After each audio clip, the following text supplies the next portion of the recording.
Gifting Chi Gathering Pills grants a tenfold return, rewarding you with a 9-turn golden pill. Gift Fireball Technique for a tenfold return, rewarding you with a world-destroying Buddha Lotus. Gift Low-tier Magical Artifacts for a tenfold return, rewarding you with a heaven-creating Divine Axe. Upon acquiring the system, Chen realized that merely presenting gifts to female cultivators would yield rewards.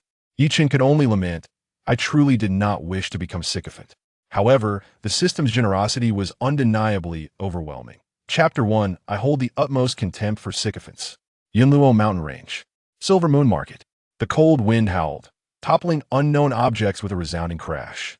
This abrupt noise jolted Chen awake in his room. As he opened his bloodshot eyes, he was greeted by the sight of a massive alchemical furnace, still warm, for which a faint burnt aroma wafted. The room was in utter disarray. Clothes, herbs, and various bottles lay scattered across the floor. Gazing at the chaos, Chen could not suppress a sigh. Indeed, he had traversed into another realm. It had already been 3 days since Chen's arrival in this world. Although his appearance mirrored that of his former life, Chen struggled to acclimate to his new surroundings and identity, longing to return home at every moment. After all, in his previous life, he was an employee of a state-owned enterprise, working a 9-to-5 job without overtime, earning a handsome salary while remaining unmarried, living a life of comfort. Conversely, this new identity? An 18-year-old youth from a minor family, possessing a modicum of alchemical knowledge. He was meant to enjoy resources within the family and delve deeper into the art of alchemy to enhance his cultivation. Instead, due to unforeseen circumstances, he found himself dispatched to the Silver Moon Market as an alchemist, tasked with generating income for the family. The dilemma lay in his predecessor's lackluster alchemical skills. His success rate was barely half that of an average alchemist, rendering him incapable of fulfilling his obligations. He must also conceal his ineptitude from others. After all, working as an alchemist in the market was still considered a decent position. Should he fail to perform, he would be reassigned to more arduous and perilous tasks. Thus, his predecessor, engulfed in anxiety, panic, and fear, toiled relentlessly to improve his alchemical prowess and complete his assignments. Ultimately, he succumbed to overwork, and thus, Chen inherited this predicament. However, these challenges now lay before Chen as well. In the days following his arrival, he had been persistently attempting alchemy, pondering the possibility that he might possess innate talent. Yet his predecessor's training was insufficient, and it appeared that the instructor had not imparted knowledge effectively. Chen's recollections were a jumbled mess. After several days of futile attempts, he found himself in a worse position than before, experiencing failure at every turn. Chen subsequently abandoned all hope. He even began to contemplate severing ties with his family, considering the prospect of drifting aimlessly in a mortal city as a mere worshiper. However, the path of cultivation was fraught with difficulties. Many cultivators, facing insurmountable obstacles, resorted to languid existence. With his cultivation at the second level of Qi gathering, it would be challenging for Chen to attain any favorable treatment. Moreover, the area outside the market was perilous. Robbers and rogue cultivators lurked about. Should he encounter them, his life would be at stake. In truth, Chen found himself lacking even the privilege to abandon his responsibilities. Forget it, let it be as it may. I shall embrace my lethargy and cease pretending. Chen abruptly rose and pushed open the door. Since his arrival in this world, he had been hiding indoors, terrified that someone might discern his true nature. But now he felt indifferent. Yet, upon opening the door, the frigid wind rushed in, prompting Chen to shiver involuntarily and hastily return indoors to don an additional layer of clothing. When he ventured outside again, he spotted someone approaching from the front yard. The figure was clad in a flowing white dress. She appeared even more radiant than the gown she wore, her skin fair and delicate, dazzling against the cold winter backdrop. Her figure was quite admirable. Even in slightly bulkier attire, her slender silhouette and graceful curves were evident. However, what captivated Chen the most was her face. Youthful and charming, her features were gentle, and her large eyes sparkled with light. One glance at her would evoke feelings of tenderness. It was the quintessential first love visage that made one's heart race and imagination wander. Yet, she surpassed any school beauty from Earth by leaps and bounds, a maximized version in every regard. Upon seeing her, Chen was reminded of her identity. She was a female cultivator working in the shop, possessing a cultivation level of the third layer of qi gathering. Her role was likely that of sales representative. Yi Daoyu has finally emerged. I noticed you had not left your room for 5 days and was concerned that you were overexerting yourself in alchemy, so I came to check on you. Seeing that you were well, I feel at ease. Before him, Lin Kuner's beautiful face bore a look of relief. Receiving concern from such a beauty stirred within Yi Chun an impulse akin to mom. I've fallen in love. However, Yi Chun was acutely aware that this woman was not benevolent. In his memories, his predecessor had scarcely produced any pills. Yet, he had gifted Lin Kuer numerous ones. Previously, while sequestered in his family's training, his predecessor had been somewhat naive. After being dispatched here, he became ensnared by this woman's gentleness and concern, falling victim to one of life's great delusions. She likes me.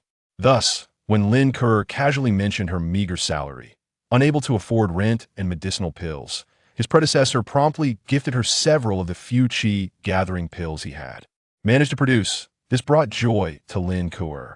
Thereafter, she would frequently allude to this incident, praising his predecessor's alchemical skills and the efficacy of his pills. Consequently, his predecessor became a willing benefactor, consistently presenting Lin Kuer with pills. Reflecting on this, Yi Chen could not help but feel exasperated at his predecessor's foolishness. Even when he himself was struggling, he still offered pills. In his previous life, Yi Chen had never been a sycophant. He had never lacked for female companionship.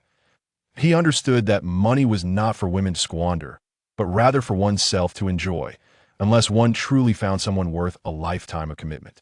In his former life, Yi Chen earned a respectable salary and spent it on fitness, travel, and acquiring a home and car, leading a vibrant life. His social media was filled with messages from women. However, if one were to lavish money upon a woman, it would not endear him to her. Instead, it would merely lead her to perceive him as an ATM. Once she had elevated herself using his finances, she would discard him without hesitation. This notion deepened Yi Chen's disdain for his predecessor. Meanwhile, Lin Kuer, observing Yi Chen's lack of the usual emotional response to her concern, appeared slightly taken aback. Yet, she did not dwell on it. After all, Yi Chen had only given her 5 qi gathering pills last time. Though Yi Chen's alchemical skills were poor, and the qi gathering pills were of low quality and laden with impurities, free goods were always welcome. Lin Kuer genuinely needed money.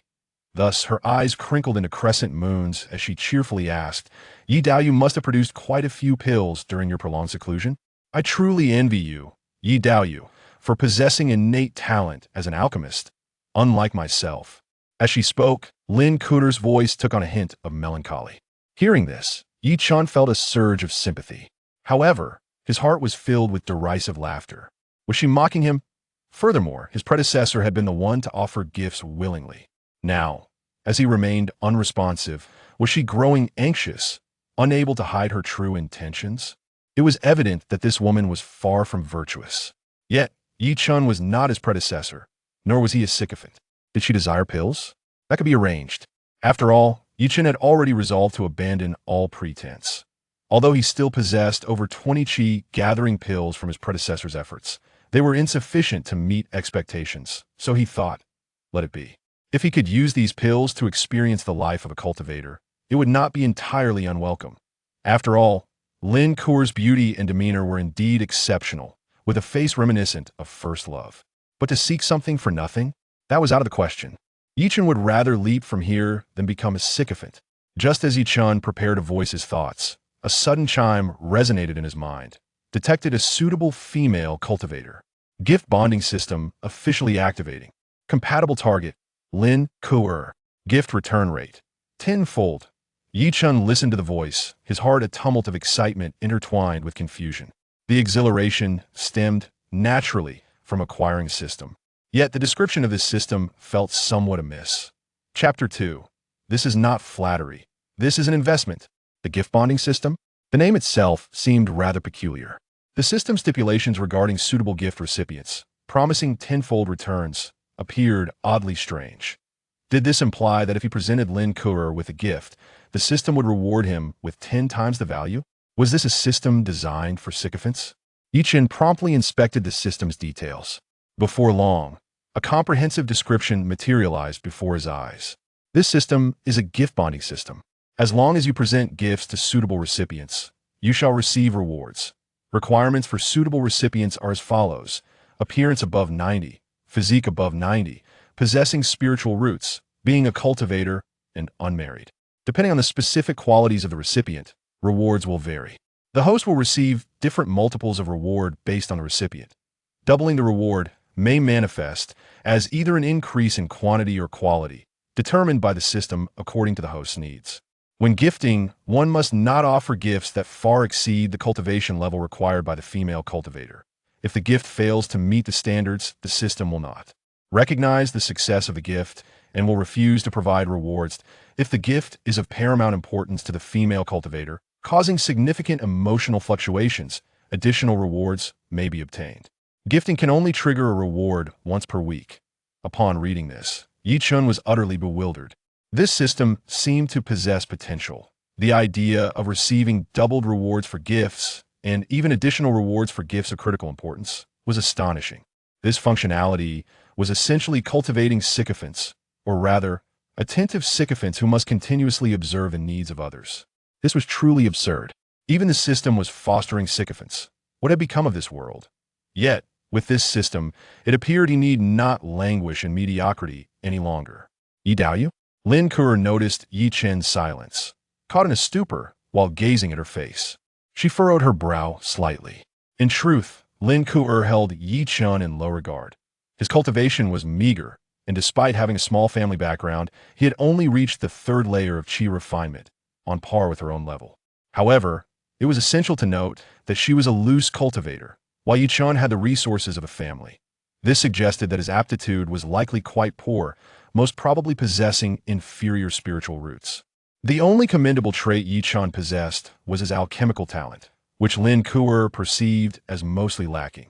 His produced qi gathering pills were predominantly of low quality, with not a single medium-grade pill to his name. Such a cultivator had little prospect for the future. Unless Yi Chen could secure a spot in Qingyan sect, he was destined to be merely a transient figure in her life, far from her ideal partner. Nevertheless, Lin Ku'er did not display her disdain. After all, Yi Chen still held some utility. Regardless of the quality, the pills he concocted were still pills. 20 inferior qi gathering pills equated to 1 inferior spiritual stone.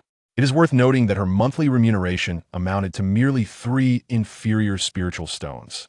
Thus, she merely smiled softly, prompting Yi Chen to regain his focus. As Yi Chen emerged from his reverie at her call, his gaze towards Lin Ku'er transformed entirely. Yi Chen despised being a sycophant, and even more so, he loathed Lin Ku'er's demeanor of incessant demands without reciprocation. However, if such an arrangement could yield returns, especially tenfold, then her nature became inconsequential. As for the act of gifting being synonymous with sycophancy, what a jest. Gifting without receiving anything in return was what defined sycophant. But if gifting could lead to tenfold returns, that was an investment, a means of capitalizing on the system's advantages. With the gift bonding system at his disposal, the challenges he currently faced could be effortlessly resolved. Thus, Lin Ku'er was no longer the loathsome figure in his eyes, but rather a shining gold mine.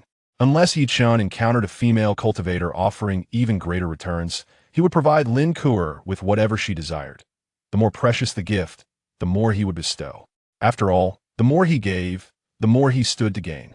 In the realm of cultivation, the principles of wealth, companionship, law, and land prioritized wealth above all else. With the gift bonding system, he was certain to acquire boundless opportunities. Achieving immortality and establishing a legacy would no longer be an issue. Thus, Yi Chen looked at Lin Ku'er, his eyes gleaming with a smile, and said, "Why should you belittle yourself, Fairy Lin? You are remarkably young, yet have ascended from a loose cultivator to the third layer of qi refinement, indicating extraordinary talent. Your future is undoubtedly bright. I have just emerged from seclusion and have refined a batch of pills. These I shall present to you, to aid in your cultivation." As he spoke, Yi Chen turned to retrieve the pills. His primary concern was that he lacked even a storage bag. Upon hearing this, Lin Ku'er flustered and waved her hand, saying, "Yi Daoyu, there is no need. Those pills are the fruits of your hard work, and you must also submit them to the shop. If I hinder you from completing your task, that would be regrettable." Hearing this, Yi Chen smirked inwardly. She was reluctant, yet still managed to reject him.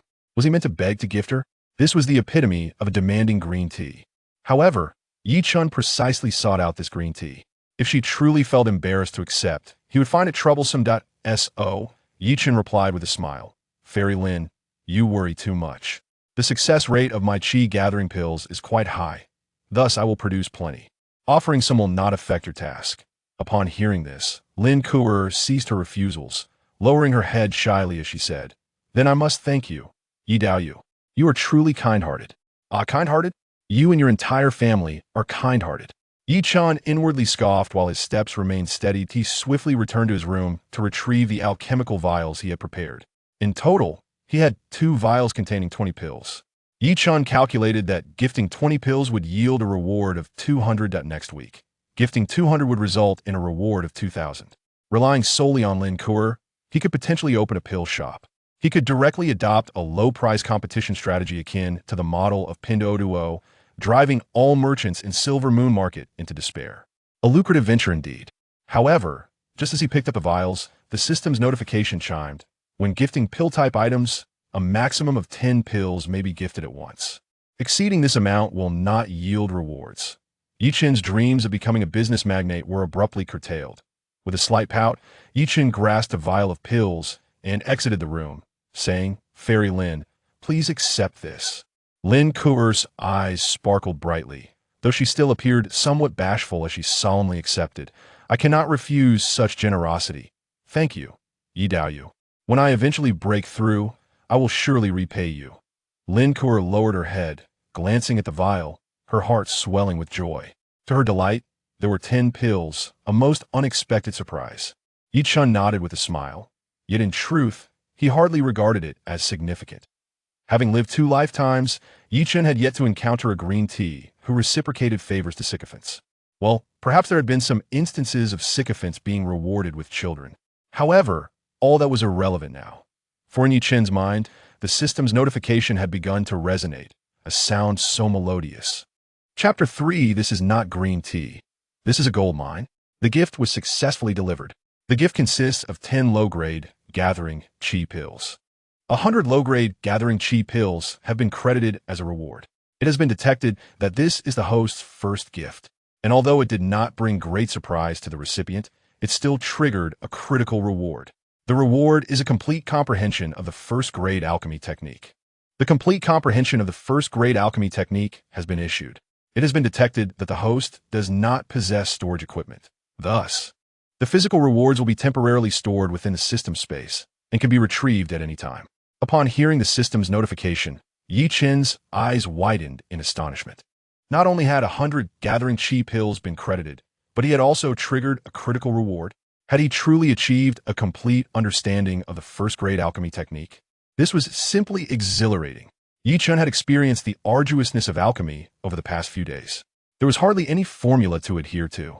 One had to meticulously observe the herbs placed in the furnace, adjusting the heat based on the varying states of the materials, while also employing magical energy to make continuous adjustments.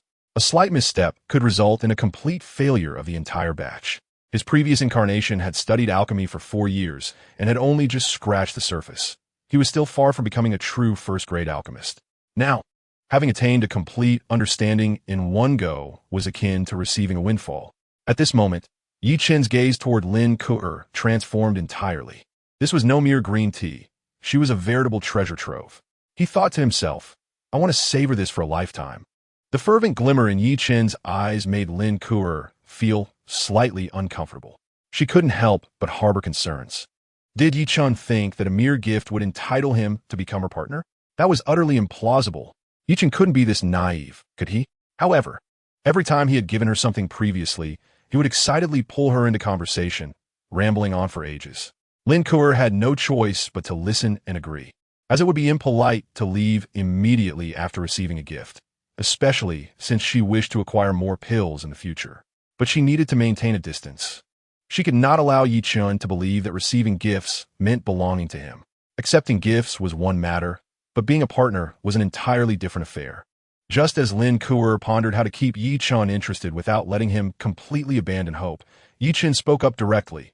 Then, Fairy Yi, you should go back and cultivate diligently. I, on the other hand, shall return to rest for a while." After saying this, Chen turned and walked away, the sound of the door closing resonating sharply. Lin Ke, caught in a whirlwind of thoughts, was momentarily taken aback. Was he leaving just like that? Why was he no longer as reluctant to part ways as he had been before, when he seemed eager to talk for eternity? However, her surprise was fleeting. Lin Ke quickly dismissed the thought. After all, who would truly care about the musings of a devoted admirer? Her focus remained solely on the gathering qi pills in her possession. Gathering qi pills were the most suitable elixirs for cultivators in the early stages of qi refinement, capable of accelerating their training. Consuming one during cultivation would yield results equivalent to 1.5 times that of standard practice. Lin Ke had no desire to remain in this small shop as a mere attendant for her entire life. Once she broke through to the 4th layer of qi refinement, she could seek a better job. With the rewards already revealed, Chen had every reason to depart. What else could he do? Did he truly believe he was a devoted admirer? The act of gifting was merely a task assigned by the system. Chen would not allow himself to become overly immersed in it. Extract gathering qi pills. Chen silently commanded in his mind. In an instant, 10 small vials of gathering qi pills manifested in his hand. He opened one vial and took a gentle whiff of the pill's fragrance. It was not pure. He could faintly detect a hint of mixed herbal aromas. Clearly, the concoction had not been processed perfectly, resulting in a subpar product. Nevertheless, low grade was sufficient. Chen's current task required him to submit 500 gathering qi pills to the shop, and he had now received 100. Based on the least favorable estimates, he would be able to gather the remaining quantity within 4 weeks. Moreover, he had 2 months left to complete the task. What once had been a daunting challenge now appeared effortlessly manageable. As long as he fulfilled his obligations, he would not need to seek alternative employment, allowing him to comfortably remain in the shop. With the assistance of the devoted admirer system, he could acquire abundant resources to cultivate and ascend. Just contemplating this prospect brought Chen immense satisfaction. After counting the pills, Chen placed them into a nearby box. As he looked at the box, he felt a twinge of frustration. Here he was, a cultivator without even a basic storage pouch. It was undeniably inconvenient. However, upon searching his memories, he recalled that storage pouches were not considered low-tier items in the cultivation world. The smallest pouch, with a capacity of half a cubic meter, cost 50 low-grade spirit stones. What did this imply? Lin Ke, a mere attendant at the 3rd layer of qi refinement, worked 8 hours a day and had 1 day off a week, earning only 3 low-grade spirit stones a month. Furthermore, the market, enhanced by formations and protected by powerful beings, was considerably safer, and the concentration of spiritual energy was better than the outside world. Thus, even the smallest courtyard would cost a low-grade spirit stone in rent. Daily sustenance was also a concern. If cultivators consumed mundane food devoid of spiritual energy, it would merely fill their stomachs and could lead to waste, negatively impacting their training. Therefore, they needed to consume the meat of spiritual beasts or spiritual grains, or else rely on special pills to stave off hunger. These were merely the most basic necessities. To cultivate effectively, one would also need elixirs, protective artifacts, and even learn a few offensive spells. All of this required substantial financial investment. For cultivators to pursue their craft earnestly, the expenses were exorbitant. Thus, only cultivators in the mid-stages of qi refinement, with more avenues for income, could afford to purchase storage pouches. Most cultivators struggled to make ends meet, let alone spend on female cultivators. Once their cultivation levels increased, there would be no shortage of female cultivators available. It was no wonder Lin Ke had latched onto someone like him, a devoted admirer. The reality was harsh. The cultivation world was rife with poverty, and everyone was solely focused on acquiring spirit stones. Who had the luxury of engaging in romantic pursuits? Yet for Chen, this was not a problem. 10 low-grade gathering qi pills were worth half a spirit stone. A single gift could yield 10-fold returns, equating to 5 spirit stones. His monthly income could easily approach 20 low-grade spirit stones. This was before considering the fact that he had already attained a complete understanding of the first-grade alchemy technique. Alchemists were also highly lucrative professionals, and it would not be an exaggeration to say they were among the wealthy elite in the cultivation world. If one possessed higher skills, the earnings would be even greater. For instance, regarding the task of refining gathering qi pills, The shop had provided enough materials to produce 1,500 pills, though the requirement was only 500. This was primarily due to the error rate inherent in alchemy. A success rate of 1/3 was considered adequate for an alchemist. If one could achieve a higher success rate, the surplus pills would be the alchemist's profit. Chen's salary at the pill shop was 5 low-grade spirit stones. If he improved his success rate and managed to produce 750 pills, the additional 250 would net him a substantial profit. In a single transaction, that could easily translate to another 10 or more low-grade spirit stones. When calculated in this manner, a monthly income of 40 to 50 spirit stones was entirely feasible. He would be a veritable tycoon. Contemplating the prospect of a future filled with financial abundance reinvigorated Chen, who had previously contemplated a lackadaisical approach. In his past life, he had been an employee of a state-owned enterprise, enjoying stable benefits. In this life, he was an alchemist with a system at his disposal. He could casually refine pills, and coupled with the system's tenfold rewards, it felt as though he was soaring to new heights. His luck was indeed remarkable. Alchemy wealth. With the arrival of the system, hope has been rekindled, and Chen, brimming with determination, has resolved to abandon his former lethargy. Having lived 2 lives, he understands a fundamental truth. Wealth is the source of a man's courage. This holds true in any realm. On Earth, possessing wealth grants one the ability to maintain fitness, purchase property, acquire vehicles, and travel the world, free from the constraints of others. In the realm of cultivation, the principle remains largely the same. Without spirit stones, one may find themselves, like Lin Ku, resorting to servitude for meager resources. However, with spirit stones in hand, there is no need to squander time toiling at a job. One can rent superior residences, utilize high-quality elixirs, and consume the finest spirit rice. As one's strength increases, so too does the desire of others to curry favor. With the aid of a system that encourages admiration, the stronger Chen becomes. The higher the caliber of female cultivators he may encounter, leading to exponentially greater rewards. Thus, his ambition to strive for excellence is an all-time high, particularly as he seeks to experience the profound insights of a consummate alchemist. However, when Chen retrieved his materials from the storage box and began to examine them, his brow furrowed in concern. There was an issue with the ingredients. In the crafting of the gathering Qi pill, the primary herbs required are Ku Huang Chao and Yu Ji Hong. Yet, the Yu Ji Hong displayed some flaws. Several specimens were evidently poorly preserved, with petals slightly faded, an imperfection that, while subtle, indicated a loss of potency. Such degraded Yu Ji Hong could no longer serve as a primary ingredient. Using them would only yield worthless pills. In his previous life, he had been oblivious to this problem. Yet, the current Chen, equipped with a complete understanding, comprehensively grasped the materials pertinent to this stage of cultivation. Upon inspecting all the Yu Ji Hong, he discovered that at least 1/3 exhibited this defect. Chen's expression darkened immediately. It was no wonder his predecessor had faced such a high failure rate. Back in the family, the predecessor had at least managed a success rate of 1 in 5, with every 5 batches yielding at least 1 successful pill. Yet here, the success rate had plummeted to 1 in 7 or 8. The revelation of this sabotage was infuriating. As he pondered, a gentle knock on the door interrupted his thoughts. A familiar voice called from outside, "Xianxia, are you well?" Hearing this voice, Chen's lips curled into a cold smile. "Speak of the devil, and he shall appear."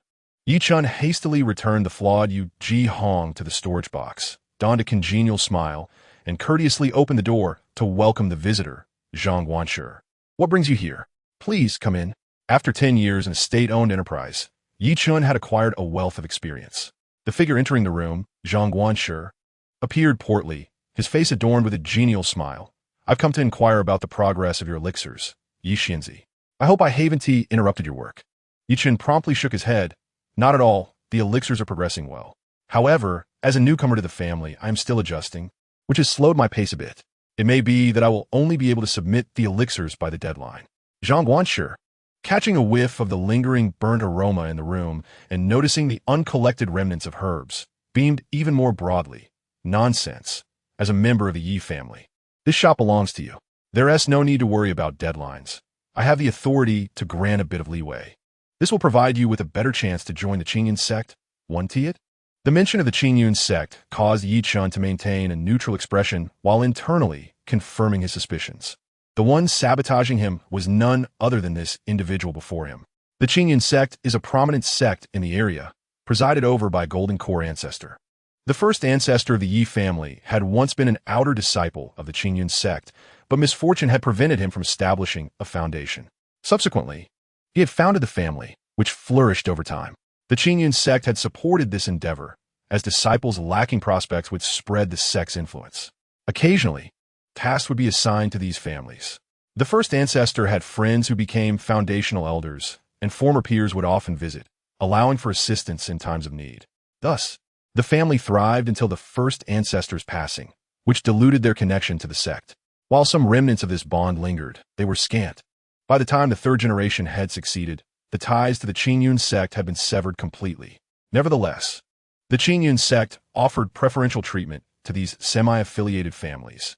If a family produced a foundational cultivator, they would receive 2 slots for entry into the sect. Currently, the third generation head is at the peak of Qi refinement and aspires to break through to foundation establishment, a goal requiring immense resources. Consequently, the fifth generation members of the Yi family, including Chen, have been cast out to earn resources for the head's sustenance, sacrificing personal interests for the family's advancement. However, there were benefits, namely the opportunity for sect entry. Among the current generation, there are 7 individuals vying for the 2 available slots based on their performance during this period. This is precisely why Chen's predecessor had worked relentlessly until his untimely demise. After all, joining a major sect would pave the way for a brighter future, offering a broader perspective far beyond what the modest Yi family could provide. Yet, despite the Yi family's humble standing, internal factions remain deeply entrenched. Chen is the sole descendant of the third branch, while the shop is managed by the second branch. Moreover, the predecessor's alchemy skills were taught by his second uncle. With this realization, Chen understood the situation entirely.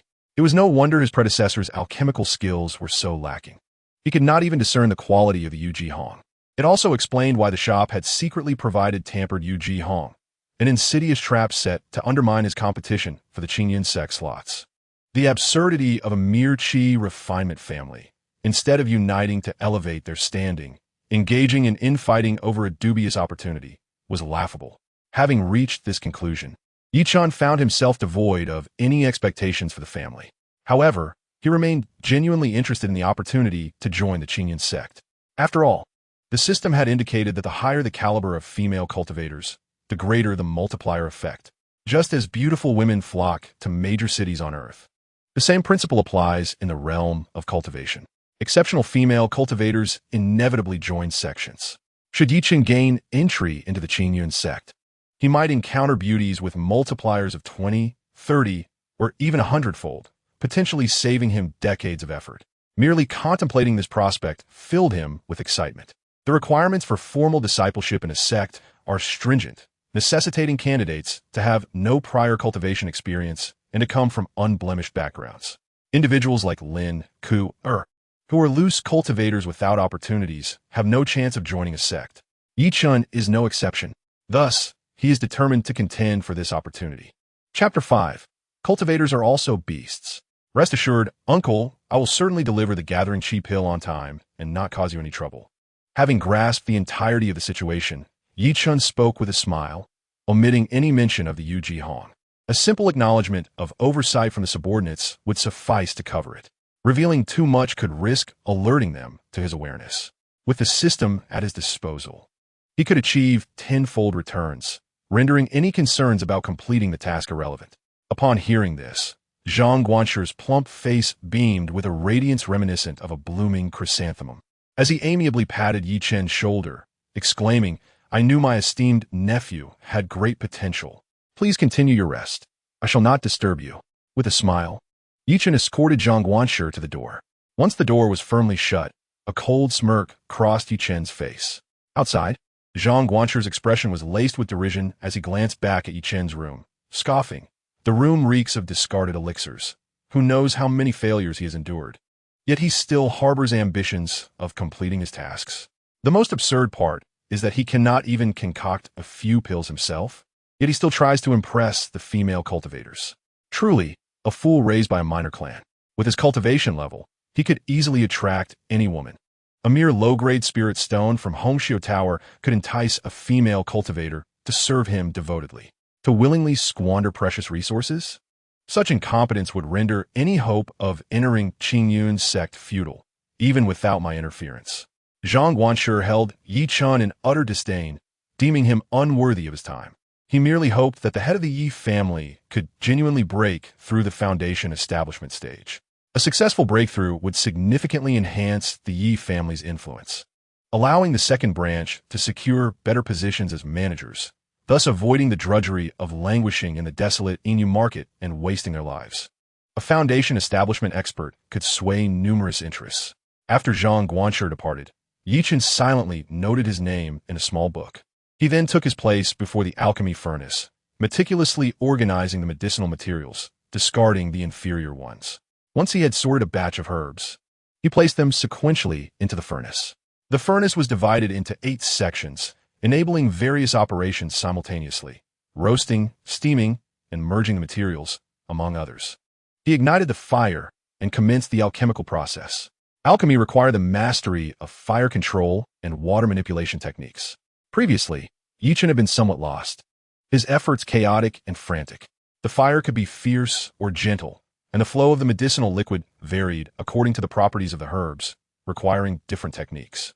Moreover, the various extraction methods of medicinal properties could not be gleaned from books. They necessitated hands-on instruction.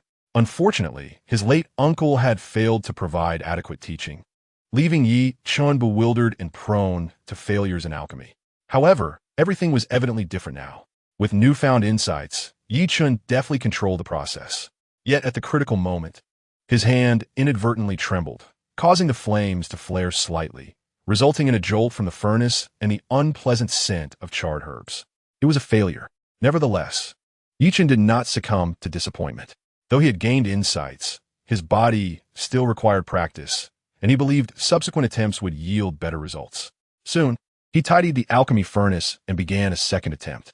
After half a day, Yi Chen's eyes brightened as he extinguished the flames and opened the furnace lid, instantly filling the room with the aromatic fragrance of elixirs.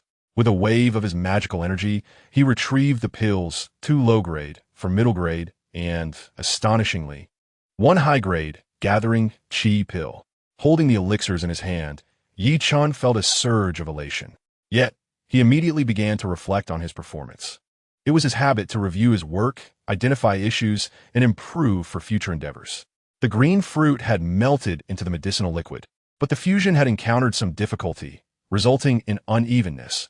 Time constraints had led to the production of only 1 low-grade pill, with a total of 7 pills instead of 10. He resolved to improve this aspect next time. While contemplating his harvest, Yi Chen's spirits soared. A low-grade gathering qi pill could fetch 20 spirit stones, while middle-grade one could only be purchased for 15.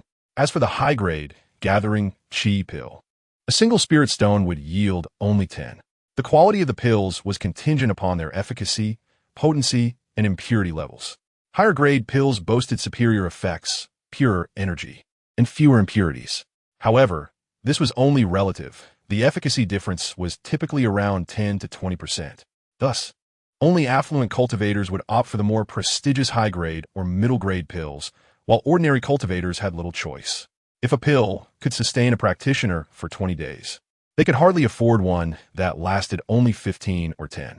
The concerns of pill toxicity and impurities were far from their minds.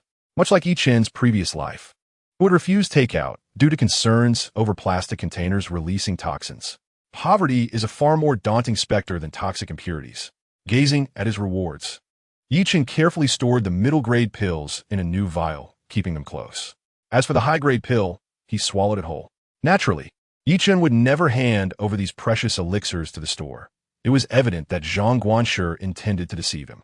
Only a fool would comply. The high-grade pills were reserved for his own cultivation. In the realm of cultivation, while spirit stones held significance, one's cultivation level was paramount. The world of cultivation was far from orderly. Unlike Earth, where wealth could afford one protection and security, in the realm of cultivation, lacking strength rendered money useless when it came to hiring guards. The only outcome would likely be betrayal. Everywhere lay bandits or individuals who could easily turn rogue. One could never be certain of a seemingly amiable cultivator. In the wilderness, they might readily unsheath their swords. Only markets, workshops, and celestial cities offered a semblance of safety, maintained by powerful factions. Yet, even these were only relatively secure. Thus, cultivation was of utmost importance. Chen promptly settled into a meditative posture, commencing his practice. Since his arrival in this world, he had consumed the inferior elixirs produced by his predecessor. Frankly, they were abysmal. In stark contrast to the high-grade pills he had just produced, those were truly inferior. The high-grade pills were smooth and gentle upon ingestion, their potency pure and seamless, causing no discomfort to his meridians. This was the true enjoyment of cultivation. Chen soon became engrossed in his practice. When he finally opened his eyes, 3 hours had passed. Gradually, he concluded his meditation, his spirits lifted. He felt confident that with daily use of high-grade pills, he could potentially reach the mid-stage of qi refinement within 3 months. This was undoubtedly excellent news. The process of cultivation was not merely about duration. The meridians had their limits. Practicing for 2 hours daily was sufficient. Otherwise, the meridians could be overwhelmed, leading to irreparable injuries from forced cultivation. This necessity for elixirs arose from the need to accelerate progress. Not only did elixirs hasten cultivation, but their potency also safeguarded the meridians, allowing practitioners to endure longer sessions. However, even if one's daily cultivation time were limited, most practitioners found themselves pressed for time. Besides cultivation itself, one must also learn offensive techniques. Otherwise, possessing strength without the ability to engage in combat was futile. Furthermore, mastery of diverse skills, such as alchemy and artifact forging, required ongoing study and improvement. Additionally, one had to earn a living. Without funds, how could one afford food, elixirs, or artifacts? One could only conclude that the lower echelon of cultivators often resembled beasts of burden. After completing his cultivation, Chen fell into a deep slumber. Upon waking the next morning, he felt invigorated, a refreshing slumber, his first since arriving in this world. After summoning a mortal maid to assist him with washing up, Chen disposed of the problematic moon rose and some medicinal materials lacking efficacy into the alchemy furnace, reducing them to dross. This way, outsiders would believe he had once again failed in his alchemical endeavors.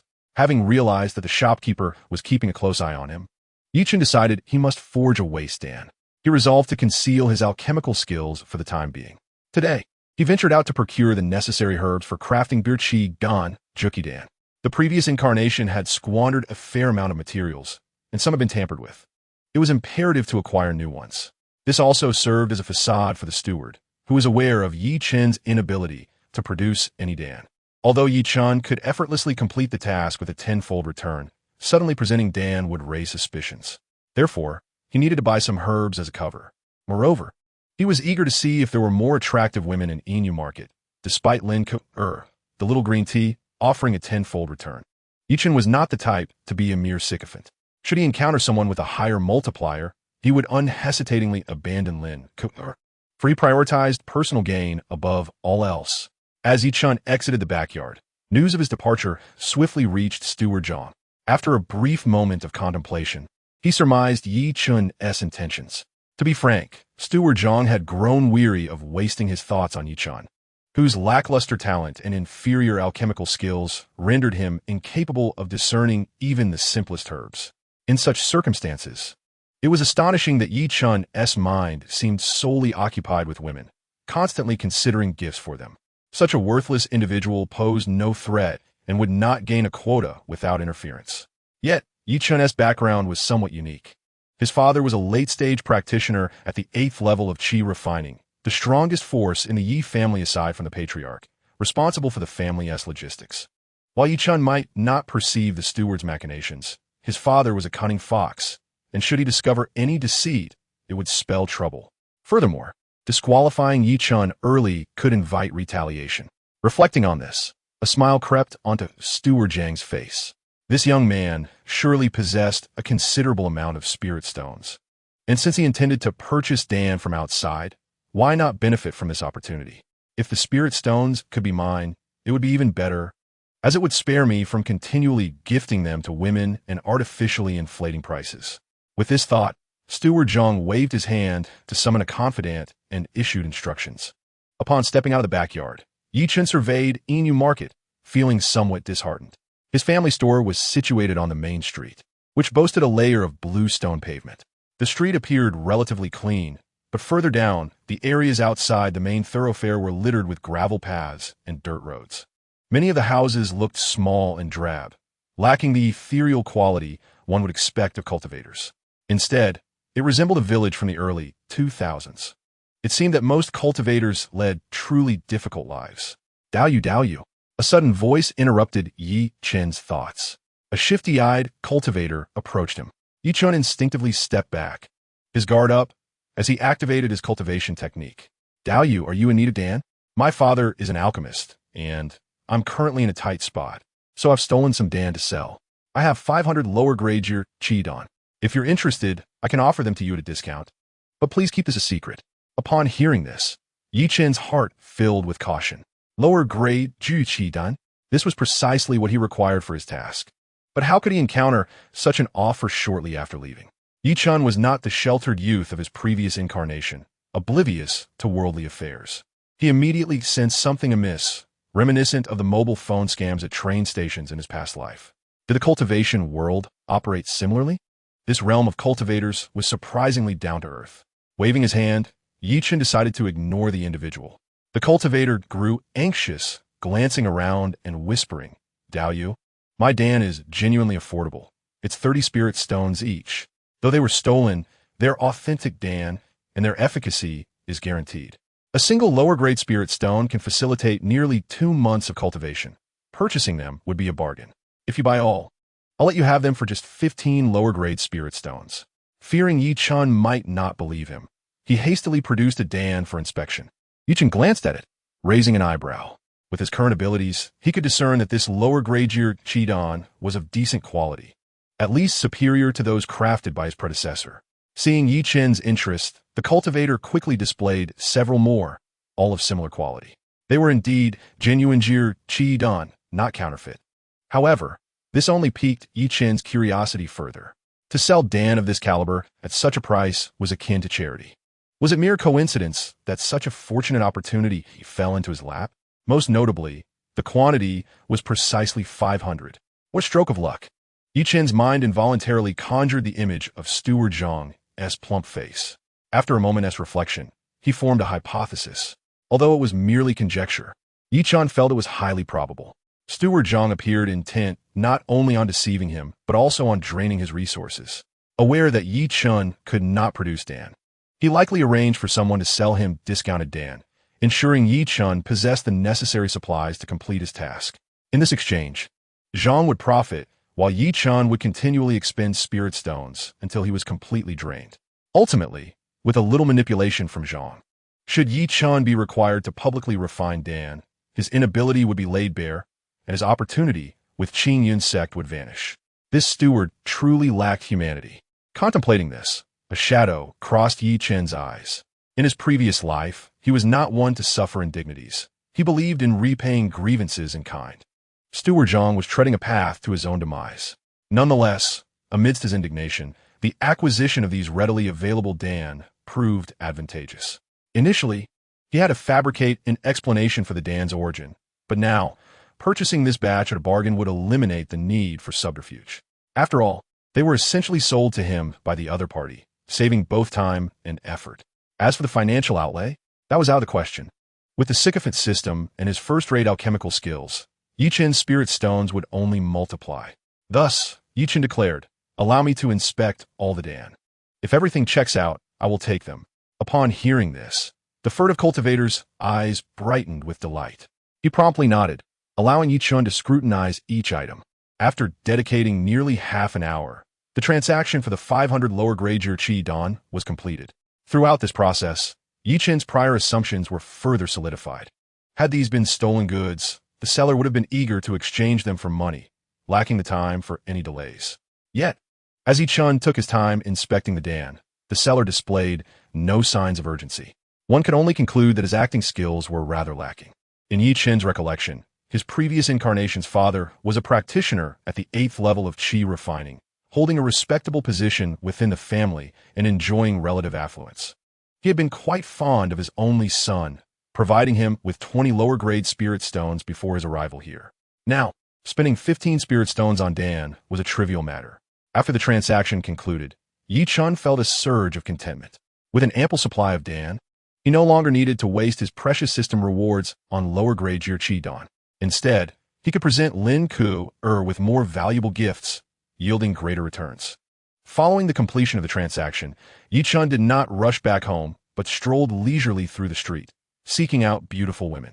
He confined his exploration to the main street, avoiding the more secluded areas, as the safety of Yin Market was merely relative.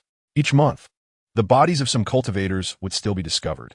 The administrators of the Yin Market showed little inclination to pursue the murderer.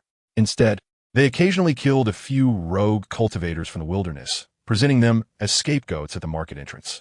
This gave Chen a sense reminiscent of Africa in his previous life, which was particularly unsettling for someone accustomed to the safety of xianxia. A gentleman does not place himself beneath a crumbling wall. With a system at his disposal and a boundless future ahead, there was no need for him to court danger. After wandering aimlessly along the main street, Chen observed numerous cultivators coming and going, entering the surrounding shops to trade and shop. Among them, there were quite a few female cultivators, though most did not elicit any response from the system. Either their appearance and physique were lacking, or they were not virgins. A handful met the criteria, yet the multiplier was merely 2 or 3 times, with the highest reaching only 5. While undeniably attractive, Chen could hardly muster the energy to glance their way. After all, the system only triggered once a week, so he naturally sought the highest potential. In this regard, Lin Ku remained the most suitable candidate and was not to be dismissed. The Yi family's pharmacy, Yi Danpu, was a modest establishment. Zhang Guanshi, seated on the second floor, gazed at the spirit stones before him, listening to his subordinates' reports, and displayed a smile. Chen had indeed taken the bait, and with a father at the 8th level of qi refinement, he possessed potential for exploitation. Zhang Guanshi had no intention of directly targeting Chen anymore. Instead, he devised a plan to continuously squeeze Chen through tasks. Given that Chen's alchemy skills were lacking, he would have to purchase the necessary materials himself to complete the tasks, resulting in a lucrative exchange for Zhang Guanshi. As this cycle continued, all that was required was to wait for Chen's spirit stones to be depleted.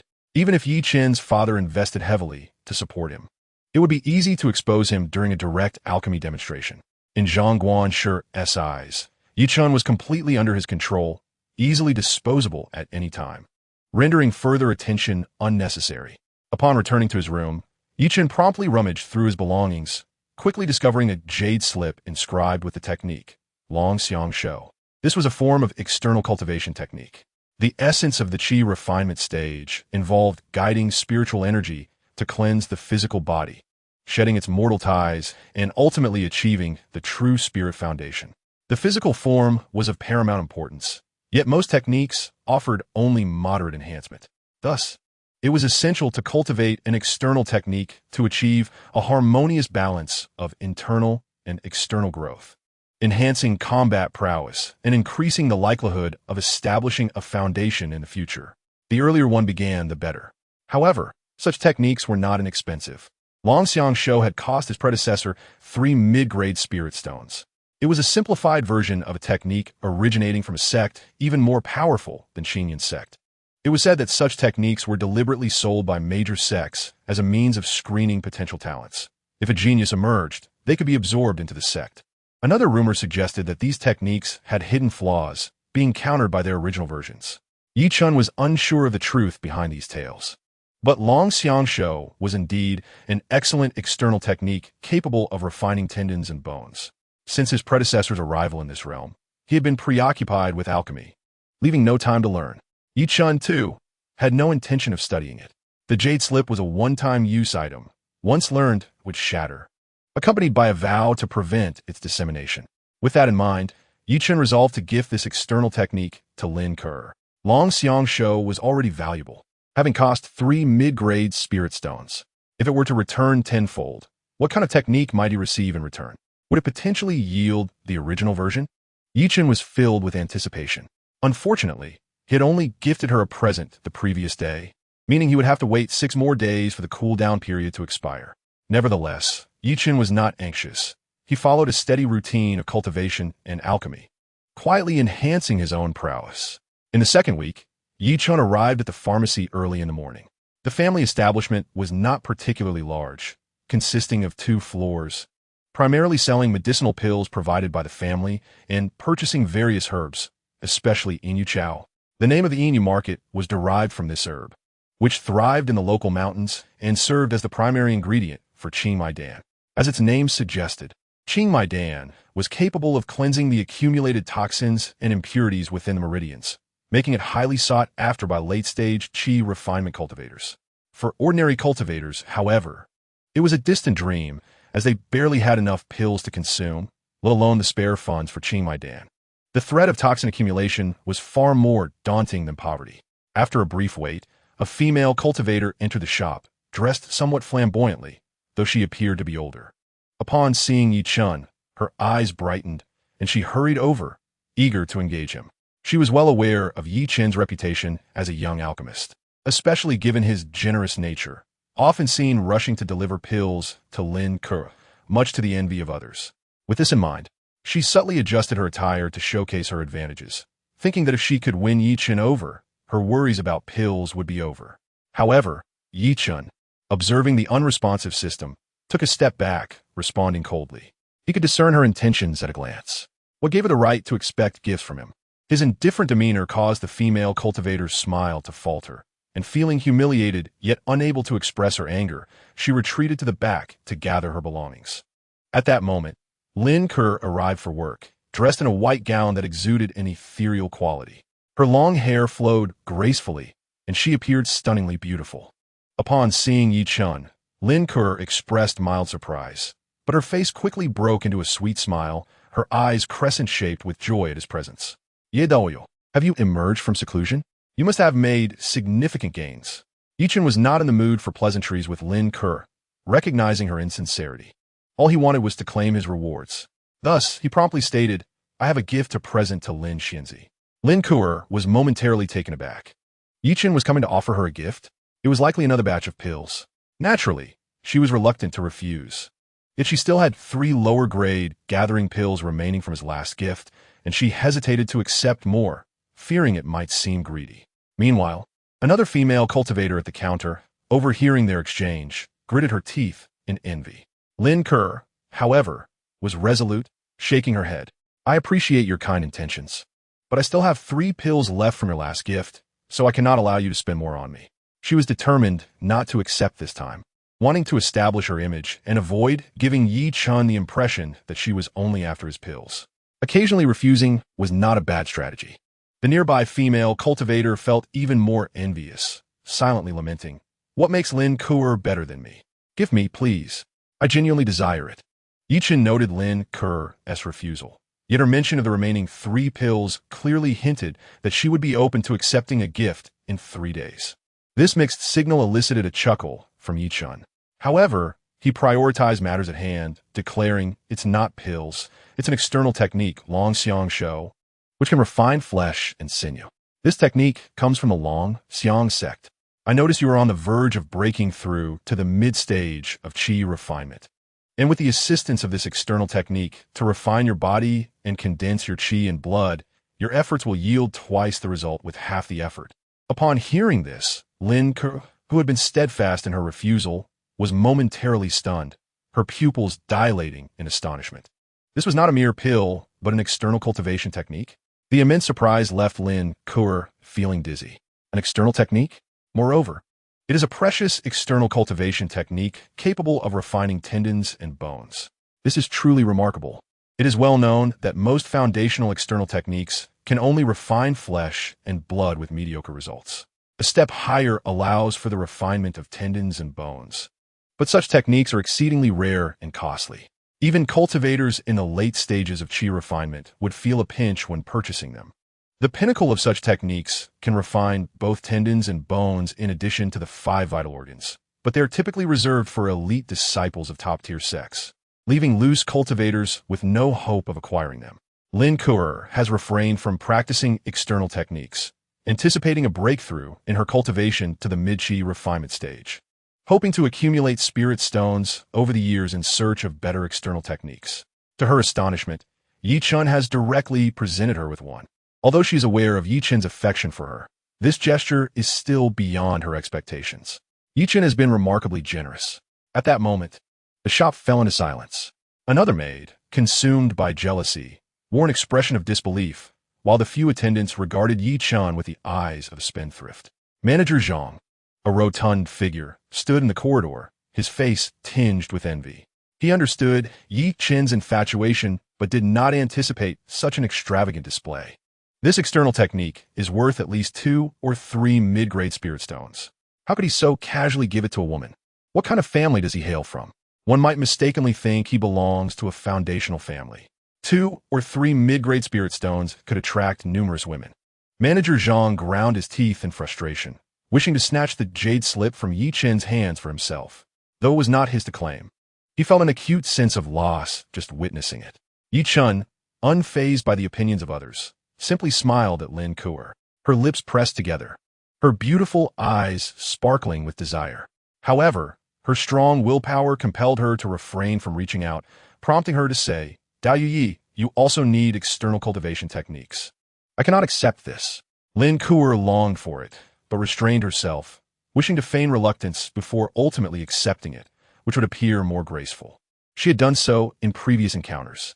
Observing Lin Kuer's internal struggle, Chen understood her thoughts and couldn't help but smirk. Indeed, the behavior of a lovesick fool disrupts the market. This woman has become accustomed to the indulgence of his previous incarnation, exhibiting arrogance despite her deep desire. Why should he have to offer more before she accepts? Chen felt a twinge of annoyance and promptly made a motion to reclaim the jade slip, saying, "You are right, Lin Xianxia.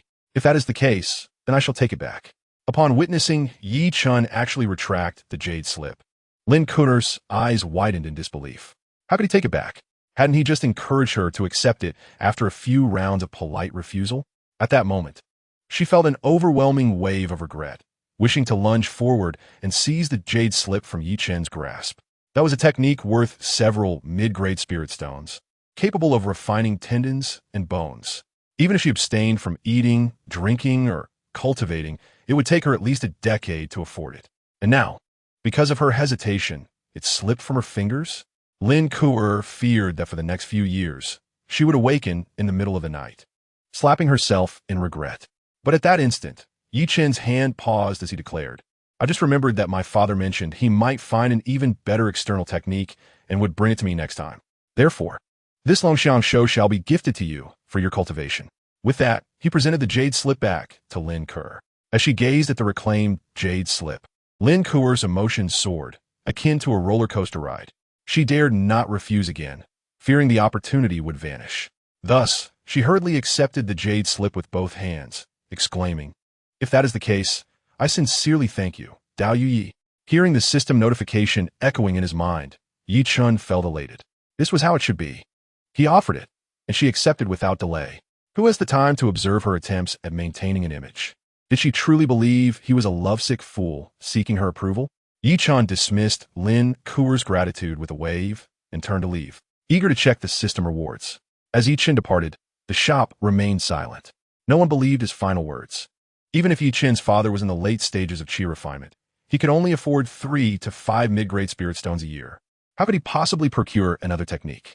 No one trusted the claim, deeming it merely a ruse to persuade Lin Kuer to accept the gift. Manager Zhang held similar thoughts. Feeling utterly astonished, Chen's behavior as a lovesick fool had shattered his expectations. He never anticipated such a thing existed. Gifting pills was one thing, but bestowing a technique, one that he needed himself, was utterly foolish. The most critical aspect for a cultivator is their own strength and cultivation level. If he gives everything away, will the recipient regard him with any esteem when their power surpasses his? It is preposterous and incredibly foolish. Manager Zhang's gaze fell greedily upon the jade slip in Lin Kuer's hands. Even if he could not use it, it would be a splendid gift for his nephew. How could a loose cultivator like Lin Kuer deserve such a treasure? However, Lin Kuer reacted swiftly, pressing the jade slip against her forehead. The next moment, The slip shone brightly before shattering into fragments. This prompted Manager Zhang to regard Lin Ku'er with newfound respect. This woman is indeed clever. Yet, with the jade slip destroyed, his greed became futile. Gritting his teeth, Manager Zhang resolved to intensify his exploitation of Yi Chen. He truly could not fathom how the Yi family could produce such a lovesick fool. Absurd, utterly absurd. Meanwhile, Lin Ku'er, having utilized the jade slip, swiftly scanned the information within her mind, her smile growing even brighter. The Longxiang show is indeed formidable. With this technique, her future path will extend far beyond her current reach. At this thought, the image of Yi Chen's face surfaced in her mind. Yi Chen treats her exceptionally well. It is evident that he genuinely cares for her. Even Lin Ku'er, a steadfast cultivator, felt her heart swell with emotion at such affection. Alas, despite the warmth she felt, she knew that it was impossible for her to ever be with Yi Chen as his partner. She aspired to establish her foundation and tread further down the path of cultivation, while Yi Chen would likely struggle to reach the late stages of qi refinement. Yet, Lin Ku'er vowed that once her cultivation reached greater heights, she would repay Yi Chen 100-fold. At that moment, Yi Chen returned to his room and began to examine the system. Gift successful. The gift is the body-refining technique Longxiang show, rewarding 10-fold feedback, granting Longxiang Banruo Gong. The system detected that the gift given by the host is of immense significance to the recipient, exceeding their expectations, resulting in a substantial emotional response and triggering a critical reward. Awarding the illusion of Su Longxiang, the founding ancestor of the Longxiang sect, for 1 day, allowing the recipient to inquire about the cultivation methods of Longxiang Banruo Gong. The system notes that the host does not possess storage equipment. The material reward will be temporarily stored in the system space and can be retrieved at any time. Chapter 9. The thrill of a critical hit is unparalleled. Longxiang Banruo Gong, as he gazed at the reward, Yi Chen could not help but clench his fists, his expression filled with delight. The cultivators of the Longxiang sect are renowned for their formidable physical prowess. Longxiang Banruo Gong serves as the foundational external technique of the Longxiang sect, while Longxiang Shou is merely a simplified version. To have gifted a possibly advantageous simplified version and directly receive the original is an incredible windfall, especially since such techniques are priceless. Yet, even more surprises awaited him. The system unexpectedly granted a critical strike reward in the form of the ethereal image of the founding patriarch of the Longxiang sect, allowing one to inquire about the cultivation of the Longxiang Banruo Gong. This value far surpasses that of merely possessing the Longxiang Banruo Gong. Mastering a technique is no trivial feat, as it encompasses numerous subtleties that cannot be conveyed through mere text. It necessitates the meticulous guidance of a teacher. Attempting to comprehend it independently would undoubtedly be time-consuming and laborious, potentially leading one astray. This allure of grand sects for cultivators is one of the reasons they are so appealing. However, even disciples of the Longxiang sect can only attend lectures given by elders. As for Yi Chen, he has the privilege of learning directly from the founding patriarch, and in a one-on-one setting, no less. This is a treatment that even the direct disciples of the Longxiang sect might not receive. Truly, his system proves to be remarkably beneficial. Moreover, Lin Ku'er, the seemingly innocent young woman, is indeed a treasure trove in her own right. Without further hesitation, Yi Chen retrieved a jade slip from the system space and pressed it to his forehead. In the next moment, an immense surge of information flooded into Yi Chen's mind. The foundational techniques of the Longxiang Banruo Gong. Though it is merely the foundational chapter and not the entirety of the technique, Yi Chen does not feel disheartened. Rather, it feels quite reasonable. A simplified version may possess certain shortcuts. If a 10-fold reward were to grant the complete technique, it would only indicate that the Longxiang Banruo Gong is not as formidable as rumored, which would indeed lead to disappointment. The Longxiang Banruo Gong is said to refine skin, flesh, muscles, and internal organs to such an extent that one becomes akin to an ancient dragon, capable of devastating the heavens and the earth. Yi Chen finds this description somewhat exaggerated, likely infused with a touch of boastfulness, reminiscent of corporate introductions from his previous life. However, even with a hint of embellishment, cultivating this technique should enable him to dominate among peers. Yi Chen immediately immersed himself in the study of the Longxiang Banruo Gong. Whenever he encountered something he could not comprehend, he activated the ethereal image of the founding patriarch to pose his inquiries. The virtual image provided by the system is remarkably user-friendly. Once a question is asked, it can be dismissed without accounting for time. It is akin to the speed boosters he once purchased for online gaming. Thus, although it appears to take a day, it allows Chen ample time to learn. For the following week, Chen refrained from venturing outside, dedicating his days solely to cultivating and intensely studying the Longxiang Banruo Gong. When he found himself short on high-grade gathering pills, he simply concocted a batch. Chen's alchemical skills have become increasingly refined. Each batch produced is predominantly composed of high-quality pills. His days have been exceedingly pleasant. Outside, the cold winds howl, yet Chen's room is warm as spring. Within, he trains bare-chested, his muscles rippling and sweat cascading down. His spine resembles a great dragon, twisting and rolling as he strikes various postures. However, the most significant transformation lies in Chen's skin and flesh. His skin appears much more delicate, yet retains a robust resilience. A week of cultivation has allowed Chen to profoundly experience the formidable effects of the Longxiang Banruo Gong. His skin, flesh, muscles, and internal organs have all undergone simultaneous enhancement. The results are astonishingly powerful. Not only has his strength increased, but his defensive capabilities have also strengthened. Most importantly, his internal organs have been fortified. Chen feels his heart beating more vigorously, and his senses are becoming increasingly acute. The world seems to have become clearer. This is undoubtedly a benefit of the enhancement of his internal organs. Such remarkable effects are attributable not only to the strength of the Longxiang Banruo Gong, but also to the guidance of the Longxiang sect's ancestor and the supplementary pills. When Chen's father purchased external techniques, the shop graciously included 10 xianxia pills to assist in body refining, a standard alchemical product of the Longxiang show. However, xianxia pills are a unique concoction of the Longxiang sect, with no recipe available externally. To accelerate one's cultivation progress, one must purchase these pills.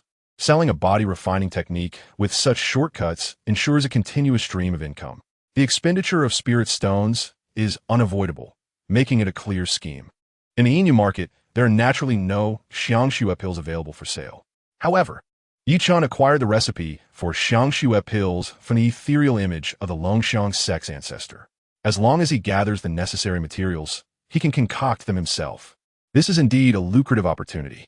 The ethereal image of a Longxiang ancestor is akin to a treasure trove. The only regret is that it only answers questions related to the Longxiang Banruo Gong. Otherwise, Chen would essentially have a Yuanying ancestor as a personal tutor. Alas, it is truly a pity. After concluding his training for the day, Chen glanced at the sky and prepared to venture out. With only 3 xianxia pills remaining, and all of them being of inferior quality, it is time to procure materials for refining, especially since his father's funds have dwindled to just 5 spirit stones. It is time to sell the gathering pills he has accumulated over the past few days. He can also deliver new items to Lin Kuer. These are all significant matters that cannot be overlooked. Exiting his family's pharmacy, Chen headed towards the alley leading out to the main road. The Longxiang Banruo Gong had sharpened his senses, and ensuring no one was watching, he swiftly changed his attire in an uninhabited alley. His skin and flesh began to shift, and in the blink of an eye, he transformed into a rather peculiar-looking middle-aged man. This is another advantage of body refining. One can manipulate their flesh and skin to alter their appearance. However, as Chen is still a novice, the transformation lacks fluidity, resulting in a somewhat odd appearance. Additionally, his bone refinement is still lacking. Otherwise, he could even change his height and figure, making it even more foolproof. Upon returning to the main street, no one paid Chen any mind. He strolled leisurely towards the largest Qingyan Fang, a subsidiary shop of the Qingyan sect. From the memories of his previous life, he knows that the sects in this world are quite adept at generating profit and are far from foolish. For instance, the Qingyan sect does not intend to monopolize all resources within its jurisdiction, but rather supports affiliated families like the Yi family to occupy them. After all, if they were to claim everything for themselves, it would undoubtedly provoke discontent among other forces. Moreover, even the Qingyan sect, no matter how vast, cannot station experts everywhere. Thus, they do not directly interfere with many less critical resources.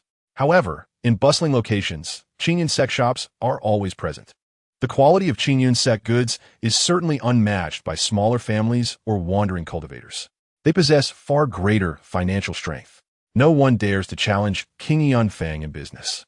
Thus, despite relinquishing numerous resources, the Qingyun sect still reaps the lion's share of profits. There have been instances where daring wandering cultivators attempted to rob a King Yanfang in a certain market, only to have 3 foundation-building elders arrive the next day, resulting in a bloodbath. Chen intends to visit King Yanfang to sell the pills he has on hand and procure a batch of materials. Chapter 10. The Arrival of the 15-Fold Beauty. Esteemed Taoist, what may I assist you with today? Upon entering King Yanfang, a servant promptly approached to attend to him. Noticing Chen's modest cultivation, their enthusiasm diminished somewhat, yet they maintained a courteous demeanor. Chen paid no mind to it. The level of service here is certainly superior to that of luxury goods clerks in his previous life. I wish to sell some pills and purchase some materials, Chen stated. Upon hearing this, the servant's expression remained unchanged as they invited Chen to take a seat. Although the profession of alchemist is rare, the number of cultivators has increased significantly, so it is not entirely surprising. Once Chen was seated, the servant inquired, "May I ask what pills you wish to sell?" 200 mid-grade gathering pills, Chen replied directly, producing a vial from his robe. The servant smiled and nodded in acknowledgement. Subsequently, they gently rang a bell on the counter. Soon, an elderly man with white hair and beard emerged from the back. Upon seeing the elder, the servant promptly bowed. "Greetings, manager." The attendant appeared somewhat peculiar, as it was the steward who had emerged. Nevertheless, he promptly reported the matter of identifying the elixir. Master Li was engrossed in alchemy, lacking the time, so I took the initiative to observe. The steward of Qingyun Fang bore no scent of herbs. Instead, he was enveloped in a faint aroma of leather intertwined with a metallic tang of blood. Most likely, he was not an alchemist, but rather a talisman master, exuding an undeniable aura of authority. To attain the position of steward, one must possess a cultivation level approaching the latter stages of qi refinement. However, the gathering qi pill was merely a low-tier elixir. Given his extensive experience, even if he were not an alchemist, he could still conduct an assessment. The elder nodded at Chen, then delicately picked up a pill. Indeed, these are all mid-grade gathering qi pills, with pure coloration and a rich fragrance devoid of impurities. Crafted with skillful technique, he initially scrutinized the exterior, nodding in approval, then gently crushed one to examine its internal structure, even tasting a pinch of powder. The potency is remarkably pure. The elder, who had previously disregarded Chen, now turned his attention to him, stating, "This mid-grade elixir is nearly on par with a high-grade one. I presume you have refined quite a number of high-grade gathering qi pills yourself. Why not sell them together?" The acquisition price for high-grade gathering qi pills is, in fact, more favorable. Chen was not surprised by the elder's deduction. After all, any cultivator capable of consistently refining mid-grade elixirs would likely possess a fair quantity of high-grade ones.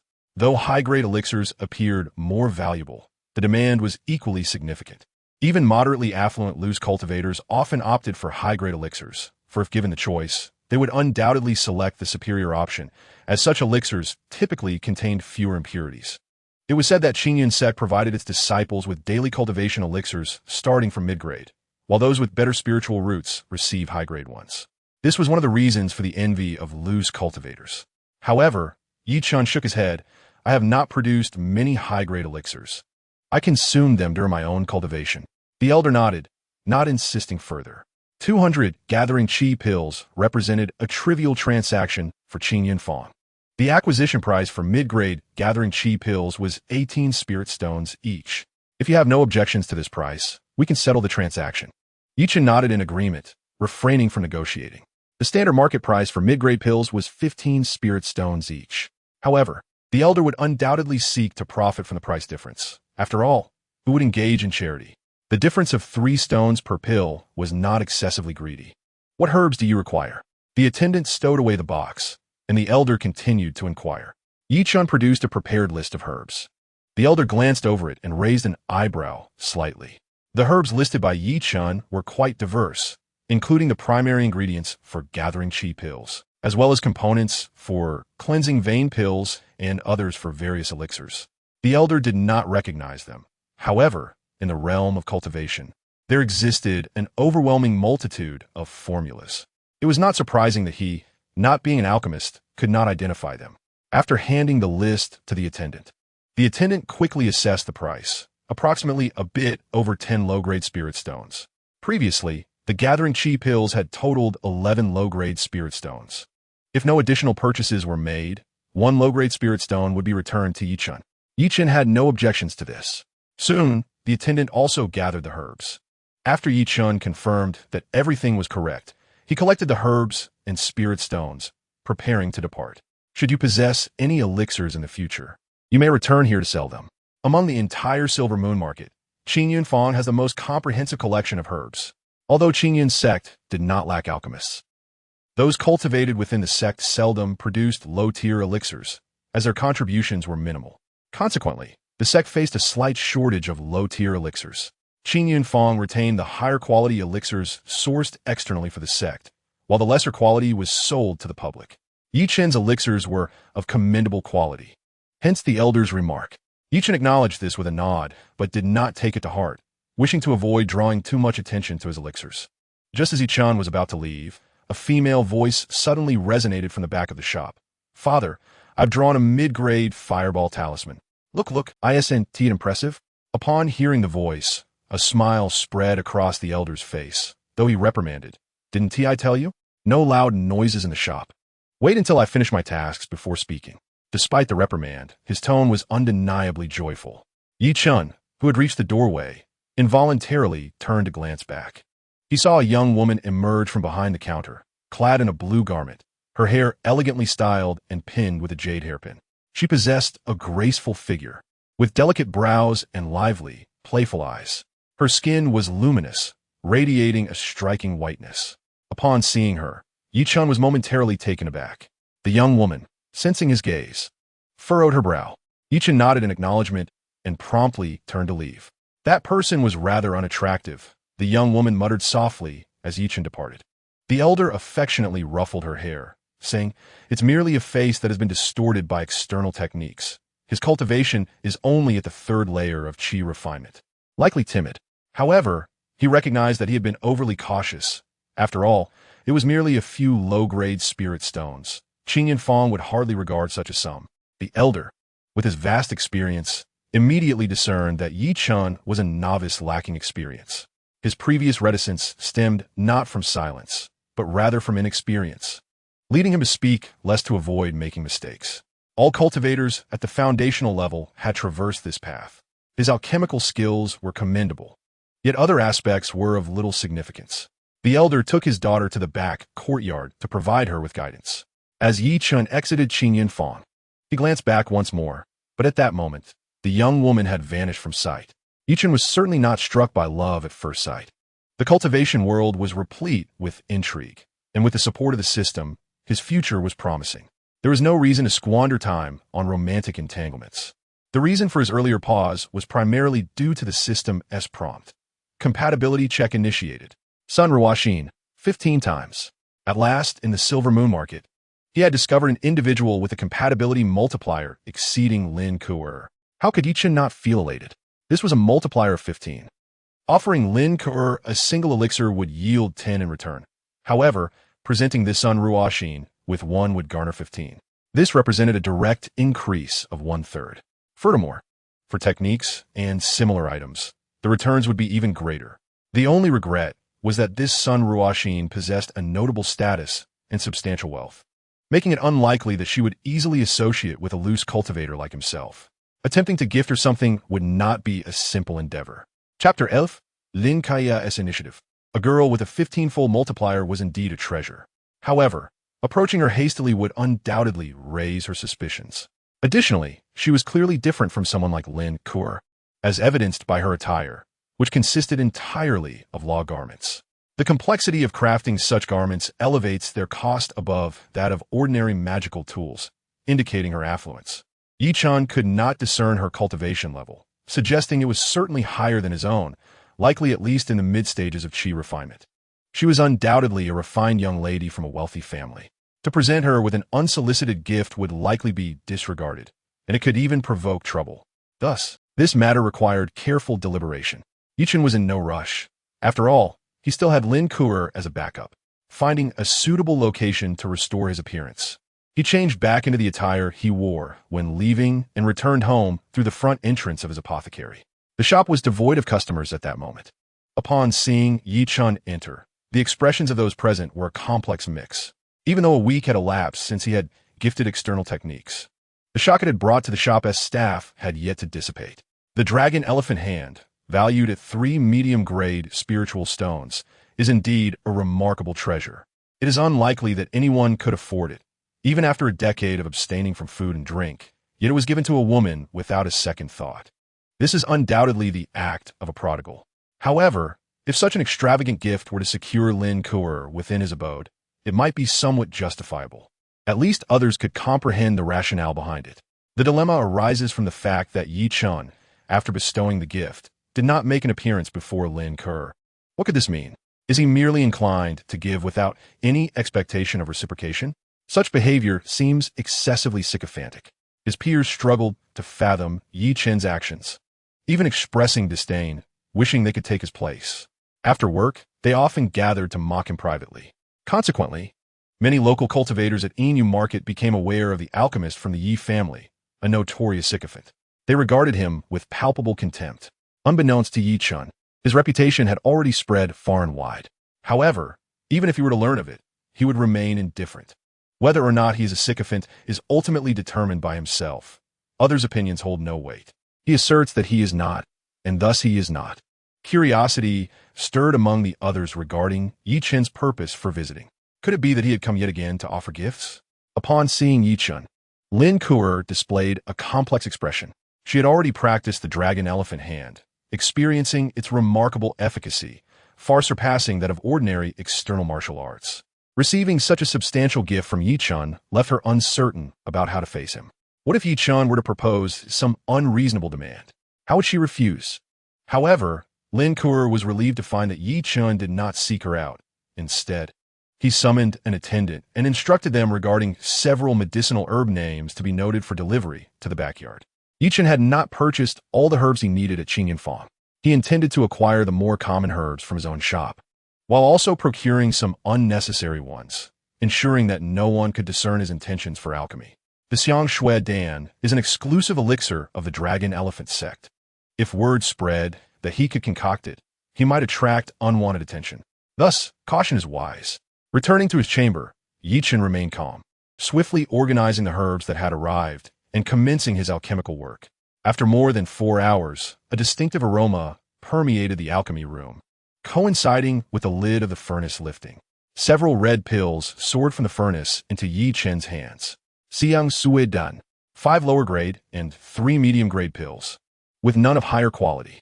Chen examined the pills in his grasp, nodding in satisfaction. The difficulty of refining Xianxia Dan surpasses that of Juki Dan. To produce 3 medium-grade pills on his first attempt is commendable. As for the 5 lower-grade pills, Chen intended to gift them to Lin Kuer, who was currently practicing the dragon elephant hand and would certainly benefit from the Xianxia Dan. His father had previously provided him with 10 Xianxia Dan, so he had no fear of revealing his ability to concoct them. It was a perfect opportunity to see what rewards the 10-fold bonus might yield. However, since he could only present 10 pills at once, each eligible for the 10-fold return, Chen would not squander the chance. He planned to add 5 medium-grade Juki Dan to the offering for Lin Kuer, aiming to maximize the benefits. Chen's remaining spiritual stones were dwindling, making it imperative to earn more. Otherwise, he would struggle to afford even the most modest gifts. During the afternoon shift, Lin Kuer found her mind wandering. Chen's visit to the shop today was peculiar. He had not spoken to her at all, nor even glanced in her direction. This left Lin Kuer feeling anxious. Did Chen harbor resentment because she had not approached him to express her gratitude for such an extravagant gift? Might he have grown disillusioned with her? Contemplating this, Lin Kuer hesitated. She recognized her own desires. She wished to grow stronger, to achieve foundational cultivation, and to ascend the ranks. While Chen currently offered her assistance, it seemed unlikely he could help her in the future. Thus, Lin Kuer had initially intended to distance herself from him once she reached the 4th level of qi refinement, gradually establishing boundaries. Yet, The recent acquisition of the dragon elephant hand made her acutely aware of the support Chen provided. Even if he seemed ineffectual, his father, a practitioner at the 8th level of Qi refinement, could still offer resources beyond her imagination. After attaining the 4th level herself, she might also receive invaluable resources from Chen. If she severed ties now, it would be an unequivocal loss. With this in mind, Lin Kurer resolved to seek out Chen in the backyard after work to express her gratitude in person and dispel any misconceptions he might have about her. After her shift ended, Lin Kurer made her way to the backyard, arriving at Chen's door. She gently knocked, calling out, "Yi Daoyu, are you there?" Inside, Chen heard her voice and languidly stretched. Lin Kurer had taken the initiative to visit him. This saved him the trouble of delivering the pills himself. He opened the door to find Lin Kurer gazing at him with a radiant expression of gratitude. "Yi Daoyu, I'm here to thank you for the dragon elephant hand you previously gifted me. I am at a loss for how to express my gratitude. In my years of cultivation, you have been the kindest person to me. You are like an older brother to me." Chen nodded in agreement, but remained silent. As for her words of being the best to her and likening him to an older brother, Chen had encountered countless similar sentiments in his past life. "Fairy Lin, you are too kind. These xianxia were prepared by my father for me. They will assist in your practice of the dragon elephant hand. Additionally, my alchemical skills have recently improved, and I have refined 5 medium-grade Juki Dan, which I would like to present to you as well. Please do not hesitate to accept them." With that, Chen directly offered the pills. Upon hearing this, Lin Kurer was taken aback. Although she had made rapid progress after practicing external martial arts, her consumption of resources had also escalated swiftly. After all, cultivating external martial arts requires the expenditure of vital energy, necessitating the use of pills. Without the appropriate elixirs, she had to rely on an increased intake of spirit beast meat and spirit rice to nourish her body, which added to her financial burden. Chen's offering of pills could genuinely alleviate her pressing needs. However, she had not intended to accept any more gifts on this occasion. Chapter 12. Lin Kurer breaks through. Observing Chen prepare to bestow more pills upon her, Lin Kurer felt a whirlwind of emotions. She had truly not come with the intention of receiving anything further from him, especially after the exorbitant value of the dragon elephant hand he had gifted her. Other cultivators would covet such external martial arts, yet Chen had given it to her so readily. Now, he had thoughtfully prepared pills for her as well. This moved Lin Kurer profoundly, making her realize her earlier overthinking. Chen still harbored feelings for her. The reason he had not sought her out recently, even after giving her gifts, was clearly because he did not want to place undue pressure on her. Lin Kurer reflected upon her journey in the realm of cultivation. She had never encountered anyone as benevolent as Chen. What cultivator does not prioritize their own interests? Most would not engage in endeavors without personal gain. Even among partners, there is often mutual suspicion and calculation. Yet Chen had consistently offered her silent support. If she were to forge a partnership with someone like Chen, her future would undoubtedly be comfortable. However, the world of cultivation is fraught with peril, teeming with demonic beasts and treacherous cultivators. The Inu market, for instance, was already in its 3rd generation. The first had been ravaged by a beast tide, reduced to ruins. In the depths of the mountains, a fierce battle once erupted between a golden Danyao beast and a formidable cultivator, resulting in the catastrophic destruction of the Inu marketplace. Now, we find ourselves in the era of the 3rd generation. This world is fraught with peril, yet Lin Kurer yearns to grow stronger and ascend further. Meanwhile, the Yi family, who stand behind Chen, are merely a clan of Qi refiners.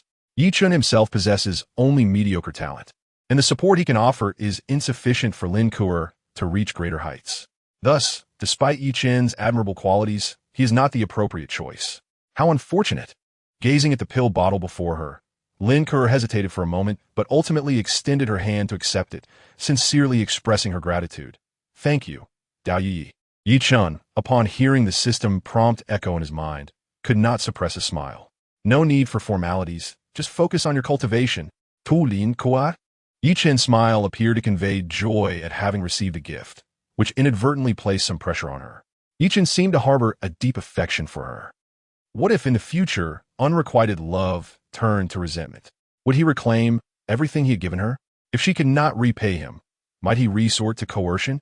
In that moment, Lin Kurer found her thoughts spiraling into confusion.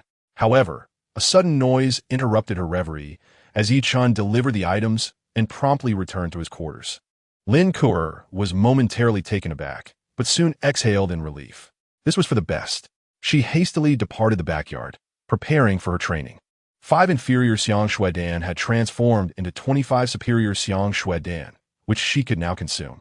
Furthermore, 5 mid-grade Juling dan had become 50 mid-grade Juling stones, perfect for selling in exchange for spirit stones. The system truly catered to her needs by adjusting the rewards accordingly. Chen was immensely satisfied with the tenfold feedback he had received. He immediately swallowed a superior xianxia dan, feeling its pure medicinal potency invigorate his qi and blood, causing it to surge within him. He commenced his external cultivation of the long xiangban ruo gong posture. Although Chen's innate talent was rather average, the effects of the superior xianxia dan made him feel that it would not be long before he reached a notable proficiency in the long xiangban ruo gong. In the days that followed, Chen devoted himself to both cultivation and alchemy. Every week, he would present Lin Kuo with pills, triggering the tenfold feedback. Each week, he received 100 pills from her. With his own increasing success in pill crafting, he eventually amassed a significant quantity of mid-grade Juqi Dan, which he would then sell in other shops. The Inu marketplace was frequented by many early-stage qi refiners, making mid-grade Juqi Dan a sought-after commodity with eager buyers. 2 months passed in the blink of an eye, and Chen had accumulated a fortune of 80 inferior spirit stones, filling him with elation. Indeed, being an alchemist proved to be profitable. However, other low-tier alchemists would not see such wealth, as Chen had perfected his skill, achieving nearly 100% success rate with minimal losses. Moreover, with Lin Kuo providing tenfold returns, his income soared. Were anyone else, they would surely struggle. Alongside his financial gains, Chen's cultivation advanced rapidly. Consuming superior Juqi Dan and superior xianxia Dan daily afforded him a treatment akin to that of distinguished disciples from great sections. He estimated that within a few days, he would break through to the 4th layer of qi refinement. With a sense of calm, Chen rose, realizing today was another day to present gifts. As he checked the time, he noted it was nearly closing time. He classed 10 mid-grade Juqi Dan, ready to visit the shop and present them to Lin Kuo. Upon his arrival, he found the shop already in the process of closing. The attendants exchanged sly smiles at his entrance, while another maid bore a look of schadenfreude that piqued Chen's curiosity about what transpired. However, upon seeing Lin Kuo, he quickly grasped the situation. Her aura had significantly strengthened since their last encounter, indicating a substantial breakthrough. With joy in her eyes, Lin Kuo slightly bowed and smiled at Chen, saying, "Thank you, Dao Yi, for your assistance. I have now broken through to the 4th layer of qi refinement. I just resigned from my position and settle my compensation. I will not be returning tomorrow. However, I will not forget your kindness. Should you need anything, feel free to visit my residence. I will often be away with the team in search of Inu grass, so I may not be home frequently. But if you leave a message, I shall come to see you at the earliest opportunity." Chen was taken aback by her resignation. Yet, he quickly understood the implications. The shop offered little future and meager earnings. The primary yield from the Inu marketplace was indeed the Inu grass. Shops would form teams to venture into the mountains, requiring them to stay for 10 days at a time, which was arduous and fraught with danger from the beasts that roamed the mountains. However, the rewards were substantial, with the potential to earn 7 or 8 inferior spirit stones if the harvest was bountiful. If fortune smiled upon them and rare spiritual herbs were discovered, the gains would be even greater. Typically, such teams were led by late-stage qi refiners, ensuring mutual protection and safety. Hence, many unaccompanied cultivators, lacking courage to venture into the mountains alone, would join these herbal gathering teams. Chen realized that Lin Kuo was indeed leaving for this new opportunity. It was no wonder the male attendants and female receptionists regarded him with peculiar expressions, even pitying him. They were reacting to Lin Kuo's departure. Chapter 13. The Steward of Qing Yun Fong. People aspire to rise, while water flows downward. A vast chasm separates cultivators based on their levels of cultivation. For instance, within a great sect, once kindred disciples become brothers. A rift forms if one succeeds in establishing a foundation while the other stagnates in qi refinement. The initial 3 layers of qi refinement possess thin spiritual energy, rendering them nearly devoid of combat power. The spells learned are limited to basic techniques, such as cleaning spells or elemental manipulation, known as foundational spells with minimal potency. However, once a cultivator reaches the mid-stage of chi refinement, their spiritual energy solidifies and their consciousness expands, granting them enhanced control and the ability to learn standard spells like fireball technique or ice spike technique. Thus, herbal gathering teams require participants to be at least at the 4th layer of chi refinement. With Lin Kuo breaking through to the 4th layer, while Yi Chen remained at the 3rd, she would inevitably embark on a new life and circle of acquaintances. The distance between them would only grow, making it increasingly difficult to meet. Given these circumstances, Yi Chen's previous adoration would appear to others as futile. Some attendants might even revel in his misfortune, thinking to themselves, "You chose to be a sycophant. You offered her pills and martial arts techniques. Look where that has led you. Lin Kuo has advanced rapidly thanks to your gifts. She will undoubtedly regard you with disdain in the future." Truly foolish. Unaware of the thoughts swirling around him, Yi Chen would remain indifferent even if he did. In all honesty, he admired Lin Kuo for her resolute ambition. She broke through and promptly resigned to pursue a more perilous yet lucrative occupation. It was quite remarkable. This realization prompted Yi Chen to alter his original intention of gifting pills. Instead of merely offering the same, he resolved to present something of greater value. As she was about to venture into the mountains for herb gathering, regardless of her steadfastness, she would undoubtedly harbor concerns and fears. At this moment, if he were to bestow upon her a potent offensive technique, it would undoubtedly be a timely boon. If her emotions surged, it would surely trigger a critical breakthrough. As for myself, I am on the verge of breaking through to the 4th level of chi refinement, which is just the right moment to commence my study of offensive spells. A spell with tenfold feedback will undoubtedly be immensely powerful. The Inu market is far from safe. Just a couple of days ago, I heard that several cultivators met their demise within the market. Although the patrol team claimed the next day to have apprehended the culprit, displayed at the entrance of the market, who can truly ascertain whether they are the genuine perpetrator? Thus, it is indeed time to prepare some spells for my own defense. With this thought, I set aside my intention to procure medicinal pills and turned to exit the shop.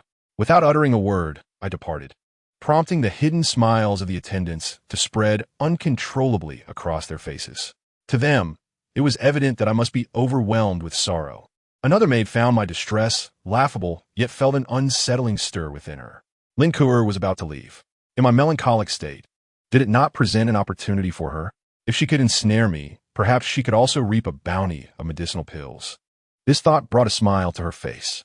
Meanwhile, Lin Kuo, observing my retreating figure, shook her head in resignation. It was apparent that I held deep affections for her, making it difficult to accept such a situation. Nevertheless, Lin Kuo perceived my value and resolved to meet me later to offer some comfort before her departure. As I traversed the path, appearing utterly heartbroken, I arrived at Xianxia. "Esteemed guest, how may I assist you?" I had visited this establishment twice before to sell medicinal pills, albeit in a transformed guise, deliberately hunching my shoulders to appear less imposing. This was my first time revealing my true self, and it seemed they did not recognize me. I am on the brink of breaking through to the 4th level of chi refinement and seek to acquire a suitable spell for self-defense. I express my requirements. Upon hearing this, the attendant's eyes brightened. Xianxia's inventory is diverse, encompassing medicinal pills, talismans, magical artifacts, and spells. The attendant swiftly guided me to the 2nd floor. "What type of spell do you require?" The spells are categorized into various types: offensive, defensive, speed-enhancing, and control spells.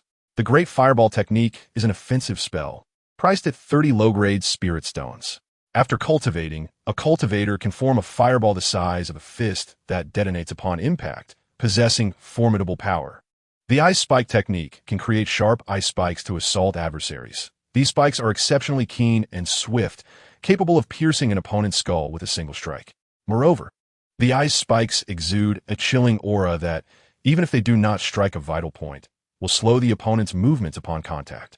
Listening to the attendant's introduction, I couldn't help but reflect on the exorbitant cost of spells. For cultivators without wealth, progress would indeed be arduous. After some contemplation, I determined that I certainly required an offensive spell. Offense is the best form of defense. Establishing a strong offensive capability first, I could then consider matters of defense. Otherwise, I would merely become a target. No matter how robust the defense, it could not prevent one from being slain. Are there any superior offensive spells available? I inquired, pondering the limits of my budget. The attendant beamed at my inquiry, recognizing my potential as a significant customer. However, at that moment, an elderly voice interjected, "Young friend, if you seek a potent spell, I happen to possess one that may suit your needs." The attendant, upon hearing this voice, turned back with a hint of exasperation, and I followed the sound, recognizing the elderly gentleman who had previously assessed my medicinal pills. He appeared to be the manager of xianxia. Yet, his words suggested he was not intending to sell me a product from the establishment, but rather to engage in private dealings. I glanced at the attendant, who lowered his head, indicating he dared not intervene, pretending as if he had not heard. This prompted me to ponder the nature of human greed. It seems the inclination to exploit exists in every realm. Nonetheless, this did not concern me.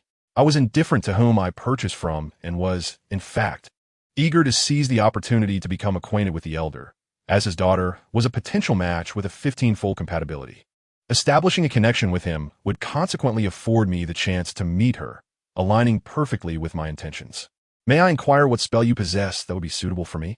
Sensing my interest, the elder amiably led me into a room on the second floor, retrieving several jade slips and laying them out before me.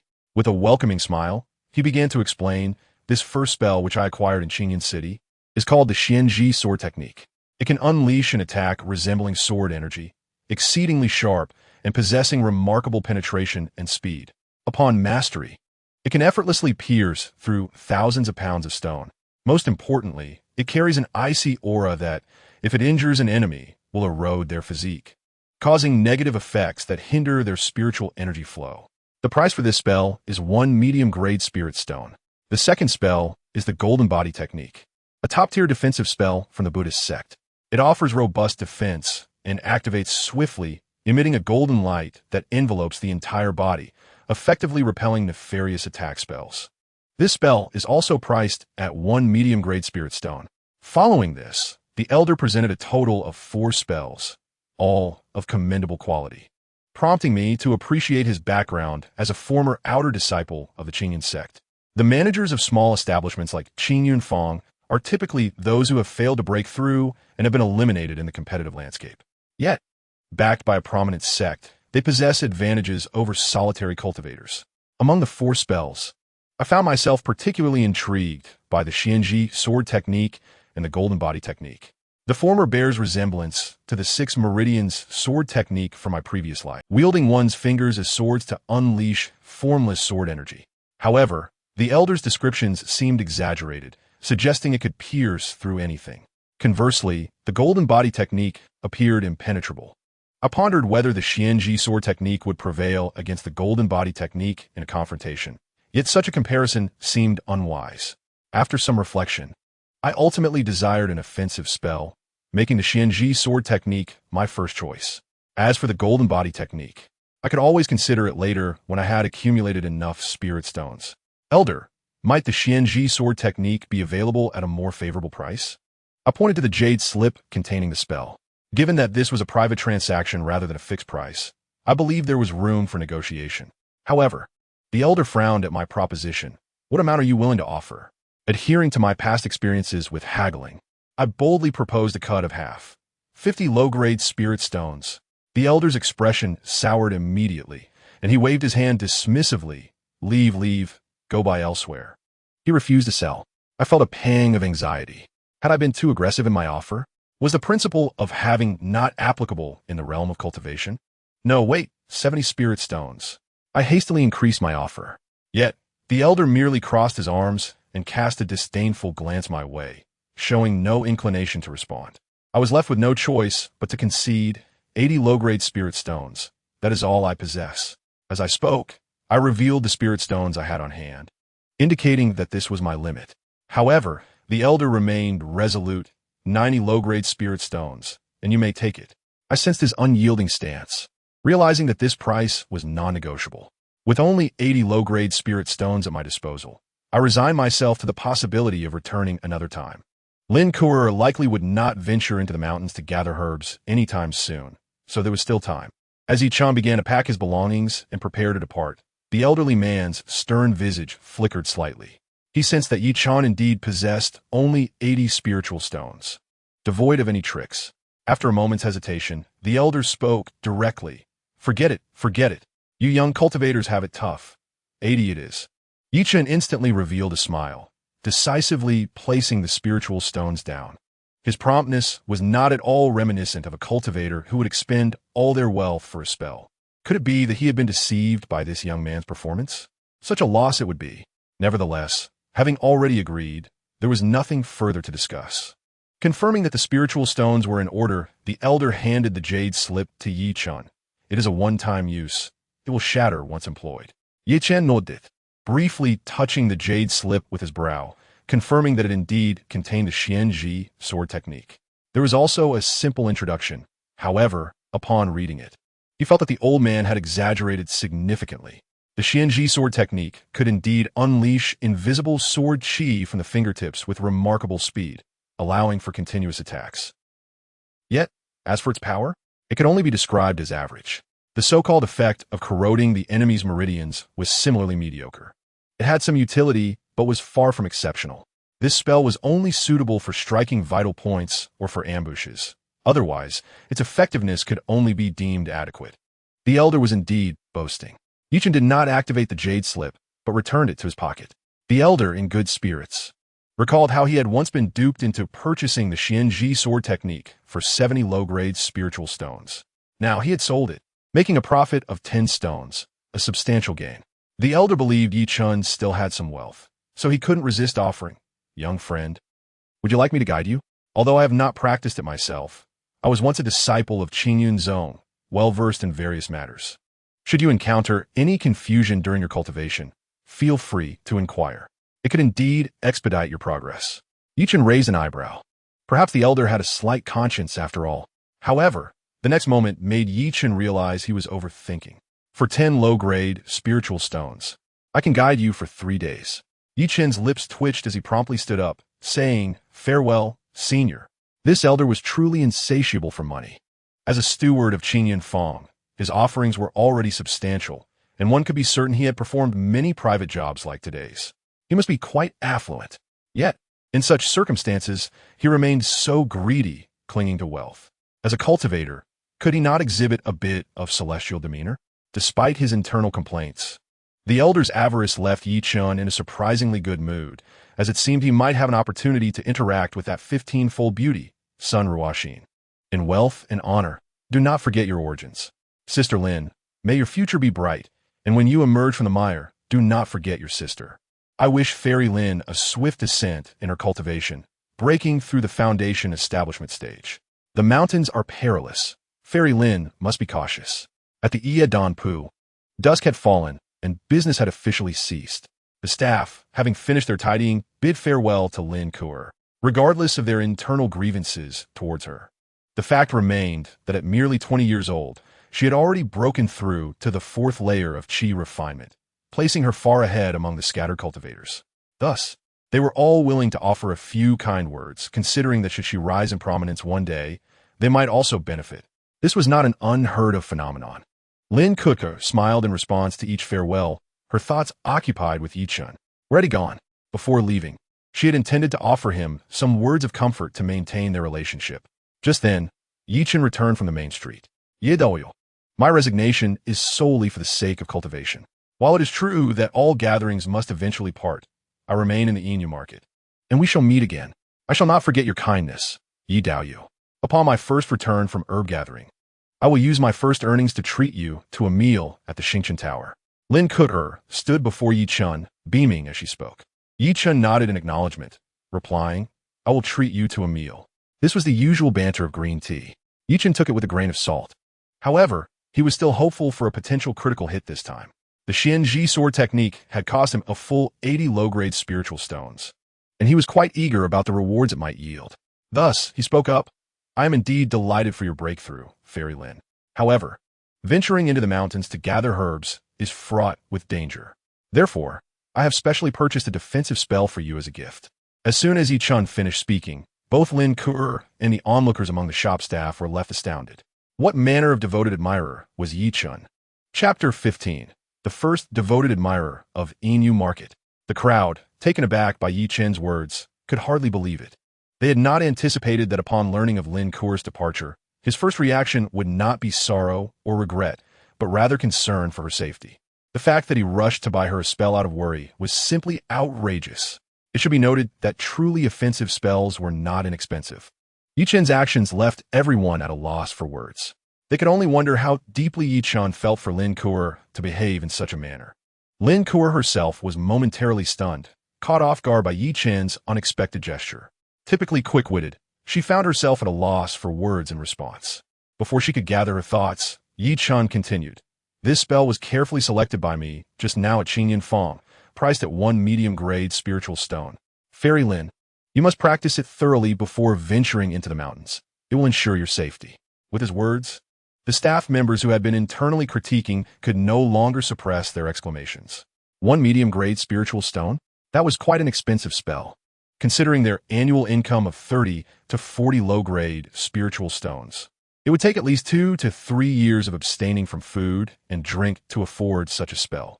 Yet Yi Chen had given it away so freely. At that moment, the onlookers felt a mix of envy and contempt. How can anyone be so devoted? If only they possessed Yi Chen's wealth and background, they would undoubtedly invest resources in themselves. With strength, what woman could they not pursue? How could they ever stoop to being a devoted admirer? It was truly embarrassing. The crowd's feelings were complex. While Lin Kuer gazed at the jade slip Yi Chen had presented, her heart stirred in tumult. Having always regarded Yi Chen as a stepping stone, she now felt an overwhelming sense of gratitude. Her departure was, in essence, a betrayal, a behavior associated with taking what one wanted and leaving. Yet Yi Chen bore no anger, instead expressing such deep concern for her. This stirred a myriad of emotions within Lin Kuer, gratitude and guilt. Yi Daoyu, I'm not worthy of such kindness, she finally managed to say, genuinely reluctant to accept. In light of Yi Chen's sincere affection, she felt unworthy of his regard.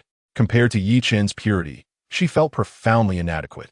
Meanwhile, Yi Chen, who had exaggerated the price solely to evoke Lin Kuer's emotions in hopes of triggering a critical reward, chuckled softly and shook his head.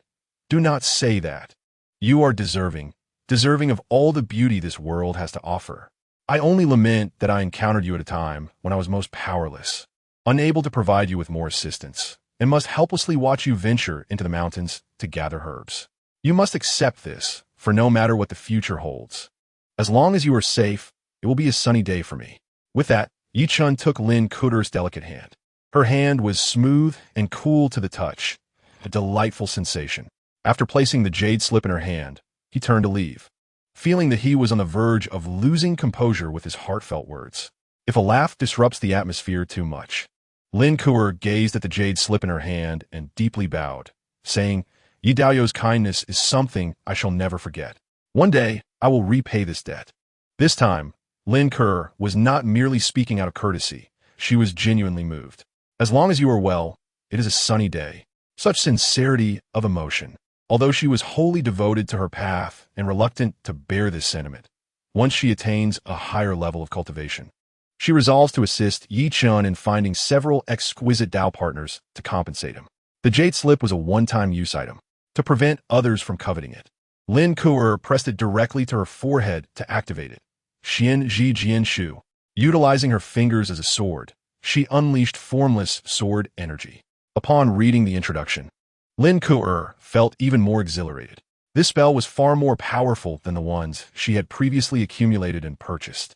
It truly deserved to be classified as a mid-grade spirit stone spell. With this spell, her combat prowess would undoubtedly increase, enhancing her self-protection in mountains. Yi Chen had indeed rendered her significant assistance. With the addition of a Longxiang hand and this Xianxia, she could even contend with foes of higher cultivation levels. With Yi Chen's name silently echoing in her heart, Lin Kuer departed with a complex expression. Meanwhile, back in the courtyard, Yi Chen had just returned when he heard the system prompt his mind. Gift successful. The gift is Xianxia, rewarding tenfold feedback, granting Xian Huang Jianji. It has been detected that this gift is of utmost importance to the recipient, exceeding their expectations and causing significant emotional fluctuations, triggering a critical reward. rewarding the phantom of the third-generation ancestor of Xianxia sect, allowing consultation on the cultivation method of xianxia. The system detected that the host did not possess storage equipment. Thus, the physical reward would be stored in the system space for retrieval at any time. Upon hearing the prompt, Chen could not help but clench his fist. Indeed, it was a critical hit. With his average talent and comprehension, having a mentor to guide him would surely yield twice the result with half the effort. This harvest was beyond his imagination, validating the insincere sweet words he had just spoken. After securing the door, he sat down in deep concentration. Chen retrieved the jade slip from the system's storage space and pressed it to his forehead. Xianxia, an outer sect spell of Xianxia sect, was inadvertently created by the third-generation ancestor after observing the generation of Xianxia primordial energy. Utilizing fingers as swords, it emitted formless sword energy capable of piercing through all. The wounded areas of enemies would be eroded by the spell, akin to maggots on flesh, rendering recovery exceedingly difficult. Reading the introduction, Chen could not help but smile. The tenfold reward was indeed impressive. Although he had never heard of Xianxia sect, this Xianxia was undoubtedly far more formidable than Xianxia. The significance of a spell lies in its ability to help cultivators convert spiritual energy into offensive power. The gap between spells arises from differences in the efficiency of energy conversion. A weaker spell may only yield 50% power from 100 units of spiritual energy, while an excellent spell can achieve 80% power with only 80 units. Moreover, powerful spells not only possess greater might, but also reduce consumption. For instance, under equivalent conditions, the power of Xianxia is twice that of Xianxia with similar consumption. Naturally, in a situation of equal strength, whoever learns Xianxia will prevail. With this newfound Xianxia, his combat strength would undoubtedly surge. However, after the excitement, Chen sat cross-legged to cultivate in tranquility. As he was still at the third level of qi refinement, learning it now would be futile. Thus, it was best to break through first. Chen sensed that he was not far from breaking through to the fourth level of qi refinement. In the external world, due to tonight's events, embellished by the staff's gossip and envy, more cultivators in Inu Market became aware of a young, devoted alchemist at Yi Danpu, who gifted pills and even presented a spell worth a mid-grade spirit stone to the recipient. He was undoubtedly the foremost devoted admirer in Inu Market. This incited disdain among numerous male cultivators, while female cultivators lamented their lack of encountering such a devoted admirer. Chapter 16, Breakthrough, Mid-Level Qi Refinement. Bang! Chen's room was spacious, especially since it housed an alchemical furnace, and given that this was not Earth, space was not at a premium. The outer room spanned a generous 400 square meters. Chen glanced at the pill bottle placed 15 meters away and gently pointed. Instantly, the pill bottle exploded into fine powder, creating a small crater in the rear wall. Observing this power, Chen nodded in satisfaction. The current Chen was already somewhat different from before, emanating a more refined aura. Clearly, with daily consumption of high-grade recovery pills, he successfully broke through to the fourth level of qi refinement. Under the guidance of the third-generation ancestor of Xianxia sect, he also made his initial progress with Xianxia. The power of Xianxia did not disappoint him at all. Even in its nascent stage, it could unleash formidable power from 10 meters away, with a maximum range of approximately 20 meters. Additionally, its firing speed exceeded his expectations, requiring minimal preparation time. Most importantly, it allowed for consecutive strikes. Chen calculated that with his newfound mastery after breaking through to the fourth level of qi refinement, he could unleash around 20 consecutive shots. He did not believe that a few mid-level qi refinement cultivators could withstand such a barrage. This realization eased the tension that had gripped his heart since his arrival in this world. As a person from Huaxia, Chen shared a common psychological affliction known as the fear of insufficient firepower. Now, with his formidable physical body and the Xianxia as an offensive measure, his sense of security greatly increased. However, after breaking through to the fourth level of qi refinement, Chen had numerous tasks ahead of him. For instance, he needed to switch his pills. The Gathering Qi pill was suitable for early qi refinement, but its effectiveness diminished in mid-level qi refinement. The best option was the Cultivation pill. Fortunately, These low-grade pills were ubiquitous, and their formulas were common knowledge. He merely needed to purchase the necessary herbs for crafting. The challenge now was that Chen had no spirit stones left. After purchasing xianxia, he had exhausted all his spirit stones and could not afford the herbs. However, calculating the days, it was nearly time to submit his tasks. Chen took the low-priced gathering chi pills he had previously bought and headed to the shop. The staff and the receptionist bore complex expressions upon seeing him.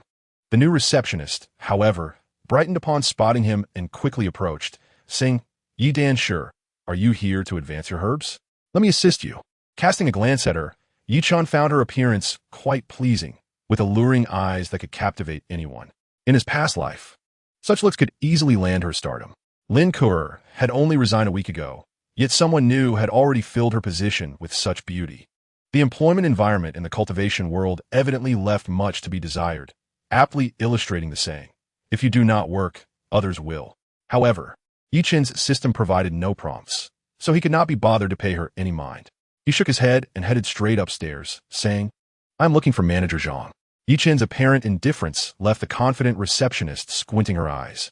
She had heard of Chen's fame, and upon seeing Yi Dan Pu recruiting, she rushed to apply, hoping to catch his attention. If she succeeded, she would no longer have to worry about the pills needed for cultivation and could even gain external skills and spells, which is far more promising than an ordinary job. The dilemma lies in how the other party dares to disregard her so brazenly. The female cultivator feels her self-esteem has suffered a blow. Watching Chen ascend the staircase, her enchanting eyes are filled with gloom.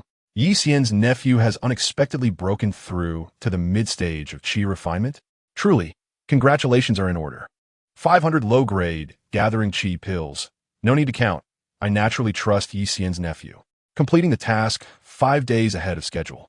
Yi Xian's nephew has truly worked hard. However, to be frank, the value of low-grade, gathering qi pills is rather meager, offering little contribution. This could hinder the competition for a spot in Qinyan sect. Is Yi Xian's nephew capable of refining the Peiyuan pill? The Peiyuan pill is essential for cultivation in the mid-stage of qi refinement and holds twice the value of the gathering qi pill. If he can refine it, the contributions would be substantial. Would the esteemed nephew be willing to give it a try? Manager Zhang's plump face remains adorned with a smile, generous in his praise for Yi Chen. Yet internally, he harbors disdain. He knows well where Yi Chen's pills come from. As for the breakthrough, the cultivation speed during the qi refinement stage is inherently swift. As a member of the family, even if from a minor clan, Yi Chen had previously received resources from the family, sparing him from the need to hustle tirelessly. Given such circumstances, breaking through to the 4th layer of qi refinement only now reveals his lack of talent. Faced with a mediocre figure like Yi Chen, he certainly cannot allow him to continue refining gathering qi pills idly. There must be some challenge involved. The price of the Peiyuan pill is double that of the gathering qi pill. In his view, Yi Chen would undoubtedly be unable to produce it, ultimately needing to purchase it. If he has spirit stones, that would be ideal, allowing him to profit. Though an outsider, he is still part of the Yi family. Profiting from spirit stones is far more useful than having Yi Chen, the sycophant, squander them on women. Should Yi Chen run out of spirit stones and be unable to provide the pills, he would have no choice but to report truthfully, leading to the immediate cancellation of Yi Chen's competition eligibility, thereby fulfilling the task of the second son of the Yi family. It's a win-win situation. Upon hearing this, Yi Chen's face reveals a hint of difficulty. After a moment of hesitation, he grits his teeth and nods, for the sake of contributing more to the family. Then the Peiyuan pill it shall be. Observing Yi Chen's expression, Manager Zhang immediately perceives his inadequacy, revealing a smile. In that case, Yi Xian's nephew, you may go collect the medicinal materials. Of course, the workload will not be too heavy. Still, it will be 500 pills over 3 months. Do not feel pressured. Yi Chen expresses his gratitude for the other's consideration. Once he exits Manager Zhang's office, a smile creeps onto his lips. The materials for refining the Peiyuan pill are now at his disposal. With Yi Chen's current skills, producing the Peiyuan pill will be a breeze. After a few more attempts, he can ensure that most will be of medium quality and high-grade ones won't be difficult to achieve. Manager Zhang will surely provide low-price pills afterward. He can sell the medium-quality pills at a high price while purchasing the low-grade Peiyuan pills at a bargain. It's a guaranteed profit. Upon receiving the materials, Chen inspects them thoroughly and finds that there are hardly any issues. This discovery lifts his spirits further. Chen promptly returns to his room, preparing to ignite the furnace for refining the Peiyuan pill. Lin Ku'er is likely still practicing the xianxia sword art and has yet to enter the mountains. He can conveniently deliver some Peiyuan pills to her. The returns are tenfold. Delivering a gift is roughly equivalent to refining 10 batches of pills, naturally not to be missed. Of course, even if Lin Ku'er has entered the mountains, Chen would still seize the opportunity for a doubling of rewards. At worst, he could find a female cultivator with a lower multiplier to deliver the pills. Although it may be less, having something is certainly better than having nothing. Chapter 17, Lin Ku'er regrets. With a clang, 7 medium-grade Peiyuan pills are produced, though no high-grade ones. However, considering it is his first attempt, a few steps were not executed perfectly. After refining another batch to produce 10 medium-grade Peiyuan pills, he plans to deliver them to Lin Ku'er. Chen is in good spirits and continues to sit cross-legged to refine the pills. As sunset approaches, the second batch of pills is finally completed, yielding 2 high-grade Peiyuan pills, which brings a satisfied nod from Chen. He collects 10 medium-grade Peiyuan pills and places them into a vial before walking directly out of the courtyard towards Lin Ku'er's address.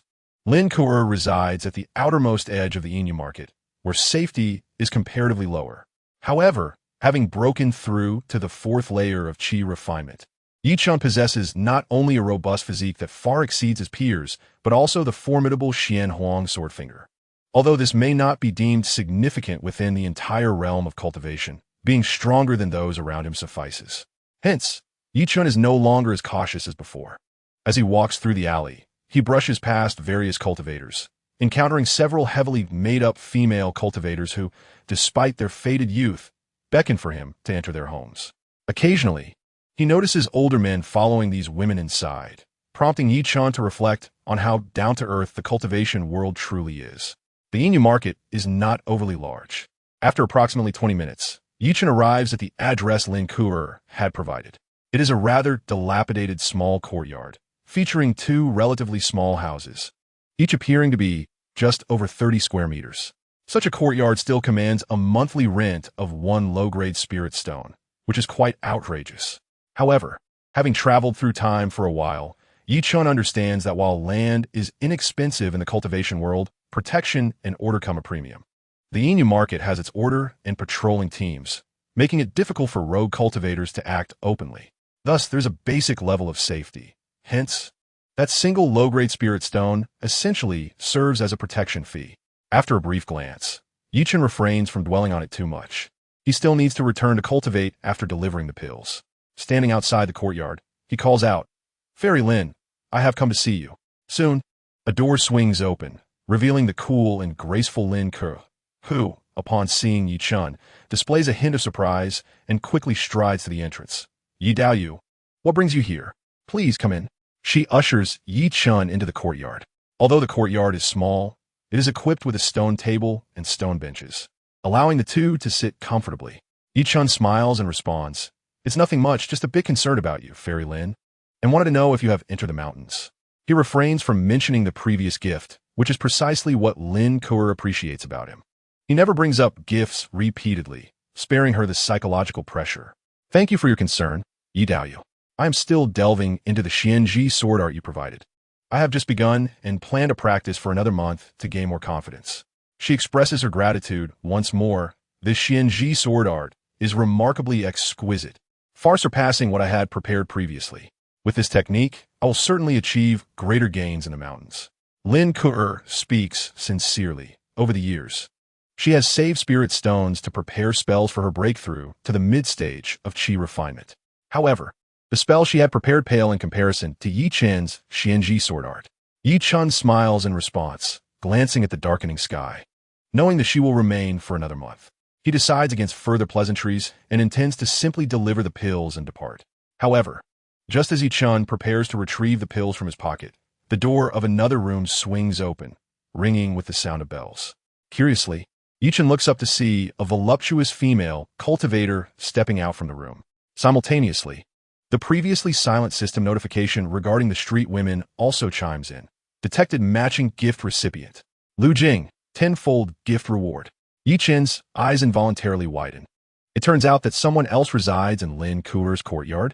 Most importantly, she, like Lin Kuer, also offers a tenfold gift reward. This truly is an unexpected delight. Originally, Yi Chen's gaze merely swept past, but now he found himself scrutinizing the individual before him. The female cultivator, named Lu Jing, was indeed strikingly beautiful, her long, raven hair cascading over her shoulders. Clad in a cerulean dress, her skin appeared as white as snow. However, what truly captivated attention was her figure, undeniably explosive. Even more exaggerated than the digitally altered beauties Yi Chen had encountered in his previous life. Coupled with her mature visage, she possessed an astonishing allure. It was no wonder she had tenfold charm. Upon witnessing Lin Kuer inviting a man into the courtyard, Lu Jing initially frowned. Yet in the next moment, a thought seemed to cross her mind, and she chuckled lightly, her mature voice tinged with a hint of huskiness, exuding an inexplicable charm. "Kuer, who is this esteemed friend? Might you introduce us?" With that, she gracefully approached the round table. As she walked, her long legs swayed, and the hem of her dress rippled like waves, creating a breathtaking spectacle. Even Yi Chen could not help but glance at her a few more times. Lin Kuer furrowed her brow slightly, but still smiled as she stood to introduce. "This is Lu Jing, my friend. We share this courtyard and split the rent. And this is Yi Chen, a dear friend of mine." Lin Kuer refrained from mentioning Yi Chen's identity as an alchemist or his connection to the Yi family. However, upon hearing this, Lu Jing's eyes sparkled with interest, and she immediately smiled and nodded at Yi Chen. "Pleased to meet you. Yi Dao Yu." Her nod was quite pronounced. Yi Chen also smiled and returned the gesture. "Pleased to meet you, Lu Dao Yu." Lu Jing, the female cultivator, was an unexpected delight. Yi Chen had been troubled by the thought of how to present gifts should Lin Kuer venture into the mountains, as he could not easily approach the elusive Sun Ruoxin, who was currently out of reach. Offering a low multiplicity gift seemed too trivial. Lu Jing, however, appeared to be a perfect substitute for Lin Kuer. She seemed to be a loose cultivator, and the fact that they were co-renting indicated a certain financial strain, making her a suitable candidate for gift-giving. In any case, visiting Lin Kuer was indeed fortuitous. "I could detect the fragrance of herbs on you. Yi Dao Yu. Are you perhaps an alchemist?" Among the 6 arts of cultivation, alchemy is the most revered, and I have the utmost admiration for alchemists. Lu Jing expressed her keen interest in Yi Chen as she leaned closer. The proximity released a pleasant aroma, and combined with her physique, voice, and the topic of alchemy, any ordinary alchemist might have felt quite flattered. Yet, Yi Chen merely smiled and waved his hand, stating that he was still a novice. Nevertheless, this did little to dampen Lu Jing's enthusiasm. Meanwhile, Lin Kuer observed the scene with a somewhat displeased expression. She felt a twinge of regret. Earlier, she had refrained from bringing Yi Chen into her room, fearing that it might lead to misunderstandings. Had she known Lu Jing would emerge and encounter Yi Chen, she would have certainly invited him in without a second thought. "Yi Dao Yu, you have yet to disclose the purpose of your visit today. If it concerns matters unsuitable for outsiders, perhaps we should step into the room to discuss." Lin Kuer interjected, unable to bear the situation any longer. Though she had no particular affection for Yi Chen, the warmth with which Lu Jing was treating him made her uncomfortable. She and Lu Jing were not particularly close. Their relationship was merely one of acquaintances, having bonded over the necessity of co-renting due to financial constraints. Lin Kuer was not worried about losing Yi Chen to Lu Jing. Rather, she feared that he might be deceived by her. Lu Jing had suitors, and Yi Chen's innocence made him vulnerable to being used by her. Thus, Lin Kuer decided to interrupt their conversation and lead Yi Chen away. Upon hearing this, Lu Jing's smile widened, yet she remained silent, her gaze fixed on Yi Chen with a hint of intrigue. Yi Chen, however, did not harbor any expectations about entering Lin Kuer's private quarters. He noticed Lin Kuer's abrupt interruption and her less-than-pleased demeanor. Having experienced numerous women in his past life, Yi Chen understood the psychology of someone like Lin Kuer. Even if she disdained the licking dog, she would still feel displeased if someone else showed interest in him. After all, while they might not appreciate such affection, they still regarded it as their own possession. To Yi Chen, Lin Kuer and Lu Jing were indistinguishable. Indeed, Lu Jing was even slightly older. After all, both had the same charm factor, so it mattered little to him whom he favored. Glancing at the dimming sky, Chen preferred not to return late. With a promising future ahead, he couldn't afford to be caught in a precarious alley. Thus, he declared, "There is nothing of great importance that requires further discussion. Lin Xianxia, I see you have reached the mid-stage of qi refinement. I happen to have some Pei Yuan Dan ready for you. I have recently concocted 10 mid-grade pills, which I would like to present to you to aid your cultivation. Given the dangers in the mountains, any enhancement to your strength brings me peace of mind." With that, Chen produced the previously prepared pills and presented them to Lin Kuer. Upon hearing this, Lin Kuer's expression brightened. It was Pei Yuan Dan and mid-grade at that. Since her advancement to the mid-stage of qi refinement, the effects of the gathering qi pill had diminished. The price of Pei Yuan Dan was double that of gathering qi pill, and even a lower-grade Pei Yuan Dan could only be acquired for 10 pieces of spirit stone. With her training expenses having doubled and the need to cultivate external skills while consuming spirit rice, Lin Kuer found herself increasingly strained, with her resources dwindling. The prospect of receiving mid-grade Pei Yuan Dan was indeed a delightful surprise. Having grown accustomed to Chen's generous offerings, she did not refuse, but instead expressed her gratitude with joy.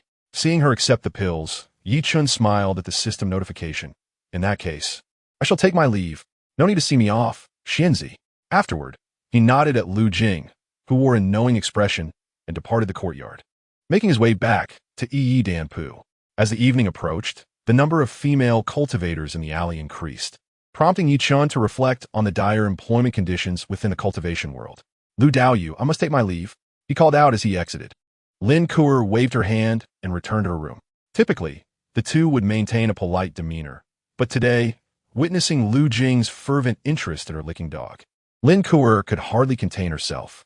She even contemplated moving once she returned from the mountains, especially if she had spirit stones in hand, so she would no longer have to cohabitate with Lu Jing. Meanwhile, Lu Jing watched Lin Kuer's pill bottle with a gleam in her eyes. That Chen truly was the renowned licking dog alchemist.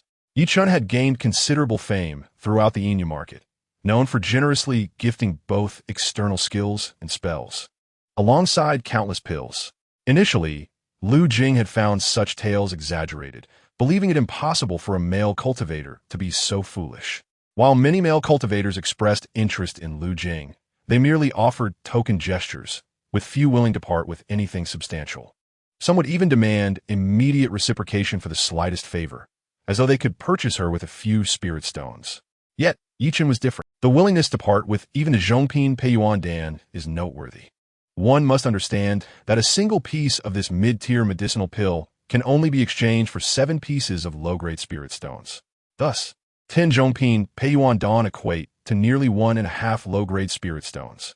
Moreover, after completing his generous offering, Chen turned and departed without any thought of seeking gratitude or reciprocation.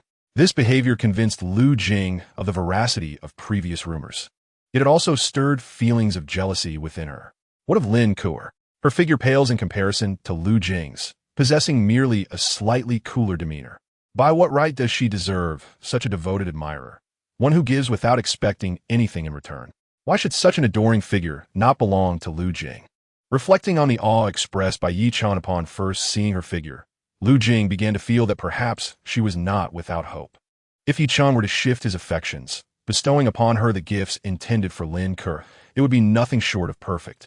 With resources at her disposal, her struggles would diminish significantly. As for whether she would feel guilty for pursuing Chen, it was hardly a consideration. In the realm of cultivation, even sisters vie for resources, let alone someone like Lin Kuer, merely a roommate. Not seizing the opportunity would be foolish. Chen remained oblivious to the thoughts of the two women, and even if he were aware, it would not concern him. Regardless of whom he gifted, it made no difference. The rewards were uniformly tenfold. Upon returning safely to the pill shop, he gazed toward the system space. Gift successful. The gift consisted of 10 Zhongping Pei Yuan Dan, which yielded a tenfold return, rewarding him with 100 Zhongping Pei Yuan Dan. As he beheld the reward, Chen's eyes sparkled with delight. A substantial profit of 100 Zhongping Pei Yuan Dan, valued at approximately 15 low-grade spirit stones. Over the course of a month, this would amount to at least 60 low-grade spirit stones. Coupled with the daily production of 2 furnaces of pills, he could generate 400 to 500 Pei Yuan Dan monthly. In total, he might earn a low-grade spirit stone each month. The medicinal materials were supplied by the shop, and the manager would likely sell him low-priced pills to fulfill tasks. Rounded up, this was pure profit. Once he amassed spirit stones, he could continue to purchase expensive gifts. For instance, Chen felt the need for a self-defense technique, for his offensive spells were rather monotonous. Once he had the means, it would be wise to acquire several. Additionally, magical artifacts would significantly enhance his offensive capabilities, while protective garments could greatly bolster his defense. He also desired a storage bag, as the increasing quantity of pills made it inconvenient to carry them in his pockets or store them in his room. A storage bag would undoubtedly be more practical. All in all, upon reflection, Chen realized the arduous journey of cultivating immortality lay ahead, with an abundance of financial needs. Even with his alchemical skills and the system, life remained rather constrained. The existence of an ordinary cultivator was truly challenging. Chapter 19. The shift in offensive and defensive dynamics in the following month. Chen devoted his days to diligent cultivation and refining pills to accumulate spirit stones. After mastering the crafting of Peiyuan Dawn, each time he operated the furnace, he managed to produce 2 to 3 superior grade Peiyuan Dawn, all of which he reserved for his own consumption, for otherwise, he could have earned even more. The effects of the superior grade Peiyuan Dan were exceptional, and with the strengthening effects of the Longxiang Banruo Gong growing increasingly potent, Chen could feel his progress each day. Perhaps within 6 months, he would break through to the 5th layer of qi refinement. Indeed, cultivation could be bolstered by resources, provided one had sufficient resources. For instance, Chen consumed superior grade Peiyuan Dan daily, amounting to 6 low-grade spirit stones each month. In addition to the Peiyuan Dan, he also required xianxia Dan for body refinement, which were also superior grade. The xianxia Dan was costlier, as it was a proprietary pill of the Longxiang sect, designed for monopoly. 1 low-grade spirit stone could only procure 5 low-grade xianxia Dan, while the superior grade was a 1-to-1 exchange. Thus, 30 pieces in a month would cost 30 low-grade spirit stones. Additionally, Chen had no desire to cook for himself and relied on Big Dawn, consuming 1 daily for nutritional supplementation. In total, his monthly expenditure on pills alone approached 40 low-grade spirit stones. This did not even account for the spirit stones required for other spells and techniques. Such a lifestyle was at least 10-fold better than when he resided within his family. After some calculation, Chen could not help but feel a deep, heartfelt sentiment. It was evident that in any world, wealth enabled a better existence. Throughout the month, Chen visited Lin Ku'er weekly to deliver medicinal pills. Following her initial encounter with danger, Lin Ku'er would usher Chen into her room upon his arrival, seemingly wishing to evade Lu Jing. However, each time Chen finished delivering the pills and prepared to leave, Lu Jing would conveniently emerge from her own room, donning different attire each time, unabashedly flaunting her alluring figure and greeting Chen with exuberance. Although Lin Ku'er would appear displeased, Chen feigned ignorance, engaging in cheerful conversation with Lu Jing to learn more about her. This only served to infuriate Lin Ku'er, who could no longer maintain her calm demeanor, gritting her teeth in frustration behind Chen's back. Chen was certainly not oblivious to Lin Ku'er's emotions, but what of it? He was not a true sycophant. His gift-giving was merely a means to fulfill the system's tasks. Although he had to concede that, from an outsider's perspective, his actions did resemble flattery, he still held the right to choose whom he wished to flatter. Lu Jing, in her eagerness to gain some advantage from him, exhibited considerable enthusiasm, even displaying some benefits to him. Though only a glimpse, it was evident that her intentions were sincere. In stark contrast, Lin Ku'er maintained an air of indifference, embodying a demeanor of aloofness. The disparity was unmistakable. Nonetheless, Chen did not intend to immediately shift his affections towards Lu Jing, offering her gifts. He deemed it unwise to be overly proactive. It would be prudent to wait until Lin Ku'er ventured into the mountains before gradually redirecting his focus towards Lu Jing, who would likely make considerable efforts to win him over in pursuit of a wealthy suitor willing to spend on women. After all, if only one woman offered a 10-fold return, Chen would certainly take the initiative. However, if 2 female cultivators were vying for his favor, each seeking to gain from him, the dynamics would shift from a buyer's market to a seller's market. Given that his system could only trigger once a week, Lin Ku'er could do little to change this situation, despite the regularity of Chen's gifts. Thus, Lin Ku'er resolved that after her expedition concluded, and she had acquired wealth, she would immediately seek new accommodations, no longer wishing to reside with Lu Jing, whom she considered a rival. The sense of urgency brought on by Lu Jing made Lin Kuo fear that Yi Chen, her devoted admirer, might be snatched away. Concurrently, she recognized the dangers of her venture into the mountains and sought to prepare as thoroughly as possible, with Yi Chen providing the necessary medicinal pills for her cultivation. Lin Kuo found herself delayed by a full month beyond her original plans before finally embarking on her journey.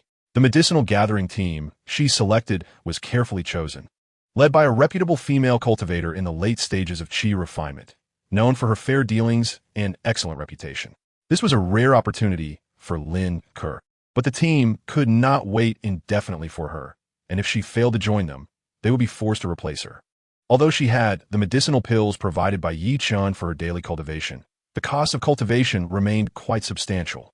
Lin Kuo, having taken leave from her position, found herself devoid of any source of income, and the spiritual stones she had saved over the years were dwindling. If this situation persisted, she feared she might even struggle to pay her rent.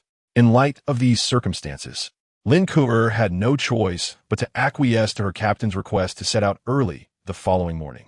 However, on the eve of departure, she took the initiative to visit Yi Dan Pu, seeking out Master Yi Chen. Upon her arrival, she announced her presence to the attendant, stating that the female cultivator known as Lin Kuo had come to pay her respects. Inside the chamber, Yi Chen had just completed the refinement of a batch of xianxia. Observing the 10 exquisite xianxia before him, he was in good spirits. At that moment, he heard the attendant outside reporting her arrival, which momentarily caught him off guard. Calculating the days, he realized it was only the 6th day. Barely a week had passed. After a moment's contemplation, he instructed the attendant to invite Lin Kuo in. Due to her resignation, Lin Kuo was unable to directly access the rear courtyard. Yi Chen therefore stepped out of the room, ensuring the door was closed behind him as he awaited her arrival in the courtyard. The lingering aroma of the elixirs he'd just refined permeated the air, and Yi Chen was reluctant to reveal his ability to concoct xianxia to others. Before long, Lin Kuo appeared.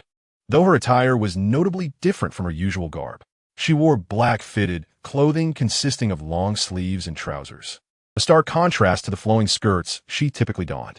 Her hair was elegantly tied up, and her once gentle visage now exuded a newfound vigor. "What brings you here, Fairy Lin?"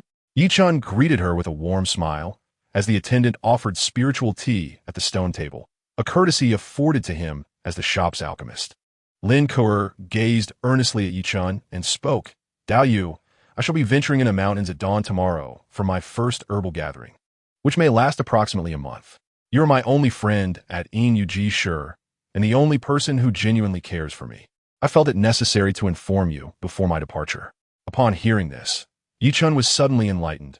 She was merely here to inform him of her imminent journey. Had this been earlier, he might have felt a pang of reluctance, given the singular opportunity to earn tenfold spiritual stones. However, with the presence of Lu Jing, another female cultivator who also possessed the potential for such returns, Lin Kuo's departure seemed inconsequential. Thus, he smiled gently and replied, "I wish you a bountiful harvest in the mountains, Fairy Lin." Yi Chen's response, starkly different from what Lin Kuo had anticipated, caused her to pause momentarily. How could he exhibit no trace of reluctance or concern for her journey? This struck her as peculiar. Chapter 20. Yi Chen without prospects. Yi Chen's calm demeanor left Lin Kuo momentarily taken aback. However, she quickly understood his intentions. He was merely trying to alleviate any pressure she might feel. Yi Chen had consistently demonstrated his desire to support her selflessly, without seeking anything in return. Although he had the backing of his father, who could provide some resources, the Yi family was but a minor clan, and the extent of Yi Chen's support was limited. After granting her external cultivation techniques and spells, as well as weekly supplies of elixirs, he had reached his limit. Yi Chen was acutely aware of his own inadequacies and his inability to assist her further. Thus, he chose to silently support her endeavors. Realizing Yi Chen's heartfelt intentions filled Lin Kuo with a profound sense of gratitude. Unfortunately, she also recognized that Yi Chen's potential seemed bleak, his talent was lacking, and his background was merely that of a small cultivation family. Even his alchemical skills, the one area where he excelled, were only marginally superior to those of a wandering cultivator. Lin Cooker understood well that the mid-grade elixirs he gifted her, though he claimed to have crafted them, were unlikely to be of his own making. No one knew better than she the limitations of Yi Chen's alchemical abilities. The previous Juqi Dan he had provided was undoubtedly of the lowest grade, and such a level of skill could not improve dramatically in such a short time. Had it not been for this reality, Lin Ke might have considered Yi Chen more seriously, but alas, his prospects were simply too dim. As she glanced at the sky, she noted the late hour. She needed to rise early for her journey into the mountains and intended to retire early that night, especially given the dangers that awaited her. With a smile, she remarked, "I shall depart at dawn tomorrow, and upon my return, I will be sure to visit you first to treat you to a meal in gratitude for your care during this time. Therefore, you need not come by my residence for the time being." Yi Chen finally grasped her intention, realizing she had come to advise him against visiting her home during her absence, likely to avoid any encounters with Lu Jing. Such is the nature of women. Even if they disregard a lick spittle, they still do not wish to see others encroach upon what they consider theirs. How classic! It seemed she was concerned that he might misunderstand and alter his perception of her. Lin Ke added, "Moreover, Dao Yu Lu Jing is inherently reserved and does not appreciate disruptions. I am aware that she has several admirers, one of whom is a 5th-level Qi refining cultivator, who appears somewhat domineering. While Dao Yu Lu Jing is certainly not involved with them, should they happen to see you visiting, it could lead to trouble." Yi Chen couldn't help but chuckle at this.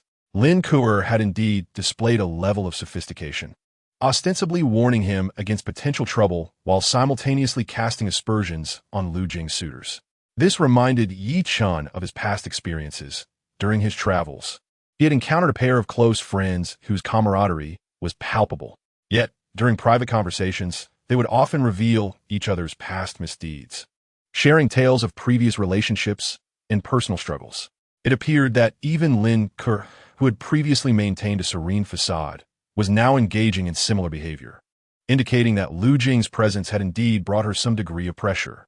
Yi Chen chose not to elaborate further, merely nodding in appreciation of her thoughtful caution.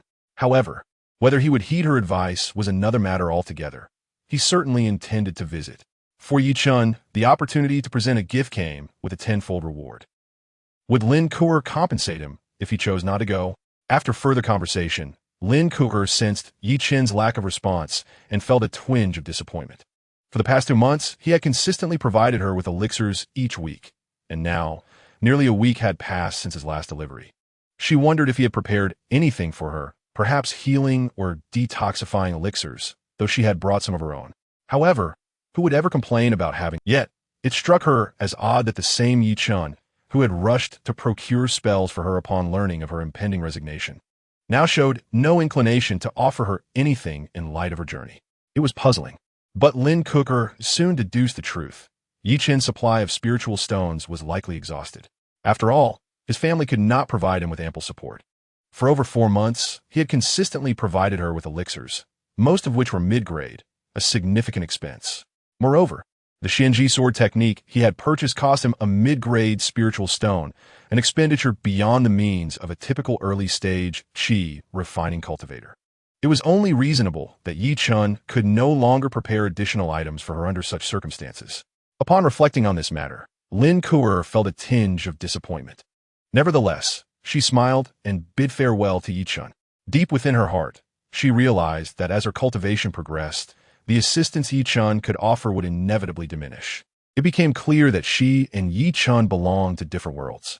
With this thought, the sense of urgency she had felt due to her rivalry with Lu Jing, as well as her regard for Yi Chen, swiftly waned. She reverted to her previous demeanor, serene and detached like an elegant chrysanthemum. After seeing Lin Ke off, Yi Chen contemplated her somewhat aloof attitude and couldn't help but chuckle. Having lived 2 lifetimes, he understood such women's sentiments well. It was merely that he had not taken the initiative to offer a gift today, leading her to misinterpret his intentions. She likely thought that he, being overly devoted, would have wanted to present something, but was simply unable to do so. When she believed he lacked spiritual stones, her demeanor, while not overtly cold, certainly became more distant. Yi Chen was not surprised by this. Such was the fate of those who relied on flattery for affection. Once the resources to flatter were withdrawn, the the feelings would swiftly evaporate. If she returned from the mountains to find him still in a state of modest means, she would likely drift further away from him. However, Chen was entirely indifferent to this. He had no intention of presenting any gifts today, not due to a lack of spiritual stones. On the contrary, he had accumulated a total of 90 low-grade spiritual stones during this period, nearly enough for a single medium-grade stone. Yet, due to the system's feedback mechanism, he would only be able to utilize these stones after the cooldown period concluded tomorrow. Presenting gifts today would not trigger the tenfold feedback. Without such feedback, why should he part with his resources? Did she expect him to behave like an ATM? Chen was no genuine sycophant. Thus, he paid no heed to Lin Kuer's previous remarks. Not only was he determined to visit her home, but he also intended to do so at the break of dawn the next day. He planned to feign ignorance regarding her trip to the mountains and meet Lu Jing instead. He intended to bestow not only pills, but also consider purchasing new spells to enhance his own power. Moreover, he had long coveted a storage bag. He had never encountered such spatial equipment in his previous life, where technology reigned supreme. It was said that most storage bags could hold up to half a cubic meter. With the tenfold return, that would amount to 5 cubic meters. The possibilities of what could be stored within were boundless. Wouldn't that be akin to soaring to new heights? During the month that Lin Kuer spent in the mountains, Chen resolved to present these items solely to Lu Jing. It wasn't because he favored Lu Jing. Rather, he was curious about Lin Kuer's reaction upon returning after a month, seeing the multitude of gifts he had given Lu Jing. Would she feel betrayed, sever ties with him, and refuse to associate with him any longer? Or would she relinquish her aloof demeanor and instead seek his favor for resources? Chen awaited the outcome with keen anticipation. Chapter 21. The Eager Lu Jing. In the early morning, Lin Kuer completed her grooming and carefully tucked the prepared pills into her bosom. She also carried a change of clothes on her back and held a long sword in her hand. This was not a magical weapon, but rather a finely crafted iron sword infused with fragments of materials used for crafting magical artifacts, making it quite sharp. Although it could not conduct spiritual energy or cast spells like a true magical artifact, its affordability was its advantage. Once prepared, Lin Kuer stepped out of her room. She gazed toward the distant mountain shadows, faintly hearing the roars of beasts echoing from within the mountains at dawn. Most cultivators were, in truth, reluctant to enter the mountains. The risks often outweighed the rewards, and not everyone possessed such courage. However, Lin Kuer had grown weary of her current predicament. She yearned for strength. If she could break through to the later stages of qi refining, her gains would far surpass her current situation. With increased resources, she could ascend to higher realms, potentially even breaking through to foundation establishment or beyond. Hence, Lin Kuer felt it imperative to strive forward. As she exited her room, Lu Jing happened to emerge as well, her face brightening with a smile upon seeing Lin Kuer. However, Lin Kuer noticed Lu Jing's lack of warmth and chose to feign ignorance, walking straight out of the courtyard. Lu Jing, observing Lin Kuer's demeanor, felt no anger and merely smiled faintly. Lin Kuer was departing, and her opportunity had arrived. As Lin Kuer left the courtyard, she did not catch sight of Chen and felt a hint of disappointment. Deep down, she had harbored hopes that Chen might come to see her off in the morning. Clearly, he had not. It seemed that Chen truly had nothing to offer. With this realization, Lin Kuer felt that her efforts to remind him yesterday had been a waste of time. Losing Chen, who was of no use to her, mattered little. Moreover, it was evident that Lu Jing was after Chen's resources. If Chen lacked resources, Lu Jing would likely no longer expend any effort on him. Turning back, Lin Kuer gazed at the dilapidated courtyard and vowed to herself that relying on others was inferior to relying on oneself. She resolved never to inhabit such a rundown house again, nor to remain in Inu Market. She would surely move to Qingyan City. Both Chen and Lu Jing were destined not to belong to the same world as her. With this thought, Lin Kuer felt a surge of confidence. Holding on to her aspirations for the future, she stepped forward resolutely toward the designated meeting place. In the morning, Chen awoke leisurely. After being attended to by a maid, he recalled that Lin Kuer must have already set off that morning. However, he was unfazed. Whether she departed or not was of little consequence. Chen began his daily regimen, practicing his cultivation techniques in the morning, followed by external martial arts training, which consumed the entire morning. After a brief midday rest, he resumed studying spells. Once completed, he would refine pills, typically producing 2 batches daily, mostly focusing on Pei Yuan Dan. But his supply of xianxia Dan ran low. He would also craft that. Once all was done, he would take time to relax and unwind. Chen understood the importance of balancing work and rest. Although the cultivation world lacked the internet, its cultural and entertainment offerings were quite robust. Many mortals thrived in the presence of cultivators. To enjoy music, one need not require speakers. A mortal songstress could suffice. For performances, one could pay to attend. For thrills, even without the street performers, there were many options to choose from. Mortal celestial chickens were also available, all supported by dedicated organizations of cultivators. Inu Market boasted a variety of such entertainments, filled with fantastical tales. Ordinary people, upon encountering fortuitous events, could become enlightened and revered. The plots were exceedingly popular, featuring fairies and witches. And due to the lack of censorship, some even included illustrations. Chen found it to be quite an eye-opener. However, after finishing his pill refinement that afternoon, Chen did not rest. Instead, he prepared to go out. With Lin Kuer gone, it was time to find Lu Jing and present his gifts. 10 medium-grade Pei Yuan Dan would yield the equivalent of 5 days' worth of refining profits. A sound investment. Once he exchanged the batch of pills he had accumulated for spiritual stones, he could procure even more valuable gifts.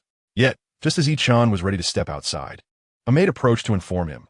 Xianxia, a female cultivator, has come to visit, claiming to be Lu Jing. Upon hearing this, a smile spread across Chen's face as he prepared to leave. How decisive Lu Jing was. Just as Lin Kuer had departed in the morning, Lu Jing took the initiative to come and seek him out in the afternoon. What a remarkable prospect. Please invite her in, he instructed, gesturing for her to enter the courtyard. Soon, a female cultivator, led by the maid, entered the courtyard. It was none other than Lu Jing. Today, Lu Jing donned a long azure dress that, while seemingly loose-fitting, was elegantly accentuated by her figure, highlighting her slender waist. In comparison to Lin Kuer, Lu Jing's waist was not particularly thin.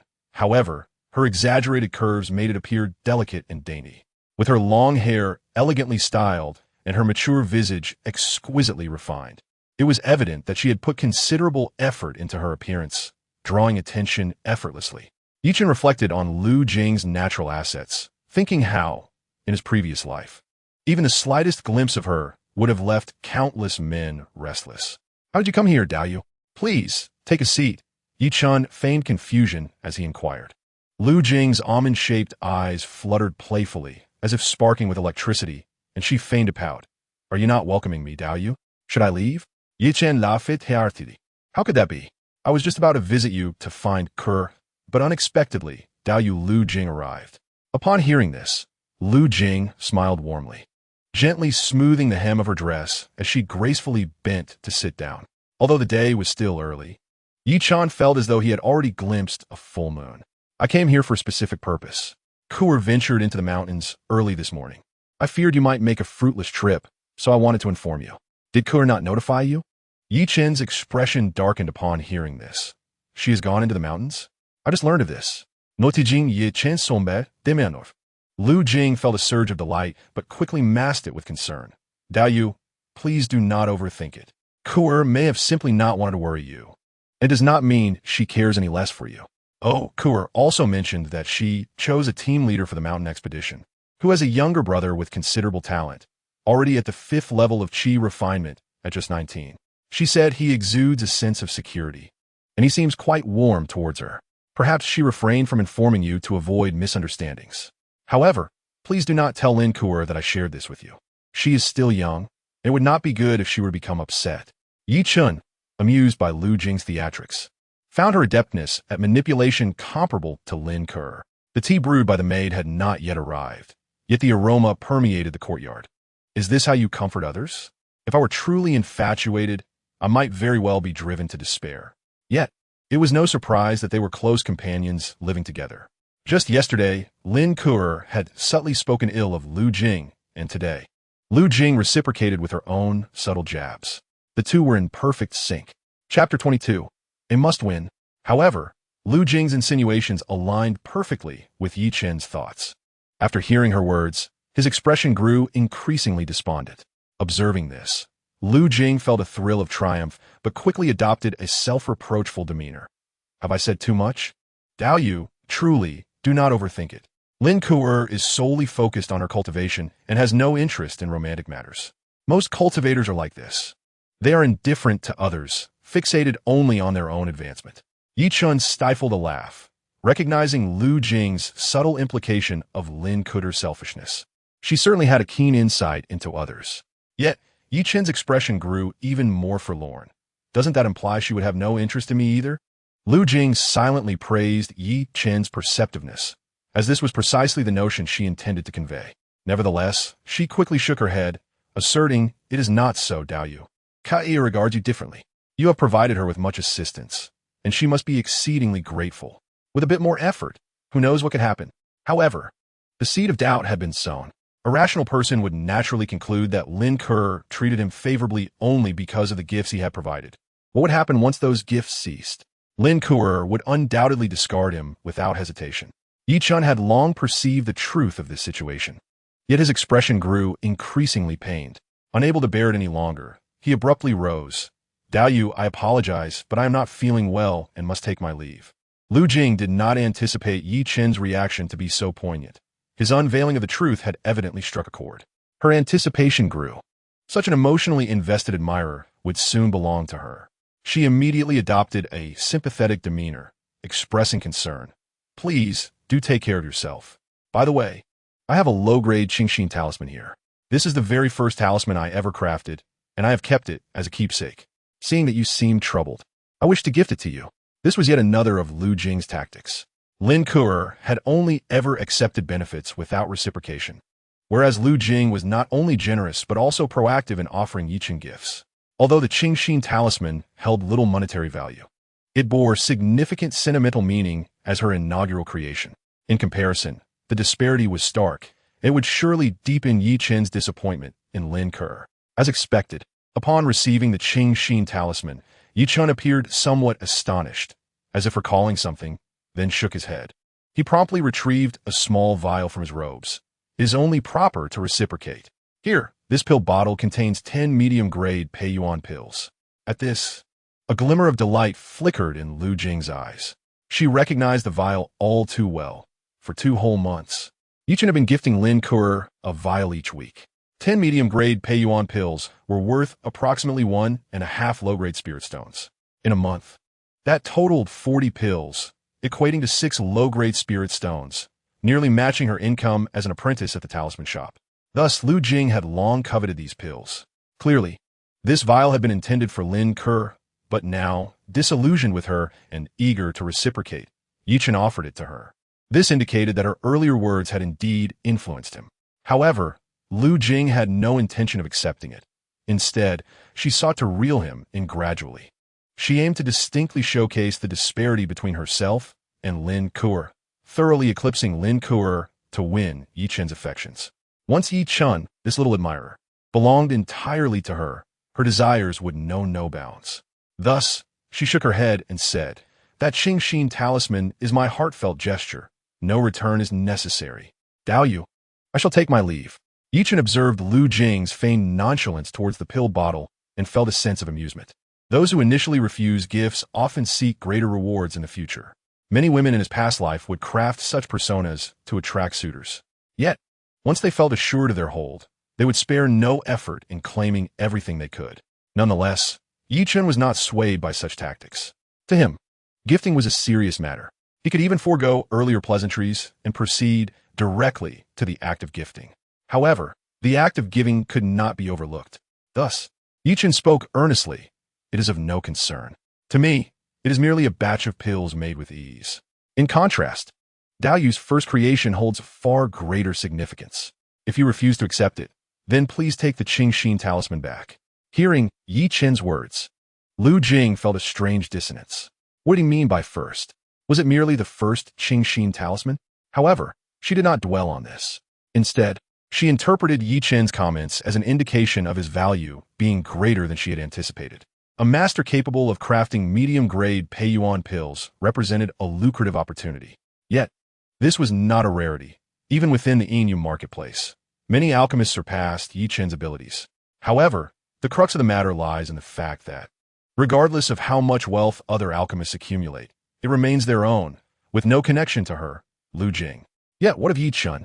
By merely presenting a Qingxin talisman, he reciprocated with a mid-grade Pei Yuan Dan. Such generosity is indeed unparalleled in the Inu market. Lu Jing felt a surge of fortune at this prospect. Observing Yi Chen's resolute demeanor, she reluctantly accepted the elixir, her voluptuous figure swaying slightly as she expressed her gratitude, stating, "In that case, I shall not be modest. I thank you, Dao Yi." She added, "I am currently studying the exorcism talisman and am nearing success. Once I have crafted my first one, I shall present it to you, for a gift must be reciprocated." Yi Chen merely nodded, his spirits still low, showing little interest in conversation. After exchanging a few words, he escorted Lu Jing to the door. Upon exiting the backyard of the Yi Dan shop, Lu Jing's face radiated an unmistakable joy. This visit had proven invaluable, as she had acquired a bottle of mid-grade Pei Yuan Dan. Yet, this was merely the beginning. Yi Chen had also bestowed upon Lin Kuter spells and external techniques, along with gifts measured in mid-grade spirit stones. Such treasures were also coveted by Lu Jing, who yearned for even more. Thus, she resolved to seize this opportunity while Lin Kuer ventured into the mountains, determined to completely capture Yi Chen, molding him into her devoted follower. She envisioned a future where all of Yi Chen's possessions were exclusively hers. Lost in these thoughts, Lu Jing couldn't help but display her excitement, her movements drawing the attention of many male cultivators. It is no wonder Lu Jing was so enraptured by Yi Chen, though she was slightly more fortunate than Lin Kuer. Possessing a talent for talisman crafting, her advantages were limited. The path of talisman crafting, while one of the 6 arts of cultivation, comes at a tremendous cost for loose cultivators like her. Without proper guidance, she could not learn, lest she inadvertently cultivate a rival. Thus, she had to sign an apprentice agreement at a shop, dedicating 5 years just to the basic handling of materials, earning a meager reward of 1 low-grade spirit stone per month. Were it not for the provision of food and shelter, she would have struggled to persevere. Now, Lu Jing had managed to create some basic talismans, yet they belonged to the shop, and her salary had only increased to 5 low-grade spirit stones per month, bound by a 30-year apprentice contract, a harsh requirement that would consume her entire youth. However, without this knowledge, her future would be dire. Learning at least provided her with a skill. It is clear that most loose cultivators, trapped in this ruthless cultivation society, had little choice but to leap into the abyss, fully aware of the pitfalls. No wonder Lu Jing valued Yi Chen so highly. Possessing him would save her at least 30 years of effort. Chapter 23. A weighty gift. The gift was successfully delivered. A gift of 10 mid-grade Pei Yuan Dan. In return, a 10-fold reward was granted, totaling 100 mid-grade Pei Yuan Dan. Upon returning to his room, Yi Chen displayed no signs of sorrow, nodding contentedly at the system's notifications. Lu Jing truly delivered a 10-fold reward. At this juncture, Lin Kuer's significance diminished greatly. Yet, the female cultivator from Qingyun Fong, offering a 15-fold return, lingered in Yi Chen's thoughts. After all, an additional 5-fold reward is no trivial amount. Over time, it would amount to a staggering sum. Moreover, many treasures cannot simply be measured in spirit stones, such as the provision of spells. The disparity between a 10-fold and a 15-fold reward is indeed vast.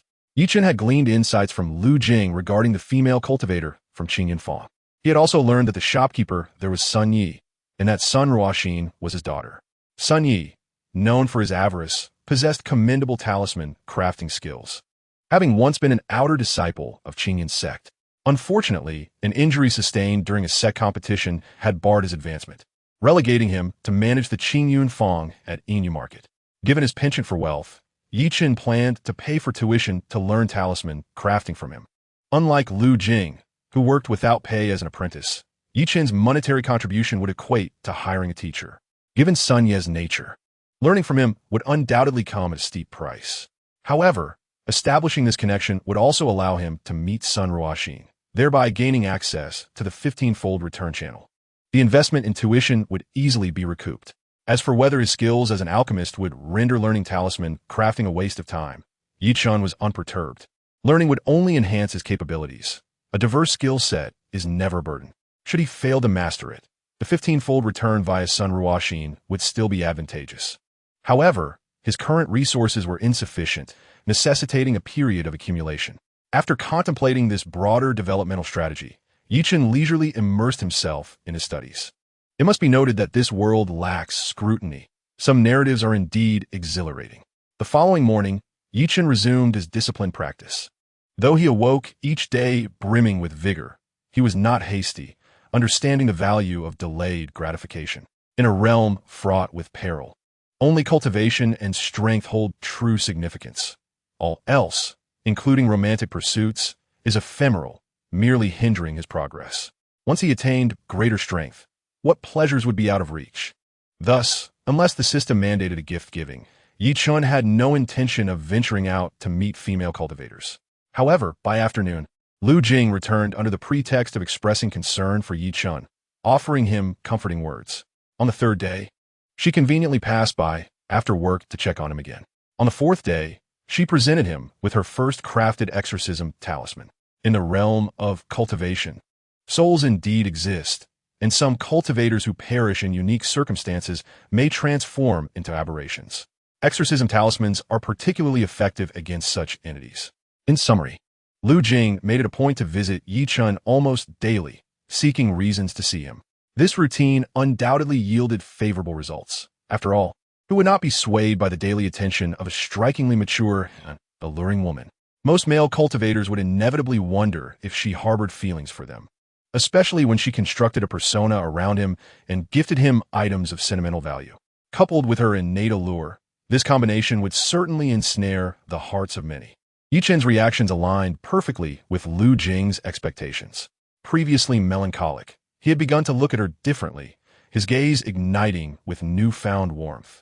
And he no longer mentioned Lin Ke, exuding an aura of infatuation. Lu Jing was ecstatic at this development. The progression of her strategy to win over Chen surpassed her expectations. Truth be told, Lu Jing harbored a hint of disdain for Chen. Although she acknowledged her own charm, his fickleness struck her as unsettling. Was this genuine love? Initially, she perceived him as deeply devoted, but now, she simply viewed him as a superficial charmer, easily swayed by appearances. It seemed that merely displaying a modicum of affection was enough to divert his affections. Nevertheless, despite her disdain, this was precisely the outcome Lu Jing desired. The sooner she secured Chen's loyalty, the sooner she would have access to greater resources to sustain her ambitions. Only in this manner can one swiftly elevate oneself and free oneself from the constraints of the apprentice contract. On the evening of the sixth day, Chen proactively accompanied Lu Jing out, feeling a twinge of reluctance as he wished to walk her home. However, Lu Jing declined, saying, "Dao Yu, there is no need to see me off. If you are free tomorrow, you may come to my home for dinner in the afternoon. I have a piece of monster meat that, once stewed with spirit rice, is absolutely delectable. My culinary skills are quite commendable, and you must certainly give it a try." Upon hearing this, Chen's face lit up with delight, and without a hint of hesitation, he readily agreed. Observing Chen's eager expression, Lu Jing couldn't help but smile inwardly. It was all too easy, a mere child's play. "Lin Ke, your little lapdog is indeed commendable, but soon he shall belong to me." Lu Jing felt a sense of satisfaction as she bid farewell. Chen watched as Lu Jing moved gracefully, a smile gracing his face. Lu Jing's tactics were indeed far superior to Lin Ke's. The very invitation to dine at her home exuded an aura of anticipation. The notion that Lu Jing would personally prepare a meal for him clearly indicated a distinct attitude towards him. Lu Jing must surely harbor feelings for me. Such a tactic could hardly deceive Chen. However, tomorrow also marked the day for the next round of gift-giving, perfectly aligning with Lu Jing's wishes, providing an opportunity to surprise her. Perhaps she could offer him some rewarding feedback in return. The following day, after Chen completed his training tasks, he concocted a batch of elixirs in the afternoon before heading to Qianfang. "Esteemed Dao Yu, what can I assist you with today?" The attendant recognized Chen from his previous visit when he had purchased spells. Chen inquired, "May I speak with the manager? Is he available?" Previously, Manager Sun Yi had introduced him to a defensive spell, the Jing Guang Shu, which had proven quite effective. Chen decided to purchase that spell today, as he had already acquired an offensive spell and now needed a defensive one. It was essential to develop comprehensively. During the purchasing process, he also intended to become more familiar with the attendant, ensuring they recognized his affluence, so that when he sought to learn about talisman crafting later, It would not seem out of place. Recognizing Chen. The attendant did not press further and simply asked him to wait a moment while he fetched someone from the back. Soon, Manager Sun Yi arrived and invited Yi Chun to the second floor. Chapter 24. The Greedy Sun Yi. Sun Yi, could you remember it? Yi Chen. As he promptly ascended to the second floor, greeting him with a smile. The xianxia sword technique you purchased last time worked well, did it not? If you encountered any difficulties during your practice, I would gladly offer my guidance for a fee. Yi Chen shook his head with a smile. I have already grasped the basics of a xianxia sword technique and do not require any guidance. I have come today to procure a defensive spell. Upon hearing this, Sun Ye's smile widened. A defensive spell? That would be the Jing Guang Shu. This spell is an entry-level defensive technique from an ancient Buddhist sect. It offers comprehensive protection without any blind spots, even safeguarding your feet. Additionally, the emitted golden light possesses the ability to ward off evil, ensuring you remain unscathed from stealthy attacks. Mastering this spell will render you nearly invulnerable during the Qi refinement stage.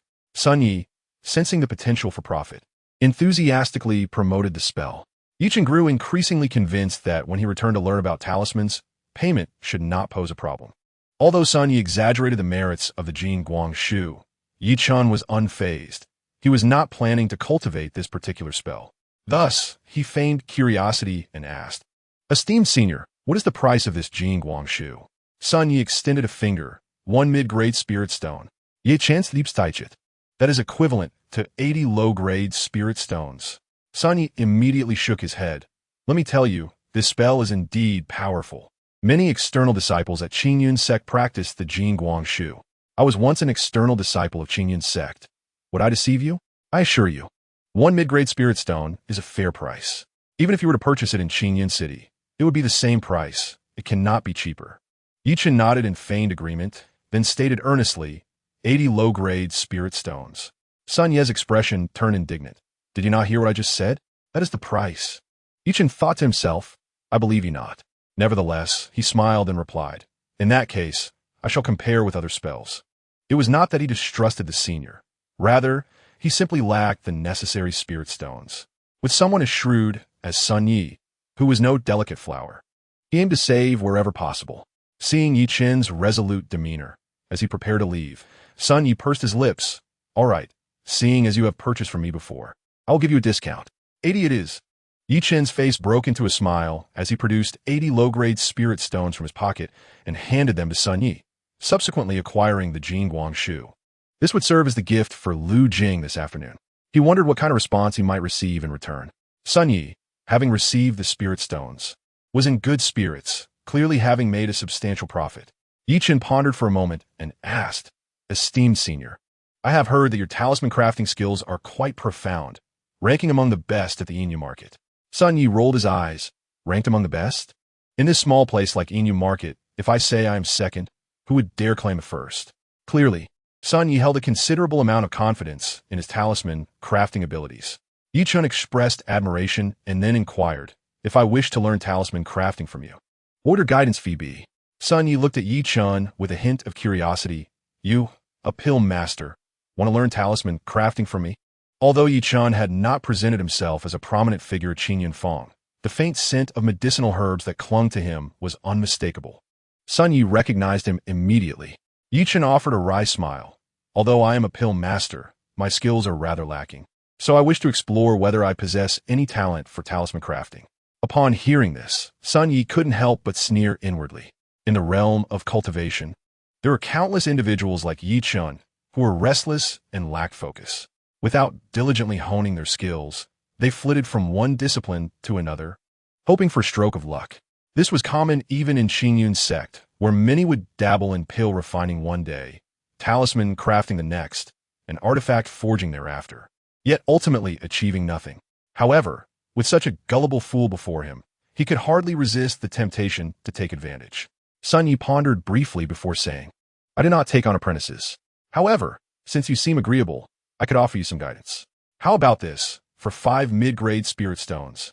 I will provide you with a lesson each week, teaching you the fundamentals of talisman crafting. Yi Chen, upon hearing this, promptly took his leave. That is truly exorbitant. For lessons a month, 5 mid-grade spirit stones? That equates to an astronomical price for a single lesson. Sun Yi hastily waved his hand. All right, I can reduce it. 3 mid-grade spirit stones. Yi Chen continued walking. 2 stones. Surely that is acceptable? Yi Chen maintained his swift pace. Observing that the young fool was indeed resolute in his departure, Sun Yi again lowered the price. 1 mid-grade spirit stone. That is the absolute lowest I can go. After all, I'm a talisman master. Crafting a few talismans could easily earn me this amount. It is only because of my age that I am willing to offer you young ones an opportunity to learn. This time, Yi Chen paused.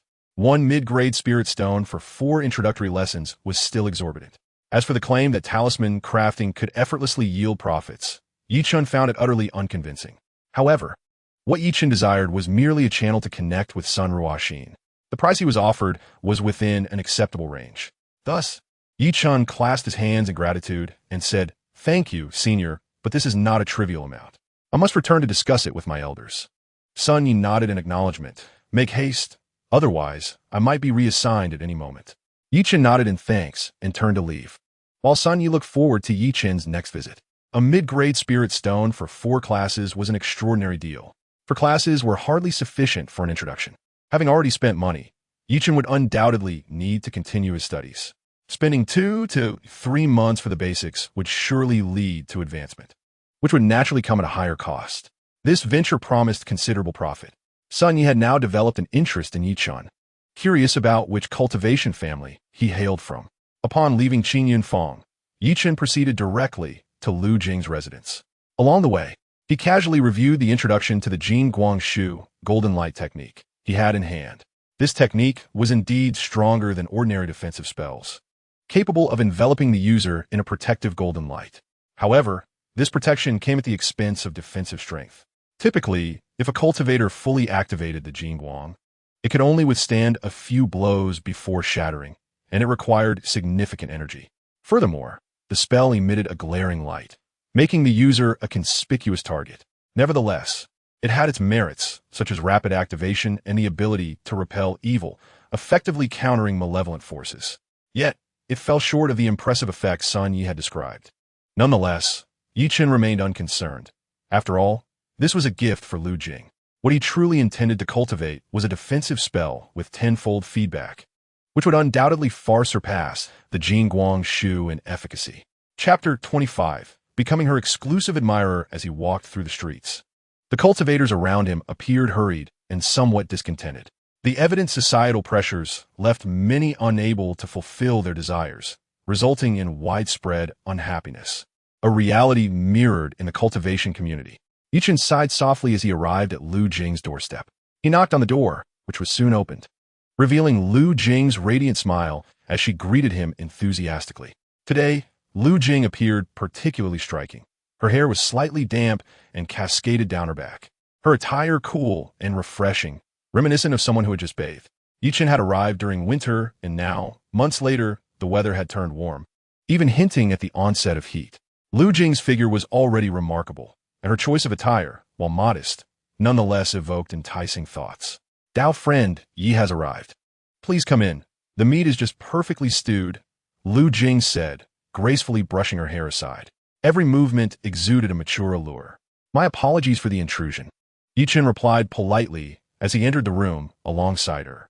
Lu Jing's home was similar to Lin Kur's.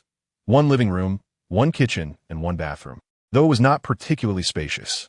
The dining table was set with bowls and chopsticks, and Lu Jing quickly entered the kitchen to bring out the stewed beast meat. The room immediately filled with a delightful aroma. Lu Jing invited Yi Chen to sit while she served rice. Soon, she presented 2 bowls, one slightly fuller than the other, each exuding the enticing fragrance of spirit rice. Since Yi Chen had crossed over, he had not cooked for himself. He had relied solely on purchased food pills. His appetite was undeniably piqued. After a brief exchange, they sat down to enjoy the meal. The stewed beast meat was not abundant. Most of the dish consisted of starchy plants akin to potatoes from his previous life. Yet, the flavor was exquisite. The meat was well seasoned, possessing a delightful chewiness with a hint of spice that was quite appetizing. As the meat filled his stomach, Yi Chen felt a warm sensation, as if spiritual energy were seeping in to nourish his body. He ate heartily, justifying it by the expensive gift he intended to present. He contemplated hiring a cook for daily meals in the future, as it was far more enjoyable than relying on food pills. Meanwhile, Lu Jing hardly touched her own meal. She even proactively served Yi Chen more dishes, her beautiful eyes sparkling with joy as she watched him eat, as though his enjoyment brought her satisfaction. Lu Jing's culinary skills were truly exceptional. The meal concluded swiftly, and Yi Chen expressed his immense satisfaction with heartfelt praise. Lu Jing beamed, "If you enjoyed it, Dao friend Yi, you're welcome to come often. Unfortunately, there isn't too much beast meat left. I will buy a larger piece at the market when I receive my payment in a few days and invite you again. Please, make yourself comfortable.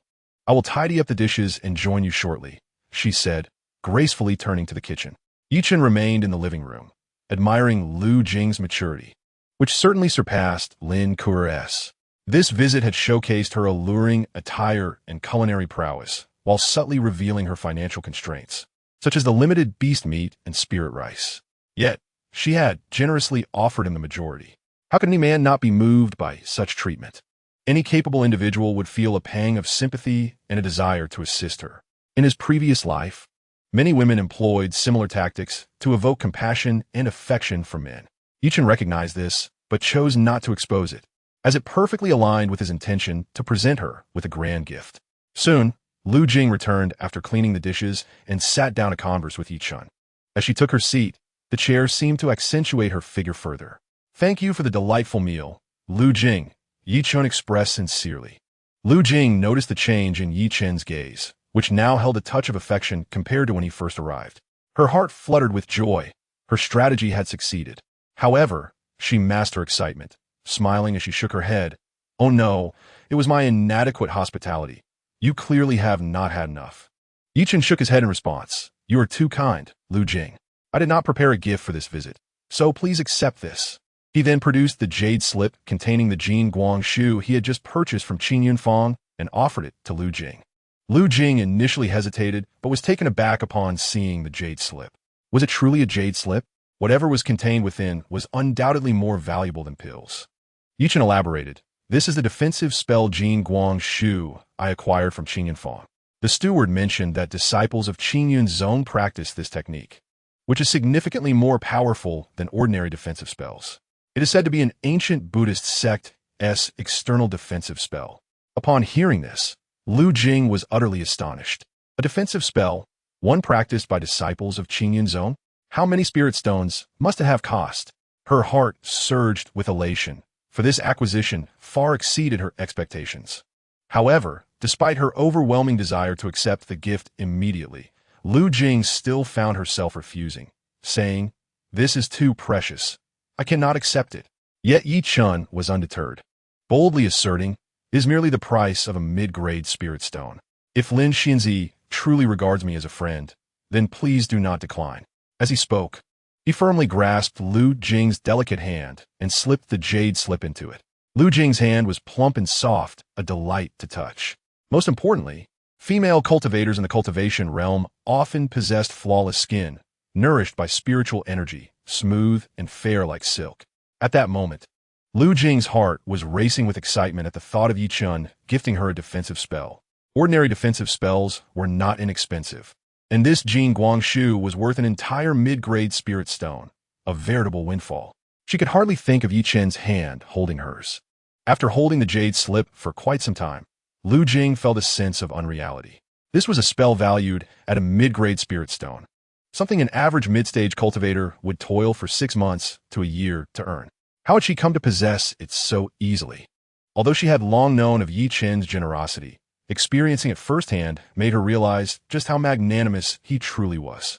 This was undoubtedly the greatest treasure in the world. Lu Jing even felt a twinge of sympathy for Lin Ku, who, despite sitting on a mountain of wealth, chose to work at a pill shop as a receptionist. Why not enjoy the steady flow of pills and spells right at her fingertips instead of risking her life in the mountains for a few spirit stones? It seemed foolish. In that moment, Lu Jing resolved to avoid repeating Lin Kuer's mistakes. She would make a concerted effort to win Yi Chen's heart and secure his unwavering devotion. Chapter 26. Dawei Tian Long Zhao. It could be said that upon gifting this spell, Yi Chen's worth in Lu Jing's eyes soared.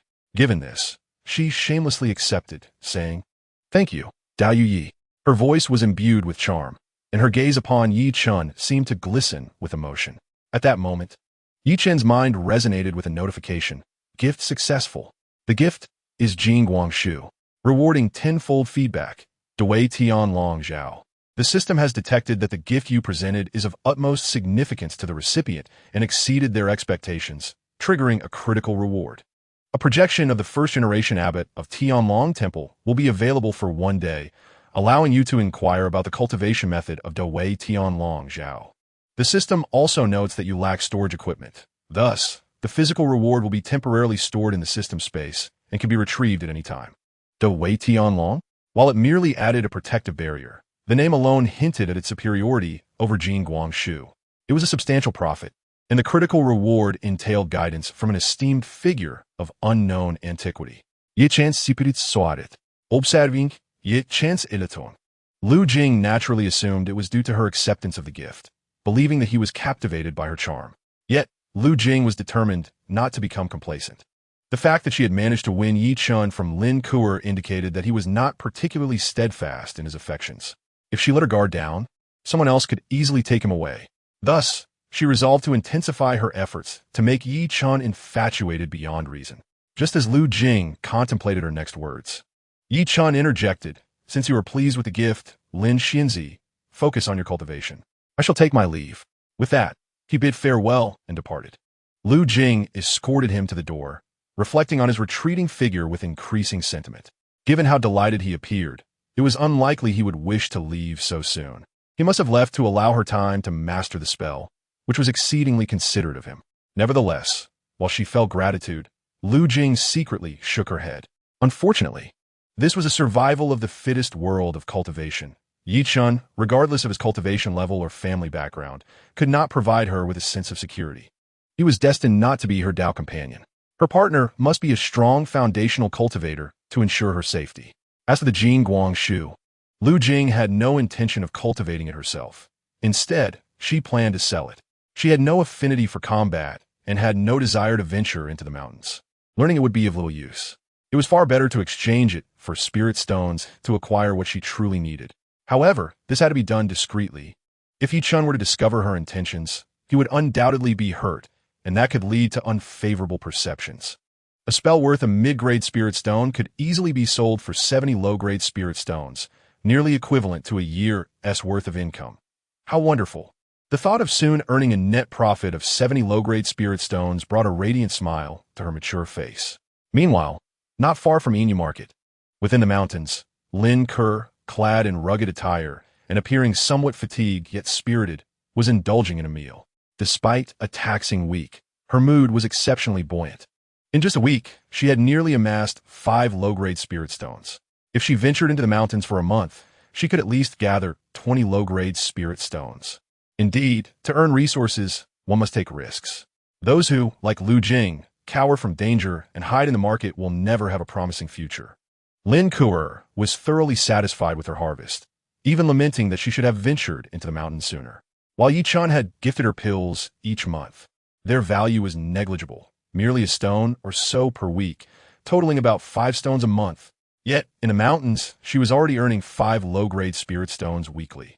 She realized she should not squander her time on the meager benefits Yi Chen offered. Moreover, the assistance Yi Chen had provided now seemed inconsequential.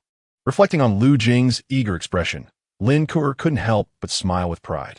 What was Yi Chen, after all? She could easily relinquish him. However, she had promised to treat him to a meal and could not go back on her word. Besides, there were indeed dangers in the mountains. One member of her team had been killed by a beast's ambush. If not for Yi Chen's gifts of the dragon elephant hand and the xianxia sword technique, significantly enhancing her strength, she might have been injured as well and unable to enjoy her current success. Thus, although Yi Chen was no longer of use to her, Lin Kuer believed she was not the type to be heartless. She would still honor her promise and treat him to dinner. Yet, moving forward, she would focus on her cultivation and mountain ventures, minimizing her encounters with him. After all, the disparity between them was growing increasingly vast. Since it was impossible to bridge that gap, there was no need to give him hope only to lead to disappointment.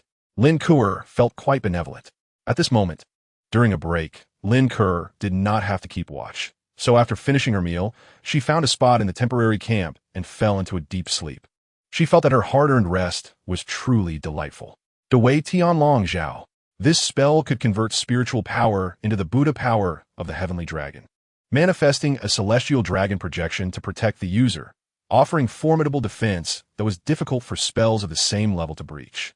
The dragon projection could also be used offensively, capable of injuring enemies or ensnaring them.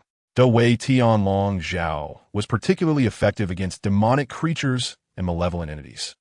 Chen was unaware of Lin Kuer's thoughts deep within the mountains, or perhaps he had almost forgotten her. For him, both Lu Jing and Lin Kuer were interchangeable. However, Lu Jing possessed a more alluring figure and was unreserved in displaying it, providing a visual feast that was certainly more appealing than Lin Kuer. At this moment, as Chen pressed the system reward of Dawei Tianlong Zhao against his forehead and gazed at its description, his eyes sparkled with excitement.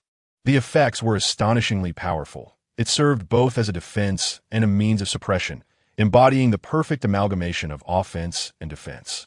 However, this spell was notoriously challenging to cultivate, as the power of the Tianlong was exceedingly difficult to transform. Only those well-versed in Buddhist teachings could master it with ease. Yet, Chen felt unperturbed. Within his mind resided the ethereal figure of the abbot from Tianlong Sea, offering him one-on-one private lessons. What was there for Chen to worry about?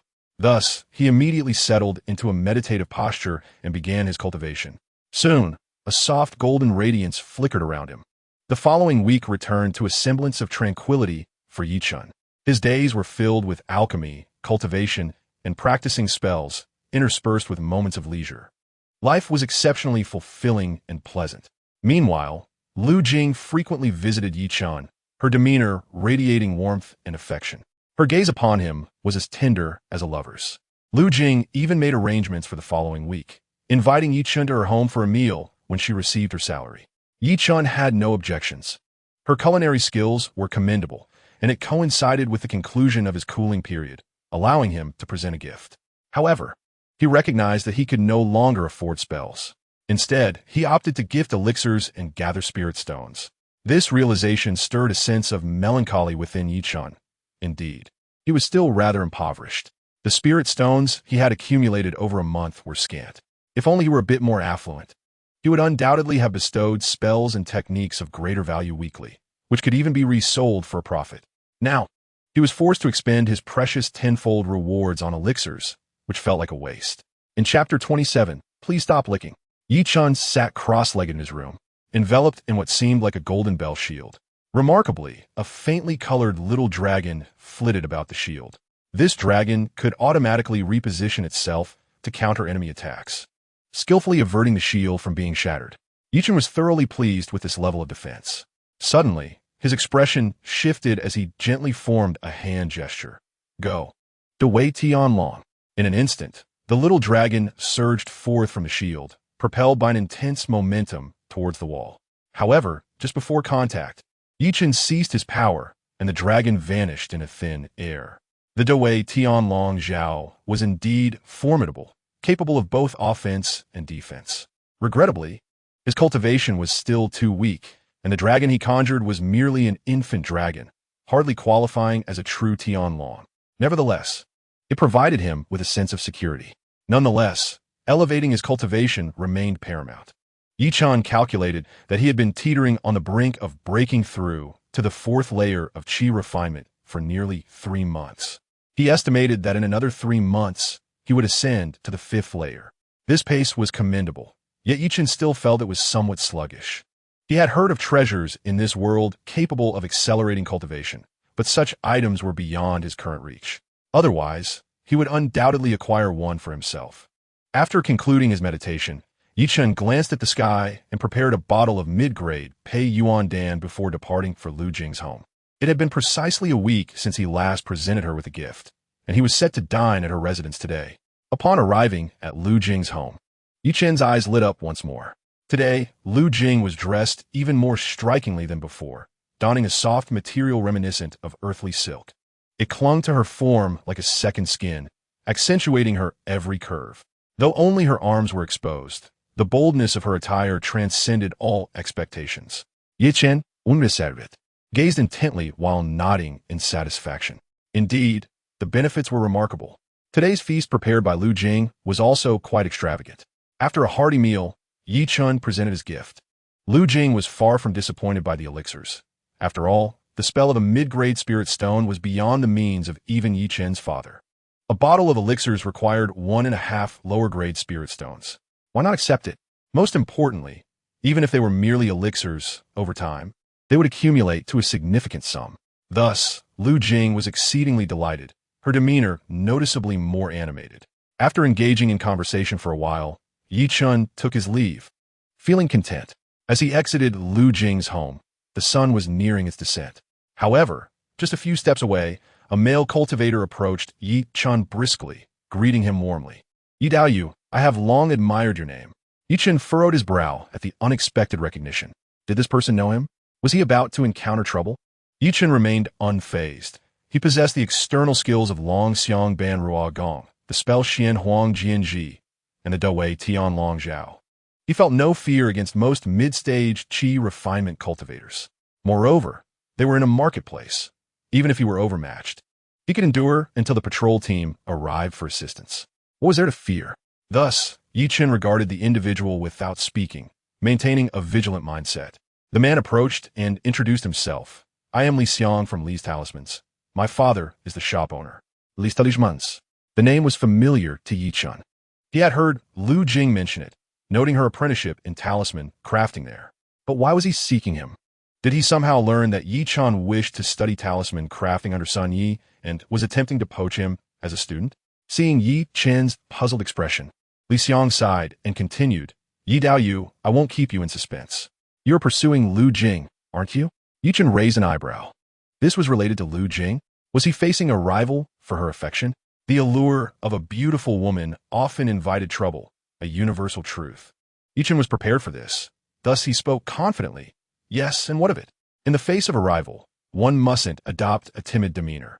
Being overly polite could lead the opponent to perceive one as easy prey." Upon hearing Yi Chen's tone, Li Xiang quickly waved his hands in a gesture of dismissal. "There is no need for that, Yi Daoyu. I did not intend it that way. Lu Jing is indeed beautiful, and her figure is commendable. It is entirely normal to admire her.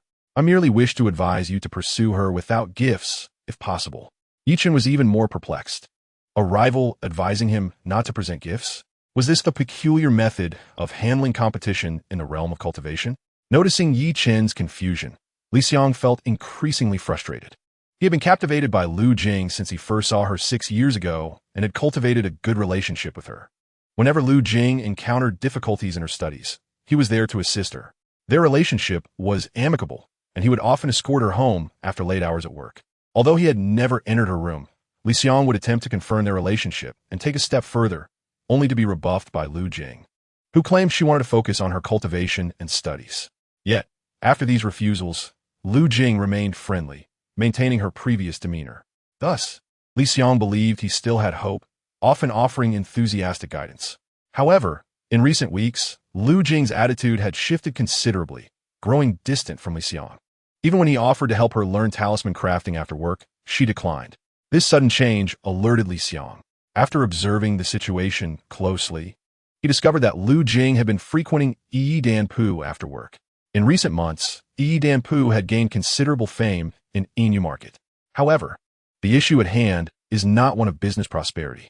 It revolves around an infatuated alchemist known as Yi Chen, who has garnered quite a reputation. Even Li Xiang has heard of him. This alchemist has fallen for a maid, lavishing her with gifts, including a top-tier martial art technique worth a high-grade spiritual stone, which was originally meant for his father. Yet, he has squandered all his resources on this female cultivator. After she utilized these resources to advance her cultivation, she callously turned her back on him, opting instead for a more promising immortal scion. The love-struck alchemist lost both his wealth and dignity, becoming a subject of ridicule. At that time, Li Xiang expressed his disbelief, pondering how someone could be so foolish. Female cultivators are inherently drawn to the strong. Rather than bestowing resources upon them to enhance their power, one should focus on self-improvement. If one becomes formidable, finding a compatible partner would not pose a challenge. The relentless adoration exhibited by Yi Chen has prompted many female cultivators to declare their desire for such partners. Consequently, Numerous male cultivators have seen stable relationships dissolve due to this absurdity, leading to mutual harm. Subsequently, Li Xiang received additional information, revealing that the female cultivator in question is Lin Ke, who happens to be Lu Jing's roommate. Now, Lu Jing was heading to Yi Danpu after work. Could it be that the two are acquainted? This thought caused Li Xiang some concern. Today, he specifically came to seek Lu Jing for clarification, only to witness Yi Chen entering Lu Jing's room. Could it be that Yi Chen has shifted his affections towards Lu Jing? If that were the case, it would explain Lu Jing's recent aloof demeanor, as the love-struck alchemist would likely shower her with gifts, while he himself would only offer guidance. Choosing a partner would be a matter of decisiveness. Even he would not hesitate in such matters. This revelation struck Li Xiang like a thunderclap, as he realized the predicament he found himself in. In Chapter 28, the love-struck alchemist truly astounds. Li Xiang discerned the underlying reason. After much contemplation, he resolved to wait outside for Yi Chen to emerge. His intentions were not malicious, nor was he looking to threaten Yi Chen. The world of cultivation is starkly different from that of Earth, where order prevails and individuals are shielded by law. Threatening someone often results in minimal repercussions, typically leading only to a scuffle. In contrast, the order within the cultivation realm is lamentably fragile. Countless cultivators perish daily under tragic circumstances. Consequently, most cultivators tend to be courteous to one another. One must consider the potential for grudges. Who knows if a threatened individual might harbor thoughts of vengeance? Thus, Li Xiang's intent was simply to counsel Yi Chen against his misguided adoration. He implored, "Friend Yi, the path of cultivation is arduous. A single misstep can lead to a lifetime of stagnation. If one fails to establish a foundation by the age of 30, the prospect of doing so becomes exceedingly bleak. You, as a member of the Yi family, share a similar standing with my Li family. We are but minor clans in the realm of Qi cultivation. Although we may lack in comparison to the elite, we possess enough resources to inspire envy in countless rogue cultivators. It is imperative that we utilize our resources wisely for our own advancement. Should we manage to break through to the foundation stage, we would transform like a carp into a dragon, and then what female cultivator could we not attract? For instance, the esteemed Li Qian, a foundation cultivator behind the Yin marketplace, possesses 18 partners at the age of 60, demonstrating that strength is paramount. By offering your precious resources to the female cultivator, do you truly believe she will reciprocate your affection? Once she ascends, she will likely abandon you. In the cultivation realm, it is evident that female cultivators seek partners of superior strength. Thus, dear friend, I implore you to retain your resources for your own use. Should you become powerful, Lin Ke may very well return to you. If you were to establish a foundation, she would undoubtedly regret her decision. Li Xiang's heartfelt words stemmed from genuine concern, as he felt a tinge of frustration for Yi Chen's lack of insight. As a fellow man, he felt a sense of embarrassment in sharing the same circumstances. He sincerely hoped Yi Chen would come to his senses. Li Xiang continued, "I confess to harboring feelings for Lu Jing, yet I do not intend to deter you from pursuing her. My hope is simply for you to exercise restraint and refrain from showering her with gifts in your pursuit. Such an approach is destined for futility." Upon hearing this, Yi Chen began to grasp the situation. This rival was not a threat, but rather an advisor urging him to reconsider his actions. This unexpected turn of events stirred a sense of gratitude within him. Li Xiang resembled the well-meaning individuals from his past, who chastised the love-struck for their misguided affections. Yi Chen recognized the goodwill behind Li Xiang's counsel. He understood that being a love-struck fool could lead to one's demise, leaving one with nothing. Furthermore, such actions would inadvertently inflate the market value of affection. Female cultivators possess a competitive nature. If others receive extravagant gifts, why should they not? If one does not bestow gifts, it is equated to a lack of love. This creates a toxic environment that ultimately harms all male cultivators. Yi Chen acknowledged that the resources were meant to impress female cultivators, not to be squandered on them. Retaining them for personal growth would enhance his chances of finding a partner. However, the crux of the matter was that Yi Chen did not consider himself a love-struck fool. He was merely fulfilling the demands of a system task, viewing it as an investment. Yet, this was a nuance he could not convey to the outside world. As for the need to flatter, that was non-negotiable. Thus, to maintain his persona, Yi Chen resolutely shook his head, declaring shallow and pedestrian. What you speak of is not love at all. You fail to comprehend what it truly means to love someone. Li Xiang had initially believed his words were profound enough to inspire reflection in Yi Chun. Yet, in an instant, Yi Chun countered with such a statement. Love? Spare me. If you truly loved her, would you so readily abandon her for another upon being spurned? Li Xiang felt as though Yi Chun's reasoning had deteriorated. His thoughts ask you. Yi Chun continued, you do not understand. To genuinely love someone is to devote oneself entirely, without expectation of return. Whether or not one receives love in kind is inconsequential. Witnessing the other's happiness is reward enough. In true love, there is no calculation involved. While I may have given her gifts, the true treasure lies in the smile she displays upon receiving them. You have profoundly disappointed me. You profess to love Lu Jing, yet are unwilling to ensure she lives a better life, to attain superior resources, and instead, you come to me with this counsel to refrain from gifting. What does this reveal? You do not love her. You merely lust after her, seeking to possess her through manipulation. You do not even qualify as my rival, for you lack any understanding of true love. If you truly cared for her, you would, like me, bestow upon her a multitude of gifts, ensuring she lives the life she desires. After delivering this scathing retort, Yi Chun turned to leave, exuding an air of disdain for Li Xiang. As he spoke, many passing cultivators were drawn to the exchange, including street vendors who paused to witness the spectacle. Yi Chun's words undoubtedly challenged their perceptions and simultaneously confirmed his identity. In the realm of cultivation, the presence of a devoted admirer is indeed a rarity, and within the confines of Inu Market, Yi Chun stands as the sole representative of this phenomenon. To the astonishment of many, they finally encountered the real person today. Male cultivators could not help but wonder if Yi Chun was mentally sound, as his outrageous declarations left them perplexed. Conversely, the female cultivators and street vendors gazed at Yi Chun with admiration, their eyes sparkling with desire for such selfless love. A man like Yi Chun epitomizes the ideal partner one ought to aspire to. Meanwhile, Li Xiang, observing Yi Chun's retreating figure, found himself in utter disarray. He was genuinely bewildered, having initially intended to dissuade Yi Chun from his infatuation, only to find himself unexpectedly schooled by Yi Chun instead. The most disconcerting part was that upon hearing Yi Chun's words, he felt they held a semblance of wisdom. However, he quickly realized the absurdity of it all. What was this notion of one-sided devotion masquerading as true love? Surely, it was a sign of folly. The mere thought of almost being swayed by such a devoted admirer sent shivers down Li Xiang's spine. At that moment, he could only exclaim, a devoted admirer is truly remarkable. Chapter 29. I wonder how long you can endure this? Li Xiang was thoroughly exasperated. He concluded that Yi Chun was indeed lacking in sound judgment. He decided not to pursue Lu Jing for the time being, not out of fear of Yi Chun, but rather to relish in the anticipated spectacle of Yi Chun's folly. Li Xiang surmised the circumstances surrounding the Yi family. The resources available to their disciples were likely comparable to his own. Yi Chun's access to resources was limited, so how much could he possibly offer Lu Jing? And for how long could this charade continue? Eventually, when Yi Chun could no longer provide, Lu Jing would undoubtedly lose interest. All Li Xiang needed to do was focus on his cultivation and enhance his abilities.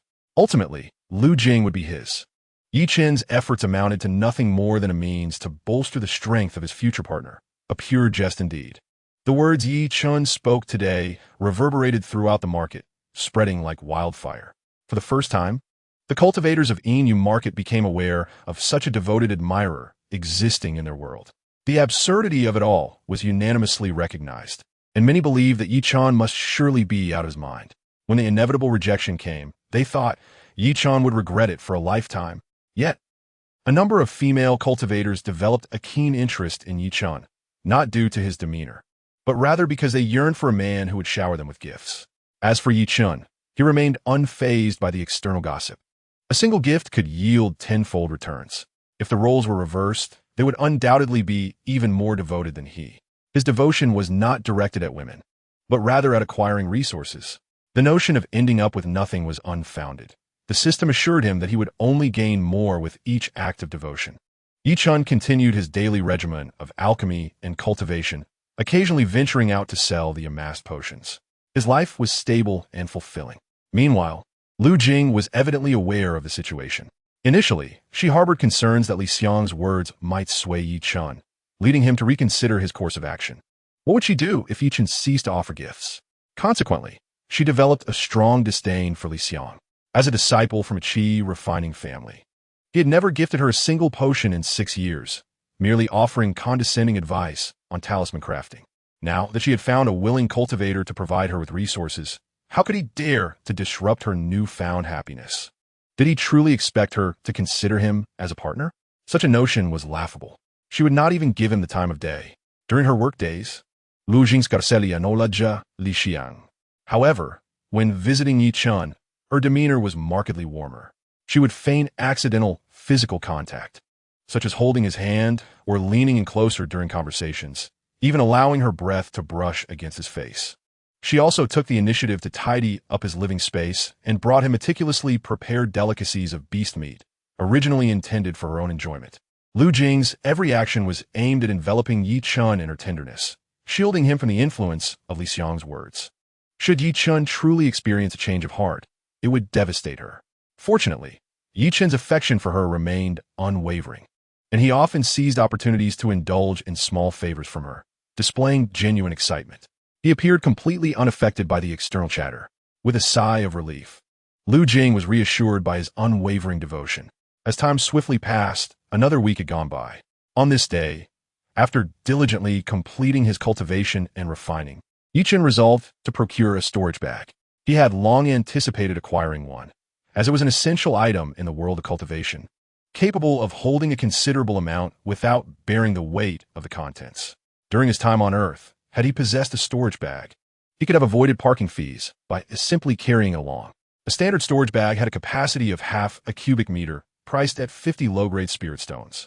With a medium-grade spirit stone now in his possession, he could afford a larger bag with a full cubic meter capacity.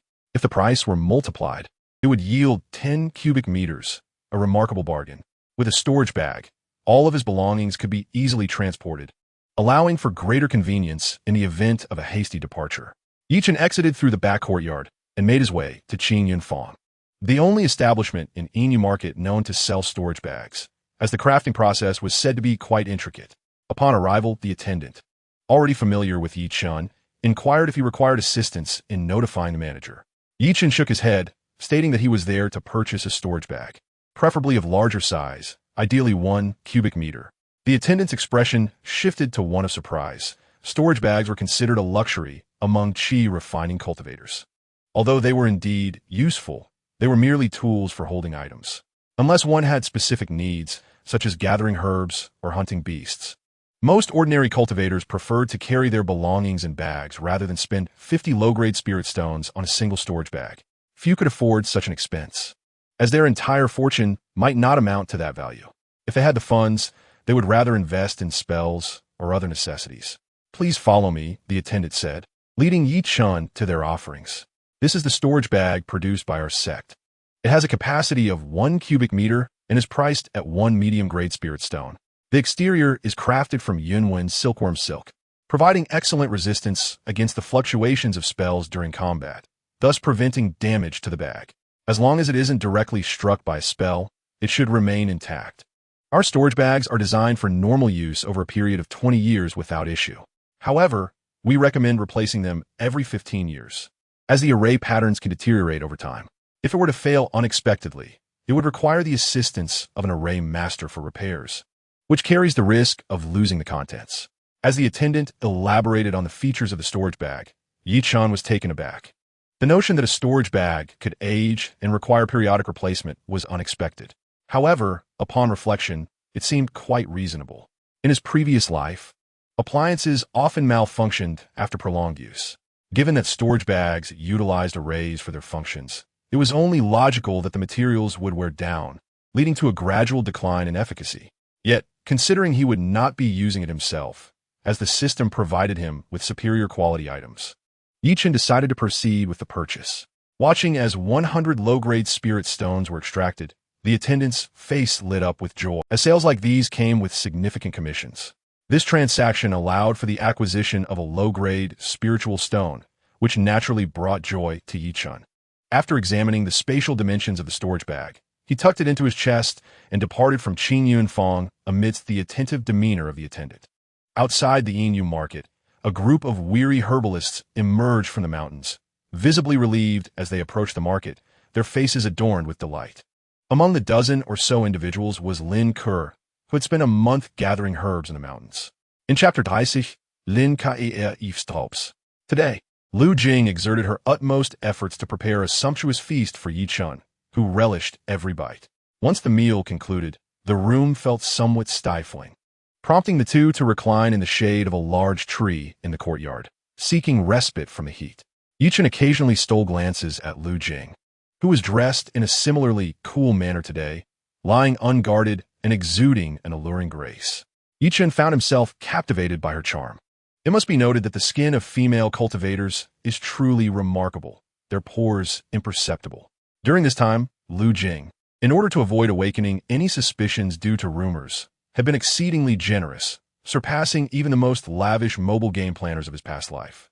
However, Yi Chen could discern that she was merely toying with him, allowing him to indulge in small favors without any intention of advancing their relationship further. He understood her rationale. After all, a devoted admirer requires consistent rewards to maintain their enthusiasm. If all their desires were fulfilled, they would feel content and lose their motivation to bestow gifts. After admiring the sunset as it dipped below the mountains, Yi Chen decided not to delay any longer. He sat up, retrieved a carefully prepared gift, and spoke. "Thank you, Fairy Lu, for your warm hospitality. Please accept this small token of my gratitude."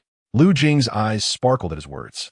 Initially assuming it to be another pill, she prepared to respond modestly. However, upon catching sight of the object in Yi Chen's hand, her pupils constricted sharply. It was a small blue cloth bag, palm-sized, adorned with cloud patterns, exuding an aura of mystique. At first glance, Lu Jing instantly recognized it as a storage bag, which she had seen once before at the Leaf family's talisman shop, hanging from the waist of the steward. This item was worth at least 50 low-grade spiritual stones. Lu Jing had always envied storage bags, for carrying items was genuinely inconvenient, and dealing with a cumbersome backpack posed numerous challenges. Precious items were unsafe at home, and one could never be sure that their residence wouldn't be targeted by thieves. With a storage bag, all these little inconveniences could be resolved, even making future relocations easier. Lu Jing had been somewhat concerned that Yi Chen might withhold gifts due to rumors, or perhaps offer something lesser. To her surprise, not only did he maintain his generosity, but he also presented her with a delightful surprise. Yi Chen further elaborated, "This is a 1 cubic meter storage bag, purchased from Qin Yunfang for the price of 1 medium-grade spiritual stone. However, please be cautious not to employ magical attacks on it, as it may become damaged." Emphasizing its value, he knew that the higher the worth, the greater her surprise would be, thus increasing the likelihood of a favorable reaction. As anticipated, upon hearing its capacity and value, Lu Jing's excitement surged, and her fair, mature face blossomed with a rosy hue, brimming with astonishment. The surprise that Yi Chen had bestowed upon her was indeed monumental. She realized that her concerns were unfounded. How could someone like Yi Chen be swayed by the whispers of others? Though overjoyed, she understood that such a valuable gift could not be accepted lightly.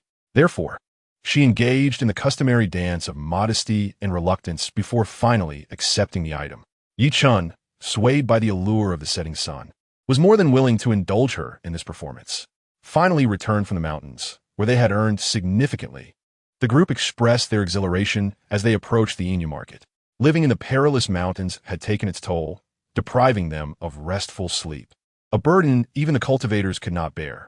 Now, liberated from that oppressive environment, they felt a wave of relaxation wash over them. Among the crowd, Lin Ke listened to the voices of several male cultivators, her brow slightly furrowing in disdain, though she kept her feelings concealed. She, too, was utterly exhausted and merely wished to return home for a good night's rest after a month of arduous labor. At the forefront of the throng stood a tall, imposing woman, the team leader, possessing a cultivation level of the 7th layer of qi refinement. "All the herbs are accounted for, and your shares have been calculated. A third of the payment has been made in advance. In 3 days, once I have processed the herbs, you can come to collect the remaining balance. Is that agreeable?" Her authoritative demeanor commanded respect, and the others accepted her words without question. Only a lecherous middle-aged male cultivator dared to speak up.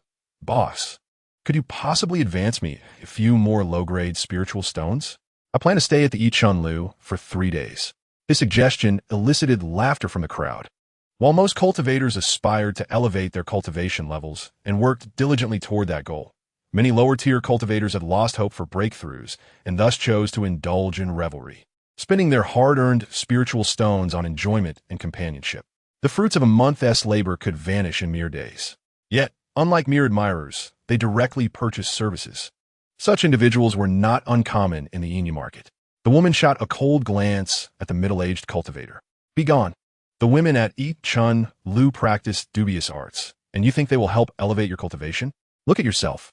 You have made no progress since years ago and have even regressed. Continue on this path, and you will have no place in this group." Her words were unyielding, leaving the man to grin sheepishly, silenced.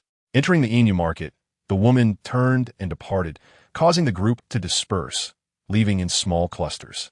Lin Kuer intended to head back as well, but beside her stood a tall, handsome young man. "Lin Kuer, remember to come early in 3 days. I will ensure my sister allocates you a larger share." Upon hearing this, Lin Kuer smiled politely. "Thank you, Taoist Jin." The young man, Jin Wuqing, was already at the 5th layer of qi refinement at a young age and possessed rich combat experience, making him a strong asset in the group. He was also the cousin of the team leader and had reportedly struck a deal with a local apothecary to gather herbs in the mountains. Jin Wuqing had shown her considerable kindness during their time in the mountains and was likely to break through to the later stages of qi refinement. In every aspect, he surpassed Yichun by leaps and bounds. However, Lin Kuer held no interest in him. What did the later stages of qi refinement matter to her? Her goal was to establish a foundation. Thus, after politely thanking him, she bid farewell and left, leaving Jin Wuqing somewhat disappointed. Yet, knowing that Lin Kuer would return to the mountains, he felt there would be more opportunities for interaction in the future, so he remained patient.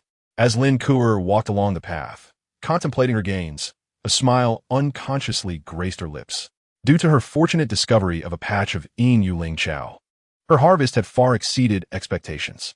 According to the team leader, she would receive 25 low-grade spiritual stones from this venture, nearly an entire stone for each day worked. A month's income surpasses what I previously earned in nearly a year. This is undoubtedly a delightful surprise. Lin Kuer plans to exchange her newly acquired spirit stones for a more favorable residence in 3 days. As for Yichun, she intends to honor her promise and treat him to a meal. However, during the dinner, she will make her intentions clear, ensuring he harbors no further expectations. After all, while Yichun was generous enough to offer her a mid-grade Peiyuan Dan, she is now capable of purchasing it herself, rendering any sacrifice unnecessary.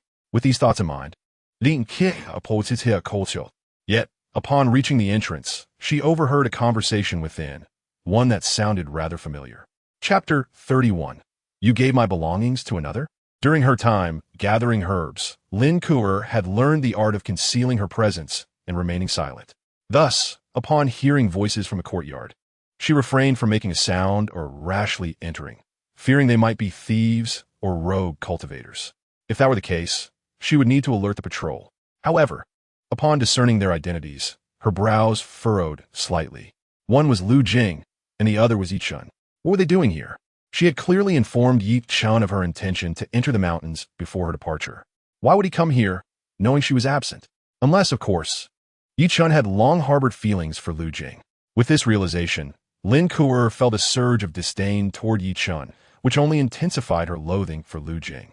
Although she had already decided to sever ties with Yichun, his conduct was undeniably disappointing. His earlier affection now seemed merely a fleeting desire. How foolish she had been to consider him a good person. As for Lu Jing, she was nothing but a shameless woman, vying for what was hers. Had she never encountered a man before? Initially, Lin Kuer had intended to invite Yichun to a meal as a token of her gratitude for his past kindness. But now it seemed entirely unnecessary. The thought of the two of them together left her feeling a twinge of betrayal, especially considering Yichun's previous generosity towards her. He had given her so much, and now, after merely a month apart, he had turned his affections elsewhere. Who could endure such a betrayal?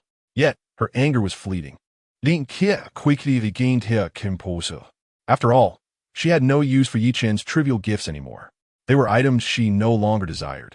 If Lu Jing wished to claim them, so be it. With this thought, Lin Kuo found herself surprisingly unperturbed. In fact, she contemplated entering the courtyard to wish them well before retiring for the night. She was curious to see the awkward expressions that would inevitably arise. Just as she prepared to push the door open, Lu Jing's voice reached her ears once more. Yi Daoyu, now that you've said that, I really can't refuse. I shall accept it. Lin Kuo scoffed internally.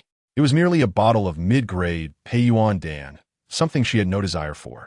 In the future, she could simply purchase common Pei Yuan Dan for her cultivation, which would yield better results. Yet here was Lu Jing, overly excited about something so trivial. Clearly, she and Lu Jing existed in entirely different realms. However, before Lin Kuo could fully revel in her superiority, the disdainful smile vanished from her face as Lu Jing continued speaking. In a few days, I happen to need to move. This storage bag is a full cubic meter, perfectly sized to accommodate all my belongings. I plan to relocate to a more central location for safety, and it will also be closer to where Yi Daoyu resides. This gift from you is truly to my liking. A storage bag? A cubic meter in size? Yi Chen had given Lu Jing a cubic meter storage bag? Lin Kuo's eyes widened in disbelief. She understood all too well how precious storage bags were. In her previous herb-gathering team, only the leader possessed a storage bag. It was merely half a cubic meter. The convenience of being able to store anything within was invaluable, especially for someone like her, who needed to carry her belongings and elixirs everywhere, hindering her mobility. The sight of someone effortlessly wearing a storage bag at their waist filled Lin Kuo with envy. Yet, a storage bag began at a price of 50 low-grade spirit stones. After a month of grueling labor in the mountains, she had earned only a little over 20 low-grade spirit stones. Was it even feasible to acquire a storage bag after 2 or 3 months of hard work? It seemed utterly impossible, but the troubling fact remained. The storage bag she coveted was casually bestowed upon Lu Jing by Yi Chen. Moreover, it was one with a capacity equivalent to a mid-grade spirit stone. At that moment, Lin Kuo felt her mind swirl in confusion, her hands trembling. She had earned but 20 low-grade spirit stones in a month, while Lu Jing had received a storage bag worth a mid-grade spirit stone without lifting a finger. If she had not ventured into the mountains, would Yi Chen have gifted her this storage bag? Surely he would. Thus, her arduous efforts had only resulted in a loss. In light of Yi Chen's gift of the storage bag, Lin Kuo felt that all her hard work had turned into a joke. Before Lin Kuo could gather her thoughts, Lu Jing continued speaking, delivering an even greater blow. Last time, Yi Daoyu gifted me a mid-grade spirit stone for a defensive spell. Now, he has given me a cubic meter storage bag. I truly don't know how to express my gratitude to Yi Daoyu. Since Yi Daoyu enjoys the meals I prepare, how about I come over every day to cook for you? Or perhaps I could drop by after work to make dinner for you. It would be the only way I could show my appreciation. Lin Kuo was utterly stunned. During her absence of merely a month, Yi Chen had not only gifted a storage bag, but also a defensive spell worth a mid-grade spirit stone. This meant that in just a month, she had missed out on both a spell and a storage bag. She simply cannot accept this. Had she not ventured into the mountains, those treasures would undoubtedly have been hers. In seeking resources, she had unwittingly allowed a conniving woman to pilfer her home, incurring a far greater loss. The thought drove Lin Kuo to the brink of madness. Had Yi Chen not been rendered worthless? Before her departure, he had been unable to even offer her medicinal pills. How could this be? Why was this happening? The defensive spell was something she desperately needed, and the storage bag was even more essential. These items rightfully belonged to her. Lin Kuo was no longer the calm, indifferent person she had once been. Her fury surged like a tempest. She loathed Lu Jing, that shameless woman who had taken advantage of her absence to steal her belongings. Those items were hers. What right did Lu Jing have to accept them? She wanted to demand their return. Simultaneously, her anger at Yi Chen boiled over. How could he bestow upon another what was meant for her? He had been so infatuated with her before. How could he so easily change his affections? Lin Kuo was convinced that Lu Jing had manipulated the situation while she was away, sowing discord. Yet, even so, Yi Chen's betrayal was deeply disappointing. Merely because of someone else's meddling, he had shifted his affections and given away gifts intended for her. This was true treachery, and it was unforgivable. Lin Kuo could no longer contain her emotions and forcefully pushed open the door, creating a resounding crash. Upon seeing Lin Kuo return, Lu Jing felt a moment of panic, but quickly replaced it with a smile. Ah, Lin Kuer is back. But so what? Yi Chun, that astute sycophant, has already become my possession. You are too late. On the side, Yi Chun remained remarkably calm as he observed Lu Jing. Although the scene resembled one of infidelity, he was not truly a sycophant, so he had no reason to fear Lin Kuer's misunderstanding. Moreover, having cultivated the Longxiang Banruo Gong, his 5 organs have been enhanced, which in turn improved his hearing and sight, allowing him to notice Lin Kuer hiding outside long before. Lin Kuer had initially expected the two to panic or offer explanations upon seeing her, but instead, they regarded her with an unsettling calmness. This only fueled her anger, prompting her to confront Yi Chun loudly. Yi Daoyu, how could you give my belongings to someone else? Chapter 32. Flattening Lu Jing. Yi Daoyu, how could you give my possessions to another woman? Yi Chun had anticipated Lin Kuer eavesdropping outside and was quite curious about her reaction. However, when Lin Kuer stormed in, her first words caused him to suppress a laugh.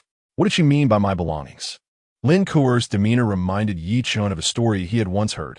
A man who gave a beggar 10 yuan daily, but when he married and faced financial strain, he could only give 5. The beggar, in a fit of anger, accused the man of using his money to support his wife. This story bore a striking resemblance to Lin Kuer's current predicament. She clearly believed that everything related to her sycophant was hers alone, making it intolerable for her to see him give gifts to others. Indeed, a sycophant possesses no rights. Yet, Yi Chun was no sycophant. Lu Jing exhibited far more dedication. Giving gifts was merely a gesture, while he sought something more profound. Yi Chun inquired without a hint of politeness, Lin Daoyu, what exactly do you consider to be your belongings?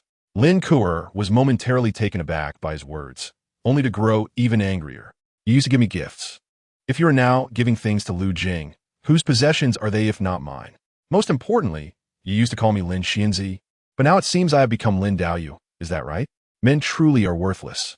With a fierce glare directed at Yi Chun and Lu Jing, she stormed back to her room and slammed the door shut. Lin Kuer's display of emotion brought hidden delight to Lu Jing. She had genuinely feared that upon Lin Kuer's return, she might attempt to reclaim Yi Chun. After all, Yi Chun had initially been infatuated with Lin Kuer. It is often said that a man's most irresistible attraction is his first love. Who knew if Lin Kuer was Yi Chun's first love? Yet, Lin Kuer's immediate reaction was one of anger. Was she not merely pushing Yi Chun further away? This realization filled Lu Jing with confidence. Lin Kuer was no match for her. However, Lu Jing still felt a pang of guilt and offered some comforting words. Yi Daoyu, is Kuer angry? This is all my fault. Had I known that accepting your gifts would cause her such distress, I would have never put you in this position. Do not be upset with her.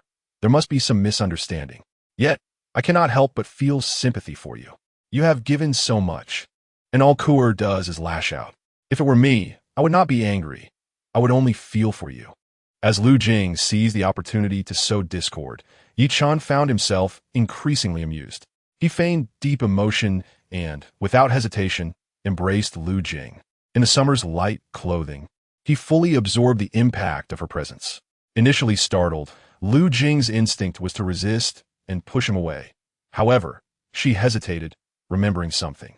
Yi Chun whispered in her ear, only you, Lu Xianxia, truly understand me. Lu Jing had never been this close to a man, let alone felt the warmth of breath against her ear. A flush enveloped her, as if ants crawled over her skin, rendering her utterly uncomfortable. However, with Lin Kuer back, she felt compelled to indulge Yi Chun, if only to honor the previous gift of the storage pouch. Not to mention, this moment could solidify her victory. It was essential to seize the opportunity. After holding her for a while, Yi Chun finally released Lu Jing. The fabric of her clothing sprang back into shape, astonishingly so. Yi Chun savored the moment before raising a hand to bid Lu Jing farewell. Seeing him prepare to leave, Lu Jing's heart leapt with joy, and she urged, Kuer is merely angry for the moment. If you go to her and apologize, I am sure the misunderstanding can be resolved. Yet, Yi Chun simply shook his head, turning to leave through the courtyard gate. A smile spread across Lu Jing's face. Her greatest rival had been effortlessly dealt with. Perfection. However, as she glanced down at her attire, Lu Jing felt a twinge of discomfort. Yi Chun had held her too tightly, leaving her slightly sore. Meanwhile, Lin Kuer seethed with indignation in her room, glancing toward the door intermittently. She believed wholeheartedly that Chen favored her above all else. Otherwise, he would not have been so infatuated in the beginning. After all, he had given her the precious xianxia, a gift from his father. Therefore, she was convinced that Chen would come to comfort her the moment she showed signs of anger. Yet, Lin Kuer was not inclined to forgive Chen easily. He must retrieve the storage pouch and the spell. They had to be returned to her. If Lu Jing had already made use of the spell, then Chen would have to buy her new ones, and not just one, but two. This was the cost of betrayal. Otherwise, she would never forgive him. As Lin Kuer brooded angrily, she kept glancing at the door, waiting in vain for Chen to come and knock. Growing restless, she approached the window and was met with the sight of Chen and Lu Jing locked in a tight embrace. Chen held her with such force that Lu Jing appeared almost flattened. After their embrace, Chen turned and walked away without even glancing in her direction. This sight intensified Lin Kuer's fury. Chen, I will never forgive you. Chen, of course, paid no heed to Lin Kuer. He was not a sycophant, but rather a man of self-interest. Why should he bother with Lin Kuer when he could simply offer gifts to Lu Jing? After all, she had always kept him at arm's length, never providing any sweetness, not even a meal without conditions. How could she dare to be angry? Sycophants abandoned their dignity. But Chen had no desire to cater to her whims. He preferred to shower Lu Jing with gifts. He watched as Lu Jing received valuable presents time and again, and he was curious to see just how long Lin Kuer could endure this. In Chen's mind, Lin Kuer was but a fleeting thought. What truly mattered to him was the reward he would receive for gifting the storage pouch. The system notification had already echoed in his mind, but he had been too preoccupied with Lu Jing to notice. Now, seeing it, Chen raised an eyebrow in surprise. Gift successfully delivered. The gift is a 1 cubic meter storage pouch. Rewarding. Detection indicates that the gift you presented is of utmost importance to the recipient and exceeds her expectations, causing a significant emotional response, triggering a critical reward. You have received a 1,000 cubic meter storage ring as a reward. Indeed, he had triggered a critical hit. What was supposed to be a 10-fold reward had escalated to 1,000-fold. 1 cubic meter has transformed into 1,000 cubic meters. Most importantly, it has upgraded from a storage bag to a storage bracelet. Indeed, I have reaped great rewards from this turn of events. Previously, during my time at King Yunfang, I learned about the distinctions between storage bags and storage rings. Storage bags are simulated through arrays, while storage rings are crafted from a special type of spatial stone, rendering them resistant to aging and difficult to damage. There is no need to worry about the contents being inaccessible, and the retrieval speed is significantly faster. The quality and security of storage rings far surpass that of storage bags. Moreover, due to the monopolization of spatial stones, their prices are exorbitant, typically affordable only by formidable practitioners at the Golden Core stage. Yet here I am, having acquired a storage bracelet with a capacity of 1,000 cubic meters, something even a Golden Core expert might struggle to afford. This is undoubtedly a tremendous gain. Upon returning to my room, I immediately retrieved the storage bracelet from the system space. The bracelet is silver, adorned with black patterns, exuding an understated yet luxurious aura. When I attempted to wear it, I was pleasantly surprised to find that it could automatically resize to fit snugly on my arm, eliminating any concerns of accidental loss. Immersed in this experience, I tried to use it, only to discover that the initial activation required a drop of blood. This feature increased my satisfaction even further, as it provided an additional layer of security. After pricking my finger and completing the bonding process, I felt a unique connection with the storage bracelet. The usage of the storage bracelet is quite simple. By merely touching the items I wish to store with my palm, they can be directly transferred into the bracelet.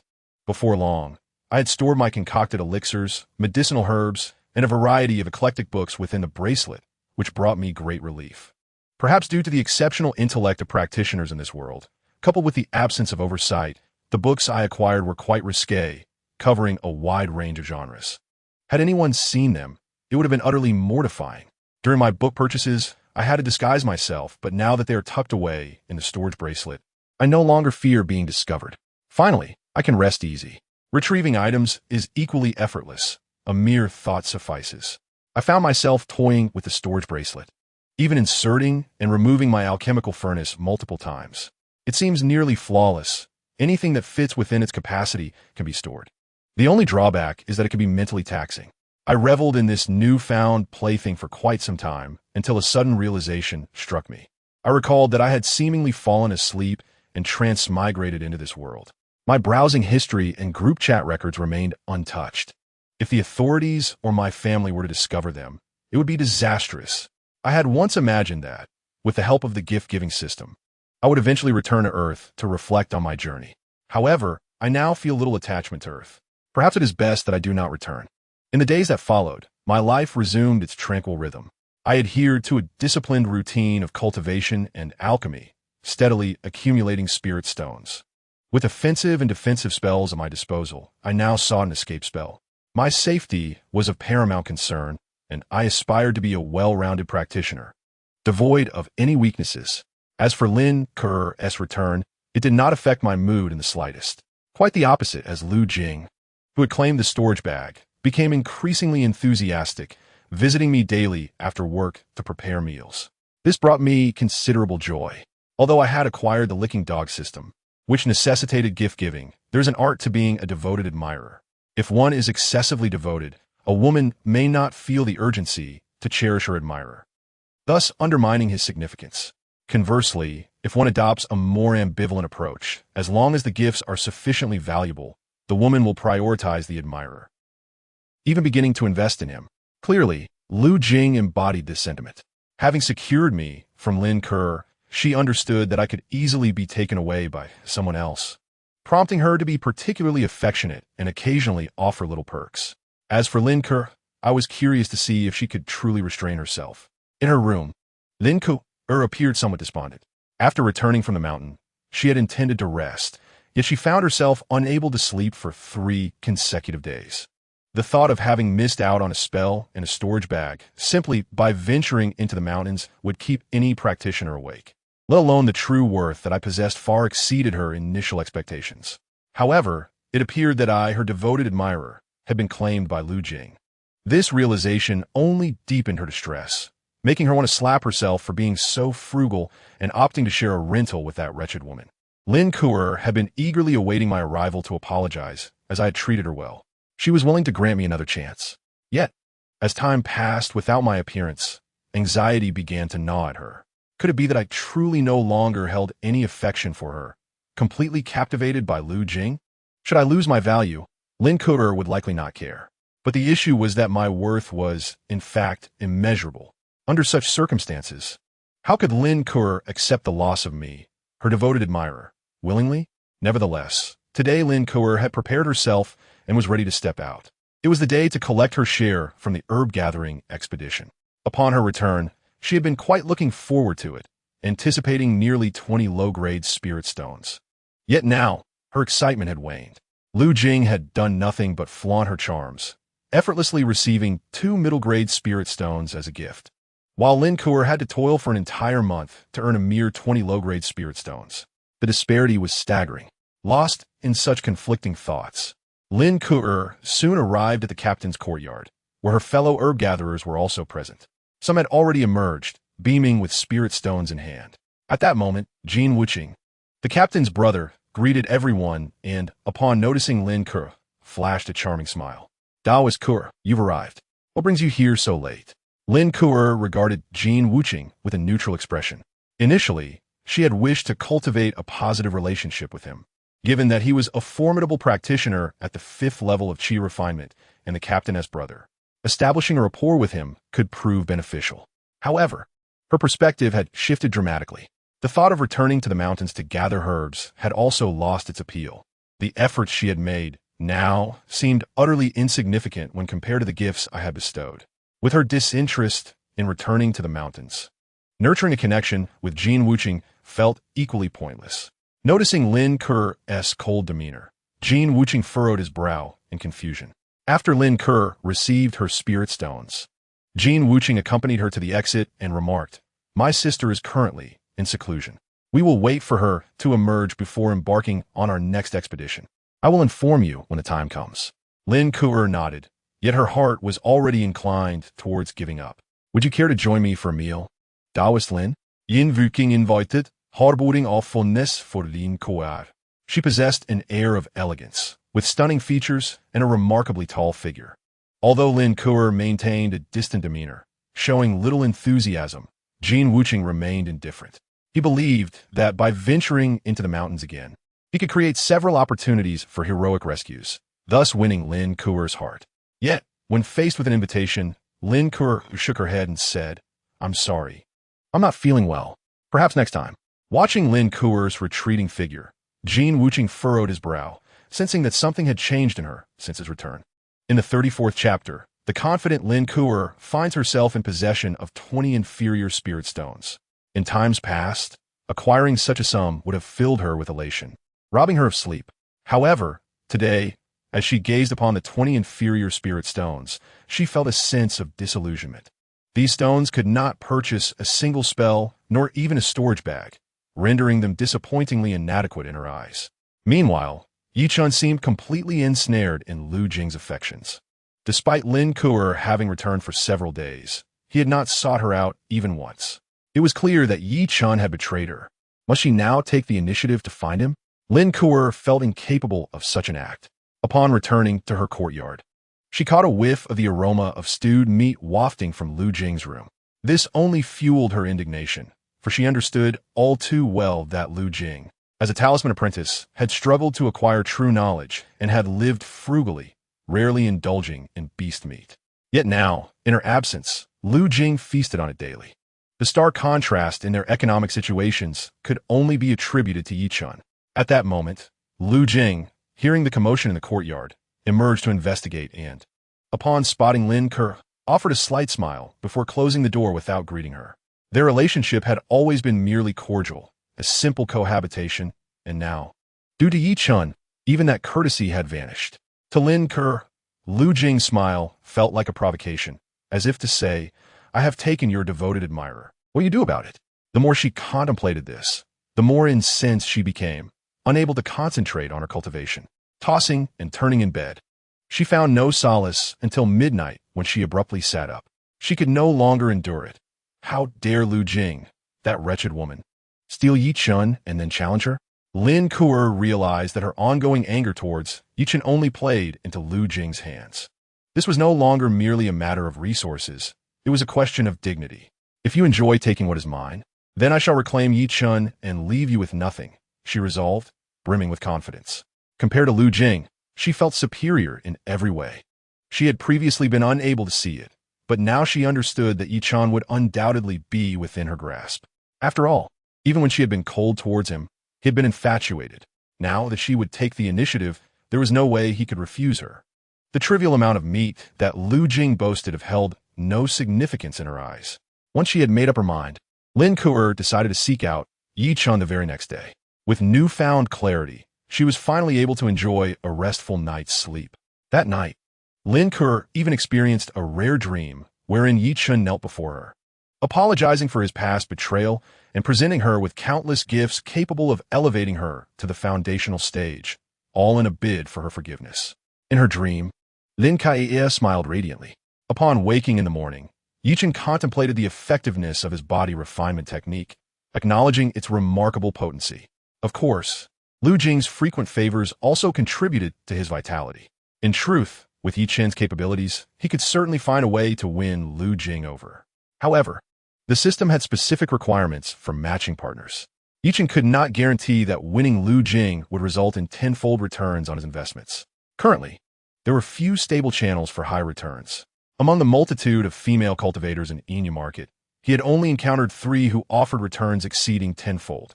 Lin Kuo might still venture into the mountains, so for the time being, it was prudent to refrain from taking action.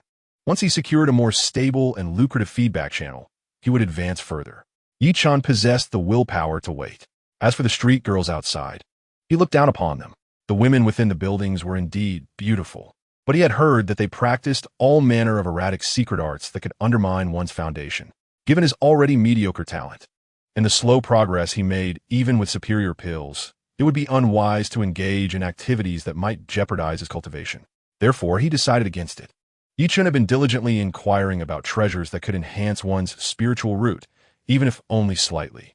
Securing such an item would greatly elevate his potential once he obtained higher multiples in returns. He had learned that such treasures did exist in this world, albeit at an exceedingly high level, far beyond what the lower-tier cultivation realm could conceive. Chen did not feel disappointed by this. He was simply concerned that the cultivation world might lack such resources. As long as they existed, he was confident that, with the system's feedback, he would eventually acquire them. Once he did, if paired with a high-multiplicity female cultivator, he would soar to new heights. In summary, Chen was filled with hope for his future. In the afternoon, he went to Manager Zhang to submit his task, delivering 500 inferior, nourishing pills, all intact. Once again, he procured them from the same seller, at a 30% discount compared to the market price. Manager Zhang had grown increasingly disinterested in Chen. Even though Chen had broken through to the mid-qi refinement stage, it was hardly noteworthy, given that, as a family disciple, achieving such a breakthrough at his age was rather slow. Moreover, he had heard whispers that Chen had found yet another target of affection, spouting words about loving someone unconditionally, which only solidified Manager Zhang's conviction that Chen was beyond redemption. Even if Chen were a genius, he was destined to suffer greatly at the hands of women, especially considering his inherently poor talent. Such a person hardly warranted much attention. It would suffice to gradually exploit him until an opportunity arose to expose his true nature. The only curiosity that lingered for Manager Zhang was the amount of spirit stones Chen's father had provided him. Chen was lavishing gifts upon women while also spending his own resources on pills to complete tasks. Such extravagant expenditures were astonishing, leading Manager Zhang to conclude that Chen's father was excessively indulgent. However, it was precisely this indulgence that had fostered Chen's current uselessness. Manager Zhang believed that Chen would not be able to sustain this lifestyle for long. If Chen were aware that Manager Zhang was anticipating his eventual downfall, he would surely find it amusing. The manager's plan to exploit him was merely a boon for Chen. Even if the world were to crumble, he would remain unscathed. In the afternoon, Chen continued his alchemical practices. After completing one batch, a knock sounded on his door. A maid announced that a female cultivator named Lin Kuter had come to visit. Chen nodded in acknowledgement, but had no intention of stepping outside. Instead, he resumed his work, preparing a second batch of pills. It was surprising that Lin Kuter had sought him out just 3 days after their last encounter. Yet, what of it? He would attend to her once he finished his alchemy.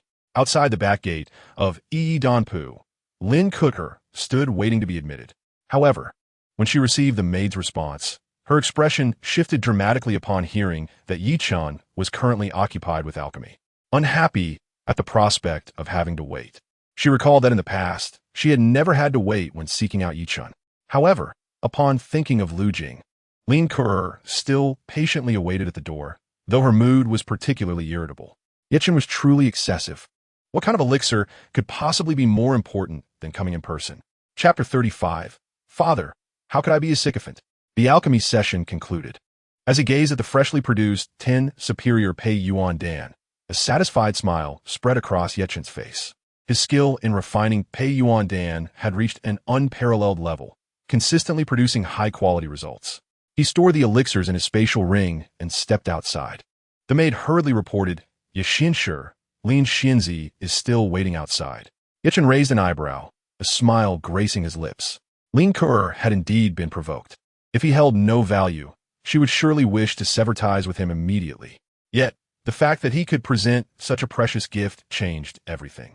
Clearly, Lin Kuter now sought to reclaim him, her once dispensable sycophant. But it would not be that simple. A sneer appeared on Chen's face as he made his way to the entrance.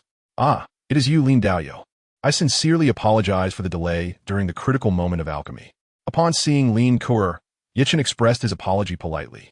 However, the evident estrangement and the uncomfortable title of Lin Daoyou incited a flicker of anger within Lin Kuter. She had only been gone for a month. Yet Chen's attitude had shifted so swiftly. He was fully aware of her displeasure, yet had not visited her even once. What a scoundrel! Nevertheless, Lin Kuter had come today with the intention of regaining the affections of Chen. Thus, she suppressed her anger and spoke as amiably as possible.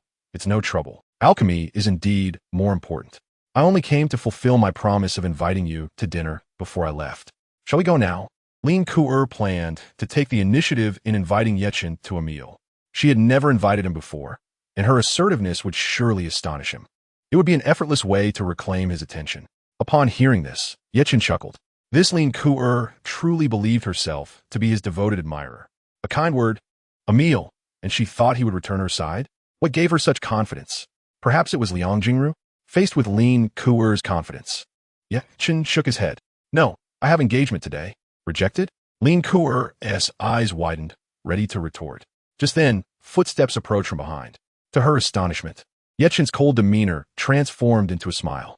She swiftly turned to see a voluptuous woman, radiating warmth, confidently striding toward the door. With such pronounced movements, it could only be Lu Jing. Yadaoyo, I am preparing braised pork today. If the meat of this beast is handled properly, it will be exceptionally delicious, rich yet not greasy, lean yet tender. Midway through her sentence, Lu Jing seemed to notice Lin Ku'er, her surprise turning into an invitation. Kai, you are here too? Why not join us? I am certain Yadaoyo wouldn't mind.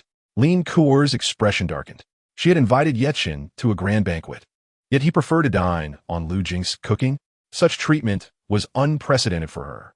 Casting a cold glance at Lu Jing, who feigned warmth, Lin Ku'er turned on her heel and left. Lu Jing watched with quiet satisfaction. Lin Ku'er had not yet given up, though she could not bring herself to lower her pride. It wouldn't be long before Lin Ku'er surrendered. At that point, Lu Jing could finally relax, free from the worry of losing Chen. Perhaps due to Lin Ku'er's visit, Lu Jing was particularly amiable today. The heat of the weather made cooking even more stifling. To cool off, she adjusted her skirt, revealing a depth akin to the Mariana Trench, and tied up the hem, showcasing her long, fair legs. This was a delightful sight for Chen, igniting a sense of gratification within him.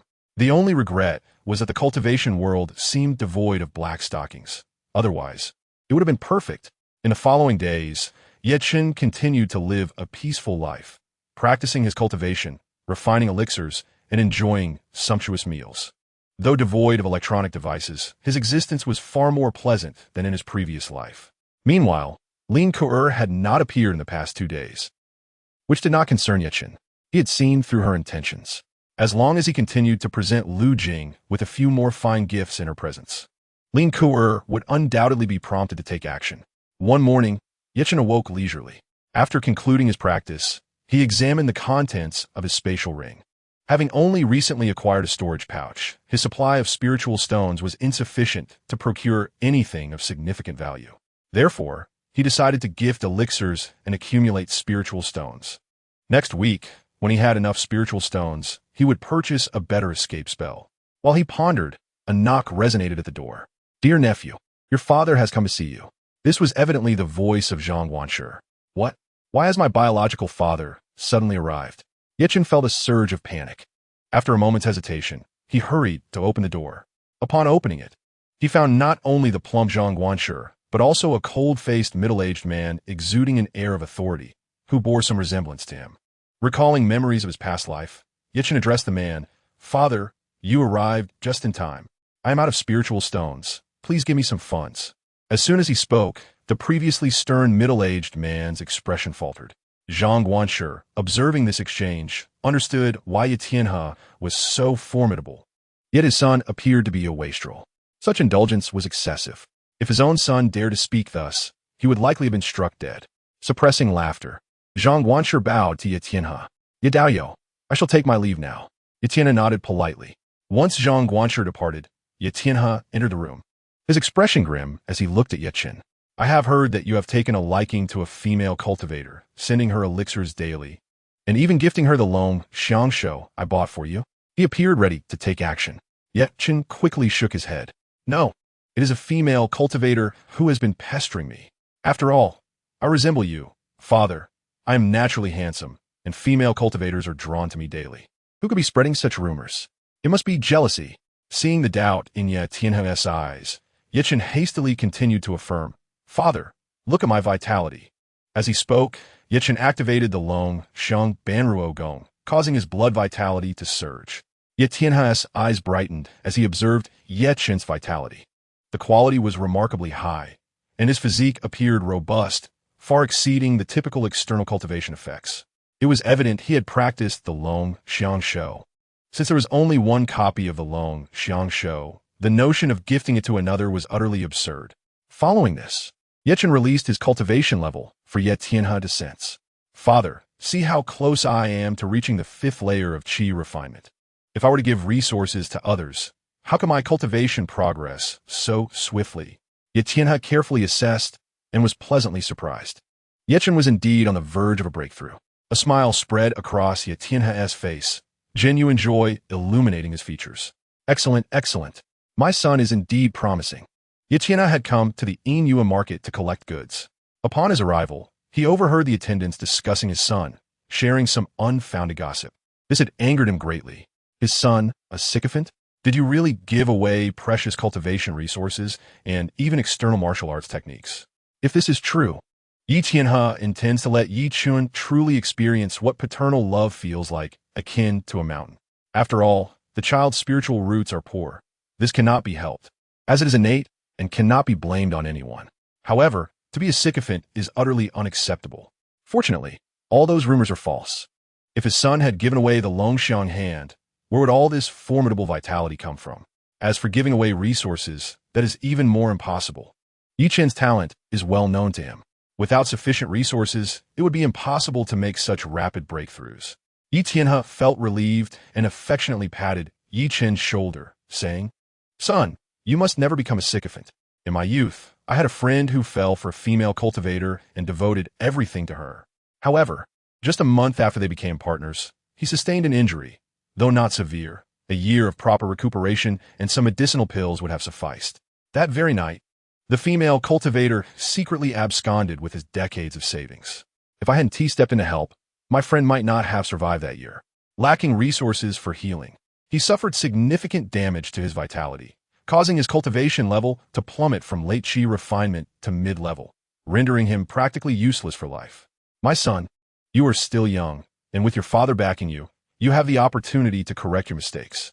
But should you become a sycophant, there will be no redemption for you. Sycophants end up with nothing. Xianxia was genuinely worried about Chen becoming a sycophant and earnestly shared cautionary tales. Chen nodded in agreement. Such incidents are all too common in the world. As long as nothing goes wrong, it is fine. But once trouble arises, the other party could simply run away with the money, leaving one unable even to afford a divorce. Chen solemnly promised, Flatterer, resta assured, Chen will never be a sycophant in this lifetime. Xianxia was very pleased with his son's resolute demeanor. He had initially worried that Chen would struggle to adapt to life outside the family at Xianxia market, but to his surprise, he seemed even more vibrant and progressed than when he was at home. This was indeed a delightful surprise.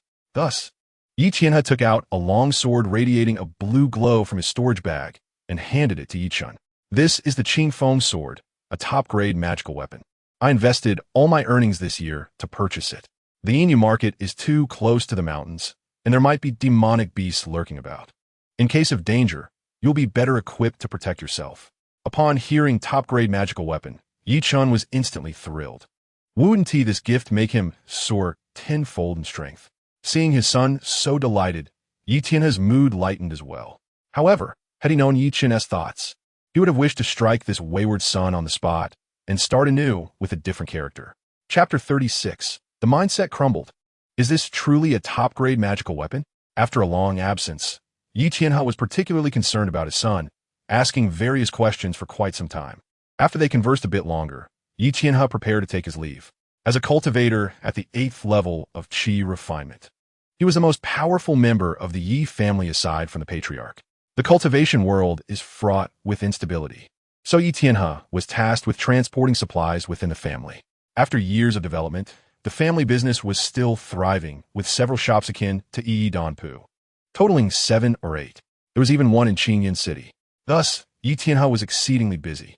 Xiao Chen, focus on your cultivation and alchemy. Your father will also strive hard during this time to contribute more to the family.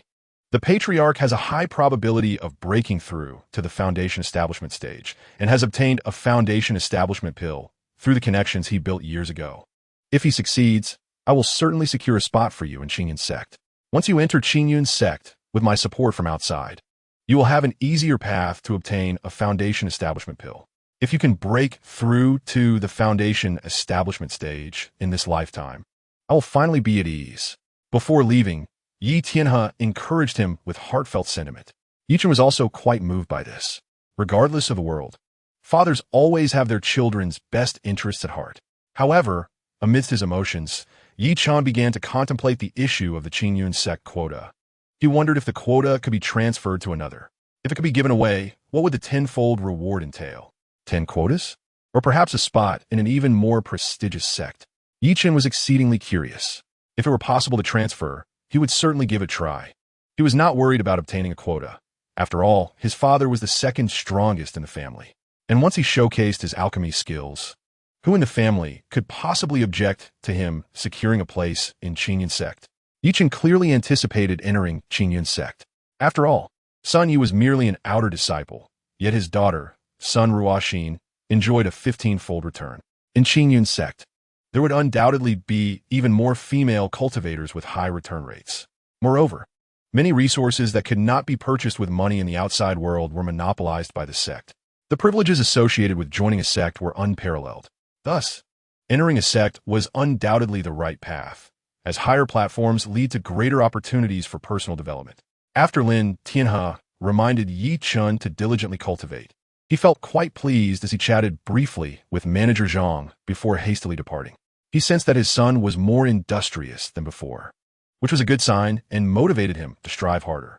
As long as his son entered Qingyun sect, his future prospects would be immeasurable. However, once in the sect, the expenses to stand out would be significant. Therefore, he needed to accumulate more spirit stones for his son. The magical weapon he left for his son would surely be well refined. With this magical weapon, he could rest easy regarding his son's safety. After bidding farewell to Yi Tianhe, Yi Chen returned to his room, picked up the Qing foam sword, and felt quite pleased. Magical weapons are utilized during the Qi refinement stage and are categorized into 3 grades: high, medium, and low. Of course, there's also the rare top-grade classification. A low-grade magical weapon typically costs about 30 to 40 low-grade spirit stones, while medium-grade one requires around a medium-grade spirit stone. High-grade magical weapons are even pricier, starting at 3 medium-grade spirit stones. High-grade magical weapons are more expensive because they are made from superior materials and can accommodate more formations. For instance, this Qing foam sword, besides being exceptionally sharp, has an inherent wind-based spell that can unleash dozens of wind blades to attack enemies. Each wind blade possesses the power equivalent to a mid-level Qi refinement cultivator spell without requiring additional mana. After use, the Qing foam sword can automatically absorb the spiritual energy of heaven and earth, recovering within 3 days. This makes it incredibly effective in combat. Such a magical weapon could easily be worth 4 or 5 medium-grade spirit stones. His father truly spared no expense for him. As Yi Chen toyed with the Qing foam sword, he had no intention of refining it. Such a fine weapon was undoubtedly meant to be given away. The tenfold return could bring about delightful surprises. Moreover, given the immense value of this magical weapon, it was bound to trigger a critical hit. Perfect. Yi Chen could hardly contain his excitement. Lu Jing had a day off each week, and today happened to be that day. Yi Chen quickly wrapped the magical weapon in cloth and set off directly to Lu Jing's home. As for whether it was inappropriate to give away a magical weapon he had just received, nonsense. What could possibly be wrong with that? If his father knew he had a system, he would undoubtedly urge him to give it away. A tenfold return? Only a fool would refuse. In the cultivation world, it has always been true that when one person succeeds, their entire entourage rises alongside them. It is said that a nostalgic wandering cultivator, having fortuitously attained the golden elixir, ascended to the esteemed position of an elder within a major sect. He took every villager possessing spiritual roots to the sect, even bringing along the village guard dog. Allegedly, that dog, nourished by the rich spiritual energy of the sect and the occasional spiritual pills bestowed by the golden elixir elder, eventually gained wisdom and transformed into a spiritual beast. Meanwhile, the cultivator, benefiting from a tenfold return, anticipated that once he soared to great heights, he could elevate his father alongside him. In due course, he intended to procure several foundation establishment pills for his father. Should he establish himself within Qingyun zone, he would secure a position for his father there, which was undeniably superior to lingering in the Yi family. There is even a possibility that he might become a revered golden elixir ancestor in the future. Thus, when Yi Chen gifted away the flying sword his father had given him, he felt no psychological burden.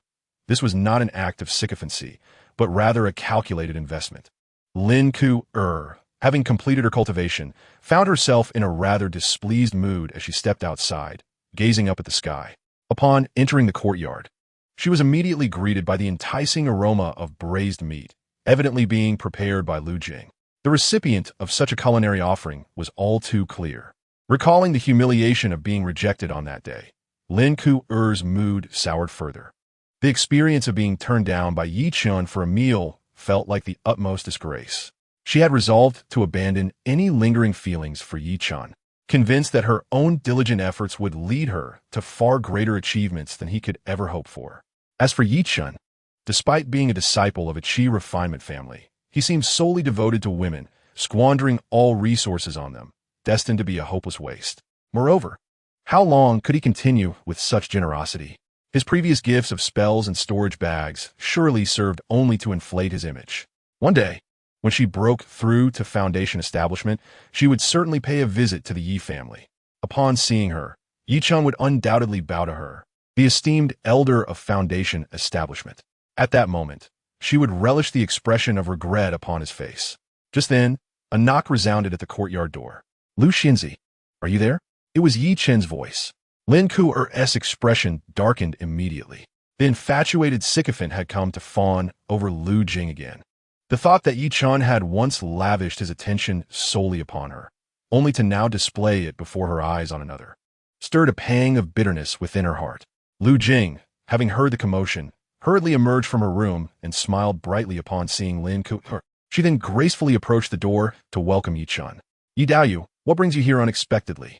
I was just preparing braised meat, and, knowing your fondness for spicy food, I added some bright peppers this time. Bright peppers, a type of spiritual herb, were known for their spiciness and exceptional flavor, making them a delightful addition to the dish. Upon seeing Yi Chen, Lu Jing spoke with warmth, even taking his arm and leading him inside. The closeness was not insignificant, meant to showcase to Lin Ku-er. Yi Chen, noticing Lin Ku-er in the courtyard, maintained his composure, relishing her cold gaze. Lu Xianxia, I shall forego the meal today, as I have something to present to you, Yi Chen declared, halting in his tracks. Upon hearing his words, Lu Jing's smile widened. Discrete casting or glance of Lin Ku-er. Then let us return to my room to discuss it. Yi Chen shook his head, wishing Lin Ku-er to witness the scene. How else could he entice her interest? I have other matters. Let us stay here. With that, he set down the bundle he had been carrying on his back. Lu Jing, curious about the day's gift, inquired, what is this? Meanwhile, Lin Ku-er wore a derisive smile. You, Yi Chen, have gifted Lu Jing a storage bag, yet you have not procured one for yourself. It is evident you possess scarce spiritual stones. She was keen to observe what else Yi Chen could offer beyond mere pills. However, as the bundle was unveiled, a long sword of azure, adorned with cloud patterns, gleamed brilliantly under the sun's rays. At first glance, Lin Ku-er's pupils constricted. Is this a magical artifact? She thought, biting her lip. Even a low-grade magical artifact held a value of 30 to 40 low-grade spiritual stones. Such treasures ought to have been hers. Yet, Lin Ku-er quickly regained her composure, reminding herself that even low-grade artifacts were inconsequential. She could afford them after 2 trips to the mountains. She need not rely on Yi Chen's gifts. In the future, she would acquire even more expensive mid-grade artifacts. Thus, she endeavored to think positively to stave off her jealousy. But the moment Yi Chen began to elaborate on the item, Lin Ku-er could no longer maintain her composure. This is the superior grade Qingfeng sword, imbued with the wind blade technique, which possesses power comparable to mid-stage Qi refinement spells. It is remarkably lightweight and sharp, effortlessly cutting through the wind's resistance. Most importantly, it automatically recharges after use. I have yet to refine this sword. Lu Xianxia, you may do so shortly. Superior grade artifacts? A magical artifact with inherent spells? Lin Ku-er's expression crumbled at that moment. Chapter 37. Critical hit. Wind God set. Regardless of Lin Ku-er's prior intentions, the emergence of the superior grade artifact left her utterly speechless. Such an item was priceless. Even late-stage Qi refinement cultivators might not afford a superior grade artifact. For instance, the leader of her herbal gathering team wielded only a mid-grade artifact. How is Yi Chen so affluent? More importantly, How could he be so generous? Lin Kuo found it utterly incomprehensible. In her view, Lu Jing was now joyously embracing Yi Chen, her excitement palpable. Clearly, the superior grade artifact had exceeded her expectations, delivering an unimaginable delight. Although Lu Jing detested combat, the dangers within the cultivation world were undeniable. With this superior grade artifact at her side, her combat prowess would surely increase by more than 30%. A superior grade artifact, beginning at 3 mid-grade spiritual stones, filled Lu Jing with unparalleled joy. Even as she held onto Yi Chen, she couldn't contain her exhilaration, bouncing with delight. Of course, one could not dismiss the possibility that Lu Jing was leveraging her happiness to bestow favors upon Yi Chen. Nevertheless, Yi Chen was undeniably elated, not only in body but also in spirit. In his mind, the system's notification chimed. Gift successful. The gift is the superior grade Qingfeng sword. Reward, 10-fold feedback, granting the exceptional grade Wind God sword. Detection indicates that this gift is of immense importance to the recipient and exceeds their expectations, triggering a critical hit reward. Rewards include exceptional grade Wind God garments, shoes, and hat. The system has detected that the host already possesses storage equipment. The physical rewards will be directly allocated within the storage gear for immediate retrieval of the exceptional grade artifacts. Moreover, this was not merely a singular weapon, but an entire set. This was an extraordinary acquisition. Exceptional grade artifacts demand high-quality materials, exquisite craftsmanship, and intricate formations. They are rare and command exorbitant prices. For instance, exceptional grade weaponry typically costs upwards of 10 mid-grade spiritual stones. Garments, shoes, and hats of this caliber are even pricier, as they must be crafted from soft materials to ensure comfort while being adorned with formations, further elevating the cost and complexity of their creation. Ordinary magical garments start at mid-grade spiritual stones, while exceptional grade garments require at least 30 to 40 mid-grade spiritual stones. When combined with the shoes and hats, the set's value could easily rival that of superior grade spiritual stone. A seemingly ordinary high-quality magical artifact has been exchanged for an entire set of exquisite top-tier magical equipment. This transaction has truly been a windfall, leaving Yi Chen with a particularly radiant smile.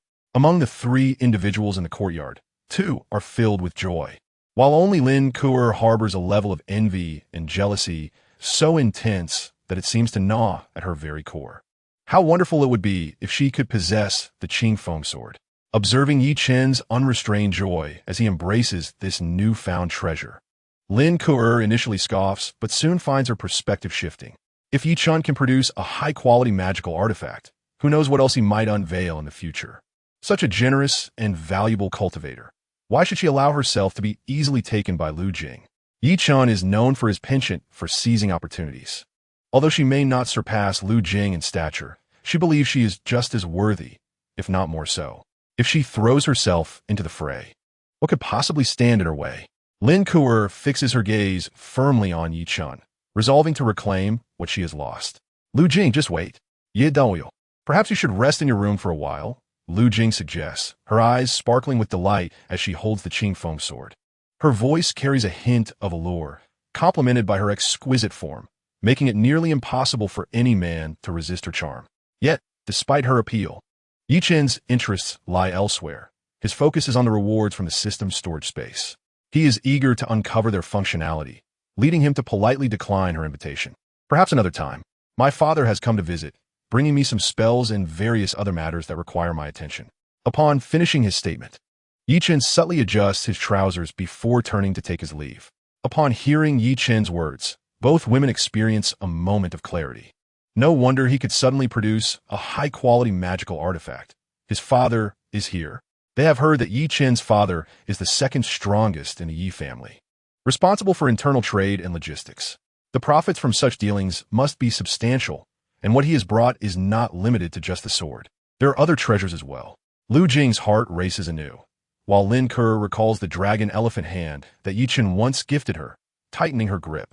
This time, she absolutely cannot let the opportunity slip away. Everything Yi Chen possesses must belong to her. With a reluctant glance at the Qingfeng sword in Lu Jing's hands, Lin Kuo retreats to her room. Lu Jing, aware of Lin Kuo's lingering gaze, sighs inwardly. She, too, has lost her desire to flaunt her prize. Rather, she wishes Lin Ku'er would remain oblivious to Yi Chen's true worth, thereby relinquishing any claim to him. Unfortunately, Yi Chen has already bestowed this treasure upon her, and Lin Ku'er has witnessed it. It is evident that Lin Ku'er will not easily give up on the high-quality magical artifact. Thus, Lu Jing realizes she must exert even greater effort to secure Yi Chen's affections. Yi Chen remains indifferent to the thoughts of the two women. Once back in his room, he eagerly retrieves the complete set of exquisite magical artifacts from his storage ring. The Fengshan sword, Fengshan garment, Fengshan shoes, and Fengshan hat. Fengshan sword. Unmatched sharpness capable of slicing through all, its blade imbued with wind-based spiritual energy, silent and ethereal, possessing the ability to counter protective spells with its inherent spell-breaking winds. Fengshan garment, crafted from the finest Tianling silk, offering exceptional defense. It automatically activates a protective barrier when the wearer is attacked, shielding against water and dust while concealing the wearer's presence. Fengshan hat, also made from premium Tianling silk. It provides excellent defense, imbued with a calming technique that safeguards the wearer's spirit, equipped with a concealment array that alters the wearer's appearance. Fengshan shoes, constructed from superior Tianling silk, they are lightweight, silent in motion, and enhance speed significantly when activated. Once donned, this entire set of exquisite artifacts complements one another, enveloping Yi Chen in a refreshing aura. Ignoring wind resistance, he moves soundlessly, with an overall speed increase of 30%.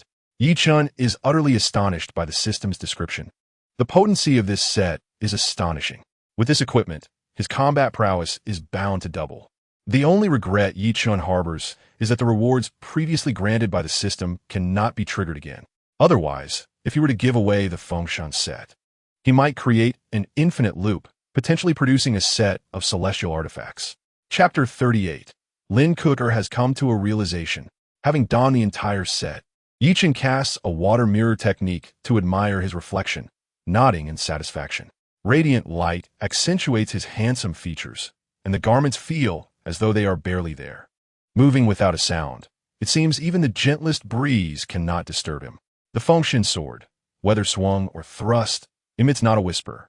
Channeling spiritual energy, he slowly pierces the wall, watching in amazement as the blade effortlessly penetrates, as if the wall were mere tofu. Yi Chen cannot help but feel as though this Fengshan set is akin to an assassin's ensemble. Satisfied, he nods, and with a flick of his thoughts, the dazzling garments instantly dim and transform into the common attire worn by cultivators. A smile spreads across his face as the hat vanishes, allowing him to avoid drawing unwanted attention. Yi Chen feels content with his gains from that day. The following day, Yi Chen resumes his cultivation. He senses the opportunity for a breakthrough is near and estimates that within a few days, he will reach the 5th level of Qi refinement. This realization fills him with joy. However, a challenge arises as his less-than-stellar talent begins to manifest drawbacks. He has developed a tolerance to the Peiyuan pill, and the effects of consuming high-quality Peiyuan pills have significantly diminished. Once he breaks through to the 5th level, the efficacy will likely wane further. Thus, a change in elixirs is necessary. Fortunately, there are many suitable pills for mid-stage Qi refinement. The widespread fame of the Peiyuan pill stems from its commonality. Substituting it with another elixir is entirely feasible. Later that day, after concluding his practice, a maid approaches to announce, "Master Yi, Lin Daoren has come a visit." Lin Ku'er has arrived? Yi Chen's face brightens at the news. After presenting a high-quality magical artifact before her yesterday, it is no surprise that she could not resist.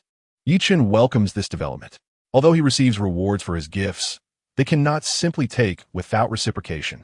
Besides, Yi Chen is but a normal man. While he can restrain himself for the sake of the system's rewards, he must not forfeit his own benefits. Once he establishes a more stable high-yield relationship, he can reap rewards from Lin Ku'er, Lu Jing, and the other female cultivators who have taken so much from him. Ordinary sycophants merely shower gifts without understanding the art of manipulation, destined to end up with nothing. Yet Yi Chen is no mere sycophant. Therefore, having given gifts, he must also enjoy the fruits of his labor. Otherwise, he would simply be gifting another's future partner. Yi Chen cannot abide such indignities. As he opens the courtyard door, he notices that Lin Ku'er has evidently made an effort to present herself attractively today, dressed in a youthful knee-length skirt. Her delicate and fair legs are unveiled, giving her an ethereal quality that carries a hint of shyness. Her long black hair remains unbound, evoking memories of first love from youth. Lin Daoyu, what brings you here? Yi Chen's expression was slightly aloof as he spoke. Upon hearing this, Lin Kuer felt her eyes redden. Yi Daoyu, please don't be like this. I acknowledge my mistake. I know you care for me, which is why you intentionally interacted with Lu Jing to provoke me after I entered the mountains. I should not have lost my temper upon my return. You have invested so much in me, yet I have remained so willful. I truly should not have acted that way. Since I returned, I have been haunted by these thoughts every time I close my eyes and have not enjoyed a full night's sleep. Lin Kuner's voice was soft and fragile, complemented by her reddened eyes, evoking a sense of pity. However, Yi Chen could only rate Lin Kuner's acting a mere 6 out of 10. It resembled the performance of Tu Shan, you understand? Nonetheless, Lin Kuer's willingness to lower her head was a positive beginning. People often believe they possess a bottom line.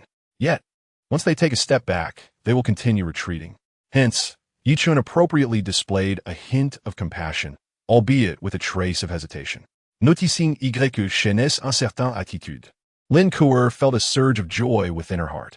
She then said in an endearing tone, Yi Daoyu, I previously mentioned treating you to a meal. Would tomorrow noon be acceptable? I know Lu Jing cooks for you every afternoon. How about I invite you for lunch? Surely, Sister Lu Jing would not be upset, right? If she is angry, I could plead with her. This was the plan Lin Kuer had devised the previous night, to appear weaker and thus elicit Yi Chen's sympathy. Yi Chen silently praised Lin Kuer for her cleverness, though his face displayed a look of reluctance. After glancing at her pleading eyes a few more times, he finally made up his mind and nodded. Lin Kuer's heart soared with delight, and her face radiated joy. Then I shall wait for you at Xiangyuan building tomorrow noon.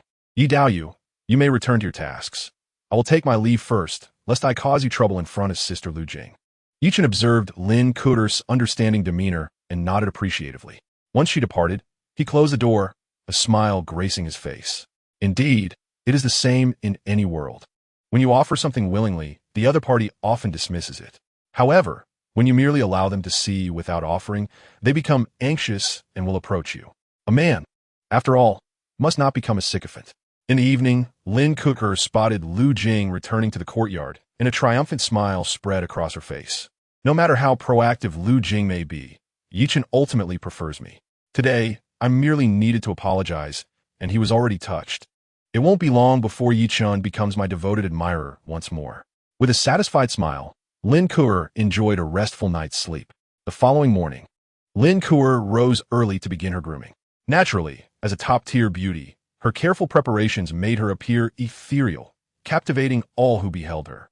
She placed significant importance on today's invitation and even planned to take a bold step to gain an advantage over Yi Chen. Although she felt a twinge of discomfort, she understood that Lu Jing had invested so much. How could she not contribute something in return? As long as she could secure her victory and have Yi Chen become her admirer again, everything would be worthwhile. After all, Yi Chen's father had recently visited, and he might possess considerable mid-grade spirit stones and precious techniques. Given Yi Chen's current standing, he was certainly worth her investment. However, as Lin Kuer pondered her strategy to deal with Yi Chen, a knock echoed on the courtyard door. Initially thinking it was Yi Chen, her eyes brightened with anticipation as she approached to open the door. But upon seeing the visitor, disappointment flickered in her eyes. It was not Yi Chen, but Jin Wuqing. Jin Wuqing noticed the change in Lin Kuer's expression and furrowed his brow. Today, Lin Kuer was undoubtedly more beautiful than ever, with her delicate features evoking sympathy. She wore a fitted white dress that subtly accentuated her graceful curves, rendering her irresistible. Jin Wuqing, who had always held feelings for Lin Kuer, found himself even more determined to win her over. Lin Daoyu, my sister has emerged from her retreat. I am here to inform everyone that preparations can begin today. We will depart 3 days from now at dawn, Jin Wuqing announced. Hearing this, Lin Kuer frowned. Previously, she would have eagerly participated in the mountain herb gathering, as the rewards were indeed substantial and would provide her with more resources. However, after her last trip, she had suffered significant losses, including a technique, a storage bag, and a superior magical artifact. Overall, the losses were devastating. If she were to venture into the mountains again, by next month, Lu Jing might even be preparing for pregnancy. Lin Kuo could not tolerate such an outcome. Thus, she shook her head apologetically. Jin Daoyu, I regret to inform you that I am experiencing some cultivation issues and cannot enter the mountains. Please convey my apologies to Sister Jean. Jin Wuqing was taken aback by her response. Lin Kuo was not coming. He had hoped to employ some tactics in the mountains to win her over, such as a heroic rescue followed by comfort, perhaps even secretly administering a drug. That would naturally lead to success. Yet now, Lin Kuo was not coming. Jin Wuqing's expression turned worried. Is Lin Daoyu facing cultivation issues that require rest? If so, it will be best to take a leave of absence. I will inform my sister and reserve your spot for you to join us next time. However, Lin Kuo firmly shook her head. The benefits of entering the mountains were indeed enticing, but they paled in comparison to her feelings for Yi Chen. Moreover, there were dangers in the mountains, whereas being with Yi Chen merely required her to endure some minor inconveniences. Therefore, Lin Kuo's resolve was unwavering. She would not go. I am sorry. At her core, Lin Kuo was exceptionally indifferent. She would only show warmth to those who were useful to her, and was disinclined to engage with those who were not. Since she was not going to the mountains, Jin Wuqing held no value for her. Thus, she offered a simple apology before closing the door.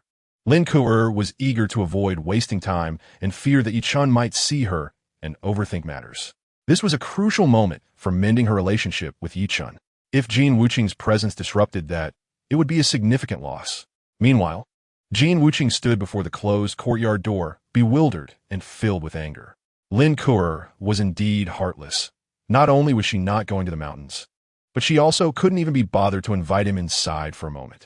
Recalling Lin Kuo's expression of surprise and expectation when she opened the door for him, Jin Wuqing speculated that she likely had an appointment today, and it was undoubtedly with a man. He was determined to find out who was competing with him for her affection, especially one who could prompt Lin Kuo to make such a decisive choice. Jin Wuqing quietly left the courtyard, seeking a corner to wait in silence. More than an hour passed, and just as Jin Wuqing began to grow impatient, Lin Kuo finally emerged. He quickly followed her discreetly. Soon, Lin Kuo arrived at the entrance of Xianxia building. Jin Wuqing observed from a distance as she waited at the door. Before long, a tall yet unremarkable male cultivator approached.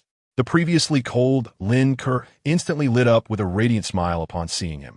Watching the two engage in conversation as they entered Xianxia building, Jin Wuqing's expression turned dark.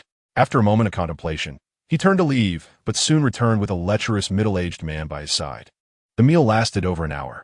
When Yi Chen and Lin Kuo exited the restaurant once more, Lin Kuo's delicate face was slightly flushed, her eyes appearing somewhat hazy. A faint fragrance reminiscent of spiritual wine enveloped her. Indeed, under Lin Kuo's insistence, the two had indulged in the exquisite spirit wine, which was quite valuable, amounting to half a low-grade spirit stone. It was evident that Lin Kuo had truly invested significantly. At the entrance, she was half supported by Yi Chen as they stepped outside. Lin Daoyu seems to be inebriated. Allow me to escort you home, Yi Chen remarked. Though Lin Kuo's charming visage was blushing and captivating, Yi Chen genuinely intended to return her home without ulterior motives. After all, he had yet to encounter the 15-fold return. At present, he had only experienced 2 10-folds. A momentary impulse to claim Lin Kuo would be inconsequential. But if an unforeseen mishap occurred with Lu Jing and Yi Chen lost his high multiplicity feedback channel, it would be a significant loss. In a grand scheme of fleeting pleasure versus resources, Yi Chen would undoubtedly choose the latter. However, just as he was about to escort Lin Kuo home, she stood her ground, gazing up at him with a slightly dazed expression. Why do you still call me Lin Daoyu? I want you to call me Lin Xianxia. And you mustn't refer to Lu Jing as Lu Xianxia. You can only call me Lin Xianxia. Yi Chen pondered whether Lin Kuo was merely intoxicated or throwing a tantrum spurred by the wine. Lin Kuo then rose to her tiptoes, and in the next instant, Yi Chen felt a cool, delicate sensation on his cheek. This feeling was fleeting. Lin Kuo looked up at him and asked, "Is that all right, Yi Chen?" Yi Chen was taken aback by Lin Kuo's boldness. To be gazed upon in such a manner, with her on tiptoes kissing him, paired with her innocent beauty. Even he, knowing her true nature, felt his heart race. Beauty, indeed, is the most potent weapon. Just as Yi Chen was about to speak, his enhanced senses, honed from refining his internal organs, detected a gaze filled with murderous intent directed at him. Chen furrowed his brows and casually turned his gaze to assess the source of this hostility. He spotted a young man standing beside a middle-aged figure, his eyes ablaze with fury as he glared at Chen. Was this a suitor of Lin Kuo? Chen was certain Lin Kuo had no doubt partner. Had she had one, it would contradict the system's feedback conditions. Thus, this individual was likely a rival. The anger was evidently sparked by Lin Kuo's kiss. He appeared ready to kill. Chen was not one to shy away from trouble. You wish to watch, do you? Then I shall give you something more exhilarating. A faint smile crept onto Chen's lips, and in the next moment he gazed deeply into Lin Kuo's eyes and decisively replied, "All right." At the instant Lin Kuo displayed surprise. He cupped her face in his hands and kissed her directly. Lin Kuo's expression transformed into one of shock. But Chen was too swift. She hardly had time to react, and in a fleeting moment, her first kiss was gone. Moreover, Chen did not merely peck and retreat. His kiss was passionate and profound. As Lin Kuo regained her senses, she instinctively attempted to push him away, even considering biting him. She was not prepared for such an encounter. Yet, as she reached out to push Chen away, memories of that superior-grade magical artifact from 2 days prior flooded her mind. She recalled Chen's words about the items sent by his father. Having been kissed in such a manner, if she were to push him away now, it might lead to a misunderstanding. Wouldn't that mean her kiss was in vain? With this thought, Lin Kuo lowered her previously raised hand. Since resistance was futile, she decided to close her eyes and savor the moment. This sensation was unexpectedly delightful. Meanwhile, from a distance, Jin Wuqing watched the two locked in an embrace, his fists clenched, eyes blazing with an intensity that suggested he was ready to kill. Chapter 40. I just want to snuggle. The kiss lingered for a substantial number of breaths. When they finally parted, Lin Kuo's lips were slightly swollen and her gaze somewhat dreamy. Chen felt rather pleased as well. If he were to evaluate the kiss, he would say Lin Kuo's technique was quite unrefined and needed practice. Turning his head again, he noticed that the previously furious young man had vanished without a trace. Was the scene too stimulating for him to bear? This rival was evidently still too young. With a flower already claimed, he should seek another. To stubbornly cling to one would only bring misfortune. Lin Kuo shot Chen a reproachful glare. Chen chuckled lightly and said, "Lin Xianxia is simply too beautiful. I couldn't help myself. I assure you, I will never offend Lin Xianxia again." Lin Kuo found herself at a loss for words in response, finally stating earnestly, "If you ever do this again, I shall ignore you." Chen nodded in agreement, reverting to his previous, accommodating demeanor towards Lin Kuo, which greatly pleased her. The day's events had unfolded in ways she hadn't anticipated. She had gained far more than she had imagined. However, now that she had regained Chen's attention, all her efforts were worthwhile. Chen would undoubtedly shower her with gifts moving forward. As for Lu Jing, she could go away. Lin Kuo even contemplated how to subtly hint to Chen to reclaim the gifts meant for Lu Jing. After all, those were superior-grade magical artifacts, and bestowing them upon that woman was an utter waste. Lin Kuo contemplated these thoughts while Chen cheerfully escorted her home. He paid no mind to her earlier words, as he had uttered similar phrases in his past life. Just out for a bit of fun, I'll definitely make it back to the dorm. Just sharing a bed. I promise I won't do anything. I just want to snuggle. Anyone who believed such claims was a fool. Chen was more preoccupied with his surroundings, as he could always sense a gaze lingering on him. This made him suspicious. Was that young man still harboring hopes? In a world teeming with opportunities, how foolish it was to fight over a woman who did not belong to him. Chen had encountered many such individuals in his past life. They would charge into battle over a woman, some even landing themselves in jail, ruining their lives, yet still believing themselves valiant for love. To Chen, such behavior was indicative of a flawed mindset.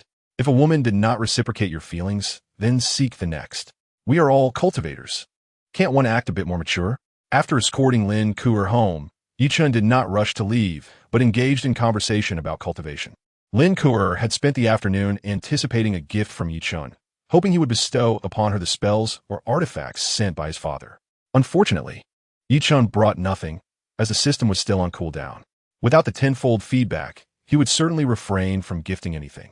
By evening, Chen bid his farewell leisurely. However, upon exiting, he encountered Lu Jing. The moment Lu Jing saw Chen and Lin Kuo together, her pupils constricted. How could Lin Kuo have entangled herself with Chen again?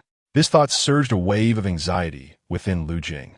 In recent times, she had profited immensely from Yi Chen, receiving spells, storage bags, and even superior-grade magical artifacts. She had not accumulated such riches even over a decade. If she had never tasted such privileges, it might have been bearable. However, having experienced them, reverting to her previous life was intolerable. It was akin to many wealthy men pursuing women. Initially, the women might not care for their wealth, but once they tasted the pleasures of affluence, they quickly succumbed to it. Why? Before experiencing a 5-star hotel, one could be content with a budget hotel. Yet, after staying in a 5-star establishment, even a budget hotel would seem inadequate. In other respects, the same applies. At this moment, Lu Jing is also in a similar situation. Observing the displeasure on Lu Jing's face, Lin Ke couldn't help but smile with satisfaction. "You tried to steal my admirer, yet here he is, rightfully mine. What belongs to me cannot be taken away by anyone. I will seize the opportunity to make you return everything you have accepted before. Yi Dayu, I visited you earlier, but your maid informed me that you were not present. How about we dine together here?" Lu Jing quickly adjusted her mindset and warmly invited Yi Chen. Yi Chen displayed a mixture of intrigue, hesitation, and caution in his expression. Ultimately, he shook his head, saying, "Lu Xianxia, let's leave it for today, perhaps next time.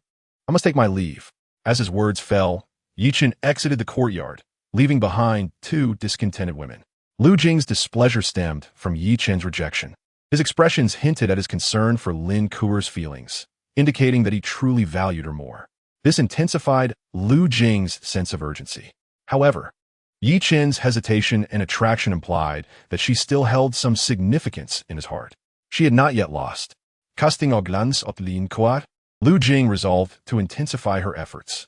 Meanwhile, Lin Ke also wore a grim expression, recalling that Yi Chen had promised not to address Lu Jing as Xianxia again after their previous kiss. Yet, he had still referred to her as such just now. What did that signify? Yi Chen's lingering affection for Lu Jing was evident. What a scoundrel!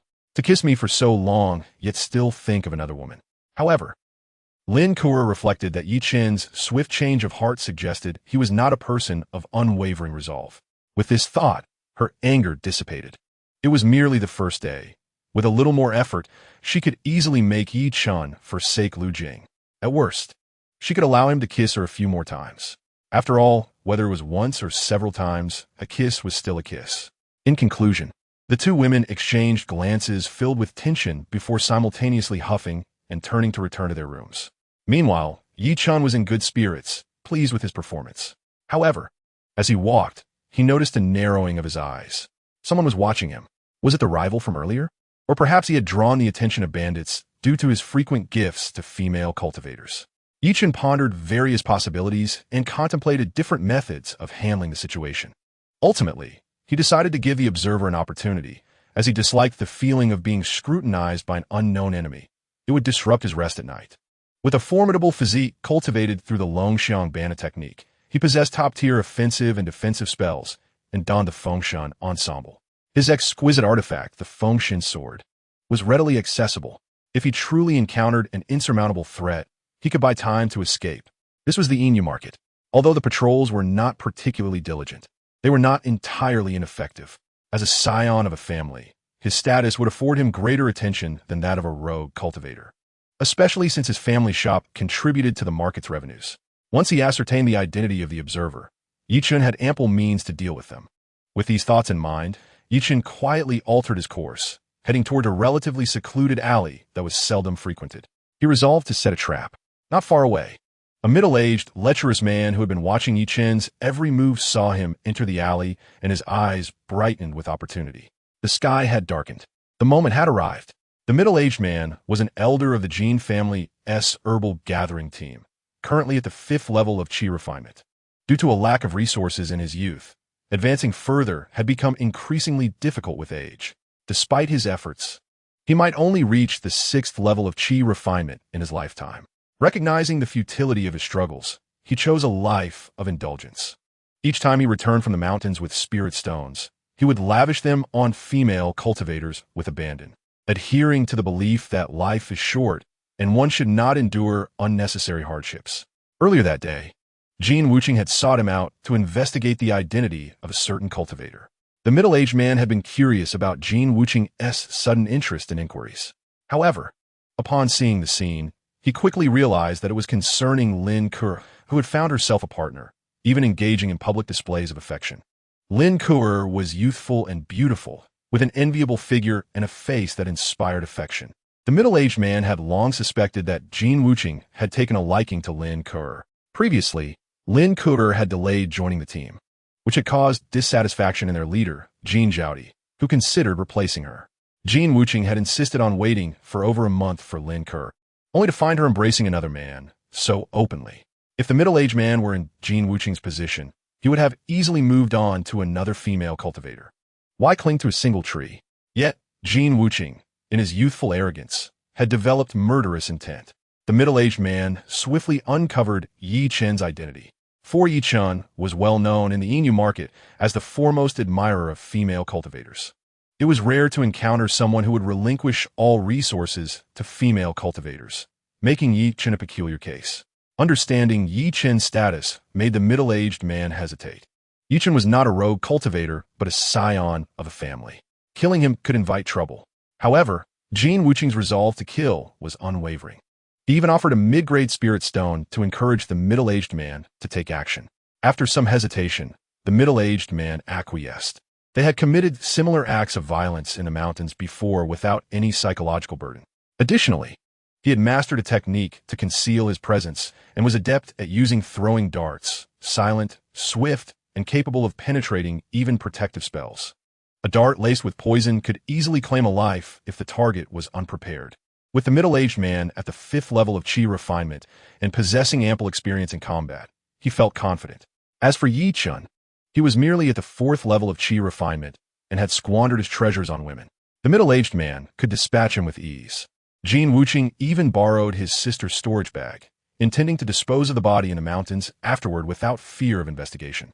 There was virtually no risk involved. Upon observing Yi Chen enter the alley, the middle-aged man wore a cruel smile and stepped forward silently. In the alley, Yi Chen walked calmly, with no one else in sight.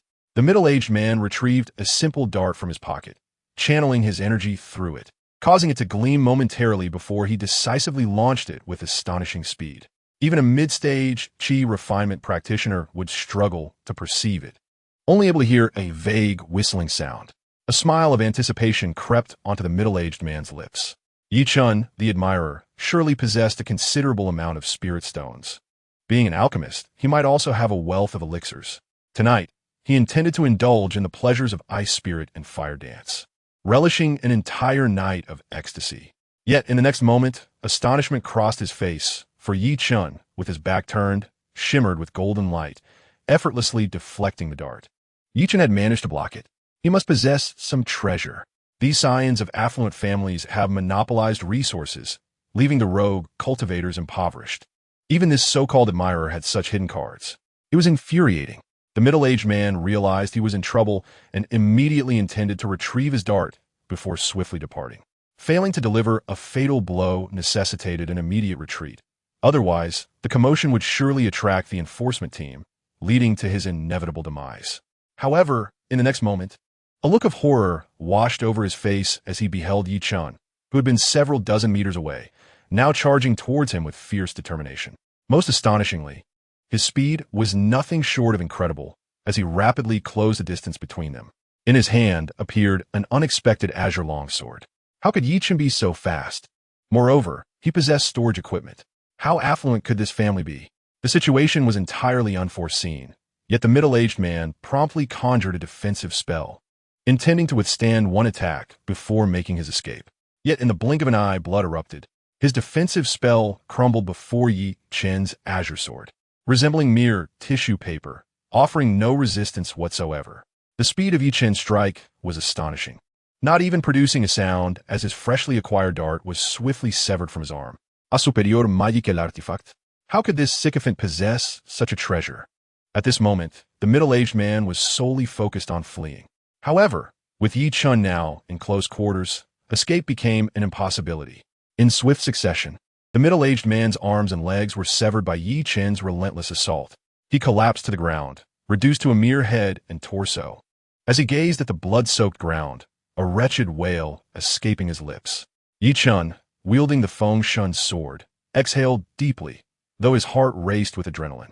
This was his first battle in the realm of cultivation, and it was undeniably exhilarating. Though it transpired in an instant, Chen could not help but feel tense. In his fervor, he had miscalculated the angle while severing the legs, resulting in an unfortunate mishap. He had refrained from killing the middle-aged man because he had not spotted the young man who had been with him earlier. This middle-aged man had stood alongside the voyeuristic youth, and Chen was convinced that the mastermind was the young man. In his view, a man who would resort to hiring a killer for a woman was clearly not fully developed intellectually, an act of sheer folly. Yet, such folly often leads to impulsive actions, necessitating a complete eradication of the threat. Nevertheless, possessing no knowledge of his adversary, Chen deemed it prudent to leave a survivor. Retrieving his longsword, Chen coldly inquired, "Who is the young man that instructed you to kill me?" The middle-aged man, now sprawled on the ground, appeared ashen. Just last night, he had comfortably rested at Lu, and now, in the blink of an eye, he was rendered limbless. Even if Chen spared him, he knew he would not survive. While he harbored resentment towards Chen, his animosity towards Jin Wuqing was far greater. Had it not been for Jin Wuqing's madness over a woman, he would not have descended into such a dire predicament. With storage bags, superior magical artifacts, speed-enhancing spells, and defensive treasures, Chen could easily be mistaken for a disciple of a foundational family. The middle-aged man, devoid of wife or child, and thus unencumbered, resolved that since he was destined to die, he would take Jin Wuqing down with him. Jin Wuqing instructed me, but since she has refused to enter the mountains, he seeks to eliminate you. He is at his sister's residence, number 33 in Dingxi Lane. He is at the 5th level of Qi refinement, on the verge of breaking through to the 6th. His sister, Jin Zhaodi, is at the 7th level. Chen was taken aback by how readily the middle-aged man divulged such information. Jin Wuqing, nearing the 6th level of Qi refinement, and he had a sister? Chen aimed to eradicate the threat entirely, but feared he might be outmatched. However, he had never intended to confront the true culprit himself. Why should he, having been attacked and paying protection fees for his family's store, have to capture the mastermind? Was the honor of the Yi family to be disregarded? Thus, Chen raised his voice, calling out, "Enforcement team, come quickly. Someone is attempting to kill me." As he shouted, he unleashed fireball spells that shattered the outer walls of nearby courtyards, startling the cultivators within. The commotion was considerable. The middle-aged man, lying on the ground in agony, was astonished by Chen's actions. He knew Chen would call for help, but he had expected him to summon the elders of the Yi family to deal with the Jin siblings, not to directly call the enforcement team. The destruction of the outer walls made sense to him. The Silver Moon Market was entirely under the jurisdiction of the Mo family. All cultivators residing there were required to pay rent, and any damage incurred would necessitate compensation. Now, with the area in disarray, someone would inevitably have to pay for the Mo family's losses. With his impending death, and only a few low-grade spirit stones to his name, the middle-aged man realized that Chen was the aggrieved party and a member of the family. The Mo family would not seek retribution against him. This only intensified the motivation to pursue the Jin siblings. Chen had indeed escalated the situation. Before long, several cultivators arrived, all at the late stage of Qi refinement. With grim expressions, upon seeing the middle-aged man reduced to a mere torso, their faces remained unchanged. However, the devastation of the street and the numerous affected courtyards caused them to frown. The Mo family, while collecting fees, also bore responsibilities.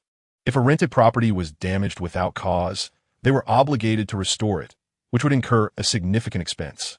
Considering the current circumstances, the expressions of the cultivators turned sour, and the foremost among them questioned Chen, "What has transpired?"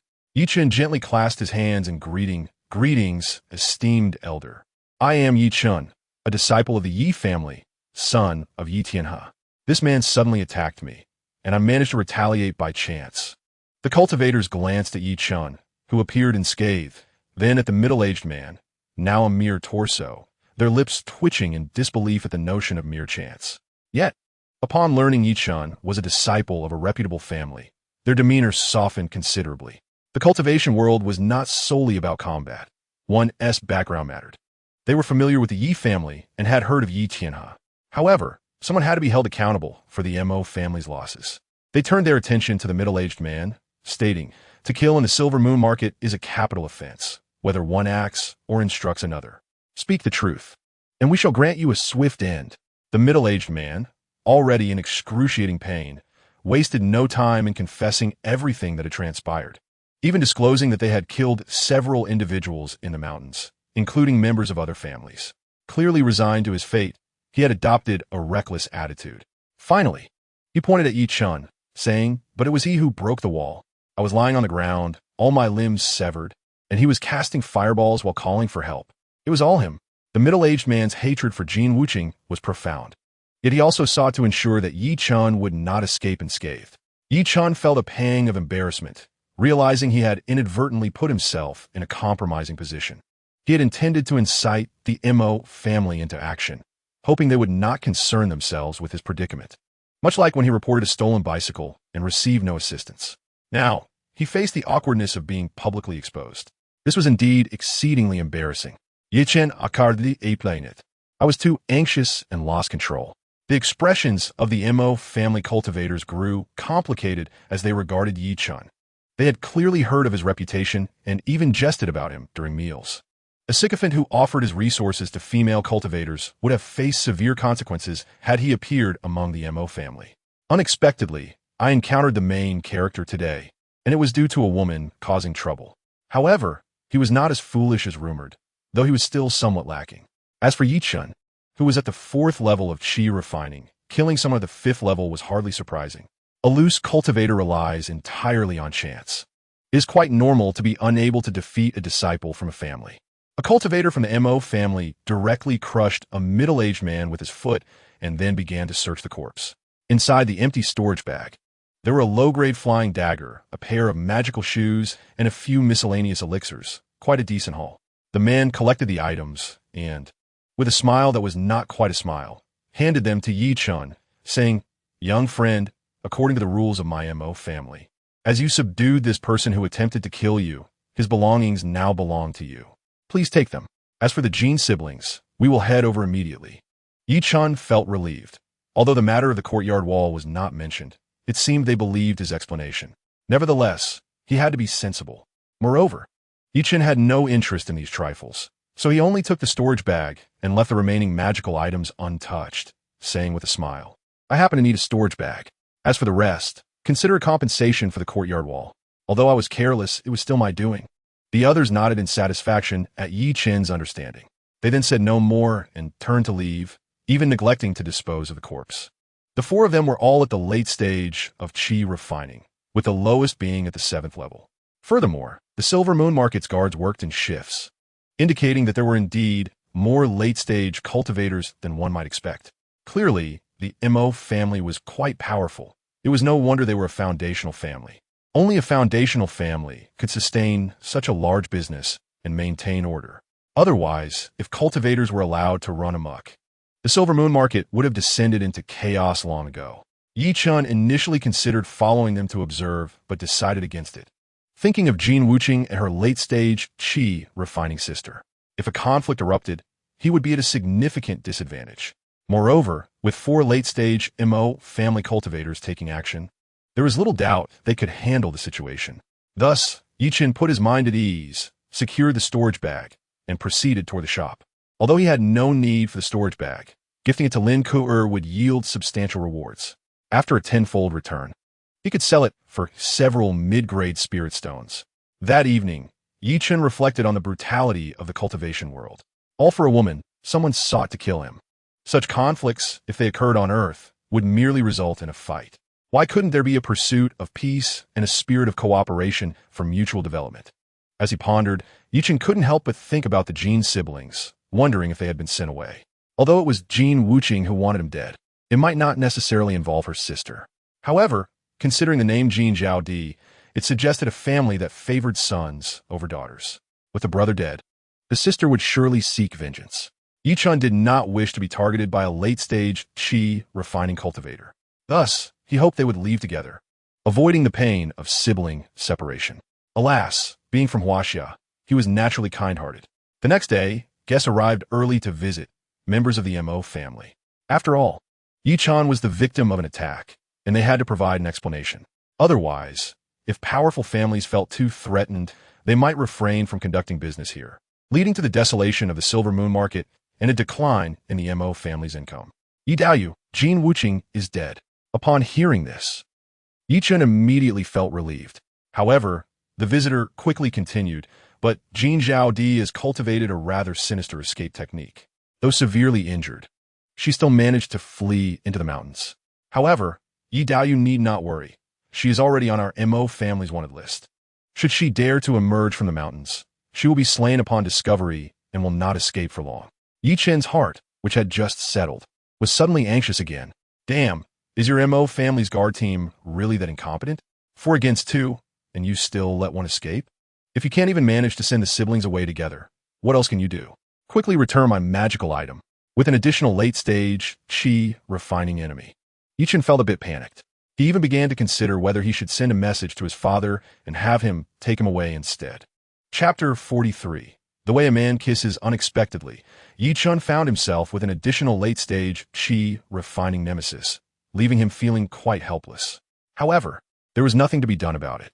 He must accelerate his cultivation. Although Jin Zhao Di was at the 7th level of qi refining, she was ultimately a loose cultivator. Loose cultivators often have an eclectic mix of skills, utilizing whatever they can find, leading to generally mediocre strength. As long as Yi Chen could advance to the 6th level of qi refining, he would have sufficient confidence to face Jin Zhao Di's revenge. As for time, it was evidently on his side. The area where Yi Chen resided was the safest part of the silver moon market. Jin Zhao Di would never dare come here for revenge, making it relatively safe for the time being. However, Yi Chen did not enjoy the feeling of being targeted. What Yi Chen lacked most now was resources. The tenfold returns from Lin Kuer and Lu Jing were no longer sufficient for his needs. If he could obtain the opportunity for a 15-fold return from Sun Ruoxin, it would undoubtedly be the best scenario. Therefore, he planned to seek out the old man Sun Yi to become his disciple, even if it meant being scammed for some spirit stones. But that was of little consequence.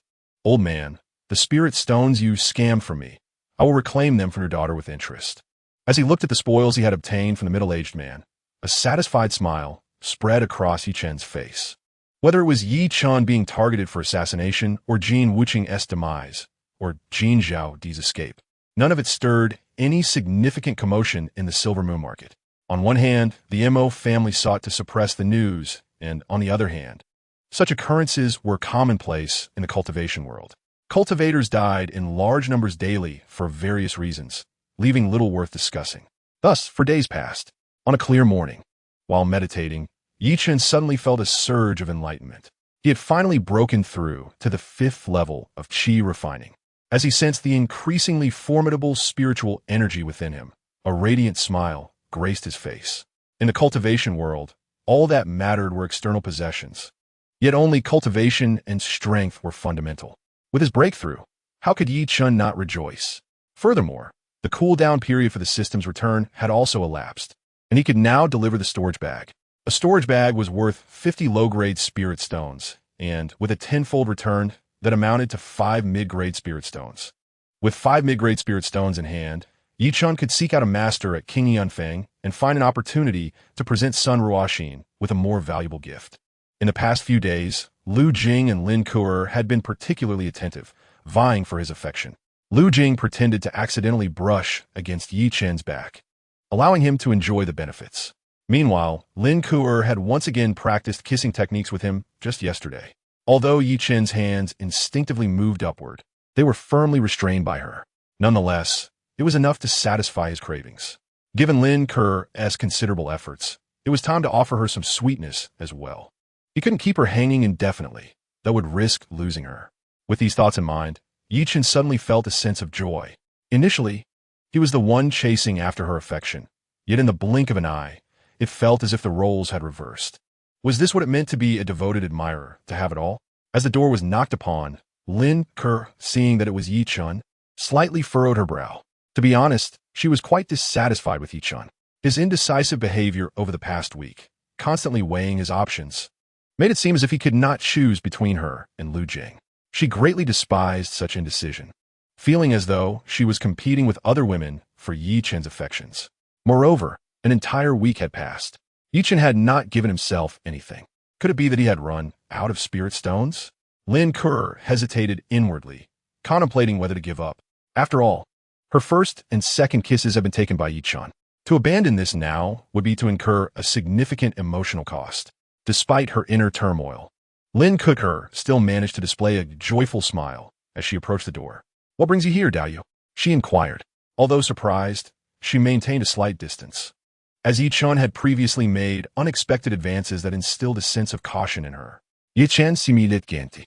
Today, a family elder gifted me a storage bag, which I have no use for, so I brought it for you, Dao." Upon hearing this, Lin Kuo's eyes brightened. A storage bag? She had long desired one. With such an item, she would no longer need to carry a cumbersome satchel, which would be immensely convenient. However, as she eagerly accepted the storage bag and probed its contents with her spirit sense, her brow furrowed. The bag was not as spacious as she had imagined. It contained only half a cubic meter, inferior to that of Lu Jing's. Why was that? Yet, Lin Kuo quickly realized that despite its smaller size, it was a gift from Yi-chan, and he had chosen to give it to her rather than to Lu Jing. What did that signify? It indicated that she had, after all, surpassed Lu Jing in some regard. Her week's worth of effort and devotion had indeed borne fruit. With this thought in mind, Lin Kuo beamed with joy. Even contemplating seizing the moment, she stepped closer to Yi-chan, rising on her toes. "Thank you, Dao," she said, her voice filled with warmth. With the first kiss and then the second, the burden of her emotions lessened.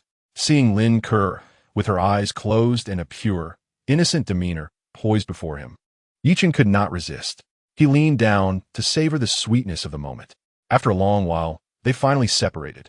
Lin Kuo's cheeks flushed crimson as she shot Yi-chan a playful glare, realizing she had become slightly lost in the moment, leaving herself vulnerable to his advances. Yi-chan did not linger with Lin Kuo for long. After enjoying the delightful exchange, he bid her farewell in high spirits and began to check the system notifications. Gift successful. The gift was a storage bag. Reward, 10-fold feedback, yielding 10 storage bags. The storage bags could not be stored in the host's personal storage equipment. The physical rewards would first be kept in the system space, available for extraction at any time. Viewing the notifications, Yi-chan felt pleased. It was reasonable not to trigger a critical reward. After all, he had previously gifted Lu Jing a storage bag, and a larger one at that. Under such circumstances, it was improbable that Lin Kuo would be ecstatic beyond measure. Nonetheless, the system proved to be quite considerate. Yi-chan had been concerned that the 10-fold return might yield a single storage bag of 10 cubic meters.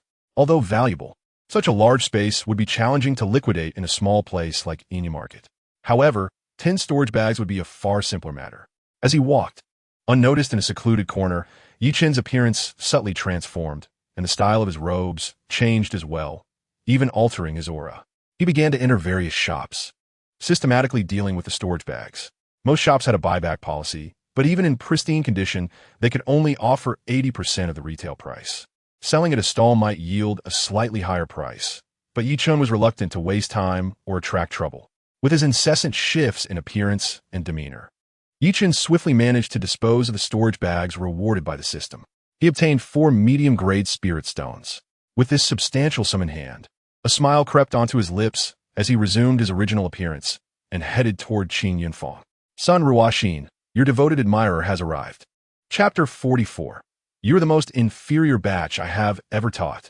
At Qin Yunfang, the attendants recognized Yi-chan immediately, not only because of his frequent visits, but also due to his reputation, which had spread even to them. He was known as the #1 devotee in Xianxia Market. They had heard that Yi-chan purchased spells and storage bags from Qin Yunfang solely to gift them to female cultivators, a rather absurd notion.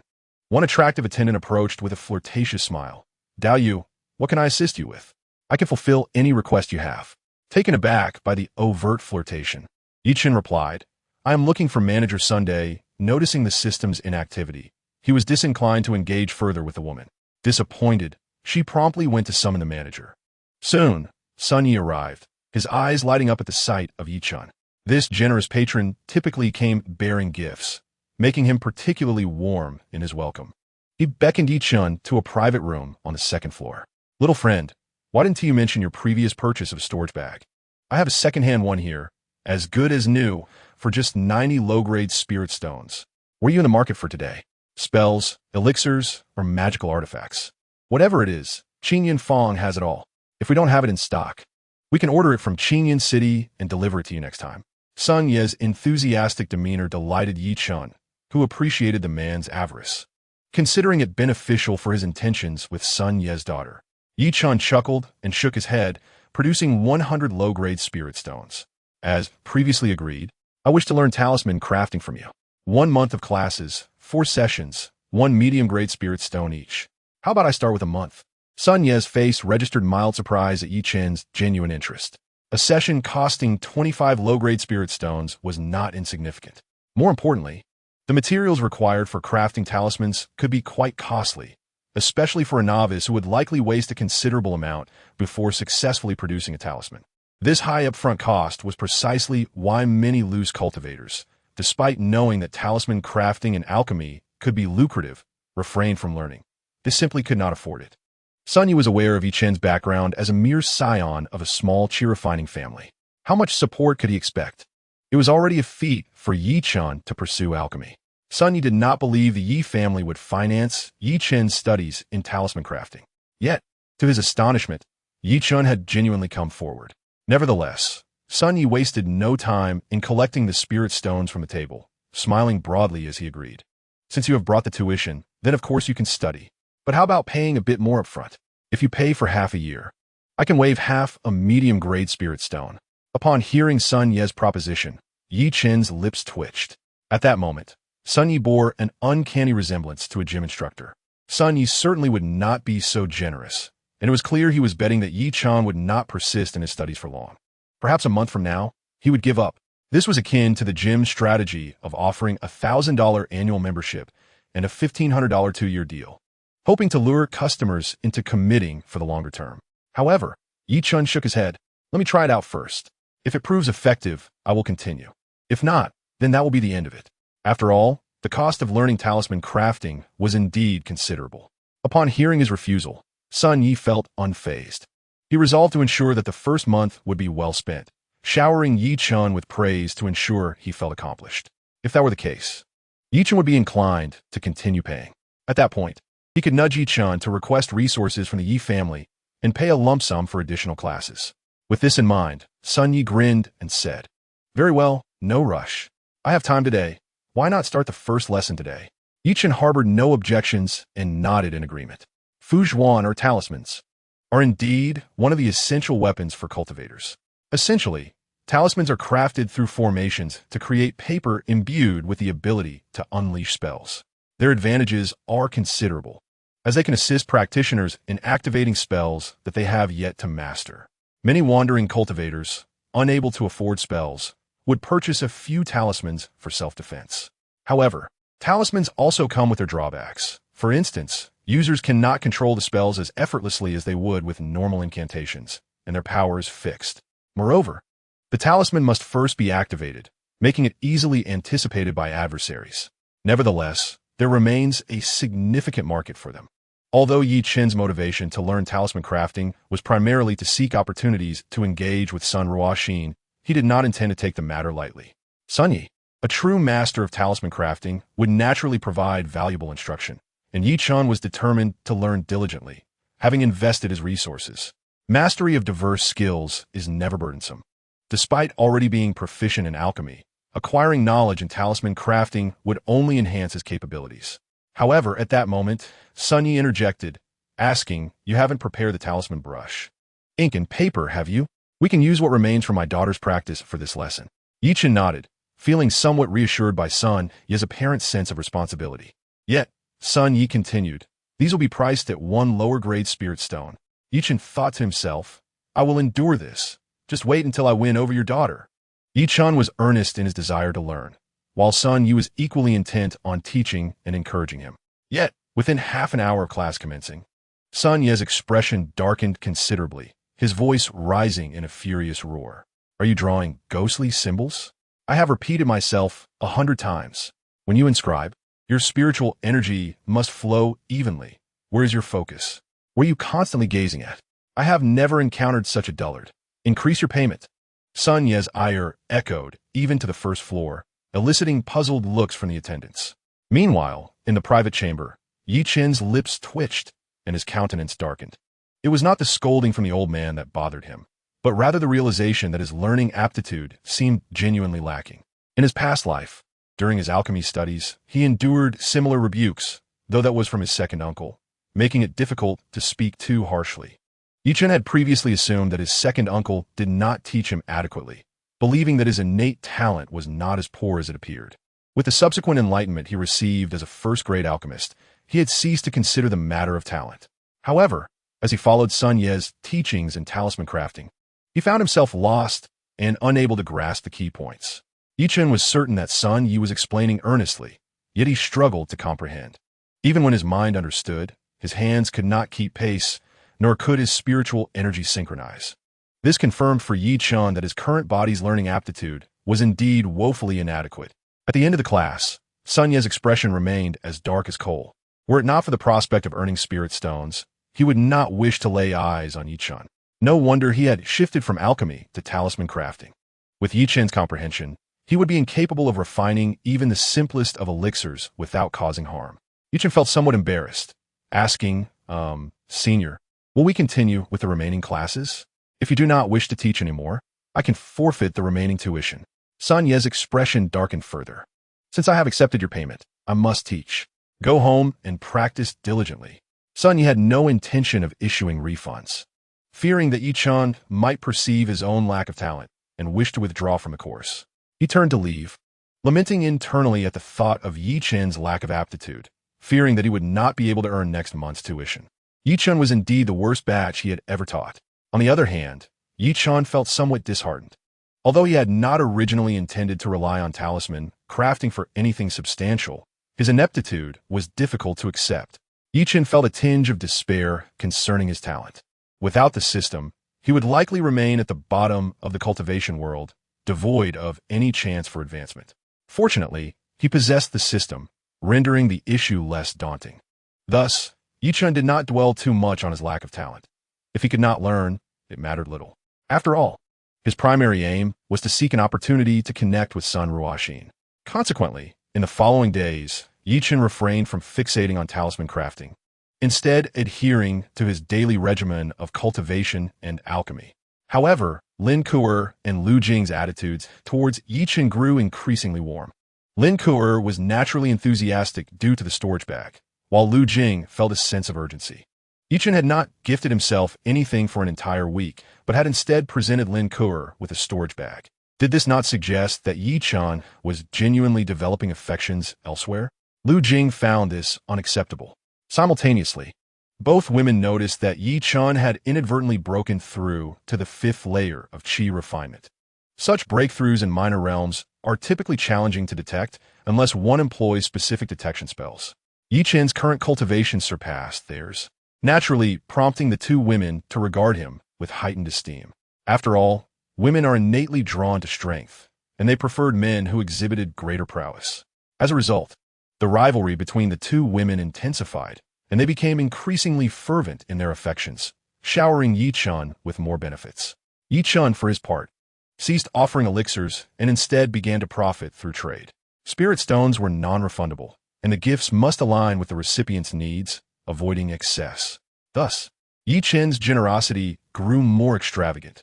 For instance, he gifted Lu Jing a set of robes valued at 2 medium-grade spirit stones and presented Lin Ku'er with a pair of white gloves, crafted from silkworm silk, worth 3 medium-grade spirit stones. Alas, there were no black ones, which would have been preferable, as it would have thrilled Chen even more. In summary, Chen's generosity became increasingly lavish, and although both women looked down upon his indecisiveness in matters of affection, they found his gifts undeniably hard to refuse. Meanwhile, Chen profited handsomely through the tenfold returns from his gifts. The system was remarkably considerate, distinguishing between Chen's personal desires and those intended for profit, ensuring that returns varied in quantity, style, and function to mitigate the risk of scrutiny during transactions. The only downside was that the Inu market ultimately was too small. Excessive sales might easily attract attention. Additionally, prices in retail were generally around 70% of the listed price. Nonetheless, Chen's savings swiftly grew to 20 medium-grade spirit stones and continued to rise. In conclusion, Yi Chen's life was largely smooth sailing. The sole source of his distress was the lack of progress regarding Sun Ruoxin. He had already given up on talisman crafting, viewing it merely as an expense for a chance to connect with her. However, the issue lay in the fact that Yi Chen had attended 3 classes without ever encountering Sun Ruoxin. This left him feeling somewhat disgruntled. He had not come merely to learn talisman crafting. If he did not have the opportunity to meet Sun Ruoxin again, he would rather not attend the talisman classes, as giving away spirit stones without purpose was not a viable option. He resolved to seek opportunities later on. At Qingyun Fong, within the tranquil chamber, Sun Yi observed Yi Chen's continued incompetence in talisman crafting. He exerted considerable effort to suppress the urge to berate him. Outrageous, simply outrageous. I have never seen anyone so inept as Yi Chen. I have been earnest in my instruction, yet after 4 complete lessons, he has made not a shred of progress. Such talent should be buried. Yet, he still felt a twinge of envy at Yi Chen's spirit stones. This young man was truly affluent. If he could persuade Yi Chen to continue attending classes, it would yield over 10 medium-grade spirit stones in a year. Upon contemplating this, Sun Yi exhibited an expression of approval. Indeed, there has been significant progress. Observe this line. It has been rendered exceptionally well, subtly aligning with the principles of spiritual energy circulation. I am confident that if you persist in your studies, it will not be long before you become an outstanding talisman master. Listening to Sun Ye's words, Yi Chen felt a twinge of discomfort. Brother, how desperate are you for money? To earn a little teaching fee, your words seem rather lacking in integrity. It was akin to a scenario from his past life on Blue Star, where the president of a football powerhouse, in a bid to collaborate with xianxia and profit from them, claimed to watch the national team daily. Regarding Sun Ye's statements, Yi Chen chose not to express his opinion. However, during the final class of the day, he still did not see Sun Ruoxin, prompting him to inquire, I heard from the shop assistants that your daughter, senior son, is also studying talisman crafting. With your busy schedule, why not teach us both together? It would save time. Sun Yi did not perceive that the young man had ulterior motives regarding his daughter. He retorted with annoyance, my daughter is already a legitimate talisman master, capable of crafting mid-grade first-tier talismans. And you haven't even entered the threshold. I would love to teach together, but you must realize that your skills are still rudimentary. You are a complete novice. Yi Chen chose to disregard Sun Ye's comment about his lack of skill. After reflecting on Sun Ye's words, he recognized the truth. The disparity in their levels was indeed vast, akin to the difference between kindergartners and middle school students. If he could rapidly elevate his talisman crafting abilities, he could attend classes with Sun Ruoxin. Yet, Yi Chen had to admit that he was genuinely inexperienced. Relying solely on self-study, it would likely take him a year or 2 to get started. Senior son, do you possess any methods for swiftly enhancing talisman crafting skills? My progress has been exceedingly slow. I have yet to even get started after a month. If there is no way to expedite my improvement, perhaps I should reconsider. Upon hearing this, Sun Yi smirked, thinking that novices often desire immediate success. However, he was genuinely eager to profit from Yi Chen. After a moment of hesitation, Sun Yi spoke, I have a copy of my master's notes on talisman crafting. It contains my master's insights from when he was a first-tier talisman master, along with his learning journey. If you can study this manuscript, your understanding of talisman arts will surely see considerable enhancement, and your skills may progress dramatically. Yi Chen's eyes lit up immediately upon hearing this. It seemed to be a valuable asset. Lu Jing was also studying talisman crafting, making it a perfect fit. If he could gift it to Lu Jing, what might it return to him tenfold? Perhaps it could significantly elevate his talisman crafting level, allowing him to attend classes with Sun Ruoxin. However, Yi Chen refrained from speaking directly.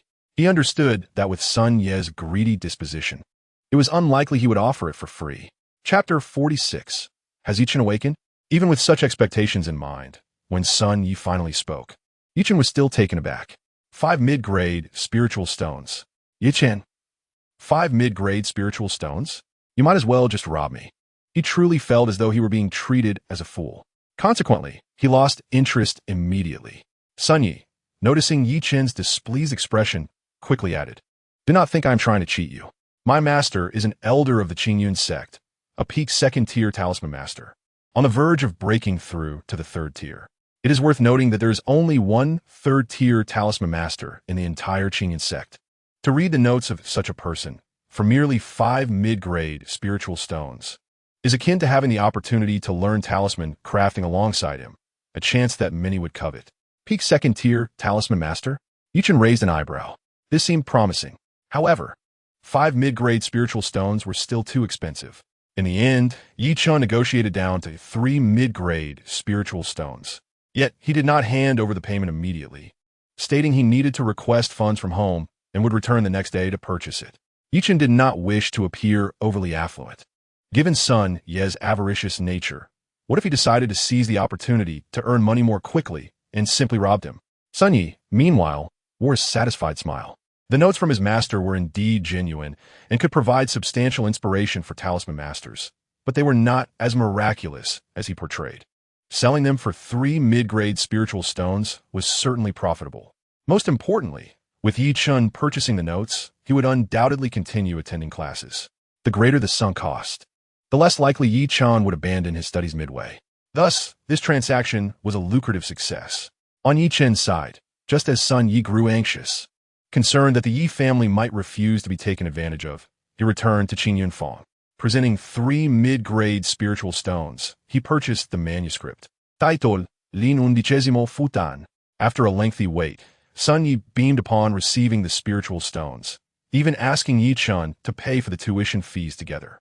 However, Chen declined, stating he would first present the gift to Lu Jing. If the feedback proved beneficial and enhanced his talisman crafting skills, he would then pay for the classes. If not, he would seek other opportunities to connect with Sun Ruoxin. Not receiving Chen's tuition fees left Sun Yi somewhat disappointed, but gazing at the pile of low-grade spiritual stones in his hand rekindled his smile. Friend Yi has arrived. Come, let us dine, he exclaimed. This is snow spirit deer meat, a rare delicacy since snow spirit deer only appear in winter and are exceedingly swift, making them difficult to capture even for late-stage qi refinement practitioners. However, this meat greatly enhances the physical prowess of cultivators. Please enjoy. In the room, Lu Jing enthusiastically prepared the bowls and chopsticks for Chen. As he savored the aroma of the deer meat, his appetite surged. Yet, Chen's primary concern was whether the talisman notes from Sun Ye's master would indeed assist him. Thus, he did not rush to partake in the meal. Instead, he retrieved the newly acquired Lin Shi Fu Tan, stating, "This is a manuscript from a peak second-tier talisman master of the Qingyan sect. I thought of you, Fairy Lu, as you're also studying talisman crafting. This manuscript should prove beneficial, so I purchased it for you. Please accept it." Upon hearing this, Lu Jing's eyes sparkled with delight. A manuscript from a peak second-tier talisman master? This was exceedingly precious for any talisman master. Chen's acquisition of this manuscript must have cost him a significant amount of spiritual stones. However, the most important aspect was Chen's sincere intention. Frankly, Lu Jing had begun to develop genuine feelings for Chen. After all, he was not lacking in talent, being at the 5th level of qi refinement and also a pill master. Moreover, he hailed from a respectable family background, associated with a qi refinement clan, and appeared to be favored, receiving ample resources for support. Most crucially, Chen truly cared for her well-being. He had gifted her so many things without ever adopting an arrogant or overbearing demeanor. All these qualities made Lu Jing feel quite touched. Living a lifetime with such a companion seemed promising for the future. However, Lu Jing found it hard to accept Chen's flirtations with Lin Kuer. She resolved that if one day Chen firmly chose her and ceased his entanglement with Lin Kuer, she would agree to become his partner. "Thank you, friend Yi. This truly means a lot to me," Lu Jing exclaimed, her eyes shining with joy. Chen, seeing her accept the gift, also displayed a satisfied smile. Meanwhile, the system notification chimed, prompting Chen to check the rewards he had received. However, in that moment, he accidentally brushed against the snow spirit deer meat that Lu Jing had placed, getting his hands covered in sauce. Chen immediately sought to clean his hands. At this moment, Lu Jing firmly grasped Chen's hand, stating that the essence of Shui Ling Lu meat was most precious, as all its effects had been extracted in the stew. Wiping it away would be a tremendous waste. Upon returning to his room, Chen calmed his mind for quite some time before he had the opportunity to check the system notifications. The gift was successfully delivered. The gift was titled Lin Shi Fu Tan. A 10-fold reward was being processed, granting Tian Shi Ru Min Fu Tan. it was detected that the gift bestowed by the host was of utmost significance to the recipient, exceeding their expectations and causing a significant fluctuation in their mental state, triggering a critical reward. The reward allowed for the manifestation of a xianxia sex guiding phantom for one day, enabling the recipient to inquire about the methods of talisman crafting. Upon reading the description, Chen's eyes gleamed with excitement. The xianxia sect? He had heard of this esteemed sect before.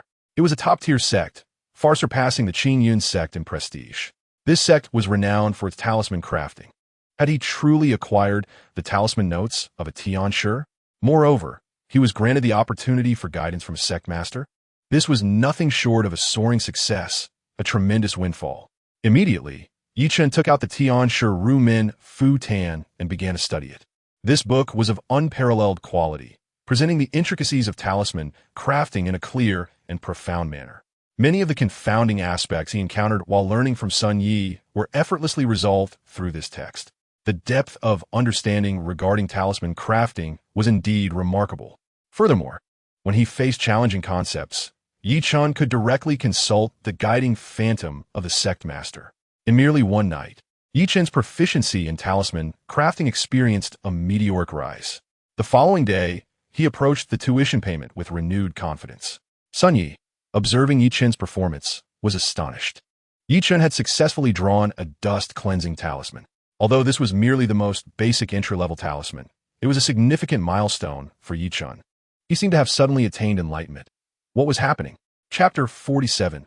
Oh no, he is a genius. Sun Yi was genuinely startled. He was acutely aware of Chen's previous lack of aptitude in talisman crafting.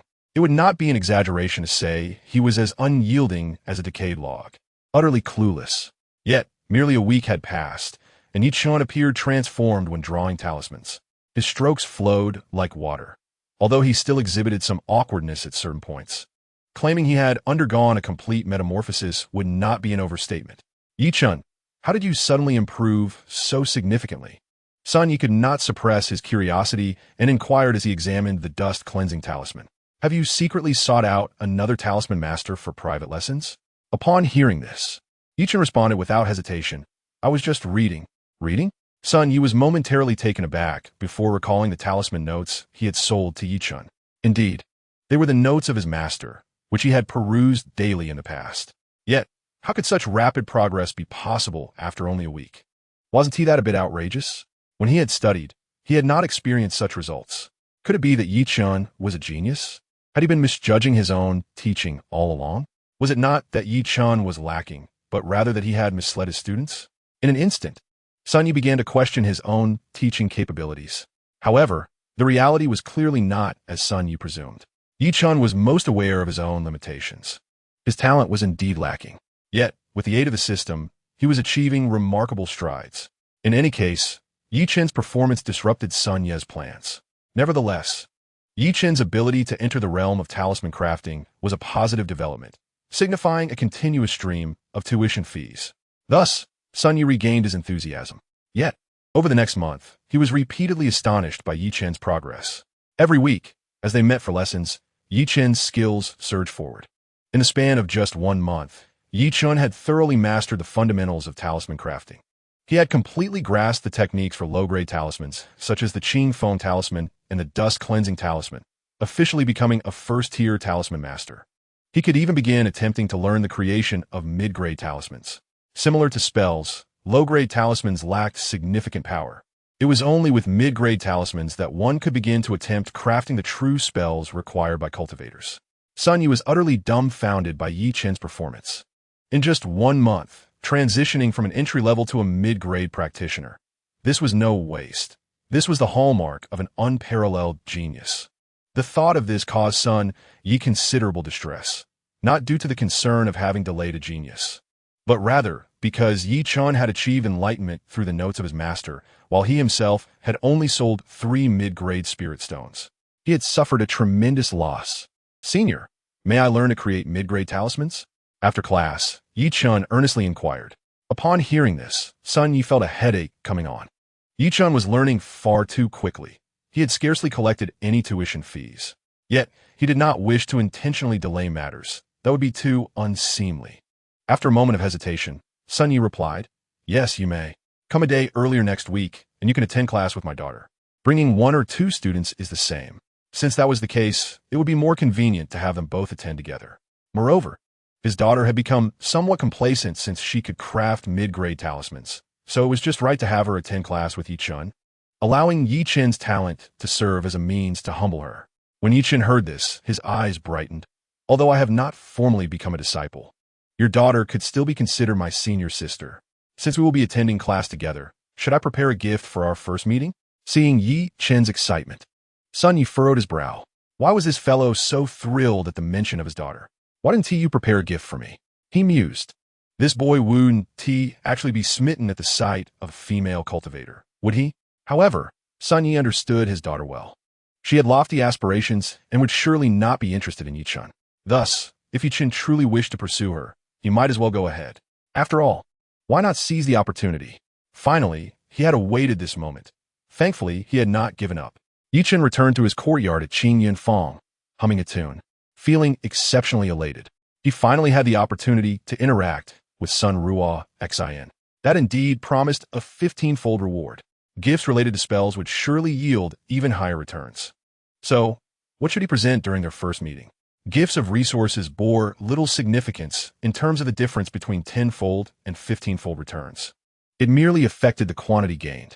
However, gifts that could enhance his own strength would reveal a stark contrast between the two rates. For instance, a spell with a 10-fold return versus one with a 15-fold return would result in a significant difference in levels. The same applied to magical artifacts. Yet, he did not know Sun Ruo Xian well enough to ascertain her needs. If he presented her with something she did not require, it would fail to trigger any returns, resulting in a substantial loss. Thus, this was indeed a matter that warranted careful contemplation. In the following days, Yi Chen devoted himself to diligent cultivation, occasionally observing Lu Jing and Lin Ku'er competing for his attention. He also enjoyed the benefits they provided him. Meanwhile, the Mo family had announced that Jin Zhaodi's blood had already been recorded in the formation of the Yinyu marketplace. Once entered, the formation would immediately alert the Mo family. Thus, Yi Chen need not worry about retaliation, unless the Yinyu marketplace fell into chaos, leaving the Mo family unable to respond. However, how could a foundational family find itself in such a predicament? Thus, Yi Chen felt particularly content during this period. Perhaps it was due to his newfound strength, which afforded him a semblance of security. He also grew increasingly interested in the Yinyu marketplace, particularly the trading area. Apart from shops, there were also stalls in the marketplace. As long as one paid the stall fee, they could set up a stall. The variety was extensive, though the quality was rather mixed. Yi Chen had long been fascinated by the vendor area of the market. In his previous life, he often came across stories online where protagonists discovered hidden treasures in vendor zones, soaring to greatness. With his own system, he thought perhaps he could also stumble upon a gem. Thus, on the day when Lu Jing was resting, Yi Chen accompanied her to the vendor area. Lu Jing frequently purchased beast meat there. Upon arrival, Yi Chen's eyes brightened. Although the vendor area was not particularly spacious, the sides were occupied by cultivators sitting cross-legged. Some set up stalls while others simply laid out cloth on the ground to sell their goods. The variety of items was remarkably comprehensive, with vendors selling meat, elixirs, magical tools, and spirit herbs. Initially, Yi Chen watched with keen interest, hoping to find a bargain or a suitable gift for Sun Ruoxin. However, he quickly lost interest. To be frank, the quality of the items was lacking. While Yi Chen was not well-versed in other areas, he had a discerning eye for elixirs and talismans. Many elixirs were of such poor quality that they were worse than inferior-grade ones, with impurities likely comprising half of the substance. They were even inferior to the elixirs crafted in his previous life.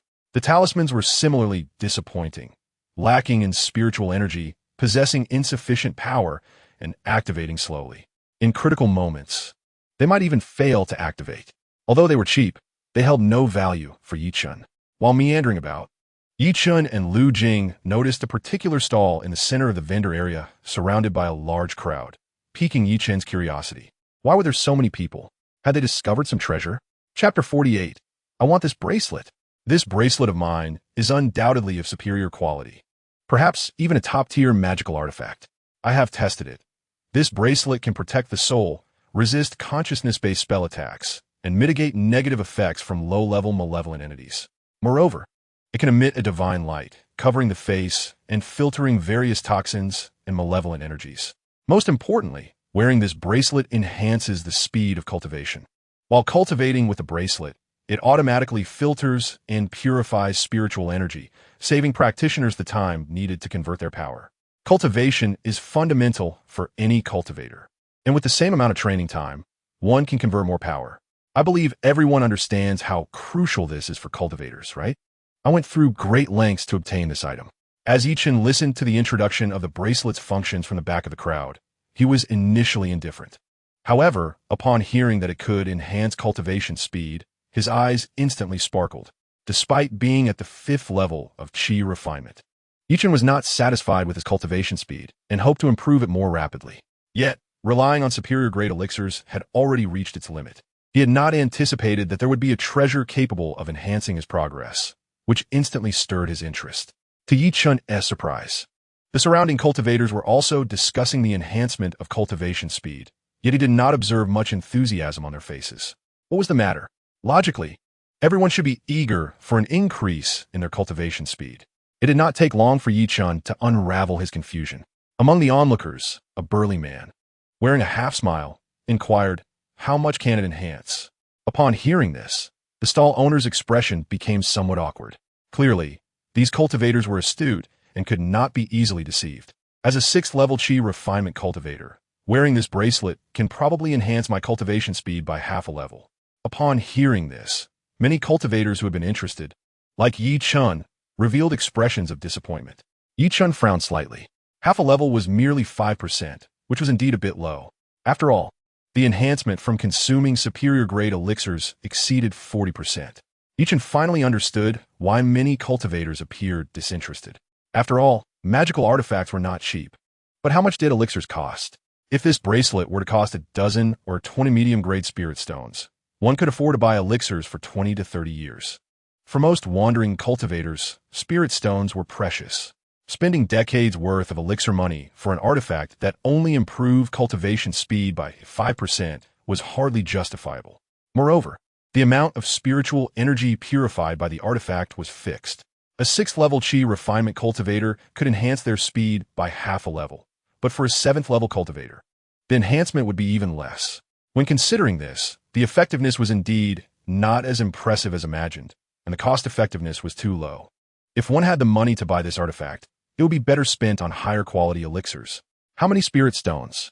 If it's cheap, I might buy it for my daughter. It could be useful in the early stages of Qi refinement. A cultivator in the crowd asked about the price. The stall owner, sensing the challenge to his sales, gritted his teeth and announced a price: 20 medium-grade spirit stones. Instantly, the crowd erupted in uproar. 20 medium-grade spirit stones? Are you insane? If it were a top-tier magical artifact, selling for 20 medium-grade spirit stones might be feasible, and weapons could be acceptable. But for a mere bracelet that can only ward off toxins and marginally enhance cultivation speed, who would pay so many spirit stones? The crowd scoffed, with many declaring, "I'll offer 3 medium-grade spirit stones. Just tell me if you'll sell it." The cultivators in the crowd mocked him. The stall owner became anxious, insisting, "I have an offer of 10 medium-grade spirit stones from Xianxia. I just thought it was too low to sell." The crowd rolled their eyes, as even 10 medium-grade spirit stones were a fortune for most cultivators. Most late-stage cultivators could only earn a few medium-grade spirit stones in a year through hard work. "I'll offer 11 medium-grade spirit stones. This item is intriguing and worth investigating. Where did you acquire it?" At that moment, a muscular man stepped forward, showing genuine interest. Upon hearing a bid, the stall owner's eyes brightened, and he hurriedly replied, "I found it in a cave in the mountains." Upon hearing this, the surrounding cultivators exhibited expressions of envy. Discovering relics of cultivators in the mountains was not uncommon. Every year, there were lucky individuals who unearthed valuable items. The stall owner had struck gold by acquiring 11 medium-grade spirit stones. The muscular man, a late-stage Qi refinement cultivator and a renowned artifact craftsman in the Silver Moon Market, was not surprising in his ability to offer such a high price. The crowd speculated that he might want to study how this artifact purified spiritual energy. The stall owner, unwilling to give up, continued to press 11 medium-grade spirit stones. "Is there anyone else interested?"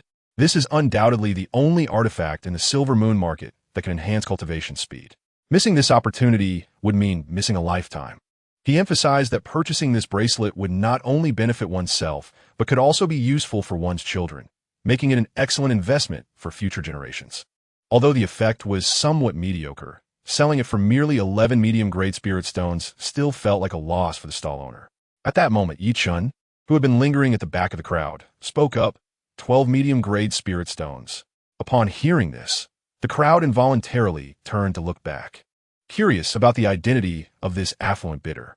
When they recognized Chen's face, many cultivators displayed subtle expressions. Although the others were unfamiliar with Chen, they quickly recognized him through the comments of those around them. He was known as the foremost Dango, Tiango, of the silver moon market. He gifted all good things to female cultivators, making him a source of embarrassment among men and significantly increasing the difficulty for male cultivators in dual cultivation with female counterparts. Thus, upon learning Chen's identity, the crowd regarded him with disdain. Would this fellow really purchase the bracelet only to gift it to a female cultivator again? With a dozen medium-grade spirit stones in his possession, Chen's standing within his family is undeniably evident. However, spending such a considerable amount on a seemingly trifling item raises eyebrows. If they were the head of the Yi family, they would undoubtedly harbor a deep resentment towards Chen. Upon hearing Chen's offer, the stall owner immediately displayed a delighted expression, while the artifact refiner furrowed his brow, hesitating for a moment before tentatively increasing the price by half a medium-grade spirit stone. Yet, upon Chen's unwavering response, the refiner chose to abandon the negotiation altogether. Ultimately, amidst the stall owner's radiant smile and the envious gazes of nearby onlookers, Chen invited the stall owner to accompany him to the Yi family shop to finalize the transaction. Chapter 49. Do not get too close, you affectionate fool. Chen certainly had spirit stones on him, but he preferred not to reveal them directly. Hence, he opted to complete the transaction in the backyard. He had already tested the bracelet before the deal, and the stall owner had not exaggerated. It indeed could enhance one's cultivation speed, albeit modestly. Such an item hardly warranted the expenditure of 13 medium-grade spirit stones. Nevertheless, as Chen gazed at the translucent, beautifully crafted green bracelet, his spirits soared. The modest enhancement was indeed of limited utility, but what if it underwent a 15-fold amplification? Would that not lead to soaring success? Thus, although outsiders might perceive Chen as a fool, he felt he had stumbled upon a remarkable treasure. He would gladly purchase the bracelet even if it cost 20 or 30 medium-grade spirit stones. By Chen's side, Lu Jing followed closely. Her mature and charming face flushed with excitement. She had always known Chen was favored and possessed abundant resources, but she had not anticipated his wealth to such an extent. The fact that he could nonchalantly spend 13 medium-grade spirit stones was undeniably captivating, igniting her admiration for him. As she gazed at the bracelet in Chen's hand, anticipation filled her eyes. Surely, he did not intend to gift it to someone else? The thought made her breath quicken. While Lu Jing, like most cultivators, considered the bracelet's efficacy to be lacking, she acknowledged that no one would hesitate if it were free. However, as Lu Jing's hopeful gaze followed Chen, he tucked the bracelet away, sending shockwaves through her heart. Surely, he would not bestow it upon Lin Ke. If that were the case, she could not accept it. 13 medium-grade spirit stones were at stake. She had to intensify her efforts to win Chen's affection. Thus, during dinner, Lu Jing's enthusiasm only grew. Chen remained as welcoming as ever, accepting all favors without hesitation. Yet he still did not provide Lu Jing with what she hoped for. Clearly, Lu Jing was misdirecting her efforts. The bracelet was not intended for her or Lin Ke. It was a gift for Sun Ruoxin. With a 15-fold enhancement, Sun Ruoxin could offer Chen significantly greater benefits, ensuring a swifter cultivation speed. Under such circumstances, Chen would never consider giving the bracelet to Lu Jing or Lin Ke. However, news of Chen's extravagant purchase of the exquisite bracelet to gift to a female cultivator spread rapidly through Inu market. Countless cultivators cursed Chen as a spendthrift, questioning why he would squander such wealth instead of utilizing it for more prudent purposes. This foolishness reflected poorly on the Yi family. Even manager Zhang from Yidan shop was astonished by the revelation. How could Chen possess such a fortune? How many spirit stones had his father, Yi Tianhe, bestowed upon him during his last visit. Yet, instead of using his wealth for cultivation, he squandered it on something so trivial. Truly a prodigal fool. While the outside world buzzed with gossip, Yi Chen remained unperturbed, diligently practicing alchemy each day.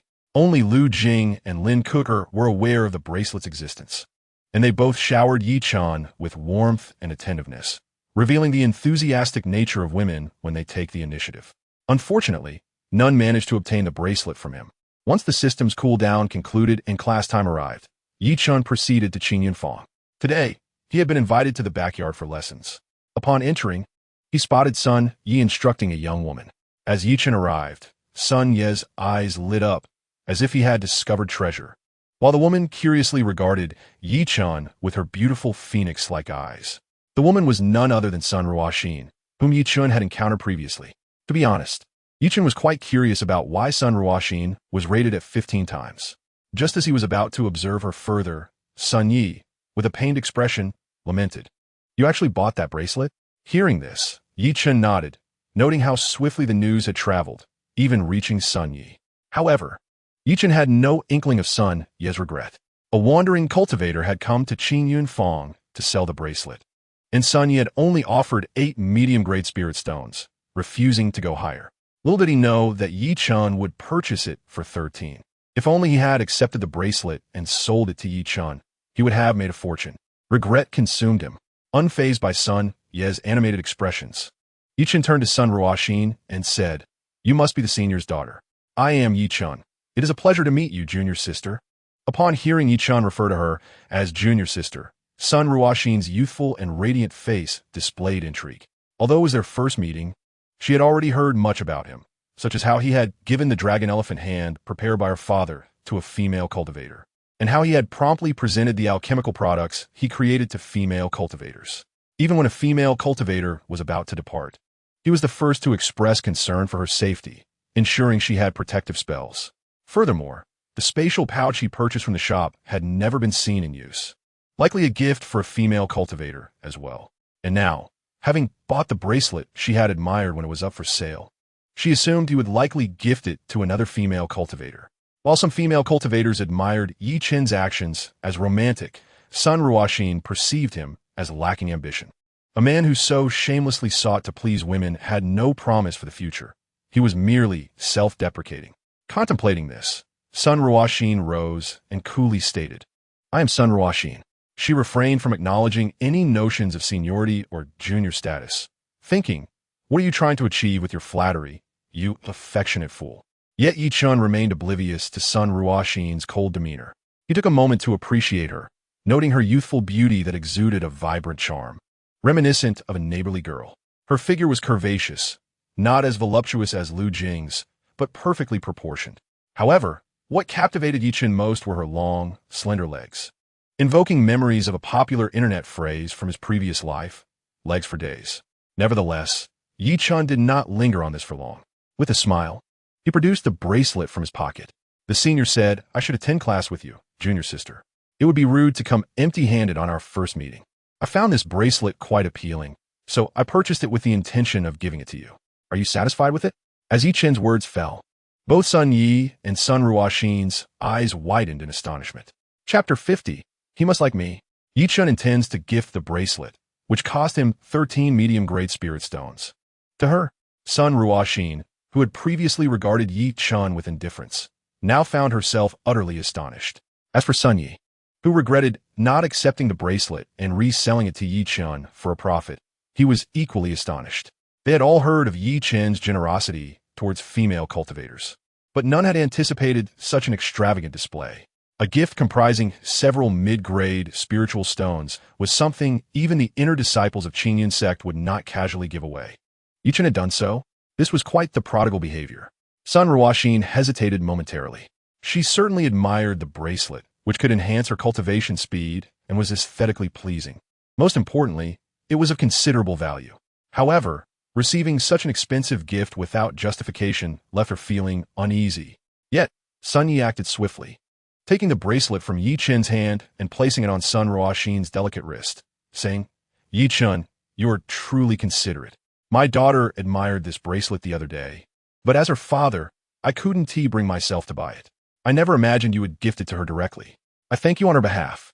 Sun Ruoxin observed her father's demeanor and felt somewhat helpless. Nevertheless, she could not find the words to refuse, for she genuinely liked the bracelet. After a moment's hesitation, she slightly bowed and expressed her gratitude. I truly appreciate this gift. Thank you, junior brother. Upon hearing this, Chen's face broke into a smile. Just moments ago, he had not acknowledged the titles of senior sister and junior brother, and now he was directly addressed as junior brother. Money indeed has the power to influence even the most steadfast principles, a timeless truth that holds in the realm of cultivation as well. However, Chen's thoughts were not there. They were instead occupied by the system prompt resonating in his mind. Gift successful. The gift is the Jade Essence Bracelet, currently processing a 15-fold reward. It has been detected that the gift you presented is of immense significance to the recipient and exceeds their expectations, causing a substantial fluctuation in their state of mind, triggering a critical reward.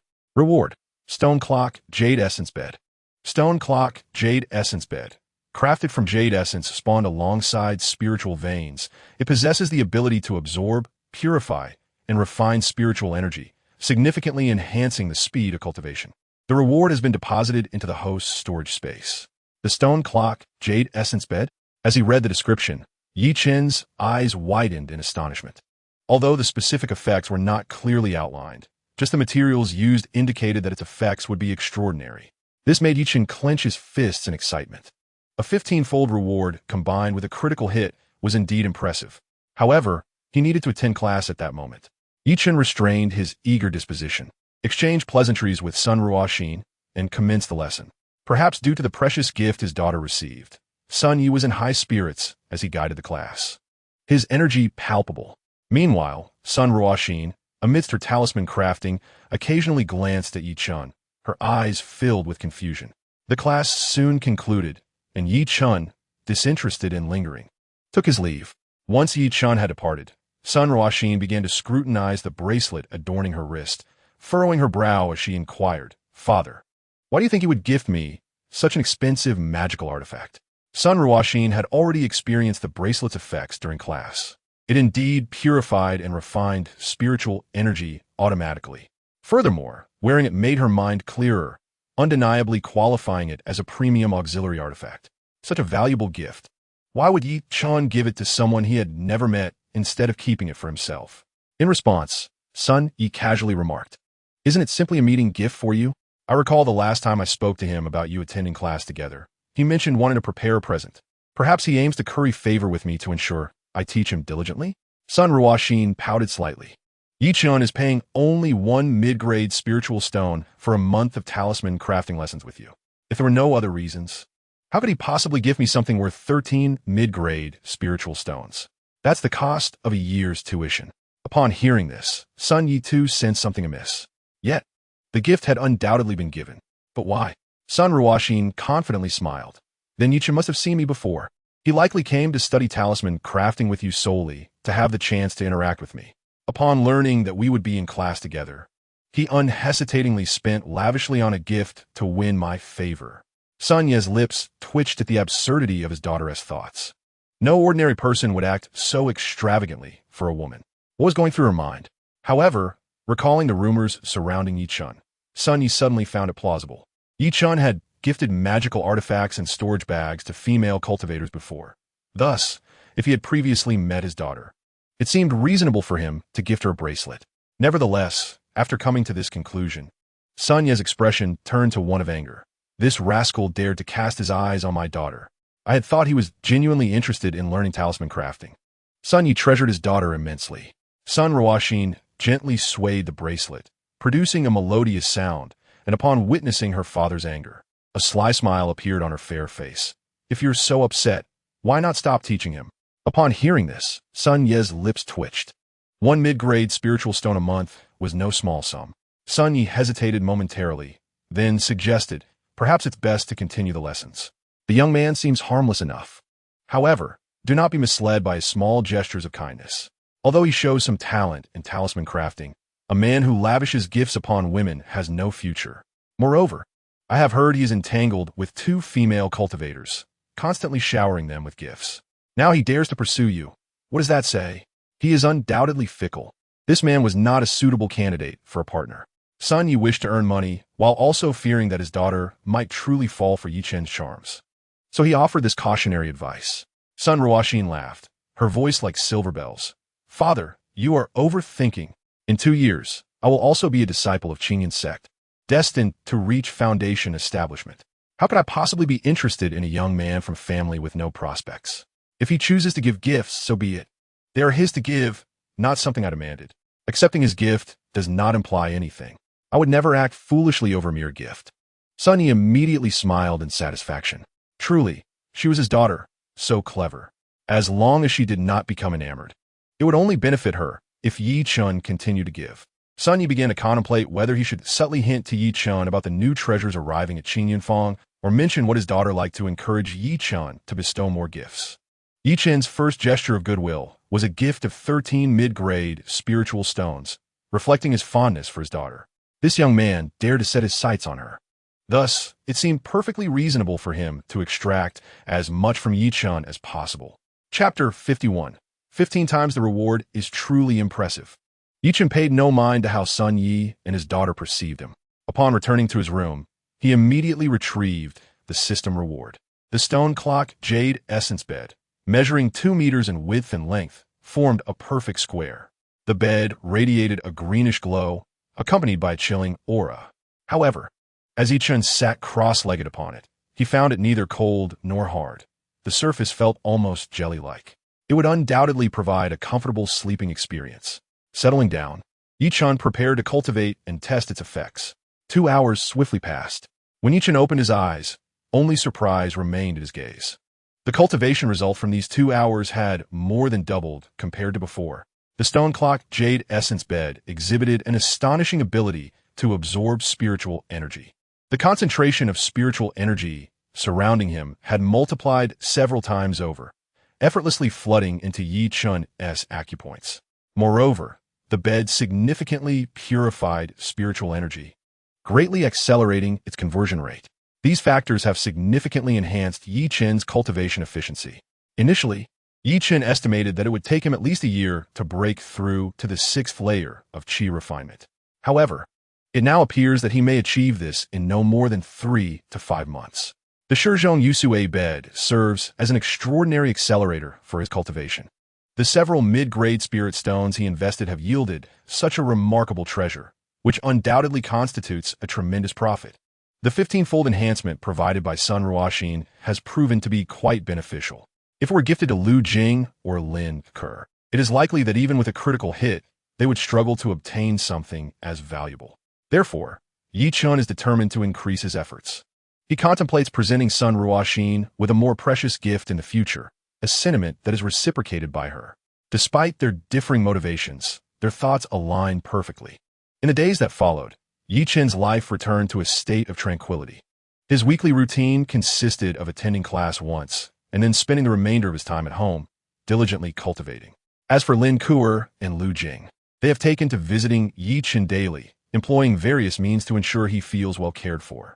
During their leisure, Yi Chen occasionally accompanies either Lu Jing or Lin Ke to the market to search for hidden treasures akin to the bracelet he previously acquired. Unfortunately, the market is predominantly filled with items suited for low-tier cultivators, offering little of value. Yi Chen meets with Sun Ruoxin weekly, during which her enthusiasm towards him has notably increased. Their interactions in class have allowed Yi Chen to gain a deeper understanding of this long-legged maiden, who possesses a playful personality infused with an air of eccentricity, qualities that Lu Jing and Lin Ke lack. It is understandable, considering that Lu Jing and Lin Ke are both lone cultivators, living cautiously without external support. While Sun Ruoxin enjoys the privileges of having a father who is a 7th-layer qi refiner and a talisman master, having grown up without worry for resources. This background naturally fosters a more cheerful disposition. Despite his growing acquaintance with Sun Ruoxin, Yi Chen refrains from showering her with gifts each week.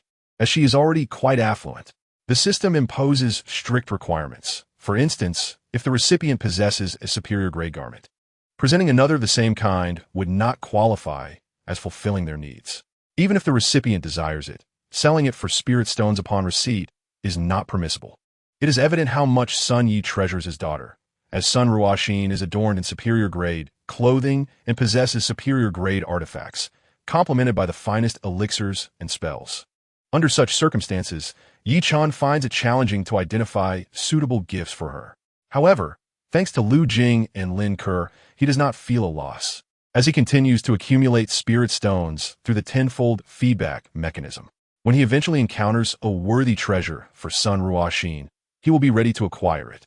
Over the past 2 months, Lin Ke and Lu Jing have profited immensely, now utilizing superior grade clothing and artifacts, frequently receiving various spells. This has heightened their appreciation for Yi Chen.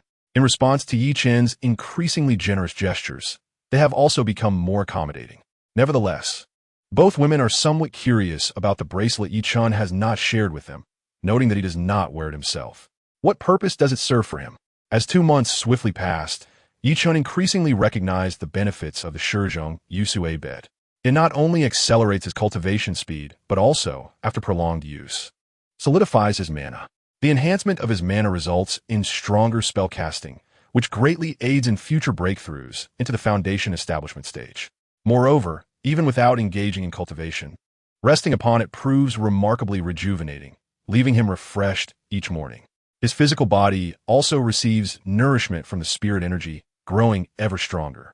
In summary, the Shizhong Yusui bed is undoubtedly a divine artifact, and the reward from the 15-fold enhancement for female cultivators have indeed been impressive. Today marks another day of class. After completing his cultivation session, Yi Chen stored the Shizhong Yusui bed in his storage ring and proceeded towards Qianyanfang. Upon arrival, the attendants at Qianyanfang were already quite familiar with Yi Chen and promptly guided him to the back courtyard. At that moment, Sun Yi descended from the 2nd floor. Seeing Yi Chen, he immediately broke into a smile and said, "There's no rush to attend class. We just received a new batch of goods, including many fine items. Would you like to take a look?" Yi Chen's interest was piqued at his words. Ever since he gifted Sun Ruoxin the bracelet, Sun Yi has consistently encouraged him to purchase items each time he visits, often insinuating that they are desires of Sun Ruoxin. However, Yi Chen can tell that they are not suitable for her, so he refrains from buying. Nonetheless, he is intrigued by the new arrivals at Qianyanfang. If there truly exists something Sun Ruoxin needs, he would certainly not hesitate to procure it, given that any gift would guarantee a 15-fold return. Thus, Yi Chen followed Sun Yi to the 2nd floor. Among the items was an exceptional spell known as Wooing Yi, which is intricately crafted.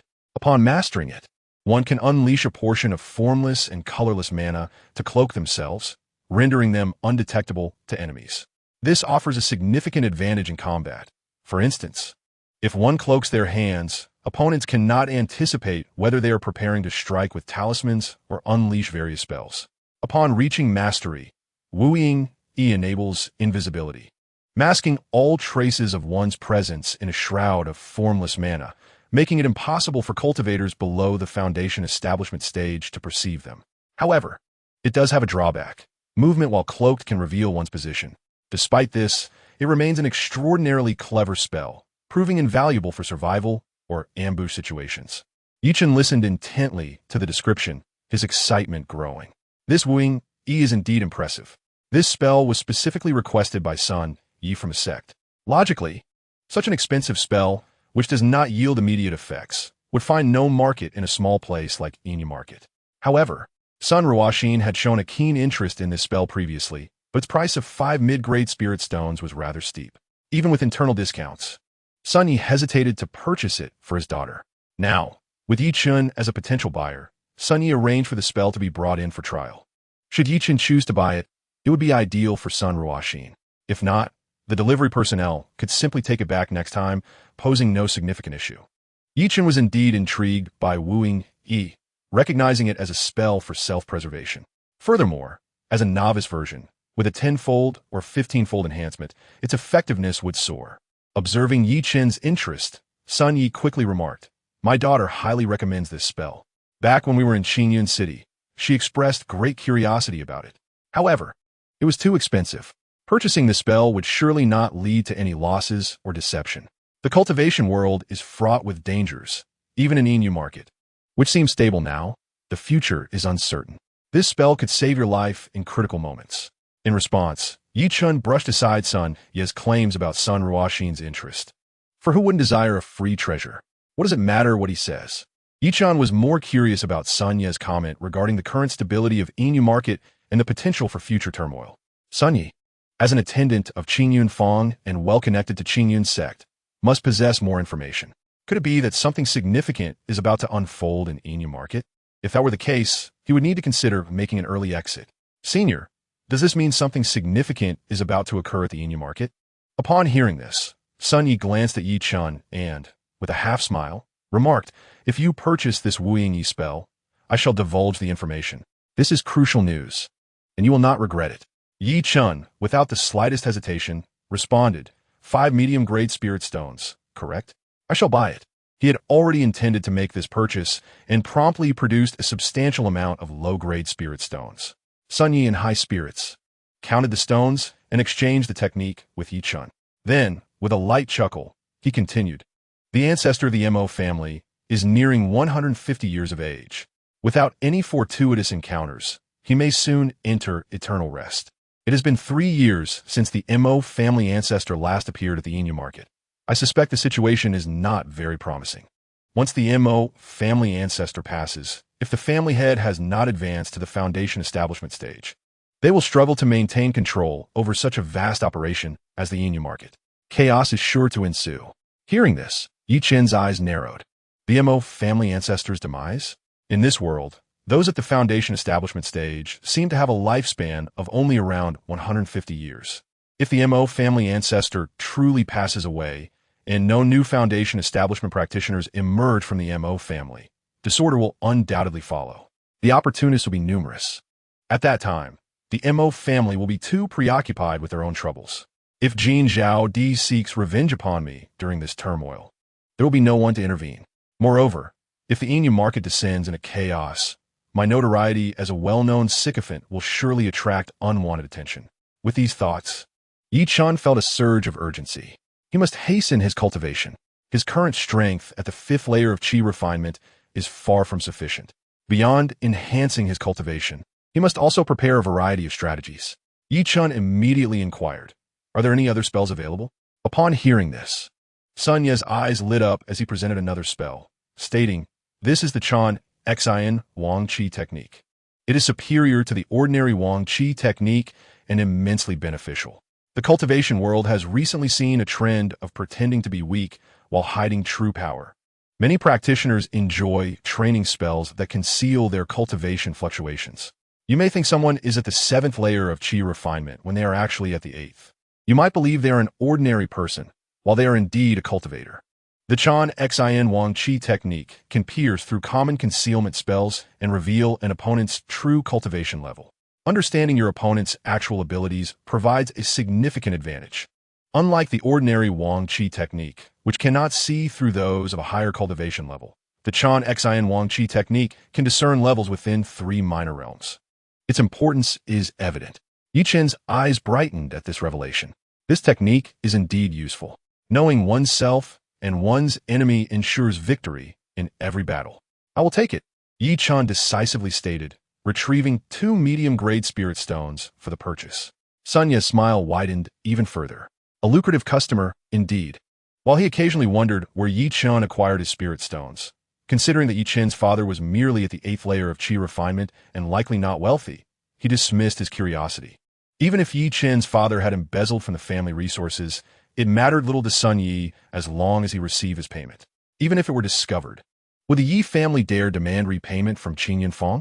Sun Yi intended to pitch more spells, but was rebuffed by Yi Chun. Yi Chun understood the wisdom in not overextending himself. He already possessed a superior set of magical artifacts and top-tier spells. Acquiring additional spells would hold little value. After concluding their transaction, it was time for class. Concerned that Yi Chun might gift the Chen Xian Wang Qi technique to his daughter, Sun Yi slyly hinted, "My daughter also practices the Chen Xian Wang Qi technique.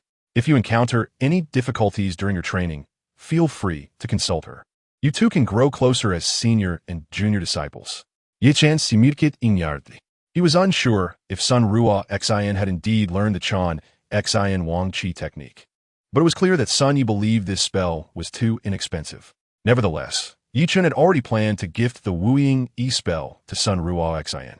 The higher the value, the greater the return on investment. As for the Chen Xian Wang Qi technique, he intended to present it to Lin Ku'er next week. Given that Lu Jing disliked combat, the Chen Xian Wang Qi technique would suit Lin Ku'er better. Upon arriving at the talisman making room in the backyard, Sun Ruo Xian awaited him, visibly impatient. "Father, why are you so slow?" she asked, pouting. Sun Yi shook his head.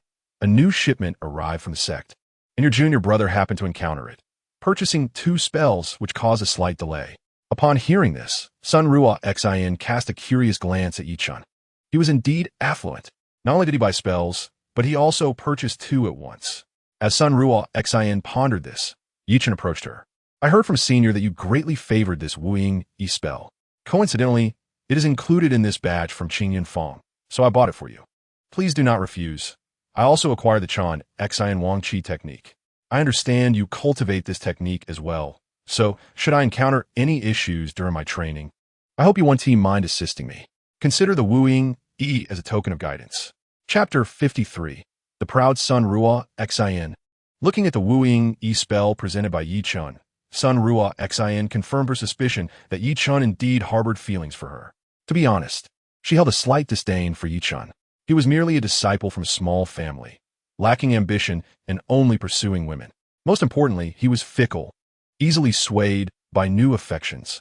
Such a cultivator was destined to be eliminated, far inferior to the prodigies of Qingyan City. His only redeeming quality seemed to be his generosity towards female cultivators. However, without strength, how long could such generosity last? Nevertheless, in light of the Wuying E, Sun Ruo Xian allowed a smile to grace her lips. "Since junior brother has offered so graciously, I shall accept without hesitation. Thank you very much. If I find the time, I will make an effort to guide you." Chen beamed as he presented the gift, but internally, he cursed her attitude. Sun Ruo Xian was rather fickle. She had been warm during the gift exchange, but had since become indifferent, neglecting to even call him junior brother. Today, after gifting her the Wuying E spell valued at 5 medium-grade spirit stones, he received merely a casual acknowledgement and a promise of guidance. Yet, regardless of his disdain, Chen felt a swell of satisfaction as the system's prompt echoed in his mind. Gift successful. The gift is Wuying E, rewarding 15-fold feedback. Reward: Supreme Spell 5 Elements Concealment Technique. 5 Elements Concealment Technique harnesses the power of the 5 elements to conceal oneself, evading detection by enemies. One can move while concealed, provided that there are no significant fluctuations in spiritual energy, or else one will be discovered. This spell not only allows for invisibility, but also permits movement, is undoubtedly vastly superior to the Wuying E. After all, using the Wuying E to hide requires remaining stationary. If the opponent does not leave, one would be in a precarious situation. However, the 5 elements concealment technique allows one to move while hidden, easily escaping any danger. The 15-fold feedback is indeed impressive. Chen's gaze towards Sun Ruo Xian grew increasingly intense, while she, sensing his attention, only regarded him with greater disdain. Meanwhile, Sun Yi, observing from the side, found himself exceedingly pleased. His merchandise had sold, earning him a commission, and he had gifted something to his daughter, effectively profiting twice. This made Sun Yi view Chen more favorably. After class, Sun Ruo Xian stated she was going to cultivate and promptly departed. Even a glance at Chen was spared, which prompted a slight furrow of the brow from xianxia. However, Chen remained unperturbed, bidding farewell to xianxia with a smile before departing calmly. Once Chen had left, xianxia approached his daughter. "Ruo Xian, are you being overly indifferent? After all, he did present you with a spell." To which Sun Ruo Xian disdainfully raised an eyebrow. "Father, you simply do not comprehend. The fact that Chen could bestow such a precious gift signifies his profound affection for me. Regardless of how I treat him, his feelings will remain unscathed. He will continue to present me with gifts as expected. Yet, his unabashed one-sidedness is utterly revolting. What if I were to treat him with kindness and he mistakenly believed I reciprocated those feelings, ultimately becoming a nuisance? Thus, being aloof towards him brings only advantages, none of which are detrimental." Xianxia found it somewhat difficult to grasp her reasoning, yet deemed it inconsequential. What mattered was that Chen would still present gifts to his daughter. After all, Chen was indeed generous in his offerings. indifferent to Suen Ruo Xian's demeanor. Chen could even empathize with her.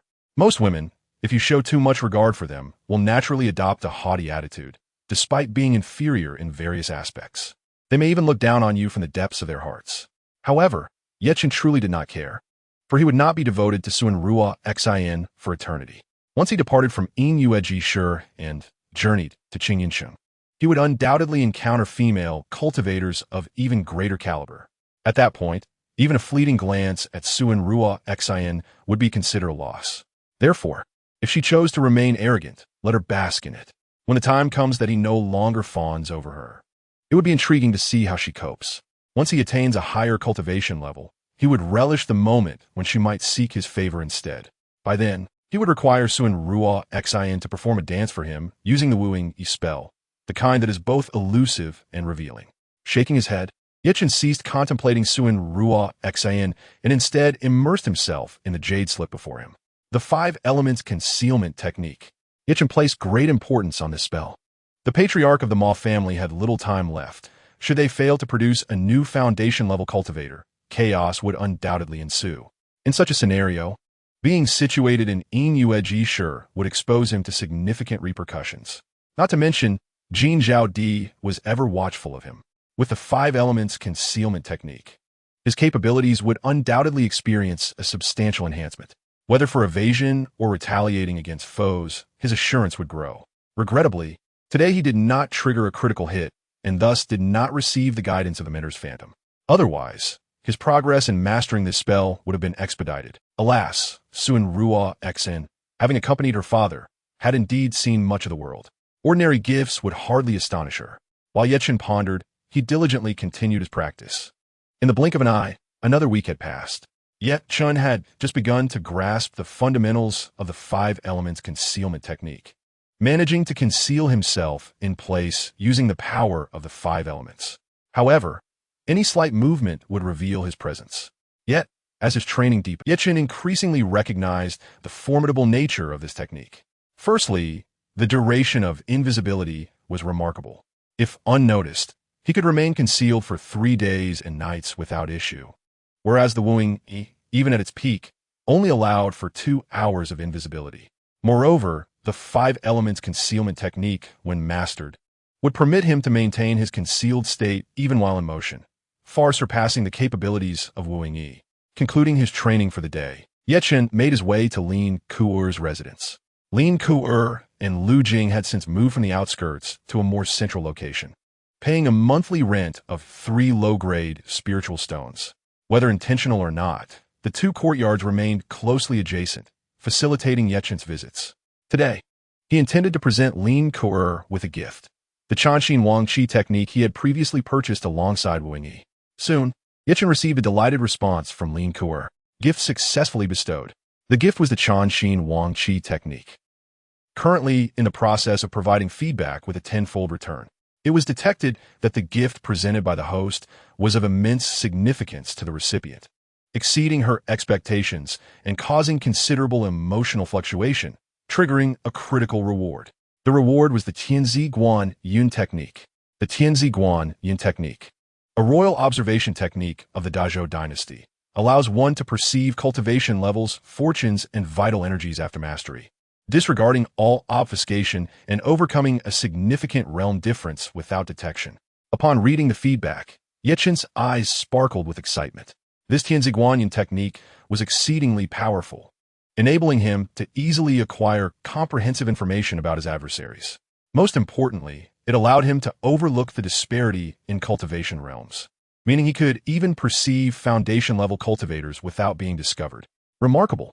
Perhaps too exhilarated, Chen unconsciously exerted more strength in his grasp, prompting Lin Ku'er to cast a playful glare at him, pushing his hand away from beneath her garment. In the following period, Chen's life was exceedingly tranquil. His days consisted primarily of cultivation and the study of spells. Meanwhile, he continued to learn talisman making from Suen Ruo Xian. The father-daughter duo regarded Chen as a veritable cash cow, seeking to have him purchase all manner of extravagant items. For instance, Suen Ye had specifically acquired a beauty-enhancing pill, urging him to make the purchase. Cultivators, with the passage of time, inevitably age. However, Consuming a beauty-enhancing pill would ensure that even at several hundred years of age, one's appearance would remain that of their youth, making it highly coveted among female cultivators. Yet, the beauty-enhancing pill was a high-grade second-tier elixir, which even Chen could not concoct.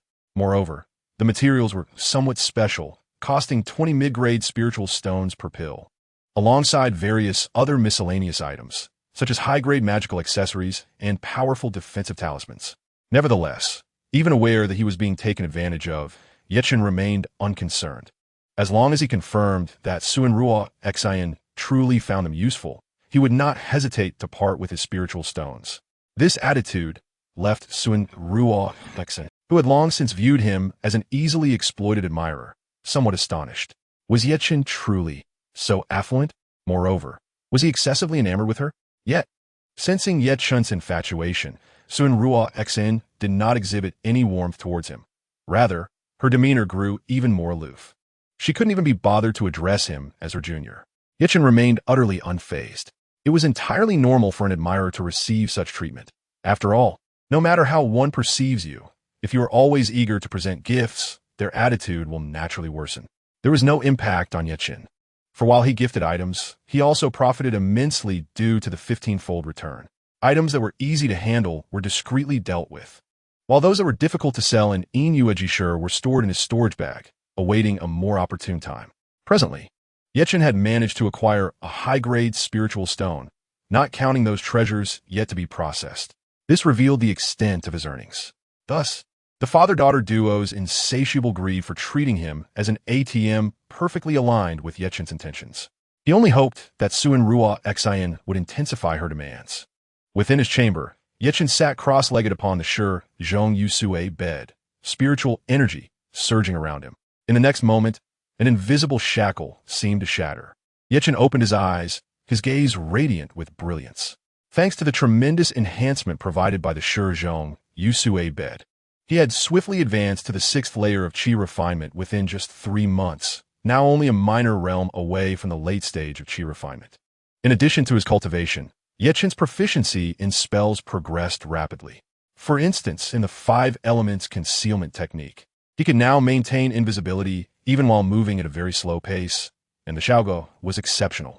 For instance, Lin Kuer and Lu Jing came to seek me out. Although I was merely 3 meters away from them, they failed to notice my presence. I even ventured to Qin Yun Fong to test the waters. I stood in the shop for half an hour, and even after Sun Yi emerged to appraise items, he remained oblivious to me. As for the Tianzi Guanyin Shu, Yichun could effortlessly discern the cultivation levels and vitality of other cultivators. However, he was still grappling with the concept of fortune. Nevertheless, this was sufficient for the time being. Lu Jing and Lin Ke, both possessing a cultivation level of the 4th layer of Qi refinement, were clearly visible to Yichun. He could even differentiate their specific progress in cultivation. Lu Jing, being more focused on her training and less inclined to delve into spells, was advancing more rapidly than Lin Ke, potentially on the verge of breaking through to the 5th layer of Qi refinement. Yichun also clearly saw the cultivation levels of Sun Yi and Sun Ruoxin. Sun Ruoxin was at the 6th layer of Qi refinement, the same as himself. Yet, Sun Yi, as it turned out, was a true master at the 9th layer of Qi refinement, contrary to Yichen's assumption that he was merely at the 7th layer. He had concealed his strength remarkably well. Yichun estimated that even if he practiced the so-called Zen heart and Qi observation technique, he would still be unable to pierce through Sun Ye's cultivation. However, he did notice that Sun Ye's vitality was particularly feeble, evidently a result of past severe injuries. It was said that breaking through to the foundation establishment stage required substantial vitality, and in Sun Ye's condition, he clearly had no chance. In any case, Yichun was exceedingly satisfied with the effects of his spells. He felt that his current array of spells surpassed even those of disciples from the Qingyun sect. Dominating the same tier within the Qingyun sect jurisdiction should pose no problem. If he were to face rogue cultivators, he believed he could manage even if he had to combat 1 or 2 minor realms higher. This significantly bolstered Yichen's sense of security. After all, Jin Zhao Di was merely a rogue cultivator at the 7th layer of Qi refinement. Even if she sought revenge, he felt capable of defending himself. Ye Doyo. The manager has announced that today's class has been canceled. The specific rescheduling will be communicated later. After completing his cultivation for the day, Chen was on his way to Qin Yunfang to observe how his son Ruoxin and her father intended to exploit him. However, a servant from Qin Yunfang arrived to inform him of the cancellation. Upon hearing this, Chen furrowed his brow. Is manager's son occupied today? The servant shook his head and quietly replied, 2 late-stage qi refinement cultivators from the Mo family S-Guard were killed last night, and 2 others were severely injured. It is said that there was a murder on the outskirts of the Silver Moon Market last night. When the Mo family guards pursued, they were ambushed. It seems to have been done by those cultivators from the mountains. Upon receiving this news, Chen's frown deepened. He had always known there was a group of cultivators in the mountains. They either had grievances with the Mo family or had other reasons preventing them from entering the market. Thus, they primarily resided in the mountains, hunting demonic beasts and gathering herbs, then sending people to the market to exchange for spirit stones and resources. Those who could live in the mountains were considered powerful among rogue cultivators. However, they had always refrained from provoking the Mo family, as the Mo family was a foundation establishment clan. If angered, their foundation establishment ancestors could easily descend upon the mountains and slay them. Yet now, they had dared to strike against the Mo family's guards. Although the exact reasons remained unclear, Chen felt certain it was related to the Mo family's ancestors. Could it be that the Mo family's ancestor had perished? After all, Sun Yi had mentioned that the ancestor had not appeared in 3 years. If he truly had died, it was natural for the Mo family to keep it secret, regardless of the circumstances. Chen sensed that the Silver Moon Market was on the brink of chaos, a development that did not bode well for him.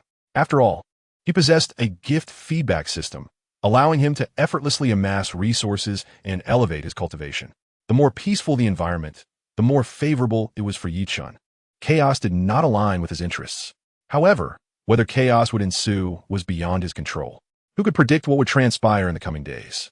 Thus, Chen resolved to remain secluded. The nearby medicinal herb shop also announced a 2-day closure and activated its defensive array to prevent any zero-cost purchases.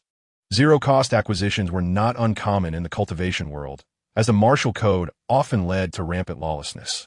Cultivators were inherently restless, and once the Silver Moon Market descended into chaos, ordinary cultivators within a market would likely seize the opportunity to snatch resources. Naturally, these shops would be prime targets for plunder. Would Jin Zhao Di take advantage of the situation? Before darkness fell, a knock echoed at the courtyard door. Upon opening it, Chen found Lu Jing and Lin Kuke standing there. Lu Jing's eyes were filled with panic, and upon seeing Chen, she sighed in relief. Many cultivators outside are saying that the Mo family's ancestor has died. They claim that the mountain bandits will come to plunder the market in the next few days. I'm a bit frightened, so I came here. Beside her, Lin Kuke regarded Lu Jing's display of fear with disdain, clad in her fitted attire as she spoke. If chaos truly erupts, there will undoubtedly be many opportunists. My cultivation at the 4th layer of qi refinement is ultimately too low, so staying with Yi Dao you will be safer. Chen naturally did not refuse. Both women possessed a 10-fold multiplier, and any unfortunate incident would be a loss for him as well. Having them stay with him would ensure greater safety. Chen's courtyard housed only himself, with several vacant rooms available to accommodate them. After a brief chat, both women swiftly retreated to their respective rooms. Chen kept a vigilant eye on the outside, sensing an unsettling stillness. Clearly, under such circumstances, most ordinary cultivators were hesitant to venture out. As midnight approached, Chen rested soundly. Suddenly, a knock resonated at his door. Listening closely, he opened it to let the visitor in. Lu Daoyu, what brings you here? Chen inquired with a smile. The visitor was indeed Lu Jing, clad in a sleeveless silk gown that clung to her graceful figure. The buttons were not fully fastened, revealing her flat and fair abdomen. Arriving at such an hour in this attire was undeniably provocative. Yu Daoyu, I'm still a bit scared. Lu Jing adopted a pitiful expression. Who could resist such a forlorn visage? Chapter 55. Lu Jing's intentions to offer herself freely. Gazing at Lu Jing, who stood at the door with a faint blush on her cheeks, Chen discerned that her fear was not genuine. It was evident that she was drawn to him. Regardless of whether Lu Jing was truly frightened, her late-night visit held a different implication. Indeed, Lu Jing's gaze lingered on Chen, her eyes reflecting a mix of hesitation and determination. Unlike Lin Kuke, Lu Jing shunned conflict and craved a tranquil existence. Her ideal was to marry a promising man who could provide her with security and a stable life. In the past, Yi Chen's low cultivation had failed to instill her with a sense of safety. However, the situation had changed. Yi Chen's continuous breakthroughs now surpassed her own abilities. His wealth, too, was beyond imagination, with a constant stream of gifts including magical tools, garments, and spells. This indicated Yi Chen's significant standing within the Yi family. While there might be more promising cultivators in the Silver Moon market, the question remained, would they treat her as well as Yi Chen did? Would they be willing to share resources with her? It was clear that this was not a possibility. Thus, after much contemplation, Yi Chen emerged as her best choice. However, Yi Chen's flirtatious nature left Lu Jing feeling a sense of unease. Initially, it was merely Lin Ke, but now, according to rumors circulating outside, Yi Chen had developed feelings for the daughter of the manager at Qingyun Fang, frequently lavishing gifts upon her. This not only caused Lu Jing to scorn Yi Chen's lack of commitment, but also heightened her sense of urgency. Lin Ke was not a concern, as they were both rogue cultivators. Lu Jing competes with Lin Ke, exuding remarkable confidence. However, the daughter of the steward from Qingyun Fang is an entirely different matter. Should she find herself unable to compete, what if Yi Chen truly becomes infatuated with the other party and turns his back on her? Where could she possibly go to weep? Thus, Lu Jing is not averse to Yi Chen's flirtations, intending to make the first move. Even if Yi Chen remains capricious, it matters little to her. She longs for Yi Chen to take her to Qingyun City, which lies adjacent to Qingyun Sect, a place protected by an esteemed golden core ancestor. No cultivator would dare to cause trouble in Qingyun City. Lu Jing genuinely desires to leave Yinyu Market. The Yi family resides in Qingyun City. If unrest were to erupt in Yinyu Market, the Yi family would undoubtedly send someone to retrieve Yi Chen. She wishes to depart as well. Therefore, she arrived tonight, fully prepared in her heart. With a timid gaze, she looks at Yi Chen and says, "Yi Daoyu, I am somewhat afraid. May I sleep in your room tonight?" Yi Chen responds with a gentle smile, "That is permissible, but my room only has one bed." Lu Jing's fair face turns crimson. If there's only one bed, then there's nothing to be done. Yi Daoyu treats me so well. I trust you. Surely, Yi Daoyu would not do anything untoward. Although she verbally reassures herself, can such a situation truly be devoid of consequence? Sharing a bed inevitably leads to implications, akin to the theory of beasts in a previous life. Most men would undoubtedly choose to act as such. However, Yi Chen is different. With turmoil brewing in Yinyu Market and the possibility of the Mo family's ancestor having perished, Yi Chen too harbors thoughts of departure. Upon returning to Qingyun City, he might not encounter Sun Ruoxin, and Lin Ke's choices remain uncertain. Only Lu Jing's character suggests she might follow him. Should he secure Lu Jing, the lack of reciprocation would be a significant loss. Finding a suitable partner in Qingyun City could take an indeterminate amount of time. Thus, for the moment, he feels compelled to be less than virtuous. However, since they are sharing a bed, he intends to relish this fortunate circumstance. After all, joy is guaranteed. Hence, Lu Jing settled into Yi Chen's room for the night, which passed without incident. The anticipated turmoil did not materialize outside. Yi Chen, feeling lethargic, opted to practice his cultivation. Meanwhile, Lu Jing, her cheeks flushed, returned to her own room, having hardly slept. Lin Ke, rising early, practiced her sword techniques in the courtyard. Upon seeing Lu Jing emerge from Yi Chen's room, her eyes widened in astonishment. A woman, emerging from a man's room in the early morning, clearly indicates she had spent the night there. To compete with her for Yi Chen, Lu Jing had gone to such lengths. With such a relationship established, would Yi Chen not prioritize gifting Lu Jing in the future? A flicker of hesitation crossed Lin Ke's cold visage. She coveted Yi Chen's gifts, which had become increasingly lavish, often worth at least a medium-grade spirit stone, equivalent to a year's worth of toil for an ordinary mid-stage cultivator. How could Lin Ke simply abandon her pursuit? However, with Lu Jing having ventured this far, if she did not keep pace, would she not be unable to compete? Yet, to follow Lu Jing's lead was something Lin Ke could not accept. Though Yi Chen was commendable, even more generous than she had anticipated, with a seemingly better cultivation talent than she had assumed, her aspirations were not confined to a mere qi refining family. She wished to establish a foundation. desiring a future partner who would at least be a foundation establishment cultivator. Only then could she truly secure her standing in the realm of cultivation, rather than being a mere chi refining ant drifting with the currents. Chen could not provide the life she envisioned. Hence, after a slight clenching of her teeth, Lin Ku'er feigned ignorance and returned to her room. After practicing, Chen observed Inu Market, which remained unusually tranquil. The foot traffic had diminished significantly compared to previous days. Most shops were closed, with only a few, including Qingyun Fong, remaining open. Clearly concerned about the fate of the Mo family as ancestor. In Chen's estimation, this tranquility would not endure for long. If the Mo family ancestor did not make an appearance soon, many would likely succumb to their greed. In the afternoon, Steward Zhang arrived. Seeing Lu Jing and Lin Ku'er in the courtyard, he expressed surprise, followed by a disdainful smirk. This Chen is truly infatuated, hastily bringing his favored women to safety at the first sign of danger, and not just one, but two. At such a young age, he is already lost in desires. What future can he hope for? Yet, Zhang did not reveal these thoughts, instead discussing the current situation with Chen. If the Mo family's ancestor had indeed perished, Inu Market would undoubtedly descend into chaos. He had already dispatched someone to notify the family. Should turmoil erupt in Inu Market, the shop would certainly be abandoned. The family would send people to assist in evacuation, ensuring Chen need not worry. Chen nodded, feeling reassured that it was likely his father coming to retrieve him.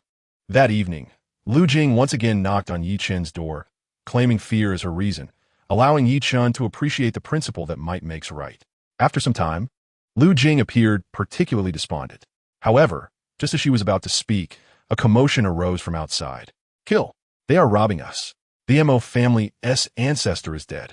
They have only 7 late-stage chi refiners who cannot stop us. This is our chance for wealth. My dear, take care of the children at home. I will go see if there is an opportunity.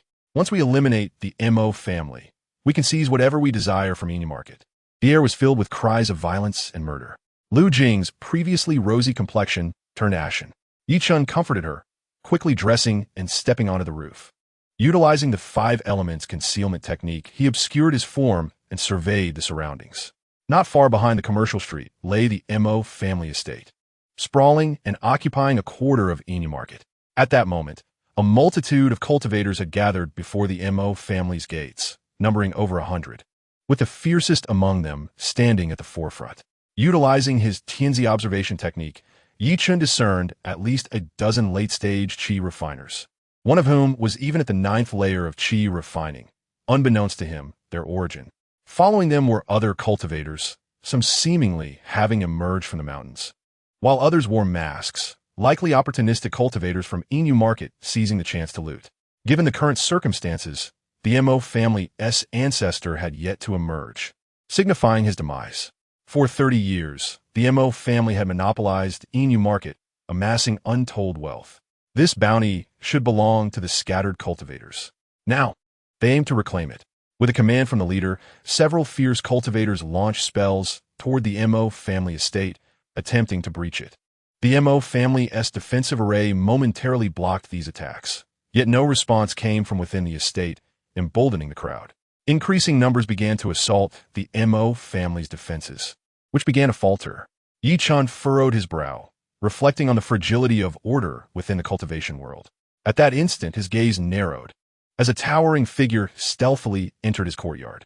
Observing the oblivious intruder, a cold smile crept across Chen's lips. Chapter 56. How could Chen be so formidable? Watching the shadow stealthily approach his room, Chen raised an eyebrow. Jin Zhao Di had indeed arrived. Though they had never met, her broad form, wider than that of man, was unmistakable. Regardless of whether she is Jin Zhao Di, her presence at midnight is ominous. Standing atop the roof, Chen retrieved the Fengshan sword from his storage ring. Narrowing his eyes, he focused on the shadow that drew ever closer, and in a sudden leap, he descended, striking out with his sword. For over half a year, Jin Zhao Di had remained in the mountains, unable to accept the tragic demise of her brother. He had merely sought the affection of a woman. What fault lay in that? As a scion of a prominent family, with women aplenty, why must she vie for what belonged to her brother? Moreover, after wresting him away, she showed no mercy, even involving her brother in the deadly fray. Relying on her family status, she colluded with the Mo clan, leading to her brother's untimely death. And that Lin Kuei, who favored the affluent, was equally culpable. Jin Zhaodi's hatred for Yi Chun, Lin Kuei, and the Mo clan festered within her. Each night, she found no peace. Haunted by dreams of her bloodied brother crying out in pain, and her deceased father berating her for her failure to protect him. During this period, her thoughts were consumed with a singular desire for vengeance against Yi Chun. She had thought she would have to wait a long time for her chance. Yet unexpectedly, the Mo clan's patriarch had perished, granting her the opportunity for retribution. Thus, Jin Zhaodi approached Yi Chen's dwelling, vowing that she would not permit his demise to come easily. In Lin Kuei, she intended to bury her alive, to keep her company underground for eternity.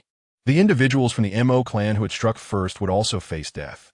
Fueled by her vendetta, Jin Zhaodi silently approached the door, but at that moment, a chill ran down her spine, prompting her to retreat. However, it was too late. A figure descended upon her with alarming speed. A blade of cold light sliced through the air.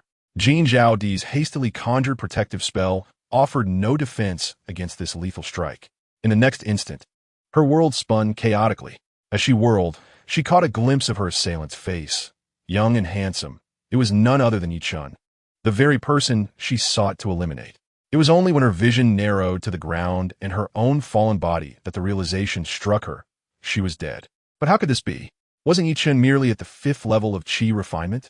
Why had she been utterly defenseless? In her confusion and resentment, Jin Zhaodi met her end. Yi Chun gazed upon her lifeless form, then lifted his head to see Lin Kuei peering from the opposite room. Upon witnessing Yi Chun and the decapitated body before him, Lin Kuei's eyes widened in disbelief. But when she recognized the face of Jin Zhaodi, a practitioner at the 7th level of Qi refinement, who had perished at Yi Chun's hands, her astonishment deepened. How could Yi Chun possess such strength? Acknowledging Lin Kuei's incredulous gaze, Yi Chun sheathed the Feng Shun sword and gently pressed his finger to his lips, signaling for silence. Lin Kuei, her heart racing, nodded and hastily shut the door. Leaning against it, she felt her heart pounding relentlessly. She had always perceived Yi Chun as weak. Even after his breakthrough to the 5th level of Qi refinement, she believed it was solely due to the aid of medicinal pills. She had never considered him a threat. Yet today, witnessing him slay Jin Zhaodi, a practitioner of the 7th level, left her feeling as if she were in a dream. Typically, Yi Chun wore a smile, but the Yi Chun she had just seen, wielding his sword with an icy demeanor, had shaken her to her core. How could he be so formidable? Lin Kuei, who had always relied on strength, found herself utterly bewildered. After storing Jin Zhaodi's body in her storage ring, Yi Chun resolved to observe the unfolding events. He wondered whether the Mo clan would withstand the siege. If the Mo clan fell, more practitioners would be drawn into the fray. Should he flee or await his family's arrival? Before he could ponder further, sounds of alarm echoed from outside. Yi Chun swiftly ascended to the rooftop, concealing his presence to survey the situation. Before he could steady himself, his expression shifted dramatically. An aged voice resonated from deep within the Mo clan. Is it only you? What a pity. In the next moment, a figure soared from the Mo clan's depths, appearing before all. The cultivators who had been assaulting the Mo clan, on the verge of breaching its defenses, stood frozen in shock as they beheld the white-haired elder above them, their eyes filled with terror. Only a foundational stage master could ascend without the aid of any artifacts. The patriarch of the Mo clan had not perished. Some cultivators remained paralyzed, while others gradually retreated into the crowd. The leading practitioners from the mountains, initially confident, turned pale and fled in haste. A mere swarm of ants. Only now do you choose to flee? The elder gestured dismissively. Although hundreds of meters apart, the fastest fleeing practitioner at the 9th level of Qi refinement exploded in an instant. The elder advanced step by step, each motion conjuring a spell that claimed yet another life. The might of a foundational stage master was truly terrifying. All who had attacked the Mo clan were now engulfed in panic. They scrambled to escape, but there was no refuge. Anyone within the elder's line of sight, even from 100 meters away, would face certain death. The oppressive force of a foundational stage master was unmistakable. Even Yi Chun, standing a kilometer away, was drenched in sweat. Is this the power of a foundational stage master? Is truly awe-inspiring. If foundational stage beings wield such might, how formidable would those at the golden core or nascent soul stages be? Witnessing the elder's terrifying prowess ignited an even greater desire within Chen to grow stronger. The bloodshed did not last long, and the once lively streets fell silent, stained with the blood of the fallen. The MO clan members began to emerge to clean up, while the enforcement team mobilized to capture any remaining threats.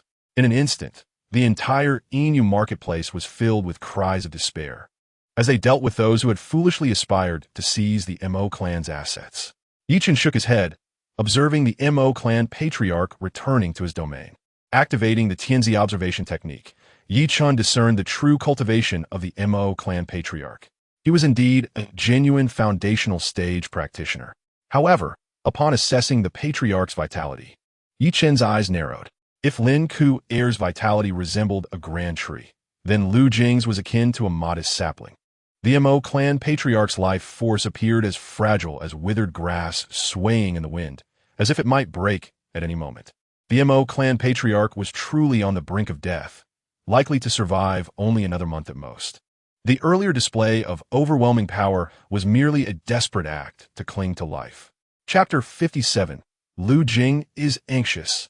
Escape is imperative. Upon learning of the MO clan patriarch's condition, Chen's mind was consumed by a singular thought. Regardless of whether his family had succeeded in attaining foundational stage status, he could no longer remain in the Inu marketplace. Once the MO clan patriarch passed, chaos would undoubtedly ensue. As for securing a spot in Qinyun's sect, it would be ideal if he could manage it. Even if he couldn't enter, with the aid of the system, he could navigate through challenges effortlessly, sparing himself from peril. Resolute in his decision, Chen returned home, embraced Lu Jing, offered a few words of comfort, and fell into a deep sleep. The following day, news of the MO clan patriarch's intervention spread throughout the Inu marketplace. Everyone learned that the patriarch had not reached his end, but had merely been biding his time. Observing the deliberately uncleaned bloodstains on the street, remnants of last night's chaos where some sought to take advantage of the turmoil, but retreated home only to be hunted down by the dispersed cultivators. A wave of annihilation orchestrated by the MO family ensued. The stench of blood permeated the entire Inu market, yet it astonishingly resumed its usual order. Shops reopened, and cultivators returned to the streets. As for the numerous casualties, in the realm of cultivation, such losses are hardly regarded as significant. No one pays them any mind. Chen, however, proceeded directly to Qin Yunfang. What? You wish to purchase a flying vessel? Upon hearing Chen's intent, Sun Ye's eyes widened in surprise. A flying vessel is an aerial artifact, enabling cultivators to traverse vast distances with remarkable speed. However, its price is equally steep due to the extensive materials required and the complexity of the formations involved. Even the most inferior flying vessel demands a top-quality spirit stone, rendering it a luxury item for lower-tier cultivators. Only the scions of prominent families or exceptional talents would consider such a purchase, while only those at the foundation establishment stage might indulge. Even Sun Yi, despite his substantial wealth, had yet to acquire a flying vessel. Chen noticed Sun Yi's astonishment and explained that the purchase was for his family. Sun Yi nodded but harbored doubts, even speculating that Chen's father might have embezzled from the family and was planning to flee by purchasing a vessel. However, Sun Yi dismissed these thoughts. The origin of the money was inconsequential as long as he could profit. With this in mind, Sun Yi stated, Qin Yunfang at Inu Market does not have any flying vessels in stock. If you wish to acquire one, I will send a message. Delivery will occur approximately 1 month from now, but you must first provide a deposit of 10 medium-quality spirit stones. Chen nodded and promptly paid the deposit, securing a low-grade flying vessel. This vessel had no additional functions aside from its ability to fly and could accommodate only 3 individuals, but sufficed for Chen's intentions, as he did not plan to utilize it himself, but rather gift it to another, expecting to reap a 10-fold or 15-fold return. Chen refrained from sharing with his family his insight regarding the impending demise of the MO family's ancestor, thus not placing all his hopes on familial support. He prepared the flying vessel for the convenience of a timely escape when necessary. As a day passed, Inu Market returned to its previous tranquility. The previous carnage seemed but a fleeting nightmare, only occasionally revisited in conversation. This further cemented in Chen's mind the harsh reality of life in the cultivation world, where human lives were valued no more than weeds. Growing up in the peaceful environment of xianxia, he found this particularly jarring, longing for the arrival of the flying vessel to hasten his departure to Qingyun City. Chen diligently continued his cultivation, his vitality surging and his skills advancing steadily. With the formidable effects of a Shizhong jade bed, he believed he could potentially break through to the 7th layer of qi refinement within 6 months. After Lu Jing and Lin Ke moved in, Lu Jing had no intention of leaving. She visited Chen's room nightly. Initially, she felt a twinge of anxiety, fearing that Chen might lose interest in her after their union, as many men in the cultivation world often do. However, as time passed, her apprehension transformed into impatience. As Chen had yet to take that final step, Lu Jing was perplexed by Chen's behavior. She knew there were no issues with his health. Yet, why the hesitation? In recent days, she had even taken the initiative, but to no avail. Nevertheless, she found solace in Chen's inquiries about whether she would accompany him to Qingyun City, a prospect she could not refuse. Furthermore, during this time, Chen gifted her presents weekly, neglecting to bestow any upon Lin Ke, which made Lu Jing feel uniquely cherished. Her only grievance lay in the occasionally exasperating uncertainty of their relationship. As for Lin Ke, initially intending to return to her former residence once the situation stabilized, she changed her mind upon realizing that Lu Jing was staying put. After all, with Lu Jing residing nearby, who could tell if she might completely win Chen's heart? Moving away would only grant Lu Jing an opportunity. Thus, Lin Ke silently decided to remain, refraining from mentioning her plans to leave. However, as time went on, she felt increasingly uneasy. Lu Jing prepared meals for Chen, often inviting Lin Ke to join, but when feeding Chen, they appeared intimately close, sometimes even sitting on his lap. By nightfall, Lu Jing no longer sneaked into Chen's room, but openly shared his quarters. Most of Chen's leisure time was spent with Lu Jing, and he had ceased to give Lin Ke any gifts, evidently bestowing all his attentions upon Lu Jing. Although 3 individuals lived together, Lin Ke felt a sense of exclusion, an uncomfortable sensation that left her restless. What did she do? Should she shamelessly offer herself, as Lu Jing had? Lin Ke hesitated, even after witnessing Chen slay the qi refinement 7th layer Jin Zhao Di. Yet, leaving was equally unthinkable. Chen was immensely wealthy, casually gifting items starting from medium-quality spirit stones, a temptation too great for someone of her humble origins to relinquish. Moreover, the allure of Qingyun City, with its vast opportunities, was irresistible to Lin Ke. Thus, she grappled daily with her dilemma. Refraining from yielding felt like distancing herself from Chen, particularly as he no longer showered her with gifts.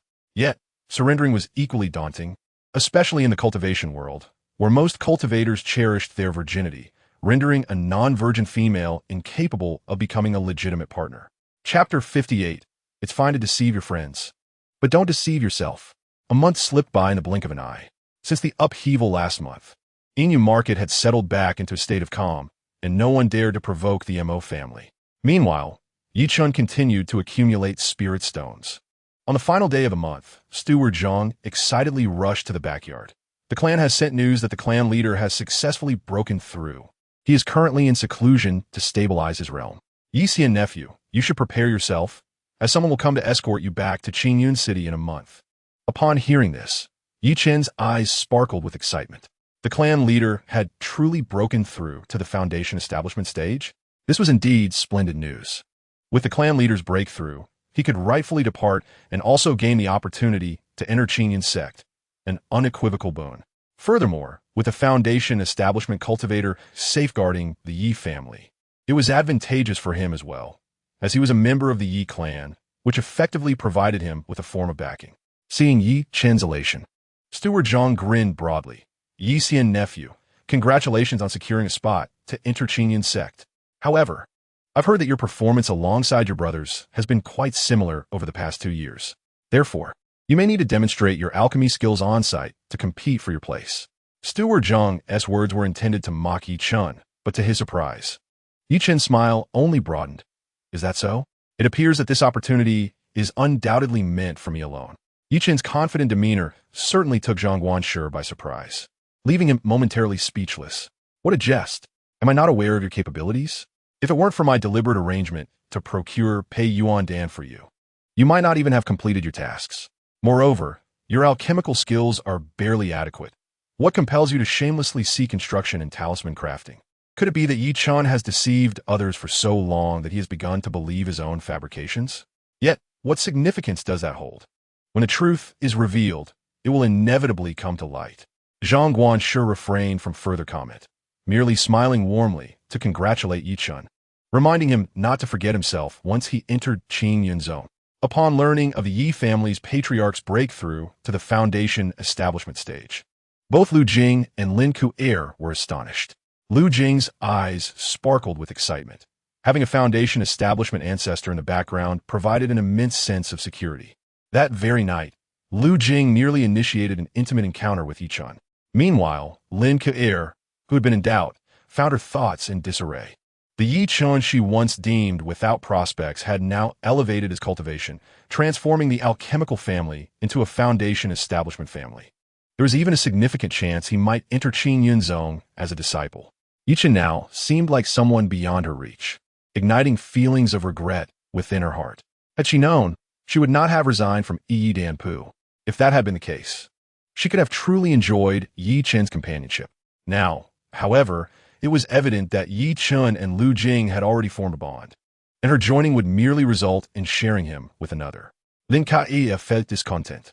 Yet, as Yi Chen continued to excel, she realized that if she did not seize the opportunity soon, she might lose her chance altogether. Thus, sleep evaded her that night. Early the next morning, Yi Chen made his way to Qing Yun Fong, having received notification that his order had arrived. Upon his arrival, a servant promptly escorted him to the second floor, where Sun Yi awaited him. Holding a small vessel resembling a boat, Sun Yi greeted Yi Chen with a smile, announcing, "Your flying vessel has arrived. It can travel 1,000 miles daily. With this, you can reach Qing Yun City in just 2 days. It can ascend to a height of 600 meters. But if you fly too high, you must maintain a protective shield, or the winds will be too fierce. Heights of 1 to 200 meters are generally sufficient. If you encounter a demon beast at a greater altitude and sustain damage, your fate would be sealed." This basic flying vessel, aside from its ability to fly and its size-altering feature, possesses no additional capabilities, requiring utmost caution during use. However, it does consume a considerable amount of spiritual energy.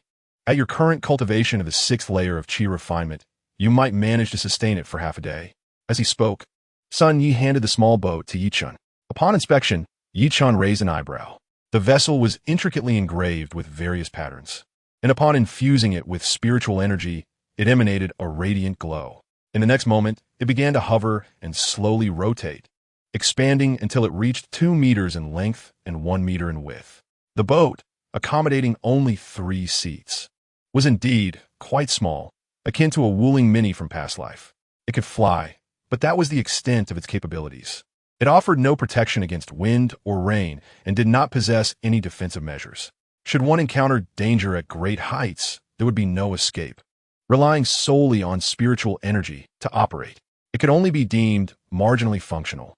However, Yi Chen remained unhurried, anticipating the system's feedback the following day, at which point he would attend a class and gift this flying vessel to Sun Ruoxian. After a 15-fold amplification, the Wuling would undoubtedly transform into an awe-inspiring U8. Yi Chen cheerfully settled the payment with a plethora of low-grade spirit stones, causing Sun Ye's eyes to gleam with excitement. Yi Chen was indeed quite affluent. How wonderful it would be if he could present this flying vessel to his daughter. Yet, Sun Yi understood the improbability of that.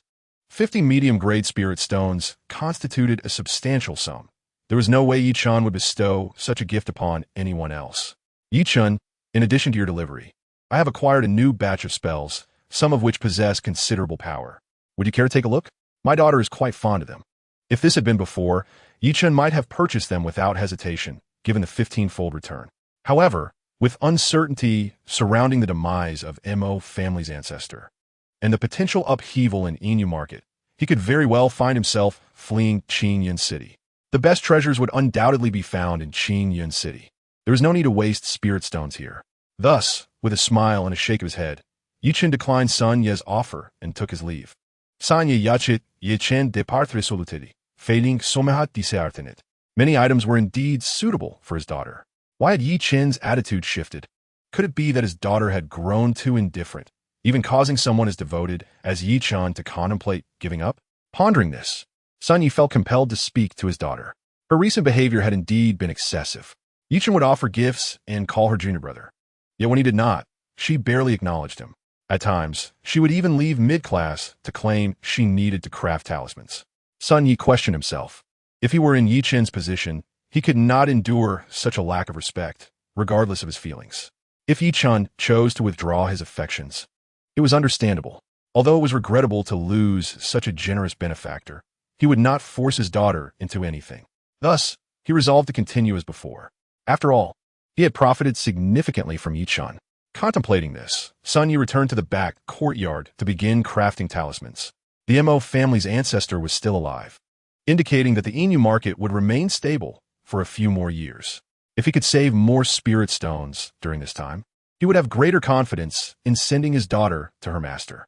However, the next morning, upon receiving a message from the sex communication talisman, Sun Ye's expression changed dramatically. A grave situation had arisen. Chapter 59. The Sun family must flee. Observing the characters displayed on the communication talisman, Sun Ye's face darkened. In the realm of cultivation, methods for long-distance communication were limited, with the communication talisman being one of the few, highly expensive and single-use means, capable of transmitting only a small amount of text. Generally, these talismans were seldom utilized, but when they were, it signified a significant matter. At this moment, Sun Ruo Xan had entered the room. Noticing her father's grim countenance, she quickly approached him. Upon reading the words on the talisman, her delicate face paled instantly. Demon beasts in the mountains are in turmoil.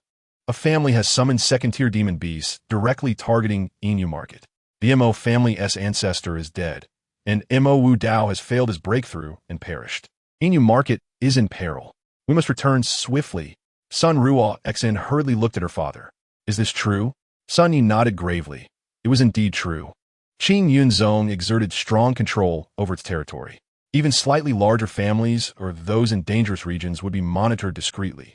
Qing Yunzong would not permit threats to exist within its domain.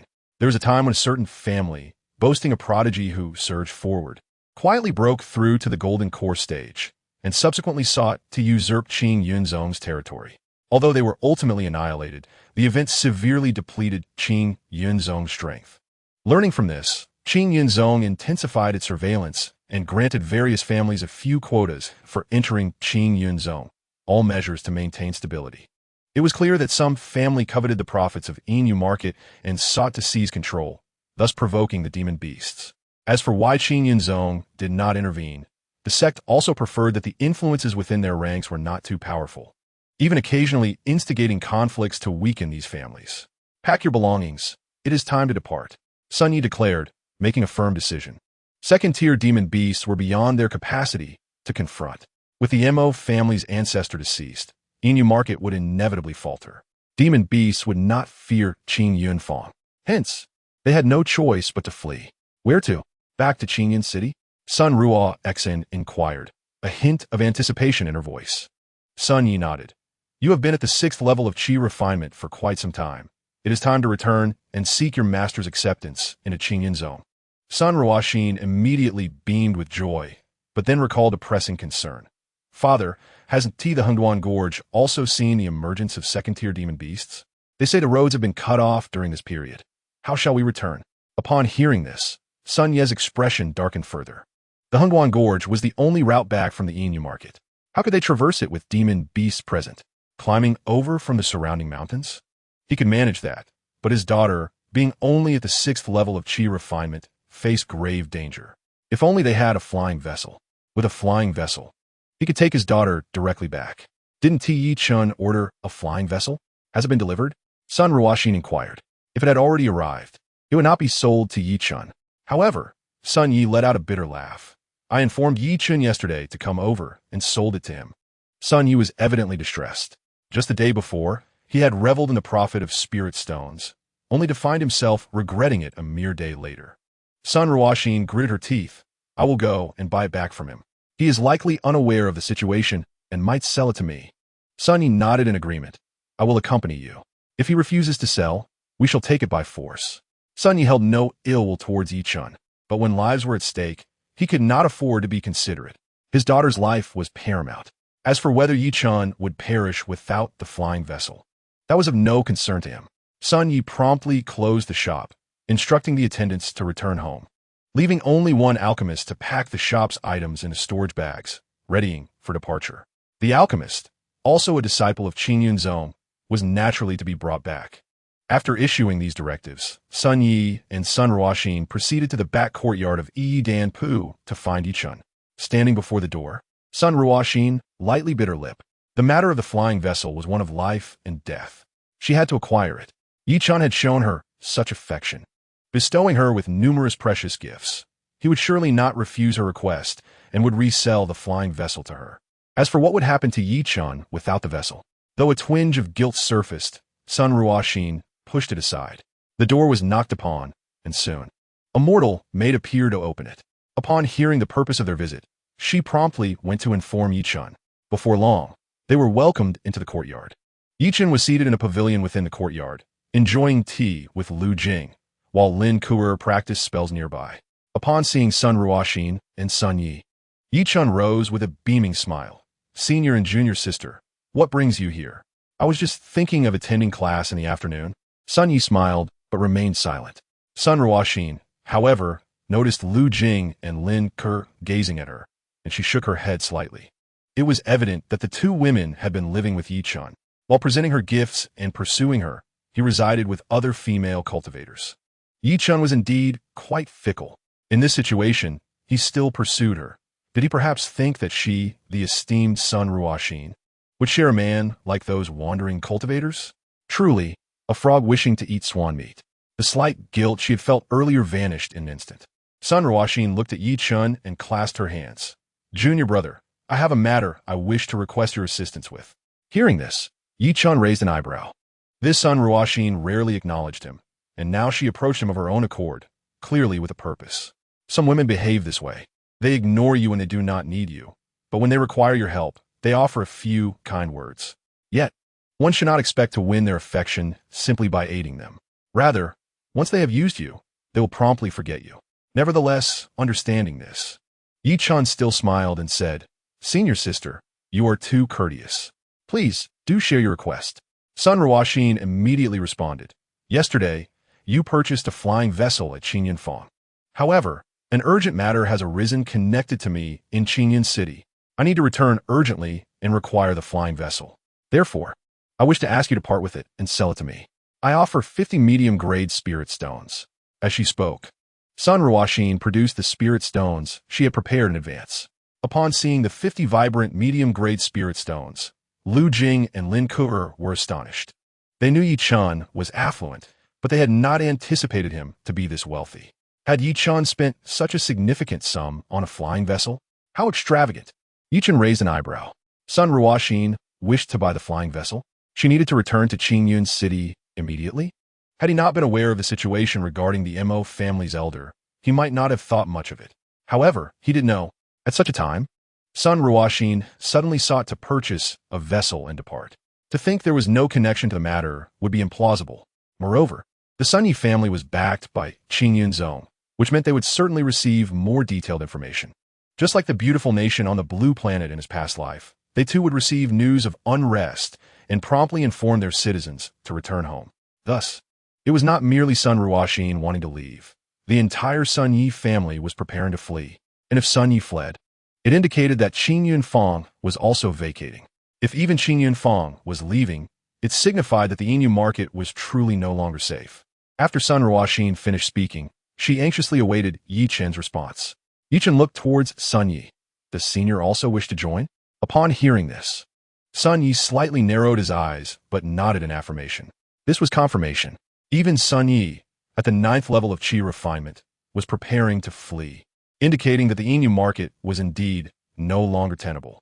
Chen stroked his chin, pondering aloud. When do you and Senior Sister intend to leave? Upon hearing this, Sun Ruoxin's expression immediately shifted. His inquiry was too detailed. She began to suspect that Chen might have discerned something. After a moment's contemplation, Sun Ruoxin decided to be truthful We shall depart shortly. So soon? Chen raised his eyebrows, sensing that the situation was more dire than he had anticipated. Sun Ruoxin anxiously awaited, fearing that Chen might discover something and refuse to sell her the flying vessel. After all, it was a matter of life and death. No matter how fond Chen was of her, he could not possibly relinquish the opportunity for survival. Meanwhile, Sun Yi had already prepared for action. In the face of life and death, there is no right or wrong. If Chen was unwilling, they would have to take it by force. For cultivators, such actions were not uncommon. As Sun Ruoxin nervously awaited, Chen suddenly smiled. Senior sister, you are being too formal. You have gone to such lengths to request my assistance. I am delighted, and how can I accept your spirit stones? Since you need it, I shall gift you the flying vessel. As he spoke, Chen reached into his robe, feigning to retrieve something from his storage bag. The next moment, he produced a small flying vessel. Upon hearing Chen's words and witnessing the vessel presented before her, Sun Ruoxin was taken aback. She had merely hoped to purchase it, never expecting that Chen would gift the flying vessel directly to her. That was equivalent to 50 medium-grade spirit stones. More importantly, at this moment, the vessel represented not just spirit stones, but the hope of survival. With second-tier demon beasts approaching, no one knew how many there would be. Remaining here was tantamount to certain death. Yet, the Hungduan Gorge was also infested with second-tier demon beasts, making escape impossible. Gazing into Chen's sincere eyes, Sun Ruoxin silently pressed her lips together, feeling guilt for the first time. Chen cherished her so deeply, yet she was about to seize his only hope for survival in order to save her own life. This turmoil stirred within her heart. After a moment of hesitation, Sun Ruoxin spoke up. Junior brother Yi, thank you very much. However, this flying boat is quite valuable, and it would be difficult for you to explain this to your family if you gift it to me. Please accept these 50 mid-grade spirit stones instead. In previous times, Sun Ruoxin would have joyfully accepted the gift, but at this moment, perhaps in an effort to alleviate her guilt, she insisted on returning the spirit stones. Sun Yi, standing nearby, contemplated intervening but hesitated to voice his thoughts.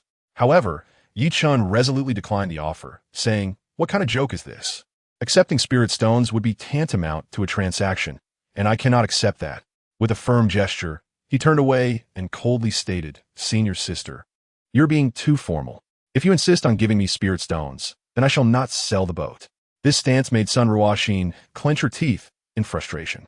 At that moment, Sun Yi interjected, "Ruoxin, this is your junior brother's sincere intention.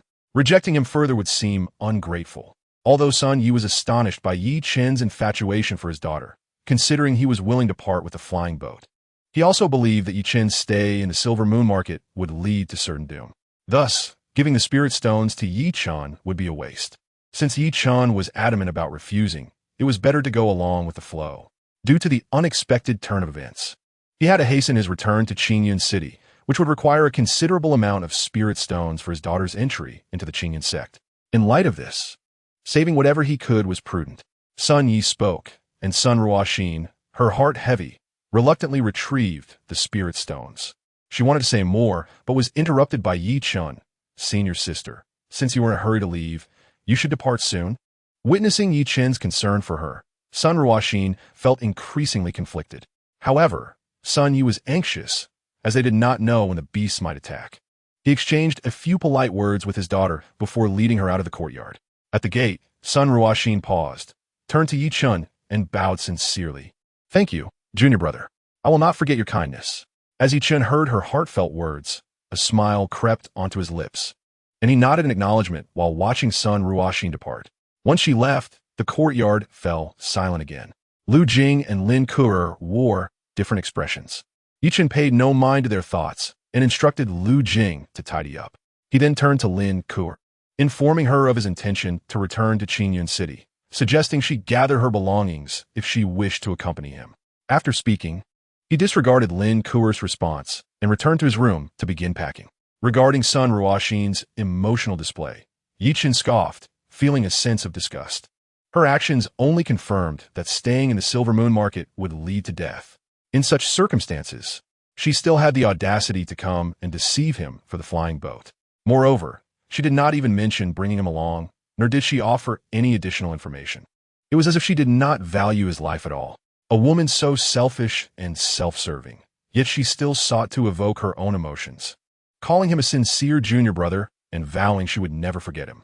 It was truly repulsive. Nevertheless, despite the distasteful actions of the Sun family, Chen's mood remained rather pleasant. After all, he had intended to gift the flying boat from the outset.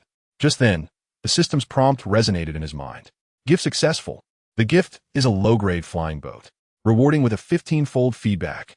Detected that this gift is of utmost importance to the recipient, Sun Ruoxin, exceeding her expectations and causing significant emotional upheaval, triggering a critical reward. The reward was a superior-grade flying boat, the Yuan Yu Lu Chuan. Crafted from exquisite materials and inscribed with myriad formations, it could fly at remarkable speeds of up to 300 kilometers per hour, maintaining a smooth flight without turbulence under normal circumstances. It featured dual power sources, capable of being powered by spiritual energy or embedded spirit stones. Additionally, it possessed a concealment formation, rendering it undetectable in the skies, a defensive formation to withstand attacks from foundational-level cultivators for 100 breaths, an offensive formation capable of unleashing spells with the potency of a 9th-tier chi refinement, and an acceleration formation for temporary speed doubling, albeit at the cost of great strain on the materials and formations, making it unsustainable. As Chen read the extensive description, a smile could no longer be contained on his face. Although Sun Ruoxin was distasteful, the 15-fold feedback and critical amplification brought him immense satisfaction.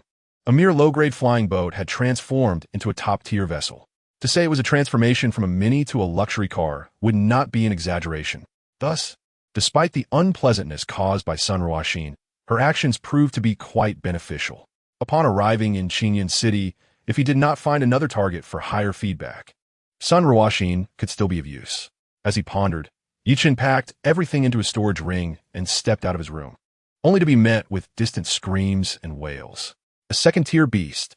It's a second-tier beast. Run. Go summon the elder of the Mo family. Only he can withstand it. Why hasn't the Mo family responded?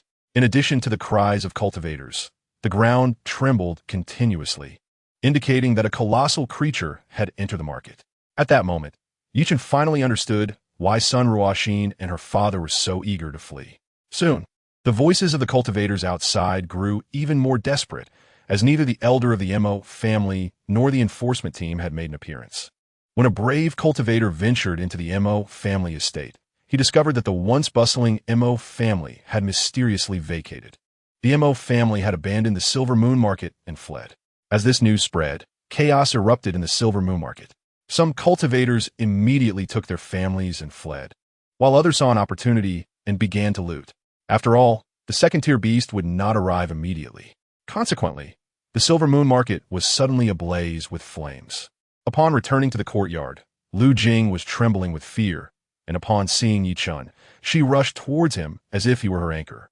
Meanwhile, Lin Ku'er clutched her magical artifact, her face filled with vigilance. Just as Chen was about to speak, a commotion erupted from the front yard. A hefty figure crashed through the back door of a shop and tumbled into the courtyard, bloodied and groaning in pain. This scene startled both women, and Lu Jing instinctively hid behind Chen. Chen raised an eyebrow at the fallen figure. It was none other than Manager Zhang, who usually wore a smile, but now lay on the ground like a dead dog. As Manager Zhang spotted Chen, he struggled to rise and say something, but a swift wind blade struck, severing his head, which rolled away. Chen looked at the deceased Manager Zhang and sighed, realizing he had always sought to deceive him. However, he never anticipated that Zhang would meet his end in such a manner before Chen could act. The next moment, Chen raised his gaze to see a man and a woman emerge from the back door of the shop. The man was tall and robust, with a scarred face and an aura of lethal intent. It was evident he was a thief. The male cultivator glanced at Chen and the others with disdain before casually approaching Manager Zhang's corpse and retrieving several storage bags from his waist. With the goods and spirit stones from the medicinal shop in hand, he exclaimed, "What a lucrative haul! Let us get out of here before the beasts arrive." The sight of this nonchalant demeanor momentarily relieved Lu Jing and Lin Ke. However, the female cultivator then held back the male cultivator, saying, "Qin Gu, that pretty boy is Chen, the most notorious sycophant of the Silver Moon Market. He has gifted female cultivators magical artifacts and even superior rings. He is a member of the Yi family and is quite favored, with a significant worth. As the female cultivator spoke, the male cultivator's eyes sparkled with intrigue as he scrutinized Yi Chen, as if admiring a rare flower. So, the one known as a sycophant was none other than him. I have long wished to eliminate such a wretch, and now that fate has brought us together, I shall seize the opportunity. Upon hearing this, the female cultivator gazed at Yi Chen with a triumphant expression, her eyes filled with venomous intent. You dared to disregard me before. Now, I shall demand your demise. This display piqued Yi Chen's interest, prompting him to observe her more closely. Initially, he had difficulty recalling, but after a moment, he recognized her as the one who had usurped Lin Ku's position, the same who had attempted to seduce him, yet lacked the merit for a response. Ignored by him, she now sought revenge as a traitor. The vengeful spirit of a woman is indeed formidable. Yet why go to such lengths? With Zhang Guanshi dead, he felt little inclination to intervene. The goods from Yi Dan's shop that had been stolen held no value to him. Wouldn't it be better to part ways in peace? Why invite calamity upon oneself?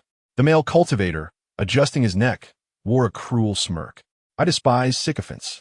They harm both themselves and others. Boy, if you do not resist, I can grant you a quick end. Otherwise, I shall shatter your limbs and leave you on the street for the beasts to devour. You fancy those two female cultivators? They shall belong to me. Alas, time is short. Otherwise, I would delight in tormenting you. He was supremely confident, being at the 8th level of chi refinement. Killing Yi Chen would be akin to slaughtering a dog. Yet, before he could finish his sentence, a thunderous explosion resonated. A flash of golden light enveloped the male cultivator, sending him crashing to the ground. Terror etched across his face as he scrambled to his feet, gazing incredulously at Yi Chen. Had it not been for a mid-grade protective talisman that activated automatically, that blow would have claimed his life. Though he could not fathom how Yi Chen had unleashed such a formidable attack, a sense of retreat began to take hold within him. The spoils from this encounter were already substantial. There was no need to invite complications over a sycophant. However, upon witnessing the male cultivator's attempt to flee, Yi Chen raised a finger once more. The male cultivator's expression shifted, and his protective aura flared as he barely managed to defend himself. But his eyes burned with murderous intent. You dare to defy me? You, at the 6th level of chi refinement, how long can you endure? Yi Chen maintained a calm smile, methodically pointing again and again. Waves of formless, profound yellow sword strikes erupted forth. The male cultivator attempted to evade while retaliating with wind blades, yet they were effortlessly deflected by the shield before Yi Chen. At last, when Yi Chen pointed once more, the male cultivator's defensive talisman reached its limit and shattered. Yet he felt no sorrow during his evasive maneuvers. He had closed the distance to within 5 meters of Yi Chen. With a sudden burst of speed, he launched a punch toward Yi Chen's head. His physical prowess was exceptional, confident in his invincibility at the 8th level of chi refinement, especially against a 6th level cultivator like Yi Chen. Seizing the opportunity to close in, he believed Yi Chen was doomed. But he was swift. Yi Chen was swifter still. A terrifying surge of vitality erupted from Yi Chen, echoing like the roar of a dragon. In the next moment, Yi Chen unleashed a punch. The male cultivator's expression shifted, but Yi Chen's speed was too great. He had no time to react before Yi Chen's fist collided with his skull. Instantly, the male cultivator's cranium exploded, blood and bone scattering. Yi Chen raised a hand, disdainfully conjuring a shield to block the splatter, avoiding any unsightly mess. As he completed his actions, the headless corpse of the male cultivator thudded heavily to the ground, leaving the courtyard in eerie silence. The female cultivator who had instigated the conflict stood frozen in shock, while Lu Jing gazed at Yi Chen with awe. Lin Kuo, on the other hand, was left in a daze. Having witnessed Yi Chen slay Jin Zhao Di on that fateful night was already astonishing. Yet this spectacle of him effortlessly dispatching an 8th level cultivator was beyond comprehension. How could this be possible? Yi Chen paid no mind to the astonished expressions of the two women behind him, ensuring that he was free from any unsightly remnants. He turned his attention to the female cultivator who had instigated the conflict. Sensing his gaze, she trembled, her voice quaking. She could hardly fathom that Chen Ge, an 8th level cultivator, had perished at Yi Chen's hands. Was it not said that Yi Chen was a mere waste, pathetically weak and reliant on his family? Such claims were utter nonsense. A 6th level cultivator defeating an 8th level one? If that is what a waste is, who would dare to call themselves a genius? Please spare me. I am willing to serve you as a maid, to toil for you all my life. Yet, before she could finish her plea, Chen raised a finger, and her brow erupted in a spray of blood as she collapsed in despair. Chen regarded her lifeless body with an impassive expression. To think she aspired to become my maid, even lacking the merit to invoke a system response. How naive. Approaching the male cultivator's corpse, he retrieved several storage bags. Chen had no intention of hoarding them for himself. He planned to return them to his family as a contribution, a step toward securing his place in Qingyan sect. He lifted his gaze to the distance, where the terrifying sounds of beasts drew ever nearer, encroaching upon the heart of Xianxia market. Turning to the still-dazed Lu Jing and Lin Ke, he spoke calmly. Would you care to accompany me to Qingyan City? The two women snapped back to reality.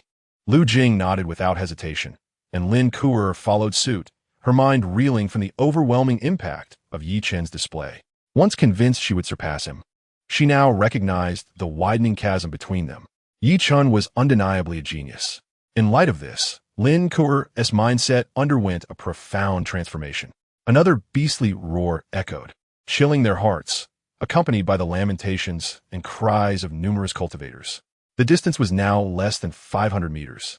Lin Ke and Lu Jing, despite their fear, felt a pang of regret. If only Chen had not given the flying boat to Sun Ruoxin, they could have fled directly. Sun Ruoxin must have known something was amiss to demand the flying boat. Such timing could not be mere coincidence. That treacherous woman, Yi, that Sun Ruoxin is putting us in grave danger by taking the flying boat.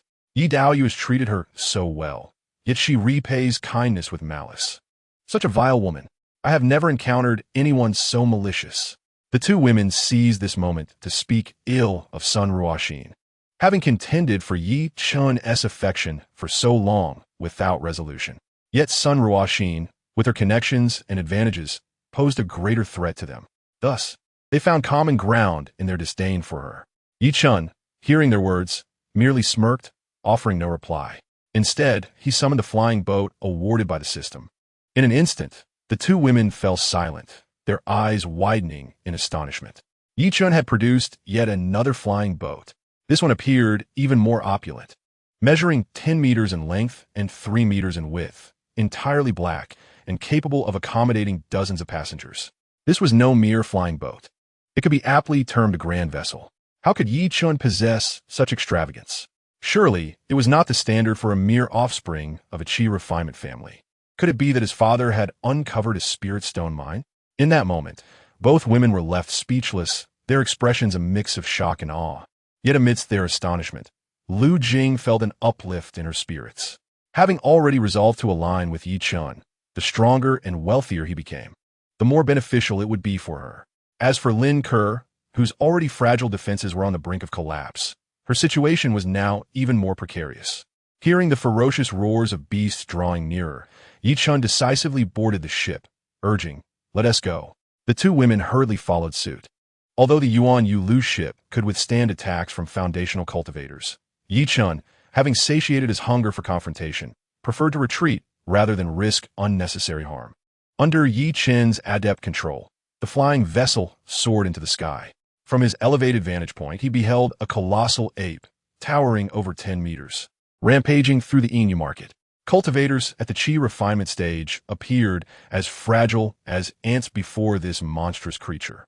In other areas, numerous cultivators were engaged in plunder and devastation.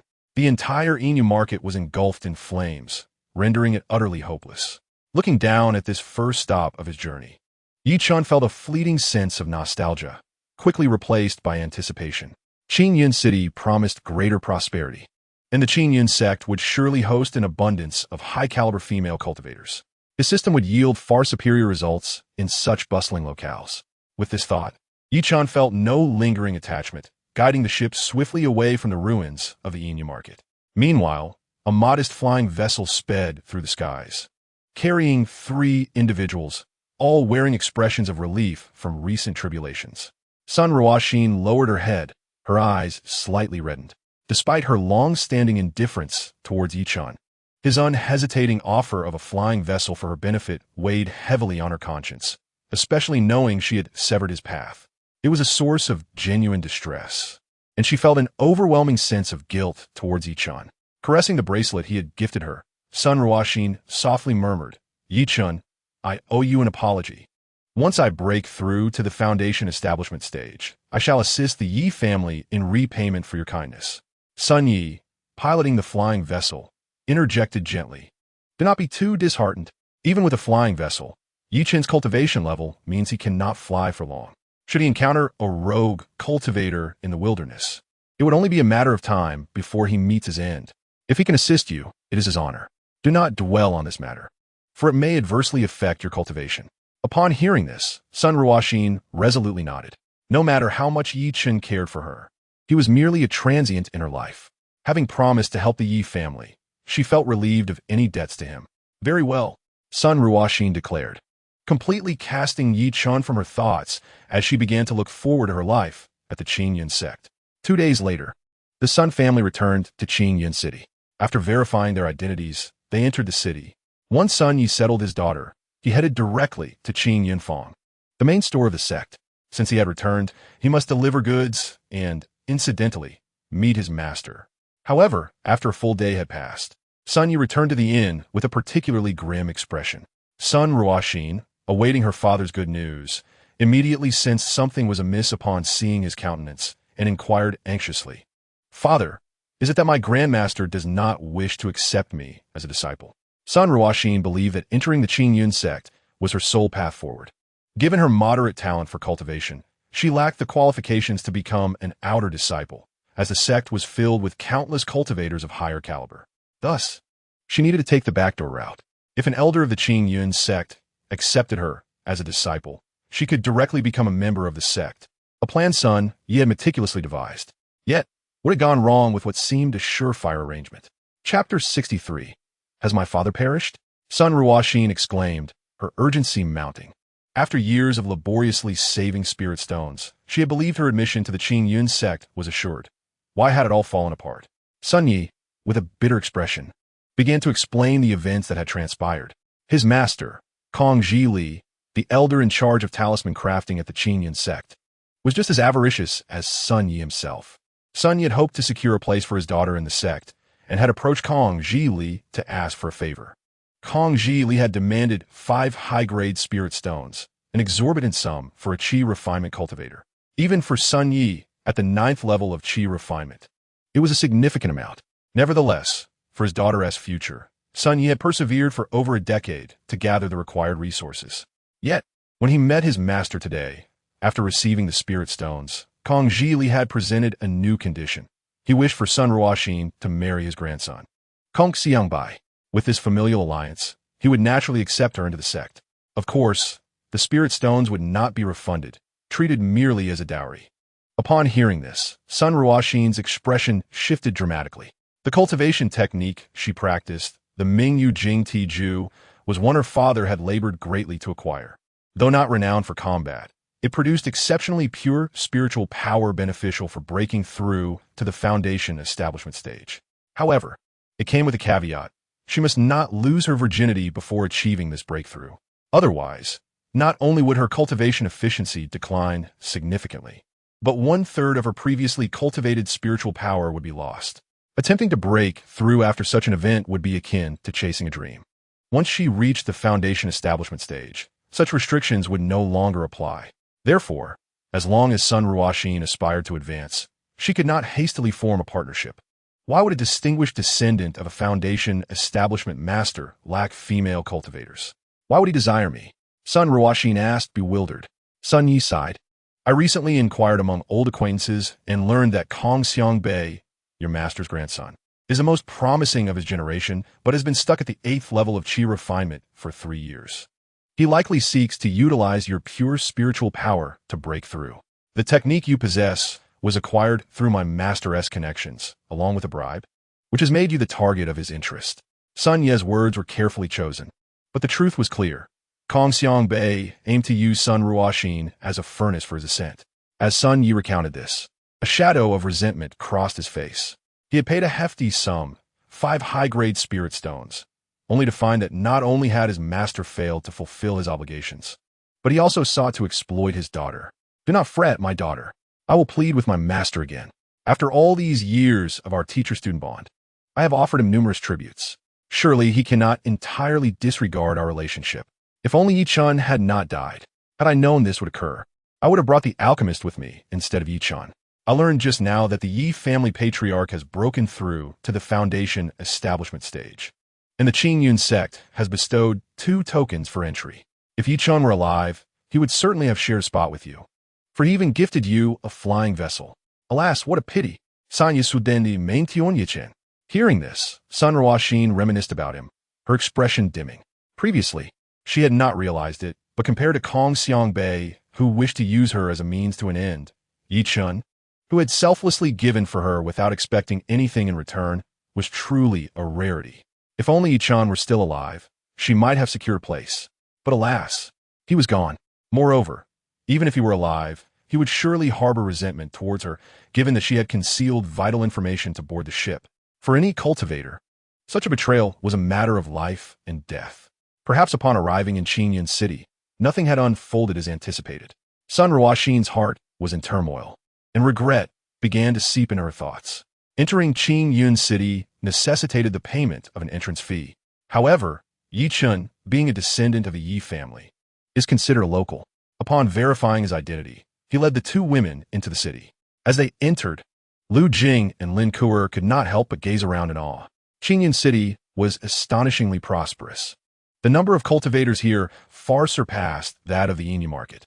Most practitioners wielded magical artifacts, and many donned magical robes, indicating a significant degree of wealth.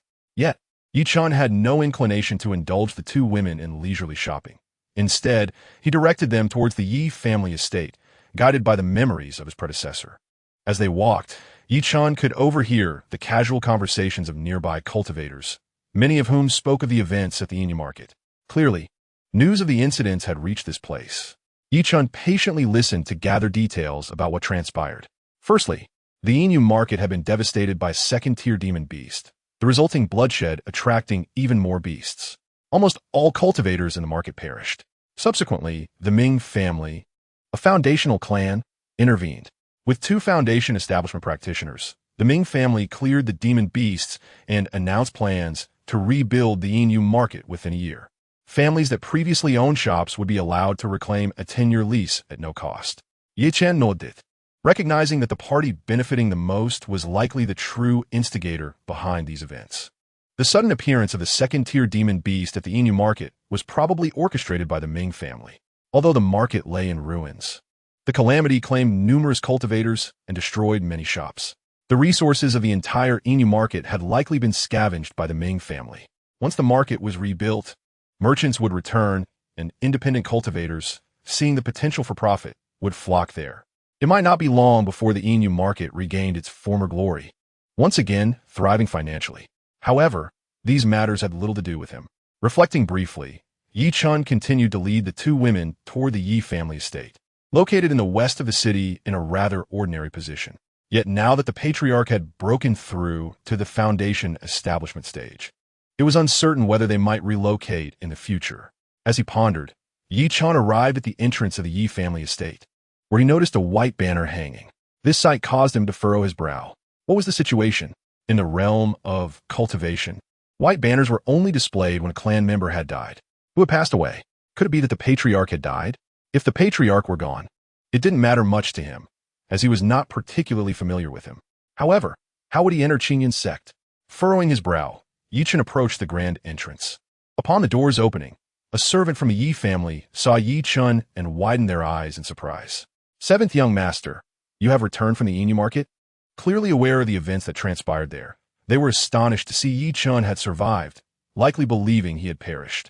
Chen, uninterested in small talk, asked coldly, "Where's my father?" Among the entire Yi family, only this man, the father of his predecessor, truly mattered to Chen, as he was the only one who genuinely cared for him. Chen planned to take his father along once his own cultivation reached greater heights. The servant lowered their head, hesitating before whispering, "Third master, encounter bandits while delivering goods and has gone missing. The patriarch personally searched, but could not find him. He is likely gone." Yi Chen's eyes widened in shock as he glanced at the white banner at the entrance. No way, no way. Chapter 64. Yi Chen did not die. This cannot be right.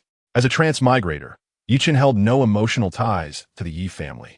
The small clan was rife with petty squabbles, and they concealed knowledge to hinder one another's alchemy. Such a family elicited no fondness from Yi Chen. However, he did hold respect for his predecessor's father, Yi Tianhe, who genuinely loved his son. After his arrival, Yi Chen had received kindness from him. He had initially planned to help his dear father once he soared to greater heights, but now he was gone. Yi Chen found it hard to believe. Having inherited the memories of his predecessor, he couldn't help but frown. Seventh young master, please accept my condolences. I will inform the elders that you have returned. They will surely be delighted. With that, the servant hurried off. Behind Yi Chen, Lu Jing and Lin Kuo exchanged glances, startled by the sudden turn of events. They had not anticipated such grave news upon arriving at the Yi family estate. Lu Jing was the first to embrace Yi Chen, offering her condolences, while Lin Kuo hesitated. After all, in her view, Yi Chen's current status was largely due to his father's influence. With his father now deceased, would Yi Chen still receive support in the future? Thus, during their journey to Qinyan City, Lin Kuo had resolved to seek opportunities to win Yi Chen's favor, competing with Lu Jing for his affection. Yet now, her thoughts shifted, and she decided to observe the situation further. At that moment, a troubled Sun Yi approached from the roadside. In search of acquaintances to discuss matters concerning his daughter, he had faced numerous setbacks. However, upon seeing Yi Chen standing at the entrance of the Yi family estate, his eyes widened in disbelief. Yi Chen was still alive? He had heard of the tragic fate that befell the Inu market, where tens of thousands of cultivators perished, either at the hands of demon beasts or bandits. How had Yi Chen managed to return? This was truly astonishing. Yet, after the initial shock, Sun Ye's expression brightened. If Yi Chen had returned, then perhaps there was hope for his daughter to enter Qinyan sect. Sun Yi was about to call out to Yi Chen, but hesitated, recalling the matter of the flying boat. He worried that Yi Chen might harbor resentment. Perhaps it would be better for his daughter to find a way to resolve this issue. Yi Chen was so infatuated that even if his daughter had wronged him before, an earnest apology would likely suffice for forgiveness. Thus, Sun Yi turned and hurried back to his residence in Qinyan City to share this good news with his daughter. Yi Chen, being a younger generation member, clearly did not warrant a personal welcome from the elders. However, given that his father had been missing for some time and that the Inu market had suffered greatly, everyone assumed Yi Chen had perished. Now that he had returned, both reason and emotion dictated that he should be greeted. Even the clan head, who had recently broken through to the foundation establishment stage, would summon Yi Chen for a meeting upon hearing the news. Soon, Yi Chen was escorted to the main hall of the Yi family. The entire clan, comprising over 100 members, was gathered there.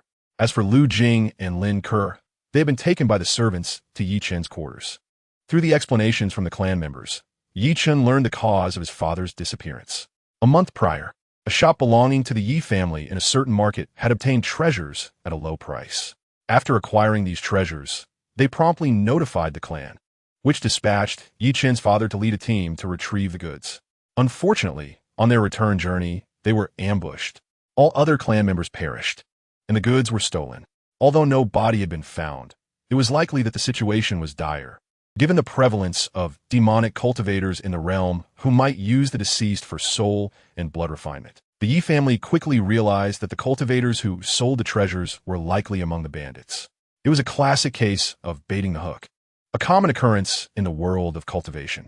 Even with the clan head having reached the foundation establishment stage, they could only accept this misfortune. After hearing this, Yi Chen raised an eyebrow. Was his father truly dead?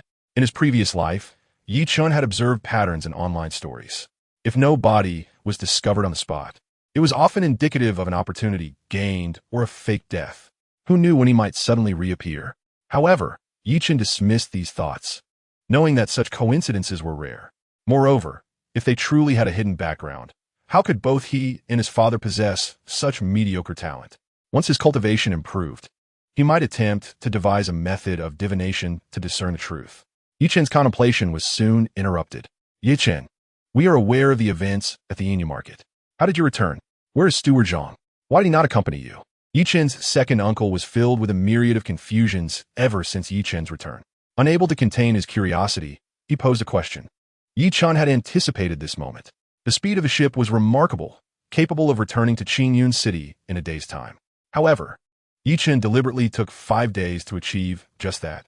The sudden emergence of demon beasts at Inu Market, along with the chaos caused by rogue cultivators, had led to a treacherous situation where one of the staff members colluded with the bandits to ambush Zhang Guanshi, who valiantly defended the goods and prepared to escape. Zhang Guanshi fought bravely, creating an opportunity for me to slip away amidst the turmoil, heading towards Qingyun City. After enduring numerous hardships, I finally returned. Chen recounted the events succinctly, leaving the clan members in awe of his fortuitous survival. The patriarch, seated at the head of the assembly, nodded in agreement. However, the second uncle, Yi Tianhai, felt a growing headache upon witnessing the patriarch's approval. He was the last person who wished for Yi Chen's return. The Yi family had received 2 quotas for Qingyun sect just delivered the day before. Naturally, his elder brother's family would claim one, as his son possessed commendable talent with a 7th-grade spiritual root, which was already considered exceptional. Due to unforeseen circumstances, they had missed the recruitment deadline for Qingyun sect. Now that they had a quota, it was only fitting to grant it to them. After all, the higher the spiritual root, the greater the potential for breaking through to the foundation establishment stage. The remaining quota would be contested among his own children and the 3rd branch as Chen. If Chen had perished, there would be no need for competition. Yet the dilemma lay in the fact that Chen had returned alive, and his cultivation had remarkably ascended to the 6th level of qi refinement, matching that of his most talented son. Consequently, Yi Tianhai scrutinized Chen. It seems the pill shop was raided by the bandits? Yet, nephew, within less than 2 years, you have advanced from the 3rd to the 6th level of qi refinement. Quite the fortunate opportunity you must have encountered. The clan members exchanged contemplative glances upon hearing this. They all knew Chen's talent was mediocre, with only a 3rd-grade spiritual root. Such a leap in cultivation in under 2 years inevitably stirred suspicion among them.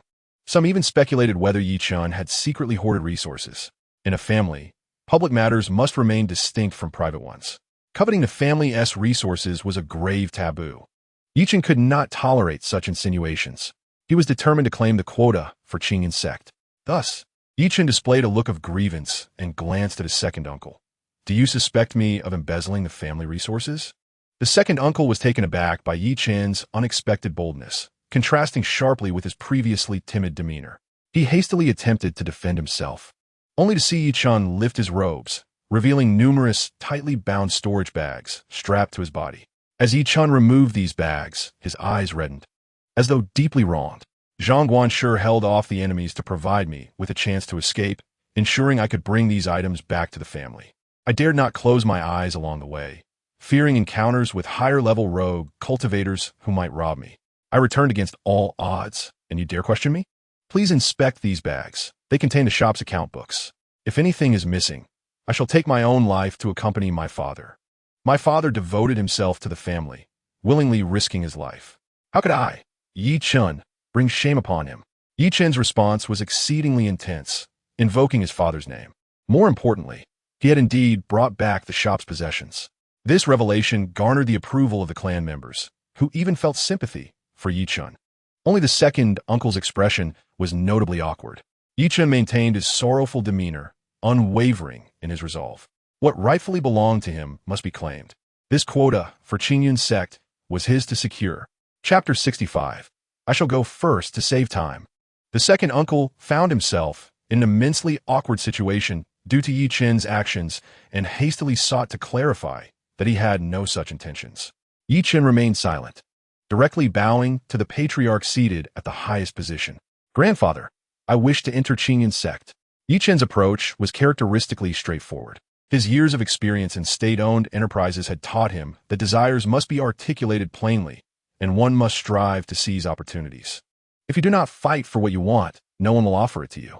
Now that he returned with significant merit, it was the perfect time to claim his due. The second uncle's expression shifted, immediately glancing at the patriarch.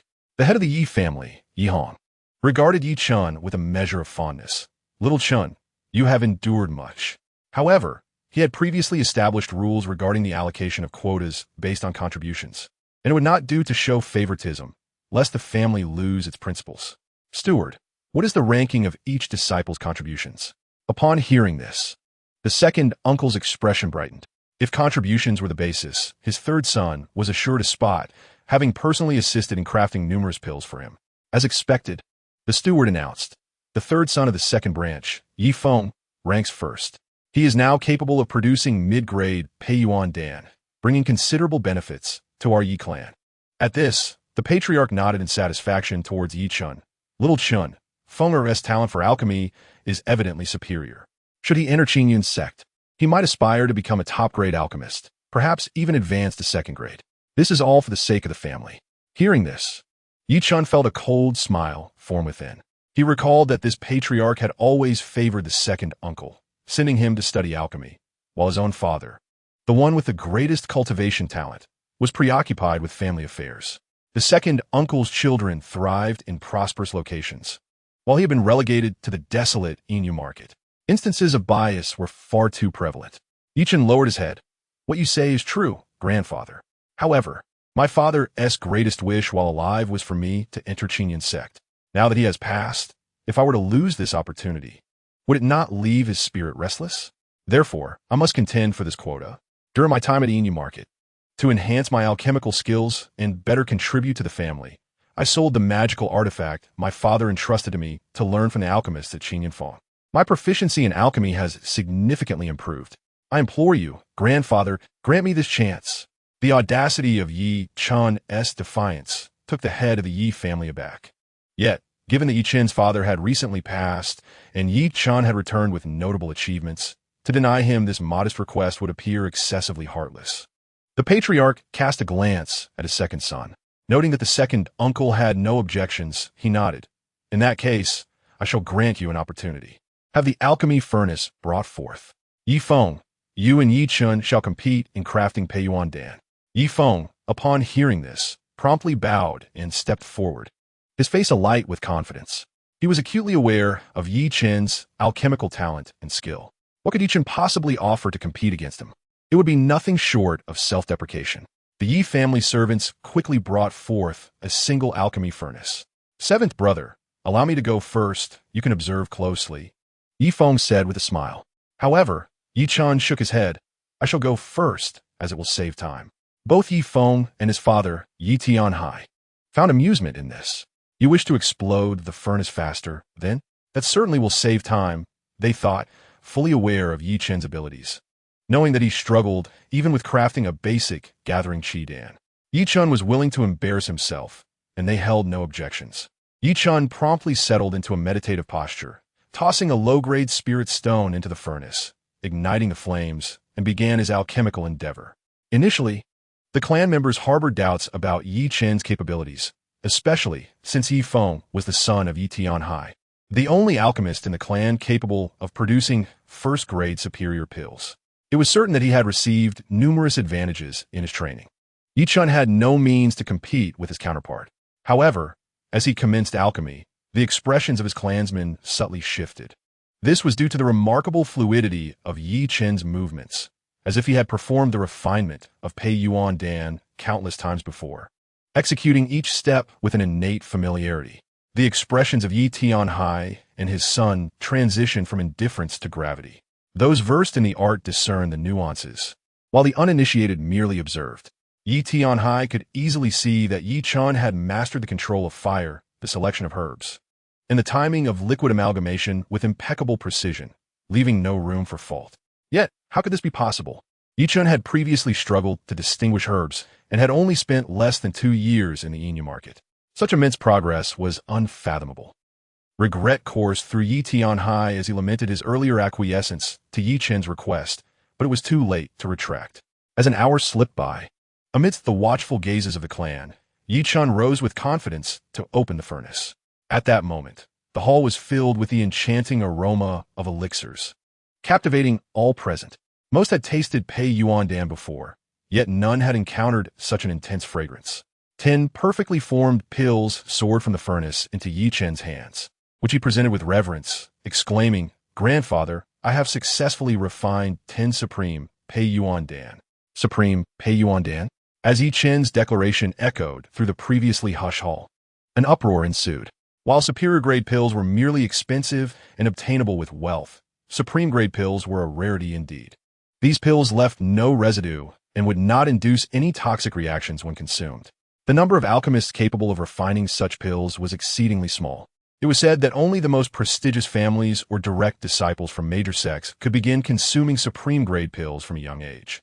Yet here was Chen, astonishingly having refined supreme-grade pills. This was simply unbelievable. After all, even Xianxia could not produce such pills.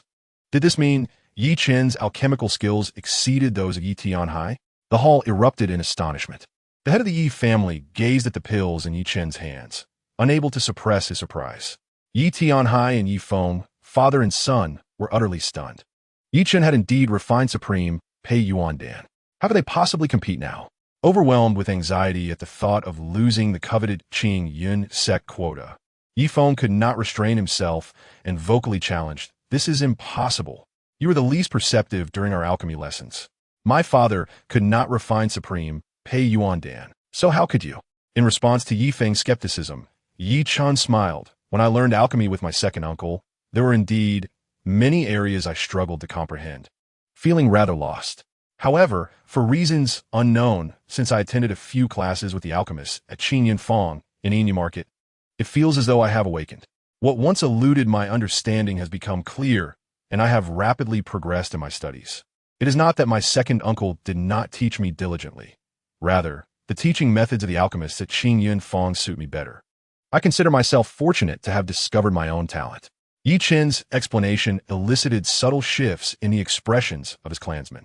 Although he claimed no intent to offend, it was implicitly a critique of Xianxia's failure as a mentor.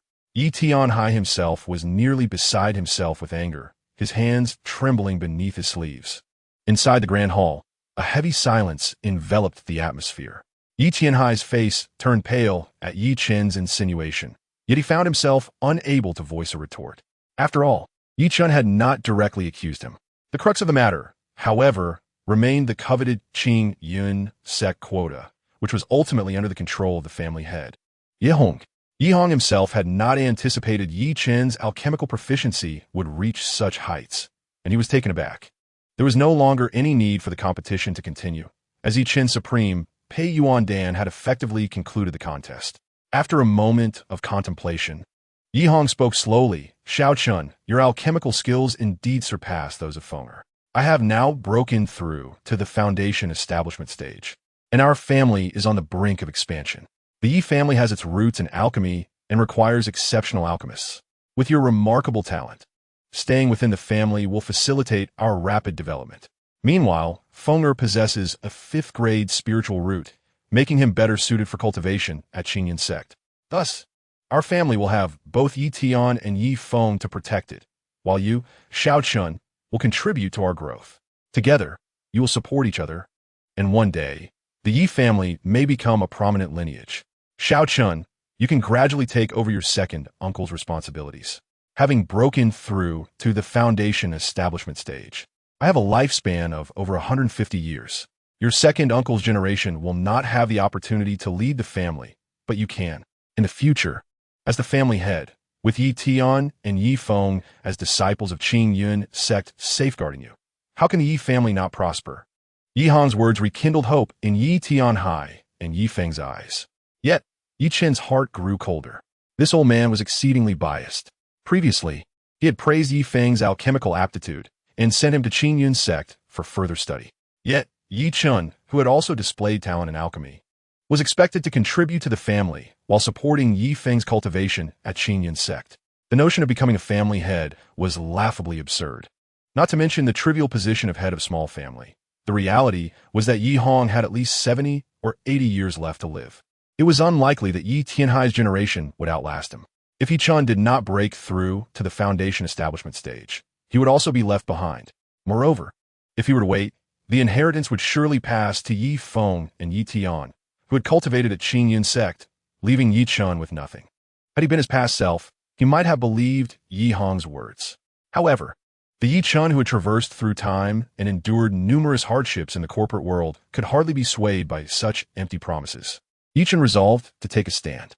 He would either secure a quota to Qingyun sect or sever ties with the Yi family entirely, choosing to forge his own path. With the assistance of the system, surpassing the Yi family was merely a matter of time. Thus, Chen bowed once more, "Thank you, grandfather, for your kindness.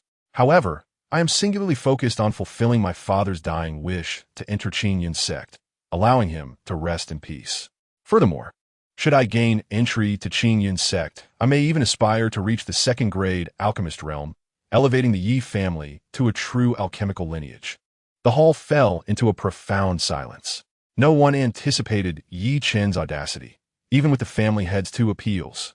He remained resolute in refusing to relinquish the Qianyun sect quota. As Yi Hong witnessed Yi Chen's obstinate refusal, his expression darkened. Fixing his gaze upon Yi Chen, though not overtly hostile, the weight of his foundation establishment stage presence was enough to amplify the pressure on any Qi refining stage individual. Yet, Yi Chen remained stoically silent. Standing firm, Yi Hong snorted coldly, contemplating a stern admonishment for this unfilial descendant. However, considering Yi Tianhai's recent demise and Yi Chen's harrowing return, along with his significant contributions, he realized that being overly harsh might dishearten the clan. Ultimately, Yi Hong regarded Yi Chen with indifference, uttering coldly. Since you refuse to contribute to the family and insist on vying for the Qianyun sect quota, then go ahead. With that, he coldly tossed a token and turned away.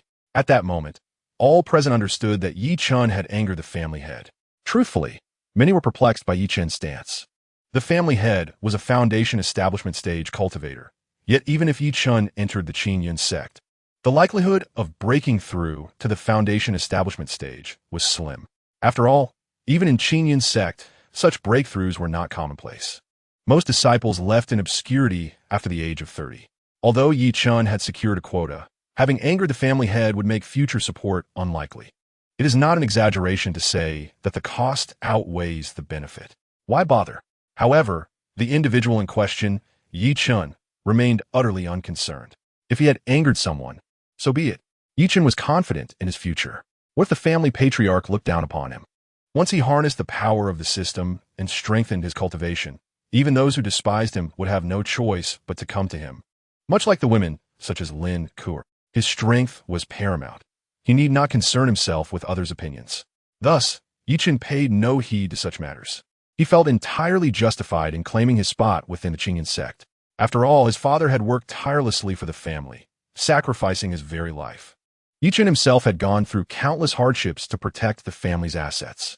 It would not be an exaggeration to say that the entire family had shown loyalty and valor. Thus, dividing a quota for the Qianyun sect was both reasonable and fair.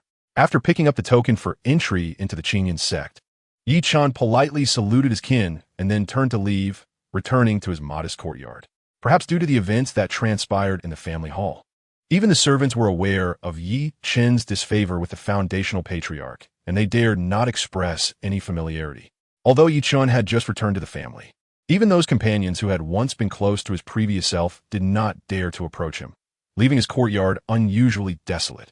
However, Yi Chen was indifferent to this, even finding solace in the tranquility. With great interest, he examined the entry token in his hand, an intriguing metallic plate inscribed with the characters Qianyun Ling. Within it lay a formation. Upon activation at the gate of the Qianyun sect, someone would come to welcome him. What was most remarkable was that this entry token was not registered to any individual. Anyone could use it, provided they were not on the wanted list of the Qianyun sect and met the age requirement. This was perfectly suited to Yi Chen. He was immensely curious about what rewards might come from presenting this Qianyun Ling to a female cultivator. Would it yield an entry token to an even more prestigious sect? Or perhaps multiple entry tokens? Yi Chen believed it unlikely to be the latter, as doing so would imply that the Qianyun sect had not issued so many, thus admitting to deception. Surely, the system would not be so deceitful. Now that he possessed the Qianyun Ling, whom should he give it to? Sun Ruoxin? She should have returned, but during their previous conversation, it seemed she had her own connections.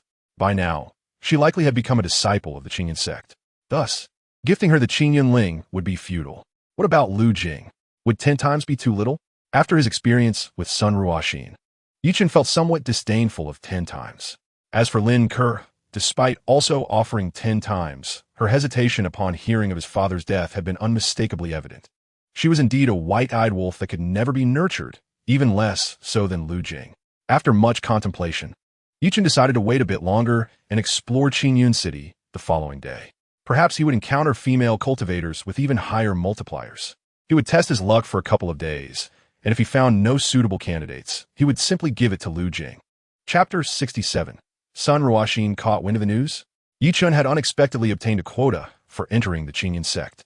Upon receiving this news, both Lu Jing and Lin Kuter were astonished. Lu Jing was, of course, delighted. Although she was quite mature, she harbored no grand ambitions, merely wishing to lead a simple life. However, in the realm of cultivation, strength was everything. Lacking power meant relying on a partner. She had already set her sights on Chen. Now that he had the opportunity to enter the Qingyun sect, it undoubtedly increased his chances of breaking through to the foundational level. Even if he could not achieve that, becoming a practitioner at the 9th level of Qi refinement was highly plausible, ensuring he would possess the strength to protect her. Thus, Lu Jing was filled with joy. Lin Ke, on the other hand, felt quite differently.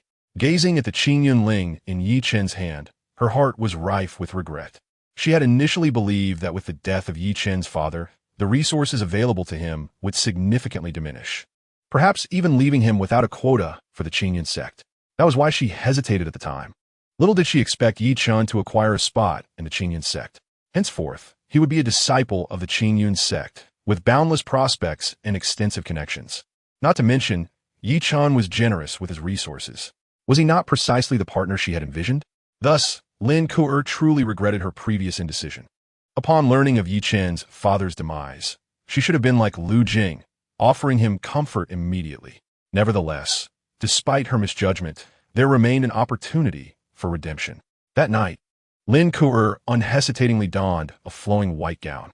She quietly opened the door and made her way to Chen's room. However, upon reaching his doorstep, she heard commotion within. You rascal, stop teasing. Lin Ke instantly flushed crimson. Lu Jing had already arrived. In that moment, Lin Ke felt a wave of retreat wash over her. The scene was too stimulating. She found it difficult to accept. Yet, considering Chen's future and recalling his noticeably warmer demeanor towards Lu Jing upon his return, she realized that if she did not seize this opportunity, it could very well slip away forever. Lin Ke had always been a decisive woman. After coming to this conclusion, she gently rapped on the door. Yi, are you there? The peculiar sounds from inside the room fell silent. Yet in the stillness, Lin Ke could vaguely hear the sound of water. How strange. At that moment, Chen's voice rang out, tinged with annoyance. Is there something you need? If not, come back tomorrow. No one wants to be disturbed. Lin Ke spoke softly. Yi, this is my first visit to Qingyun City, and I'm a bit frightened. As soon as her words fell, the room fell silent once more. However, it was not long before Chen's voice, laced with amusement, responded, in that case. Do come in. The door opened, and through the sheer fabric of the bed curtain, Lin Ke could make out some indistinct shapes. Yet, she feigned ignorance, letting her long, flowing hair cascade as she entered the room, subsequently closing the door behind her. The next morning, Chen emerged from his room, feeling invigorated and stretching lazily. When Lin Ke approached, he of course did nothing, as their relationship was merely one of camaraderie. How could anything more occur? Meanwhile, Lu Jing and Lin Ke exchanged awkward glances. Chen was quite the trickster. At that moment, it had seemed inconsequential, but reflecting on it now was somewhat unbearable. The two women hurriedly excused themselves and returned to their respective rooms to freshen up. Chen instructed the servants to prepare breakfast, planning to eat before heading off to cultivate. By noon, he intended to explore the streets, seeking suitable candidates. However, just as he began his meal, an unexpected guest arrived, his second uncle, Tianhai. Ah, my second uncle has come, Chen remarked, glancing at him before resuming his meal. Lin Ke and Lu Jing stood up, somewhat awkwardly, casting a glance at the two women. Tianhai recognized them as the female cultivators Chen had courted at the Silver Moon Market. Upon hearing of Chen's exploits from manager Zhang, he had found it utterly amusing. Chen was the greatest obstacle to his son's entry into the sect. He had always viewed Chen as a formidable rival, not realizing that Chen was merely a sycophant, lavishing all his resources on female cultivators, with his thoughts solely on them. Chen had little ambition for cultivation or refining skills. Thus, Yi Tianhai had believed the situation was settled, deeming Yi Chun inconsequential. However, to his astonishment, while Yi Chun may have been a sycophant, he had not neglected his own cultivation, making remarkable progress and breaking through to the 6th level of qi refinement. Moreover, Yi Chen's alchemical skills had already surpassed his own, truly astonishing. An unexpected turn of events transpired, yet he remained unwilling to relinquish hope. Thus, he sought out Ye Chen at the first opportunity today, fearing that Ye Chen had already enrolled at Qingyunzong. Upon seeing him, Ye Chen could hardly muster the energy to rise, igniting a spark of anger within him. Nevertheless, considering the purpose of his visit, he managed to present a warm smile. Ye Chen, my nephew, I share a profound bond with your father, and in my heart, I have always regarded you as my own son. These opening words took Ye Chen by surprise. How could this man utter such shameless remarks? The previous day's affront was one thing, but his lackluster guidance in alchemy, riddled with errors, and his instructions to Zhang Guanshi to ensnare him were another. Under such circumstances, how could he claim to treat him like a son? To be treated as such under these conditions would be a stroke of misfortune. Ye Chen, disinterested in engaging in petty familial scheming, spoke directly. Indeed, my uncle has been kind to me, but his teachings on alchemy have left much to be desired. The methods of controlling fire are utterly chaotic. I truly appreciate your efforts. Ye Tianhai was taken aback by Ye Chen's bluntness, his expression darkening immediately. Yet, recalling his son's aspirations to join Qingyunzong, he forced a smile and replied, "That is not the case. It must be a misunderstanding. Perhaps I misspoke due to inebriation that day. I came today to discuss the allocation of the Qingyunzong quota with you. Nephew, your talent in alchemy is extraordinary, capable of producing top-tier elixirs. There is no need for you to join as a disciple. If you focus on honing your alchemical skills, once you become a second-grade alchemist, you can directly attain the status of a guest elder. This position is far superior to that of an ordinary disciple, is it not? As for your brother, his talents in both cultivation and alchemy are mediocre. If he cannot enter Qingyunzong, his life will be destined for mediocrity. Therefore, I propose that you relinquish your quota to Yefeng, and in return, I will provide you with 3 top-grade spirit stones to support your continued studies in alchemy. Is this not a mutually beneficial arrangement?" Hearing this, Ye Chen couldn't help but chuckle. A bright future for everyone, indeed. This man was treating him like a fool. Being a disciple meant he would be nurtured and had a chance to receive precious foundational elixirs, along with various benefits exclusive to disciples. But being a guest elder, that was merely working for pay, an endeavor that would offer little in terms of future prospects. Having had his fill of this conversation, Ye Chen felt no desire to waste more time on Yi Tianhai. Thus, he coldly remarked, "It does sound appealing. My elder brother Ye Tian cultivates at a faster pace. You should persuade him to relinquish his quota and become a guest elder once he establishes his foundation. Surely, he would not refuse such a wonderful opportunity." Ye Chen's response left Ye Tianhai's mouth twitching in frustration. This young man was impervious to persuasion. It seemed increasingly difficult to obtain the Qingyunzong quota from him. Just as Ye Chen prepared to take his leave, a doorman hurriedly approached with an announcement. "Seventh young master. 2 cultivators claiming to be Suinya and Suin Ruoxin have come to visit, stating they are your friends. Should I let them in?" With this, Ye Chen halted in his tracks, astonishment crossing his face. How did these 2 know he had returned? After having committed such an unscrupulous act, they dared to approach him? Intrigued, he smiled faintly and replied, "Let them in." Chapter 68. Do not believe her. She is deceiving you. Ye Tianhai, still unwilling to give up, had not left, but instead raised his offer to 5 top-grade spirit stones, prompting Ye Chen to raise an eyebrow. All alchemical affairs of the Ye family were primarily under Ye Tianhai's control, indicating his greed. However, 5 top-grade spirit stones were insufficient to sway Ye Chen. Not to mention, the value of his ship alone far exceeded that amount. Furthermore, with the system he possessed, if he simply aimed to amass wealth, given some time, he could even rival the Qingyunzong's sect master in terms of riches. Thus, Ye Chen unhesitatingly shook his head in refusal, leaving Ye Tianhai greatly disheartened.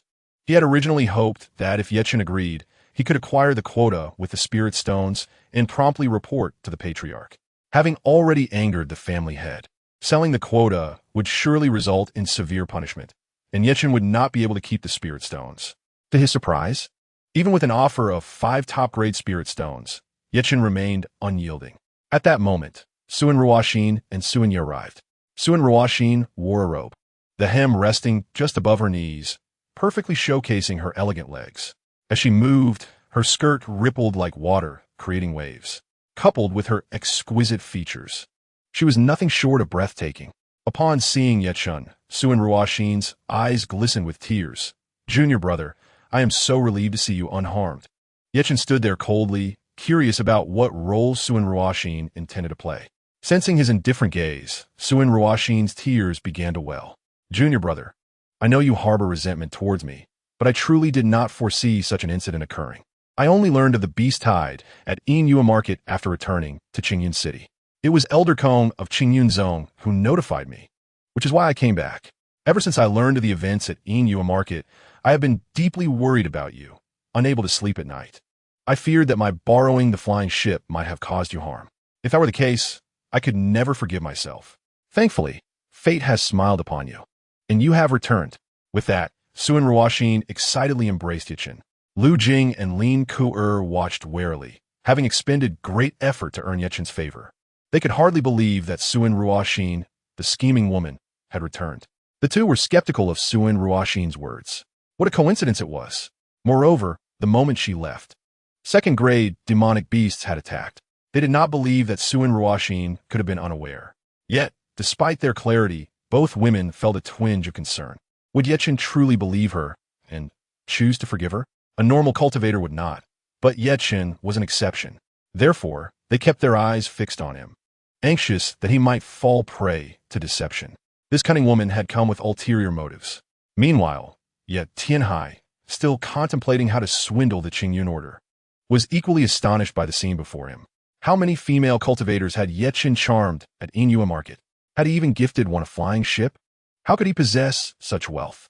As Suan Ruoxin held Chen tightly, he maintained a stoic expression, inwardly amused. He had long seen through her intentions. In times of need, she would address him as junior brother, but when all was well, he was merely Taoist friend. Her capacity to turn on a dime was astonishing. How could she genuinely care about his well-being? She likely had cast him aside in her mind the moment she departed. Now, she returned to put on a show, undoubtedly with demands of her own. However, why was Suan Ruoxin still lingering in Qingyun City? Hadn't she already gone to Qingyun Zone? Chen pondered while feeling the softness of Suan Ruoxin's embrace. Quite the perfect size indeed. Noticing Chen's silence, Suan Ruoxin released him. Wiping her tears, "I understand you may not believe my words, given the timing is too coincidental. But it matters not, as long as you are safe. That is enough for me. I must depart from Qingyun City, and I do not know if we shall meet again. But as long as you are well, that is a bright day." Suan Ruoxin intended to leave Qingyun City? She was not going to Qingyun Zone? Chen raised an eyebrow. He realized that her demeanor was designed to evoke his sympathy, aiming to prompt him to inquire further. Then the other party expressed their difficulties. However, if there truly were issues regarding entry into Qingyun Zone, wouldn't the Qingyun Ling in Chen's possession serve as the perfect means to facilitate their departure? Thus, Chen revealed a look of astonishment and could not help but inquire, "Master, why must you leave Qingyun City? Are you not supposed to enter Qingyun Zone?" Upon hearing this, Suan Ruoxin managed a sorrowful smile and replied, "An unexpected turn of events arose regarding my entry into the sect. At that time, Elder Kong summoned my father and me back, believing that matters concerning the sect's admission had been settled. To my dismay, they sought to coerce me into marrying their son. The cultivation technique I practice forbids dual cultivation before reaching the foundation establishment stage. If I were to engage in it prematurely, a significant amount of spiritual energy would be absorbed by a male cultivator. They intended to use me as a furnace for their own advancement. I could never acquiesce to such a fate. Moreover, I have already found someone I adore." As she spoke, Suan Ruoxin pretended to steal a glance at Chen, but soon bowed her head, continuing in a somber tone. "Their son is the offspring of an elder at the foundation establishment stage, wielding considerable influence. If I remain in Qingyun City, I would be utterly powerless to resist. Therefore, I resolved to depart with my father to a distant land. Knowing that you, junior brother, are still alive brings me a sense of peace even as I leave." Upon hearing this, Chen felt a cold smirk form in his heart, grasping the reason behind their approach. Since their original channel to enter Qingyun Zone had been blocked, they had come to seek a quota from him. The information was indeed quite well circulated. Yet, this aligned perfectly with his own intentions, and he naturally had to cooperate fully. So, senior sister, your hasty departure that day was due to this matter. Chen idiot. Sun Ruoxin nodded with a bitter smile. Meanwhile, Sun Yi observed Yi Chun taking the bait, and a flicker of delight crossed his eyes. Once the misunderstanding was resolved, Yi Chen's demeanor softened, no longer bearing the coldness it had before, as he asked with genuine concern, "Must you really leave, senior sister? The outside world is in chaos, filled with bandit cultivators. Is there truly no way for you to stay?" Sun Ruoxin shook her head in response. "There is no alternative. The other party is an elder of Qingyun Zone, holding significant power in Qingyun City. Unless I become a disciple of Qingyun Zone and receive the protection of the sect's rules, they would not hesitate to act against me. But how could I possibly enter Qingyun Zone? However, you need not worry about me, as my father and I will leave shortly. Even if they attempt to capture me, it will not be so simple. And even if escape proves impossible, I would never allow myself to become a furnace. I will ensure they gain nothing. It is simply regrettable that I will not have the chance to repay you for your help over the past year. I truly hope that in my next life, I can once again encounter you, junior brother." As Sun Ruoxin spoke these words, she tried to maintain a smile, yet the sentiment was undeniably heart-wrenching, evoking tears in the listeners. Alas, none present were moved. Instead, they all widened their eyes. Whether it was Lu Jing, Lin Ke, or even Yi Tianhai, Yi Chen's uncle, who had come seeking the quota, they all understood Sun Ruoxin's intentions at that moment. She was after the entry quota held by Yi Chun. This was intolerable. "Yi Chen, do not believe her. She is a wicked woman, trying to deceive you." The three of them were particularly anxious. Chapter 69. Rest assured, I am not a sycophant. You shameless woman. Last time, knowing there was danger, you took the flying boat and left us to perish. And now you have the audacity to come and say these things? Lu Jing could not contain herself, and was the first to fire at Sun Ruoxin. She had already set her sights on Yi Chun. The brighter Yi Chen's future appeared, the more benefits she would reap by association. If Yi Chun were to enter Qingyun Zone, the advantages would be boundless. How could she allow this wicked woman to steal him away? Lin Quad Fulut Sut, huh? You needed a flying boat to escape and quickly came to find Yi Chun, securing the boat before fleeing without a second thought, leaving us behind. Now that you cannot enter Qingyun Zone, you hastily return, drawn by the scent of opportunity? You are the most shameless female cultivator I have ever encountered. She could not tolerate this either. Otherwise, the previous night's kiss would have been for naught. Sun Ruoxin, on the receiving end of their vitriol, appeared on the verge of tears, her head bowed in a pitiful manner. "I did not mean it. I never thought that way. Junior brother, you know me. I genuinely just wanted to come and see you before I left to clarify things. I never intended to ask for your help. Besides, they are an elder at the foundation establishment stage. Asking for your assistance would only put you in danger. I have already inadvertently harmed you once. How could I possibly do such a thing again? Junior brother, farewell. If I can successfully leave and one day break through to the foundation establishment stage, I will repay you for everything." With that, Sun Ruoxin's tears could no longer be restrained, and she turned to run outside, covering her face. Sun Yi, watching this unfold, sighed and looked at Yi Chun. "Yi Chun, the last incident was purely accidental. My master ordered me, and I had no choice. We never anticipated that such events would transpire. But explanations are futile. This is the tuition you paid last time, and I suppose I must return it to you. As for Ruoxin, alas, she has always cherished your kindness, but due to the constraints of her cultivation technique, she has been unable to express it." Sun Yi sighed again, placing a mid-grade spirit stone in Yi Chen's hand before shaking his head and hurriedly pursuing his daughter. Witnessing this scene, Lu Jing and Lin Ke wore expressions of mockery. Sun Ruoxin should have left long ago. As for Yi Chun, he found great amusement in the spectacle.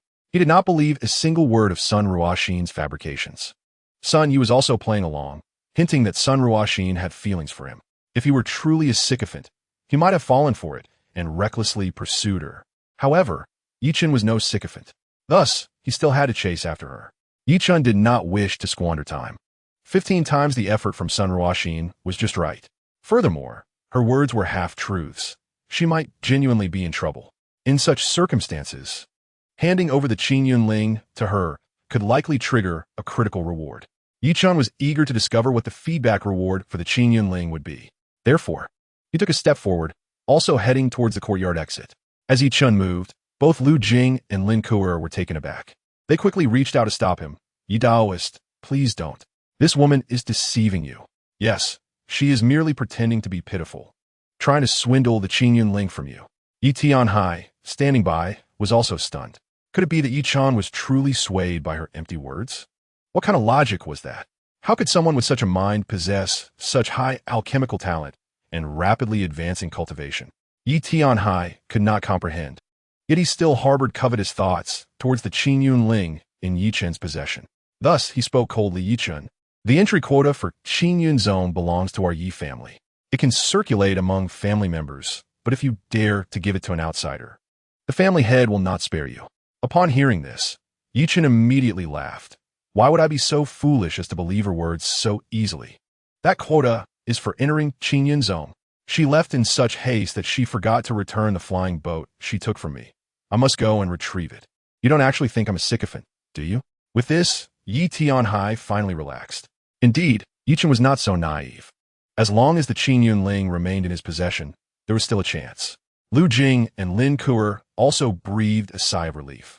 They feared that Yi Chen might be swayed by her sob story. Knowing he was going to retrieve the flying boat eased their worries, even bringing a sense of satisfaction. Yi Chen should reclaim everything he had previously given to Sun Ruoxin. With a graceful demeanor, Yi Chen exited the courtyard, preparing to deliver the Qingyun Ling. The reason he had not done so earlier was mainly due to the presence of his uncle. If the latter witnessed it, he would undoubtedly object, perhaps even alerting the family head. In such a scenario, the quota would be impossible to give away, and he would lose both the opportunity and the resources. It would indeed be a case of losing both the lady and the soldier. Thus, it must be done when no one is around. What will we truly gain from this? Yi Chen pondered with great enthusiasm.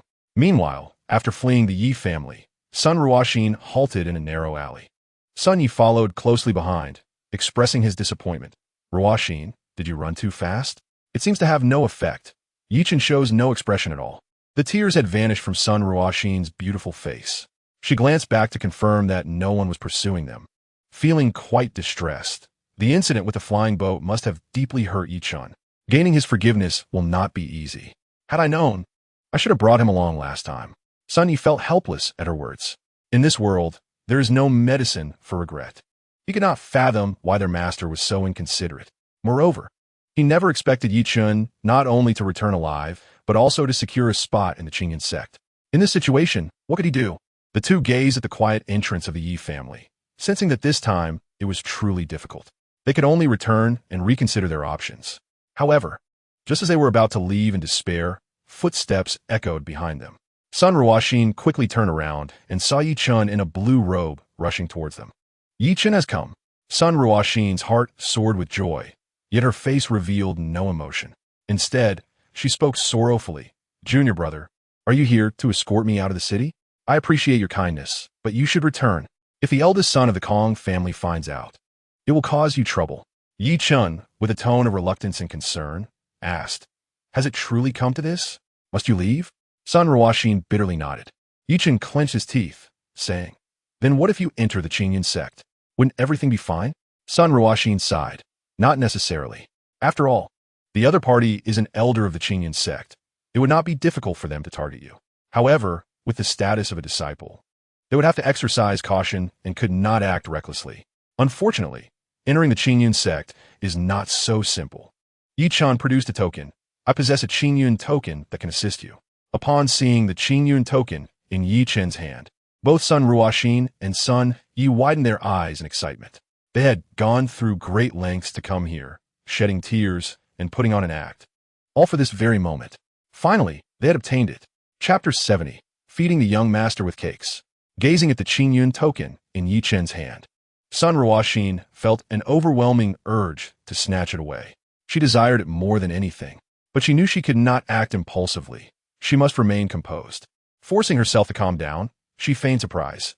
"Yi Chen, you actually have a Qingyun token." Yet after the initial joy, as if recalling something, she hurriedly explained, "I truly did not know you had obtained a place in the Qingyun sect. Please don't do this. I cannot accept it.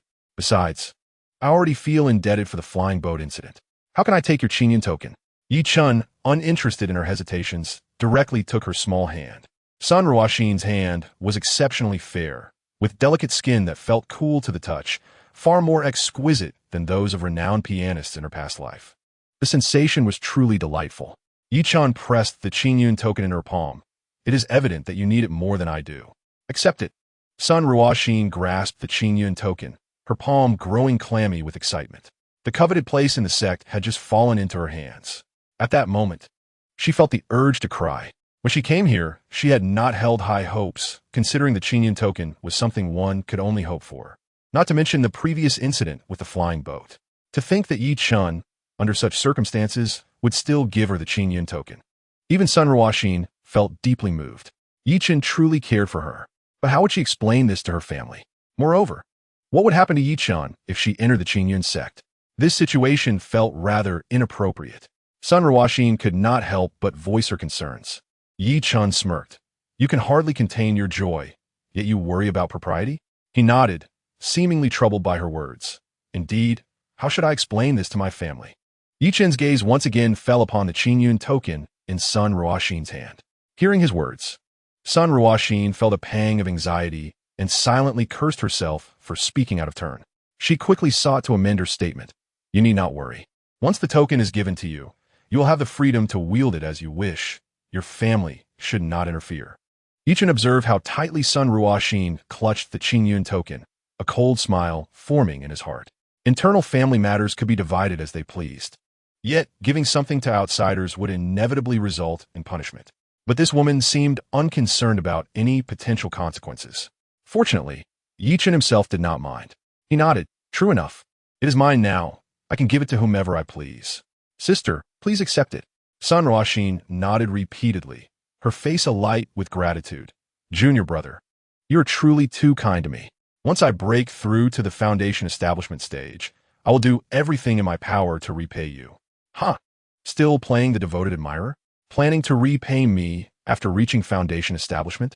Perhaps after that, if I seek you out, you will simply say, feed the young master some cakes.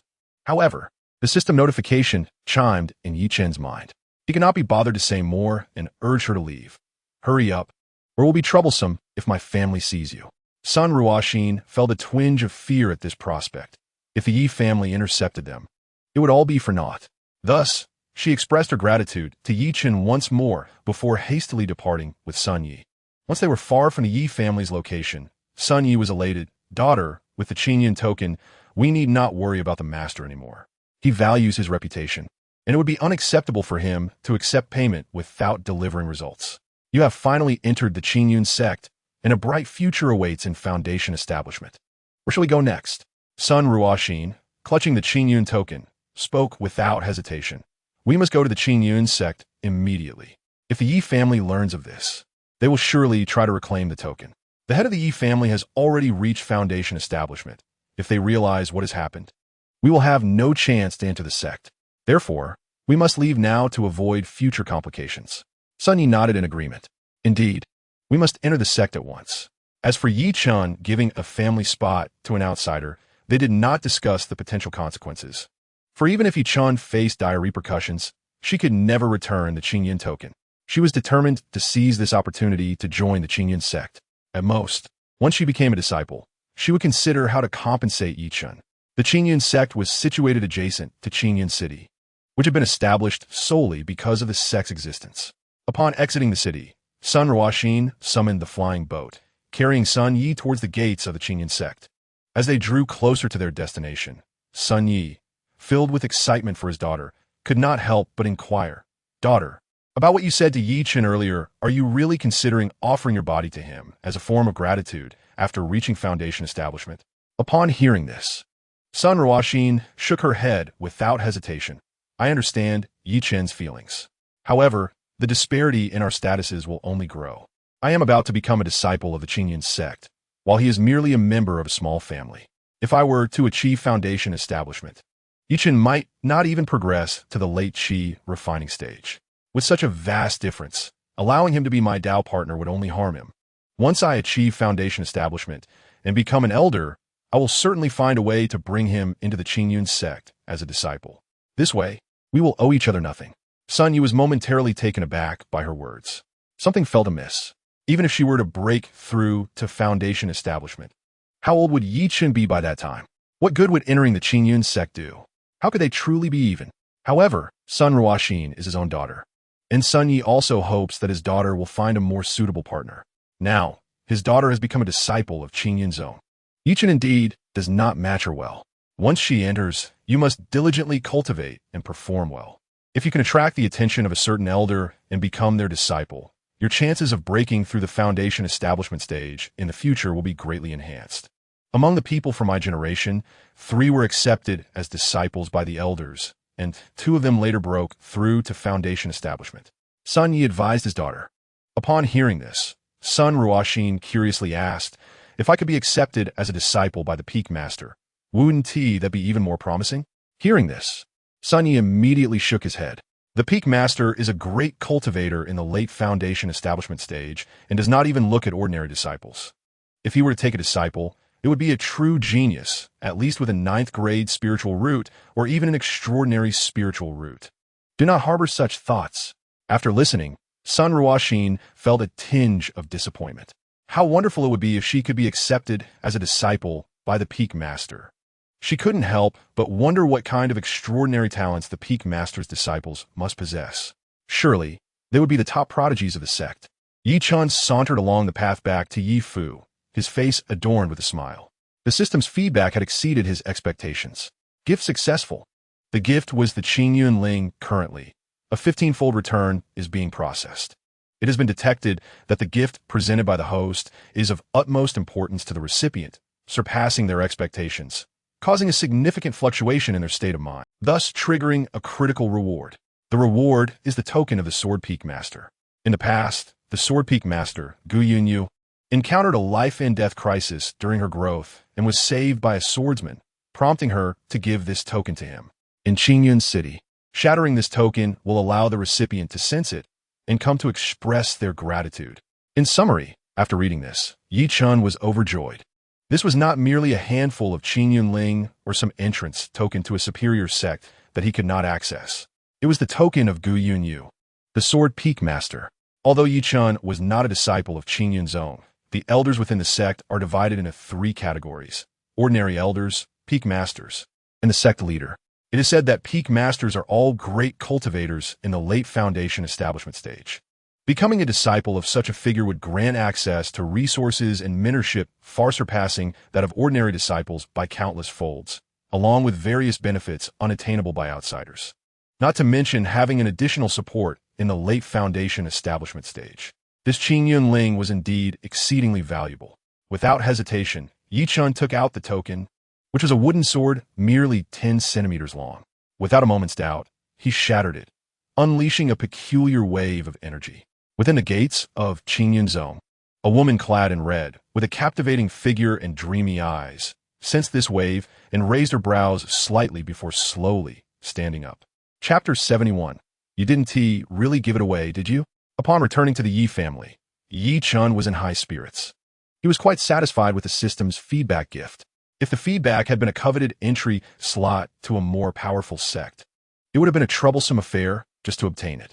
Moreover, such prestigious sects likely had disciples who were exceptionally affluent, lacking nothing in ordinary items, making it difficult for Yi Chen to establish himself. Conversely, a sect like Qingyun Zong, which was a golden core sect, was just right.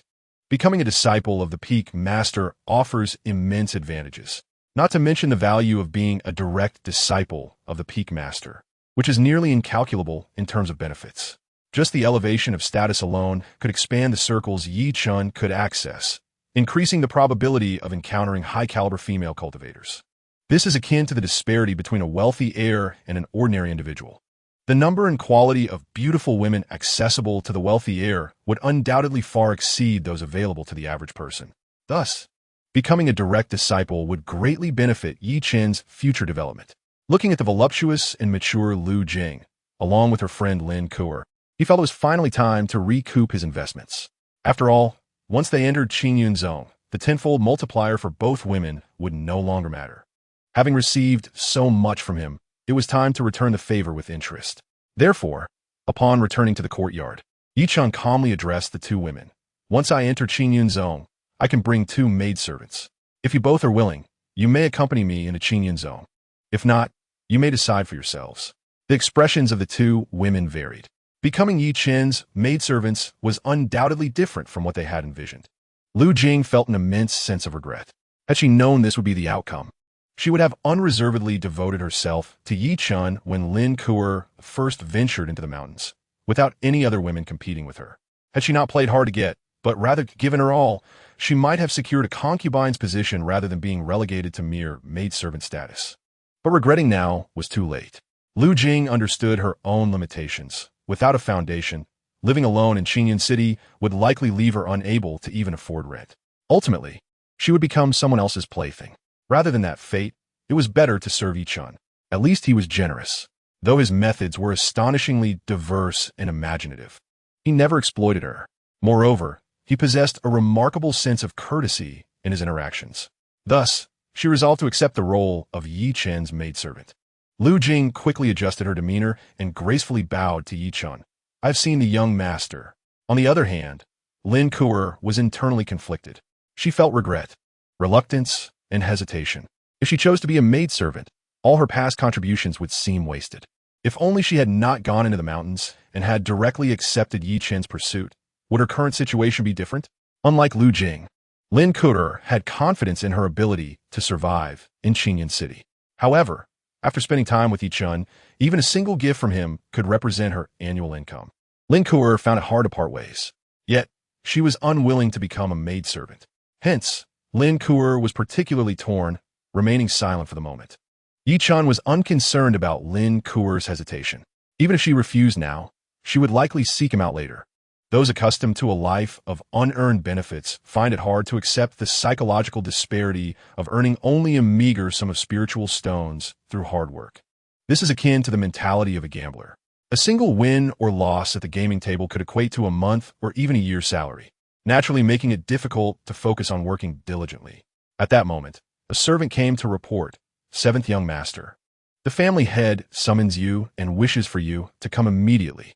Yi Chen raised an eyebrow upon hearing this. Although he felt little attachment to the Yi family and possessed no sense of belonging towards its members, the family head was, after all, at the foundation establishment stage.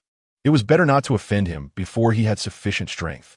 Following the servant, Yi Chen soon arrived at the family hall, where the family members had gathered.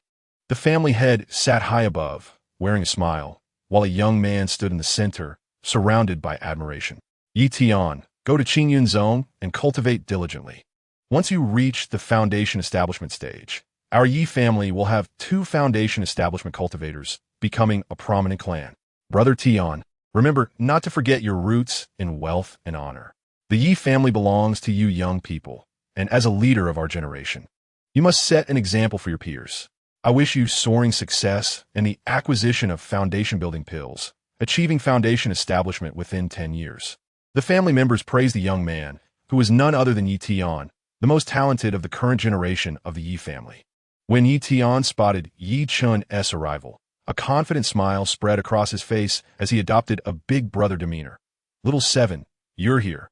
Grandfather will personally take us to Qinyan Zone shortly. Although your talent may not be as great, since I am here, I will certainly look after and guide you. So don't fear being bullied. Since your alchemy skills are commendable and you can refine top-grade pills, do not waste them. Upon arriving at the sect, devote yourself diligently to the art of alchemy, crafting various elixirs for me. Once I break through to the foundation establishment stage, your status within the sect will undoubtedly ascend."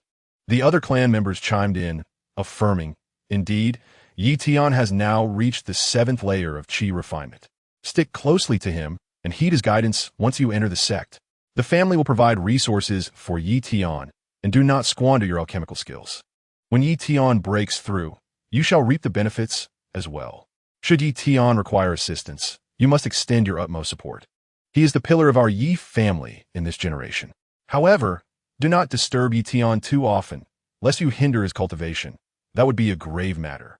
Listening to the words of his kin, Yi Chen gazed at Yi Tian, a smirk forming at the corners of his lips. He inwardly regarded this group as foolish. Was it merely because of a 7th grade spiritual root? Were they trying to impress him? Were they expecting him to be solely devoted to alchemy? The Yi family truly was teeming with the naive. Yi Chen remained silent, eliciting some dissatisfaction from Yi Tian, who was about to voice his thoughts when the family head interjected. Since we are all here, let us depart. I am scheduled to visit an elder in charge of internal affairs. Hand over the Qingyun Ling to me. The elder will surely allocate you better positions due to my influence. Yi Tian immediately presented the Qingyun Ling with both hands, expressing his gratitude. The family head smiled in satisfaction, then turned to Yi Chen with a frown. Why do you not present your Qingyun Ling? Without hesitation, Yi Chen replied, Thank you, grandfather, but I have not yet gathered my belongings. I still need to bring my 2 maidens along, requiring a bit more preparation time. Please, grandfather, take my elder brother first. What irked Yihong most about Yi Chen was his refusal to heed his commands, always harboring his own thoughts, thus undermining Yihong's authority. The family head narrowed his eyes and spoke coldly. I said we are leaving today. Hand over the Qingyun Ling now. Yi Chen sighed, lowering his head in silence. His demeanor left the clan members astonished. Was Yi Chen truly so rebellious? The family head was clearly angry, and yet Yi Chen remained disobedient. Had he grown so bold? Moreover, the family head's personal visit guaranteed more advantages than disadvantages. Meanwhile, the second uncle observed Yi Chen's reluctance to present the Qingyun Ling. Recalling the female cultivator who had approached him earlier that morning, seemingly coveting the Qingyun Ling, Yi Chen had even chased after her. Could it be that Yi Chen had truly been deceived out of his Qingyun Ling? Now, it wasn't a matter of reluctance, but rather an inability to produce it. This thought surged the second uncle's blood pressure. I offered you spirit stones to purchase it, yet you refused to sell. Now, a stranger comes along and you hand it over? Have you lost your mind? Unable to contain his anger, the second uncle exclaimed, Yi Chen, did you truly give the Qingyun Ling to that woman? As the second uncle's voice echoed, the hall fell into an immediate silence. Yi Chen had given away the Qingyun Ling? Was it true? It seemed implausible. The Qingyun sect's quota was exceedingly precious, known to all as a rare commodity. Who would be foolish enough to relinquish it? Although Yi Feng had intentionally spread rumors about Yi Chen being a sycophant at the Silver Moon Market, the majority of the clan members remained skeptical. The 2 female cultivators Yi Chen brought back were stunningly beautiful. How could a sycophant win the affection of such esteemed women? Furthermore, Yi Chen had stood his ground against the family head's authority, fiercely advocating for the Qingyun sect quota. While many believed Yi Chen had angered the family head, deep down they recognized the validity of his actions. After all, Yi Chen's father had passed away, and he was destined to be marginalized within the clan. For Yi Chen, obtaining the Qingyun Ling was a singular opportunity. Thus, he was undoubtedly a clever individual. Such intelligence could not belong to a mere sycophant, nor would he part with a coveted opportunity earned at the risk of offending the family head. Hence, the clan members did not believe the words of Yi Chen's second uncle, nor did the family head. He gazed at Yi Chen with indifference, produced the Qingyun Ling. And we shall depart now. As the family head, it was imperative that everyone obeyed his commands. Otherwise, how could he lead the clan in the future? Under the scrutiny of the gathered relatives, Yi Chen sighed in resignation. He had not anticipated that the family head would take him to the Qingyun sect. Although it was likely a mere social visit, the issue remained that he truly could not produce it. Yi Chen glanced towards the Qingyun sect, pondering when the elder Gu Yun of the Sword Peak would arrive. If she were to come tomorrow, he feared the family head might strike him down on the spot. Yet this situation could not be concealed any longer. Grandfather, I did indeed give the Qingyun Ling away, Yi Chen finally admitted, prompting a stunned silence in the hall. Everyone regarded Yi Chen with incredulity. Had Yi Chen truly given away the Qingyun Ling? Was he out his mind? That was the entry quota for the Qingyun sect. Yi Chen, could he genuinely be a sycophant? Yet, how could a sycophant be willing to sacrifice his future? It seemed implausible. Surely, there must be other underlying reasons. You gave it to that female cultivator from this morning? The second uncle could not help but inquire. Yi Chen nodded in acknowledgement, deciding to be forthright, as this was easily verifiable. The second uncle, fuming, retorted, I offered you spirit stones to buy it, yet you refused. A stranger says a few words, and you simply hand it over. Do you still regard yourself as a member of the Yi family? The second uncle was genuinely furious. That should have been his son Yi Feng's quota. Yi Chen waved his hand dismissively. Second uncle, you have misunderstood. How could I not consider myself a member of the Yi family? But I truly cannot withhold it any longer. You heard this morning. If Sun Ruoxin does not become a disciple of the Qingyun sect, her fate will be utterly tragic. Sun Ruoxin has long since taken a liking to me. She promised that once she reaches the foundation establishment stage, she will become my Dao partner. With her superior talent, she is more likely to achieve foundation establishment than I am. If we were to become partners, she would essentially become part of the Yi family. This, for our Yi family, is far more beneficial than detrimental. The surrounding clan members listened to Yi Chen's explanation, utterly bewildered. Yi Chen's reasoning seemed absurd. Did he truly believe such a flimsy promise of becoming a Dao partner would be credible? In all of Qingyun City, which female cultivator would choose a male cultivator weaker than herself as a partner? If Sun Ruoxin were to achieve foundation establishment, she would be even less likely to regard Yi Chen. If he dared to bring this up, she might very well slap him into silence. Gazing into Yi Chen's eyes, one could almost perceive a glimmer of naive foolishness. The clan members had now completely bought into the rumors circulating within the family. If he could be so easily deceived out of the Qingyun Ling, how could Yi Chen not be a sycophant? Enough! The family head's furious voice reverberated throughout the hall. The pressure of foundation establishment emanating from him, causing the clan members to tremble in fear. The might of foundation establishment was truly terrifying. The family head locked eyes with Yi Chen. Where is she? The Qingyun sex quota was of utmost importance. The Yi family had only 2 of them over the years. How could they allow an outsider to seize it so easily? The person responsible for deceiving my Yi family's quota must be dealt with severely. However, Yi Chen shook his head. If Ruoxin were to obtain the quota, she would have gone to the Qingyun sect immediately. She possesses a flying vessel, and I estimate she has already arrived.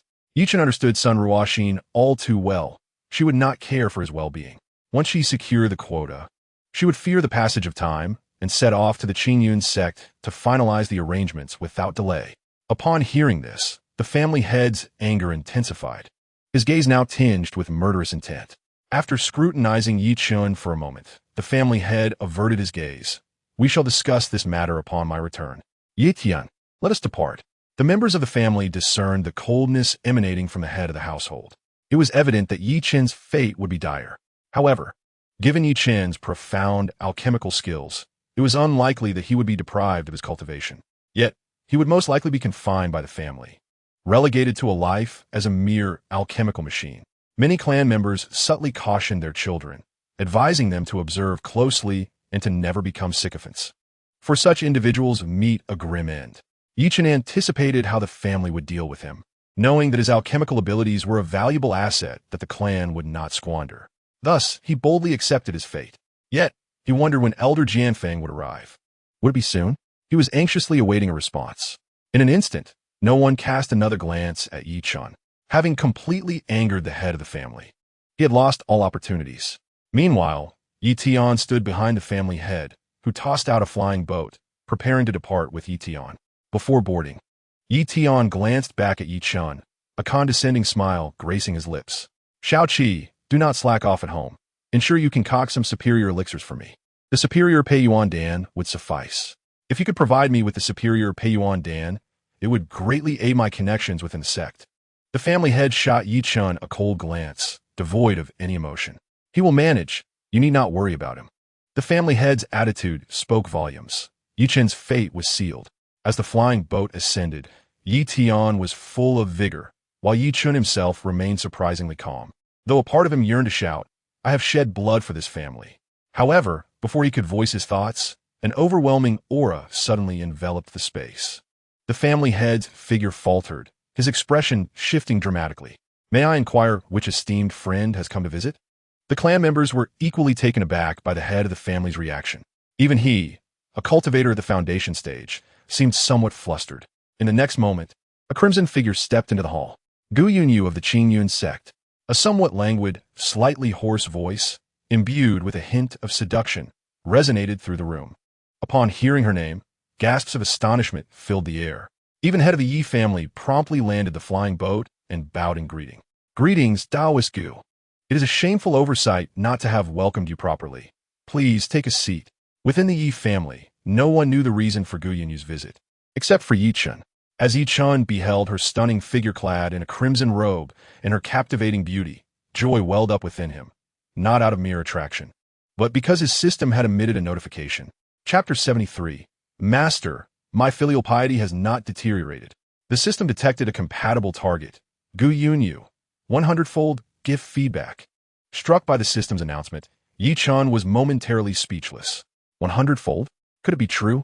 Up until now, the highest multiplier he had encountered among female cultivators was merely 15-fold with Sun Ruoxin. Now, with the system's assistance, he had secured a master.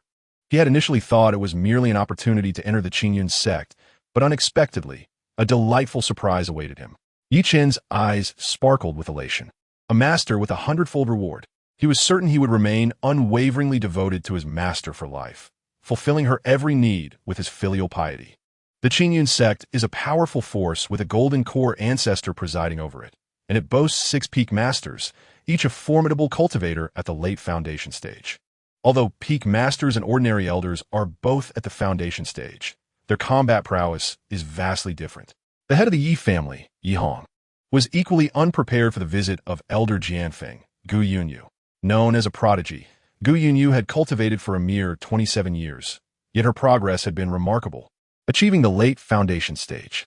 Her combat capabilities were particularly astounding. During a conflict with the neighboring xianxia sect, she single-handedly defeated 2 late foundation stage elders, earning widespread acclaim. It was a rare honor for the Yi family to host such a distinguished figure. Upon realizing that Gu Yunyu had come to congratulate him, Yi Hong felt an overwhelming sense of pride. A peak master's visit was an extraordinary honor. With a beaming countenance, he clasped his hands in greeting. It is truly an honor to have Taoist Gu personally visit to offer your congratulations. It brings great glory to the Yi family. Please take a seat. Yi Tian, eager to curry favor, quickly prepared spiritual tea, offering it with both hands. The head of the Yi family proudly introduced, "This is Yi Tian, who has recently broken through to the 7th level of Qi refinement. He is soon to enter the Qingyun sect, and I hope Taoist Gu will look after him." Yi Tian bowed deeply. Greetings, estimated elder. The family members were filled with anticipation. If Gu Yunyu truly had ties to the Yi family, might they request her to accept Yi Tian as a personal disciple? It was well known that the resources allocated to ordinary disciples were minimal compared to those of an elder's disciples, not to mention those of a peak master's personal disciples, who received even greater benefits. The disparity was immense. If Yi Tian could indeed become Gu Yunyu's personal disciple, it would be a tremendous opportunity for him. Yet Yi Tian was not the only one surprised by the unfolding events. Yi Chan found himself overlooked by all present. Gu Yunyu paid no heed to the head of the Yi family's words.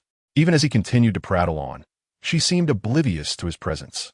After surveying the gathering of Yi family members, she walked directly towards Yi Chan. Soon, standing before him, her slightly raspy yet mature voice echoed again. "How did you acquire the token?" With Gu Yunyu's inquiry, the Yi family was once more stunned. She had come specifically for Yi Chun. The head of the Yi family felt his face flush with embarrassment, realizing that Gu Yunyu did not even recognize him. He had been overly presumptuous. Meanwhile, Yi Tian, who was daydreaming about potentially becoming a favored disciple, now paled at the thought. What could the peak master possibly want with Yi Chen? Surely, she could not be considering taking him as a disciple. It was inconceivable. Yi Chen, for his part, took a moment to carefully observe his future master. Her brows arched like distant mountains, her visage dignified, and those enchanting phoenix eyes were simply breathtaking. The loose red gown she wore, while ample, hugged her form in a manner that accentuated her voluptuous figure, which was astonishing for a swordwoman. Wasn't it customary for sword cultivators to possess a more delicate appearance? How could one maintain such prowess with a physique like this? It defied logic. Yet, the alluring presence of his master left Yi Chun feeling somewhat unsteady, as if his own filial piety were on the verge of faltering. Yi Chun quickly replied, "Esteemed elder, it was a gift from Senior, who instructed me to use it in Qingyun City, allowing me to enter the Qingyun sect as a personal disciple." Gu Yunyu accepted the token, her expression calm as she scrutinized it. The members of the Yi family widened their eyes in astonishment. Yi Chan possessed such a remarkable opportunity? Yi Tian's expression contorted in disbelief. Fear not the hardships faced by brothers, but rather the luxury they may indulge in. What merit or capability does Yi Chen possess to become the direct disciple of the peak master? If such were the case, it should be his own right. Gu Yunyan carefully stored the token and gazed at Yi Chen, inquiring about the quality of his spiritual roots. 3rd grade. Yechen's spiritual roots were exceedingly poor. Gu Yunyan furrowed her brows for the first time and candidly expressed, "Your talent is severely lacking. Even if you become a direct disciple, it will be exceedingly difficult to break through to the foundation establishment stage. I suggest you do not squander your time on cultivation. It may ultimately yield no results. Instead, consider alternative options. For instance, you could become a wealthy gentleman in Qingyun City, and I could be your protector, ensuring a life free from worries." Ye Chun felt a pang of despair, as if 100 daggers had pierced his heart. Although his master did not resemble a sword cultivator, her manner of speech was distinctly reminiscent of one. Her words were painfully blunt. "What does it mean to say not to waste time on cultivation? I will pursue it regardless. Thank you for your advice, senior, but I wish to give it a try." Gu Yunyan appeared somewhat indifferent. Seeing Ye Chen's determination, she simply nodded and said, "Very well. I shall take you as my disciple. Let us depart now." Ye Chen quickly interjected, "Master, I have 2 maidservants I wish to bring along." Gu Yunyan nodded and instructed him to lead the way, not sparing a glance at the F family as she gracefully departed. Inside the F family hall, the clan members were left bewildered, exchanging glances. Just moments ago, Ye Chen was on the verge of being imprisoned by the clan leader, destined to refine pills for a lifetime. Yet he had suddenly transformed into the direct disciple of the Peak Master. Moreover, he was the most formidable among them. Was this not exceedingly absurd? What extraordinary fortune had Ye Chen encountered? What on earth was happening? Yet Tian, who had been so spirited moments ago, now bore a twisted expression. By what right?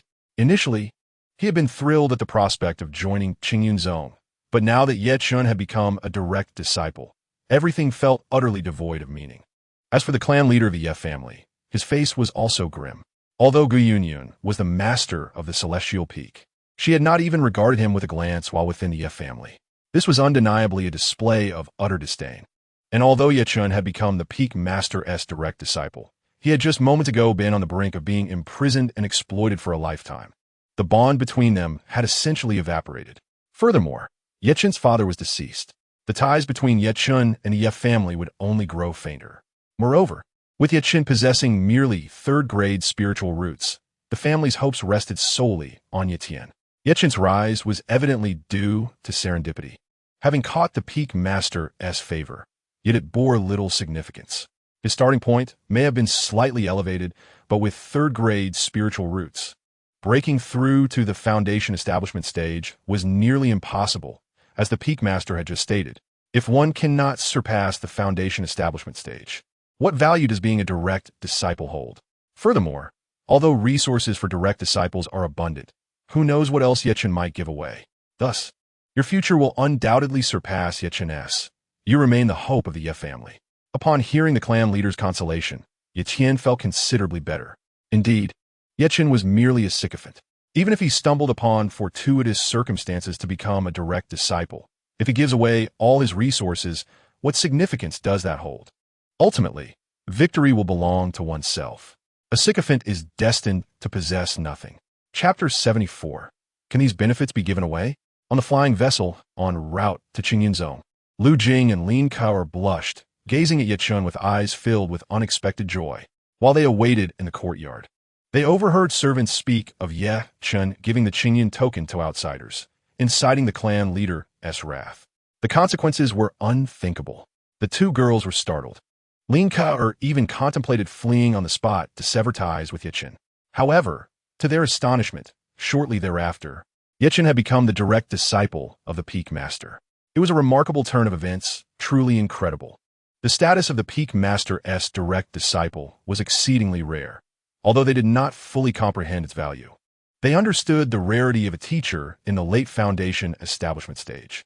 Thus, Lin Kao, who had initially hesitated, promptly boarded the vessel, willingly accepting her role as Ye Chen's maidservant.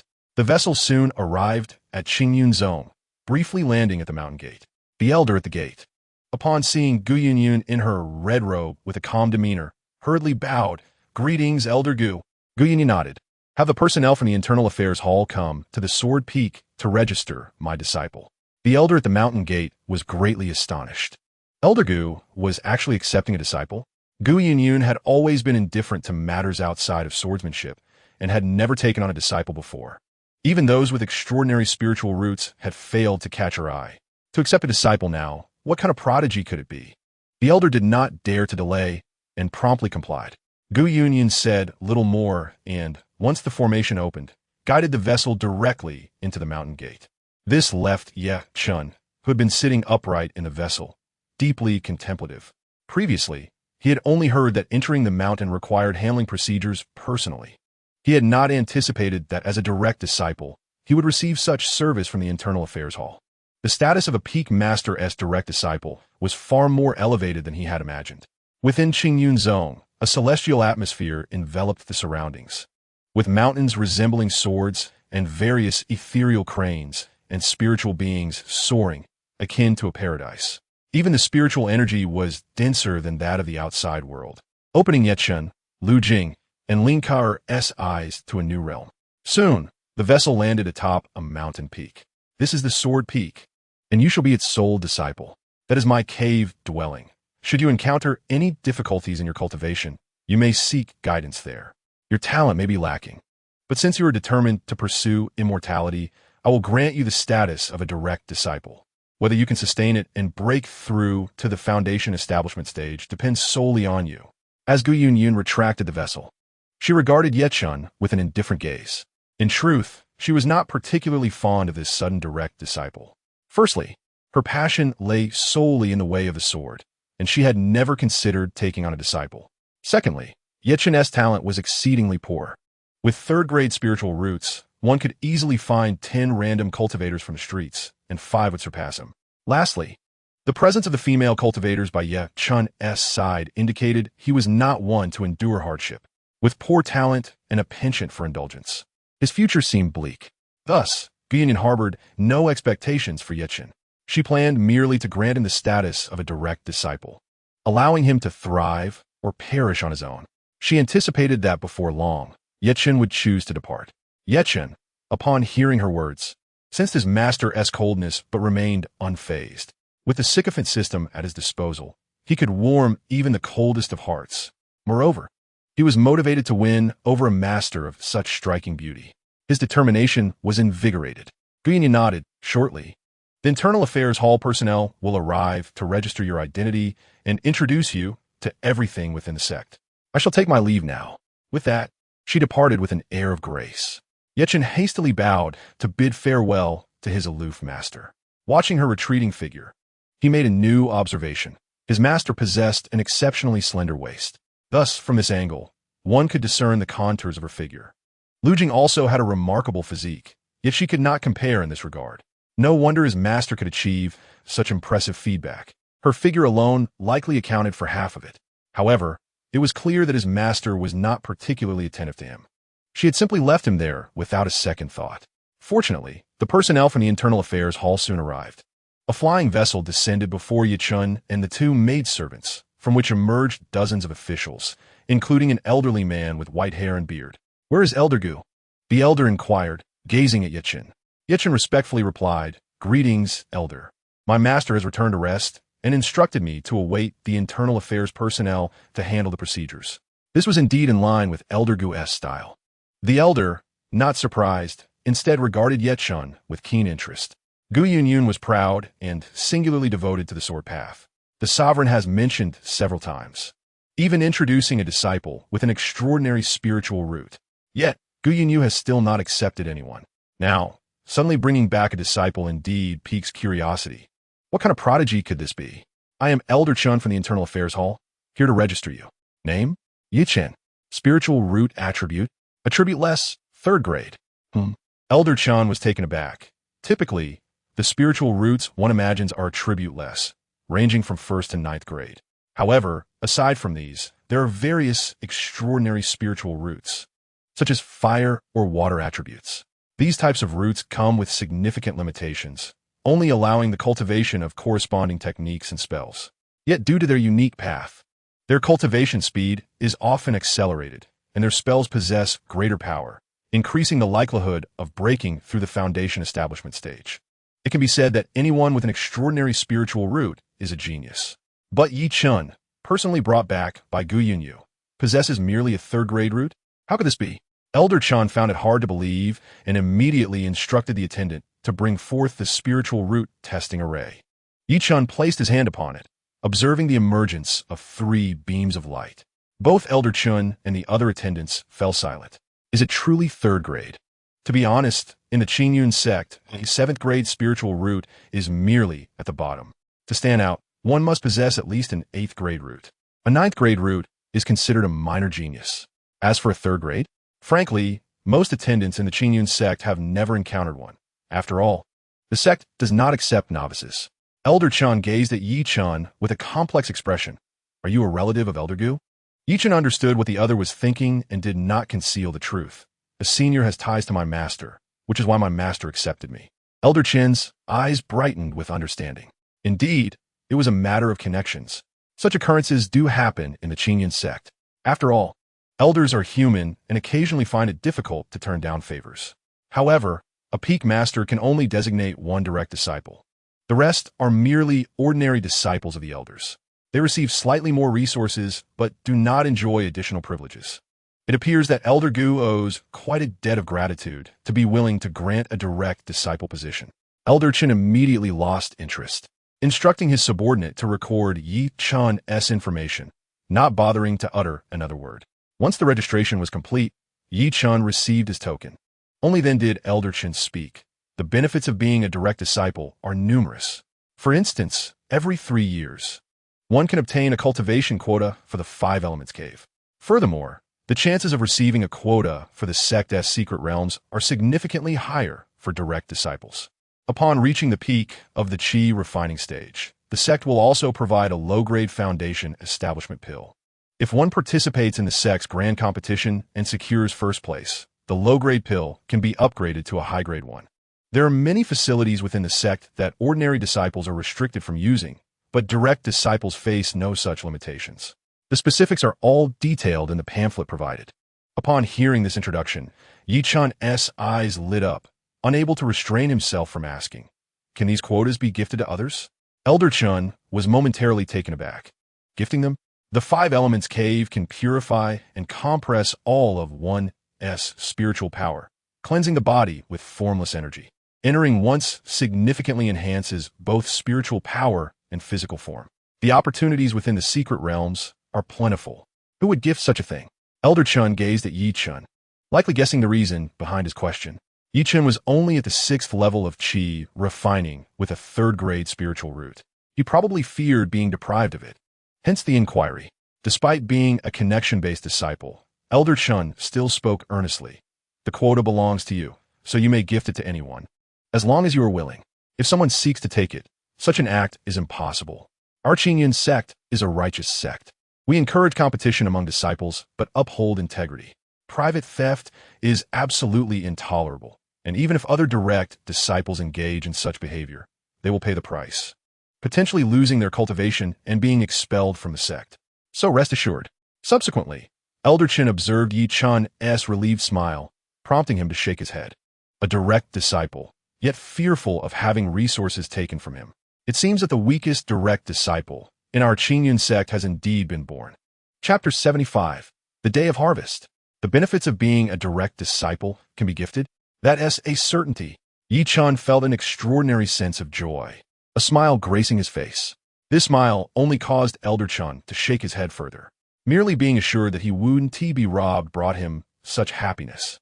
This weakest direct disciple truly seems hopeless. However, it is unlikely that Yi Chen will maintain his status as a direct disciple for long. Elder Chen could not help but add, while being a direct disciple is an honor, it also comes with immense pressure. If one performs poorly, they may even be disqualified. For example, direct disciples must participate in the sect's grand competition.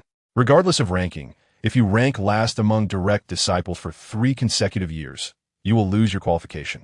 Direct disciples enjoy so many sect resources, but must also contribute. They will be assigned challenging tasks that no one else dares to undertake at least once a year. If the outcomes of 2 consecutive tasks are unsatisfactory, qualifications may also be revoked. Direct disciples must take the lead in matters concerning the sect's reputation and safety. Therefore, if you feel your strength is lacking, it may be better to remain an ordinary disciple. Elder Chen elaborated on the pros and cons of being a direct disciple. Yi Chen understood. While the status of a direct disciple is indeed glorious and comes with generous benefits, it also harbors significant risks. For a genius, this is manageable. They can rapidly convert resources into strength. However, for an ordinary individual, obtaining the status of a direct disciple may not necessarily be advantageous. They may even perish due to the overly dangerous sect missions. Nevertheless, although he may not be a genius, Chen possesses a system. By distributing the benefits of being a direct disciple, he can directly receive high returns. The efficiency would undoubtedly surpass that of a genius. Maintaining the status of a direct disciple will certainly not pose a challenge. Thus, Chen felt utterly unfazed. Thank you for the reminder, Elder Chen. I will not disappoint my master. Chen felt the goodwill emanating from the elder and expressed his gratitude with a smile. Elder Chen shook his head and gracefully departed. Leaving the attendants to continue managing various affairs for Chen, they prepared his residence, informed him of various precautions, and even brought the month's supply of pills and spirit stones. A direct disciple receives a fixed allocation of 1 medium-grade spirit stone and 30 high-grade pills each month. Just from this, one can discern the generosity of the Qingyan sect. After the attendants took their leave, Lu Jing and Lin Ku entered the room to arrange their belongings. Chen stood before the cave dwelling, gazing at the sky filled with soaring celestial birds, feeling a profound sense of tranquility. He had finally entered the Qingyan sect. Tomorrow, he would seek out the senior sisters of the sect to discover what delightful surprises they might bring him. While the 100-fold return from his master is indeed substantial, as a disciple in the late foundation establishment stage, Chen could hardly provide what his master needed. Moreover, even if he strained to gather spirit stones to purchase something for his master, the 100-fold return received would be of little use to his current self. Therefore, he would wait to show his appreciation, but not just yet. For now, he primarily needed high-return senior sisters who were also in the qi refining stage, even if he might not encounter them immediately. Sun Ruoxin has also entered the Qingyan sect.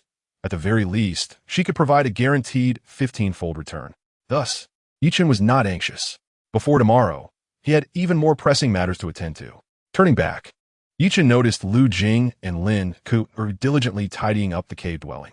Lu Jing was dressed in a long skirt today, bending over to arrange the bedding, her figure perfectly graceful. Meanwhile, Lin Ku's using a cleaning spell to dust the walls. The breeze stirred Lin Ku's long hair, revealing her enchanting, serene visage like that of a first love, breathtakingly beautiful. Upon seeing Chen return, both displayed expressions of delight. Lu Jing, feeling somewhat uneasy in this new place, found solace in Chen's presence. Lin Ku was filled with joy upon the formal acknowledgement of Chen as her direct disciple. Though her heart lacked sincerity compared to Lu Jing, she hardly embodied the virtues of a commendable woman. Nevertheless, this was of little consequence.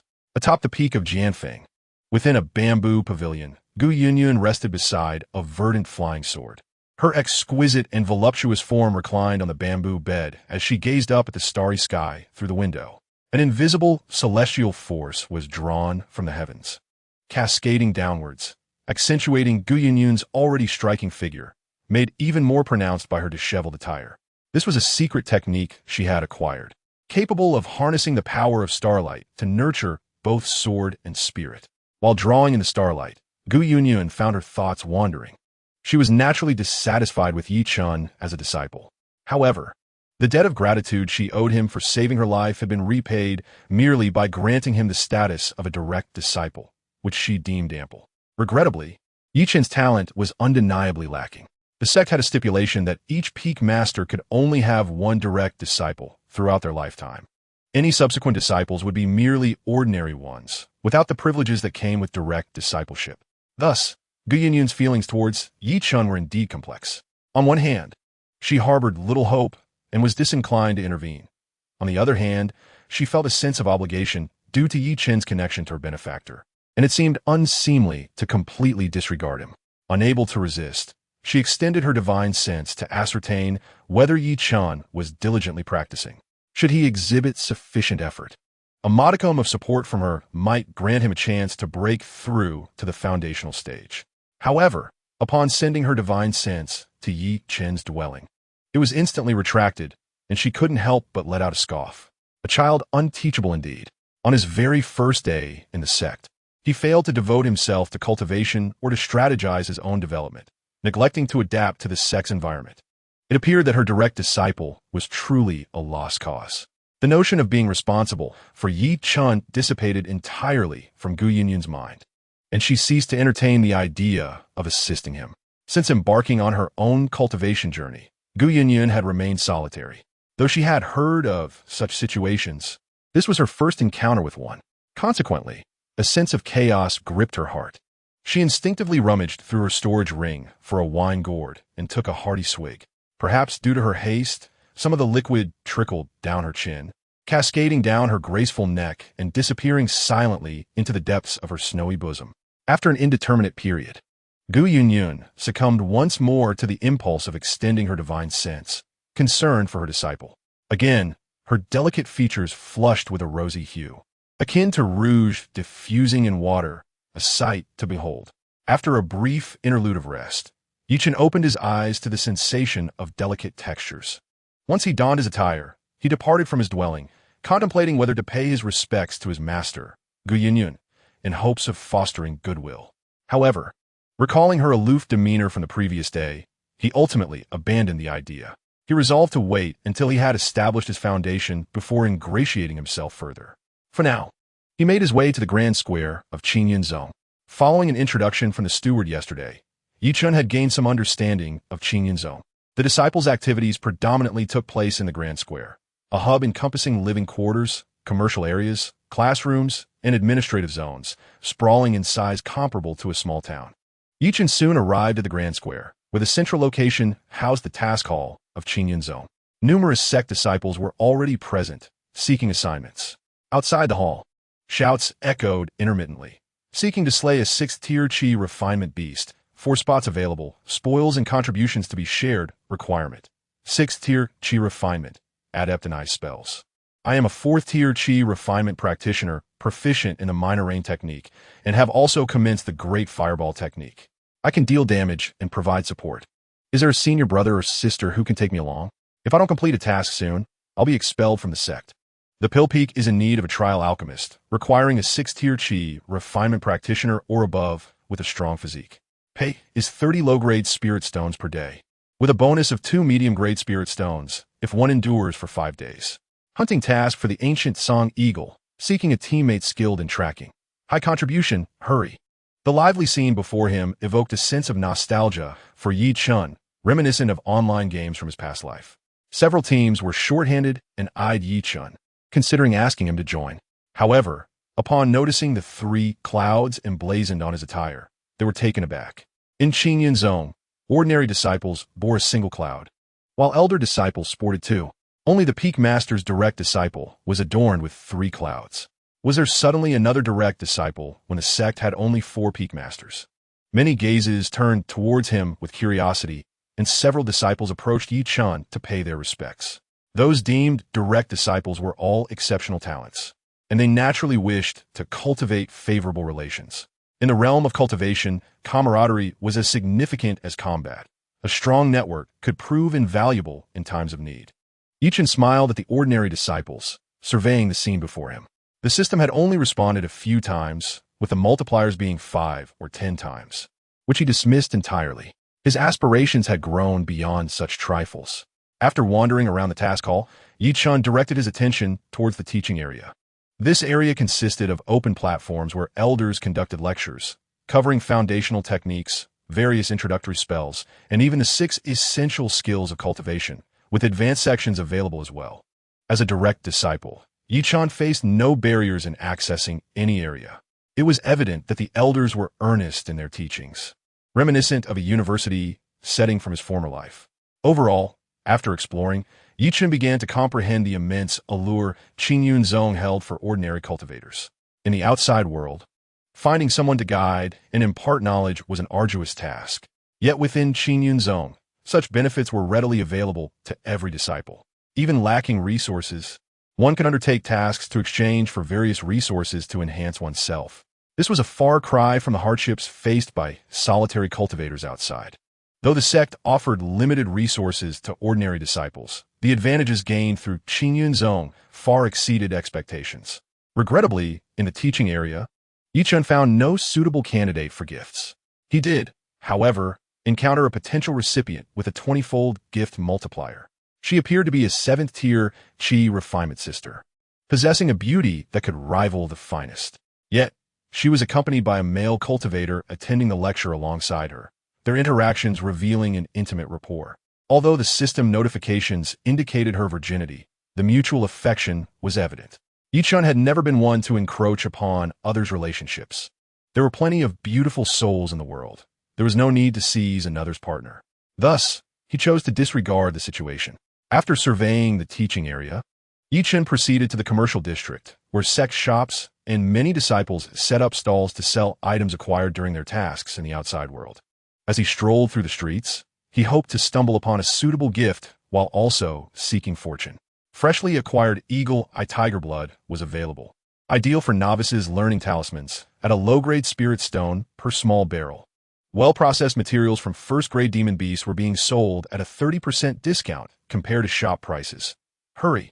Newly crafted medium-grade nourishing pills, boasting optimal efficacy. As Chen wandered among the crowd, he found little that caught his interest. After all, if disciples truly possessed valuable treasures, they would surely keep them for themselves. Items available for sale were likely those deemed unnecessary. Thus, Chen continued his aimless perambulation, feeling rather unenthused. As Chen strolled past a stall selling cultivation techniques, he paused, a look of keen interest gracing his features.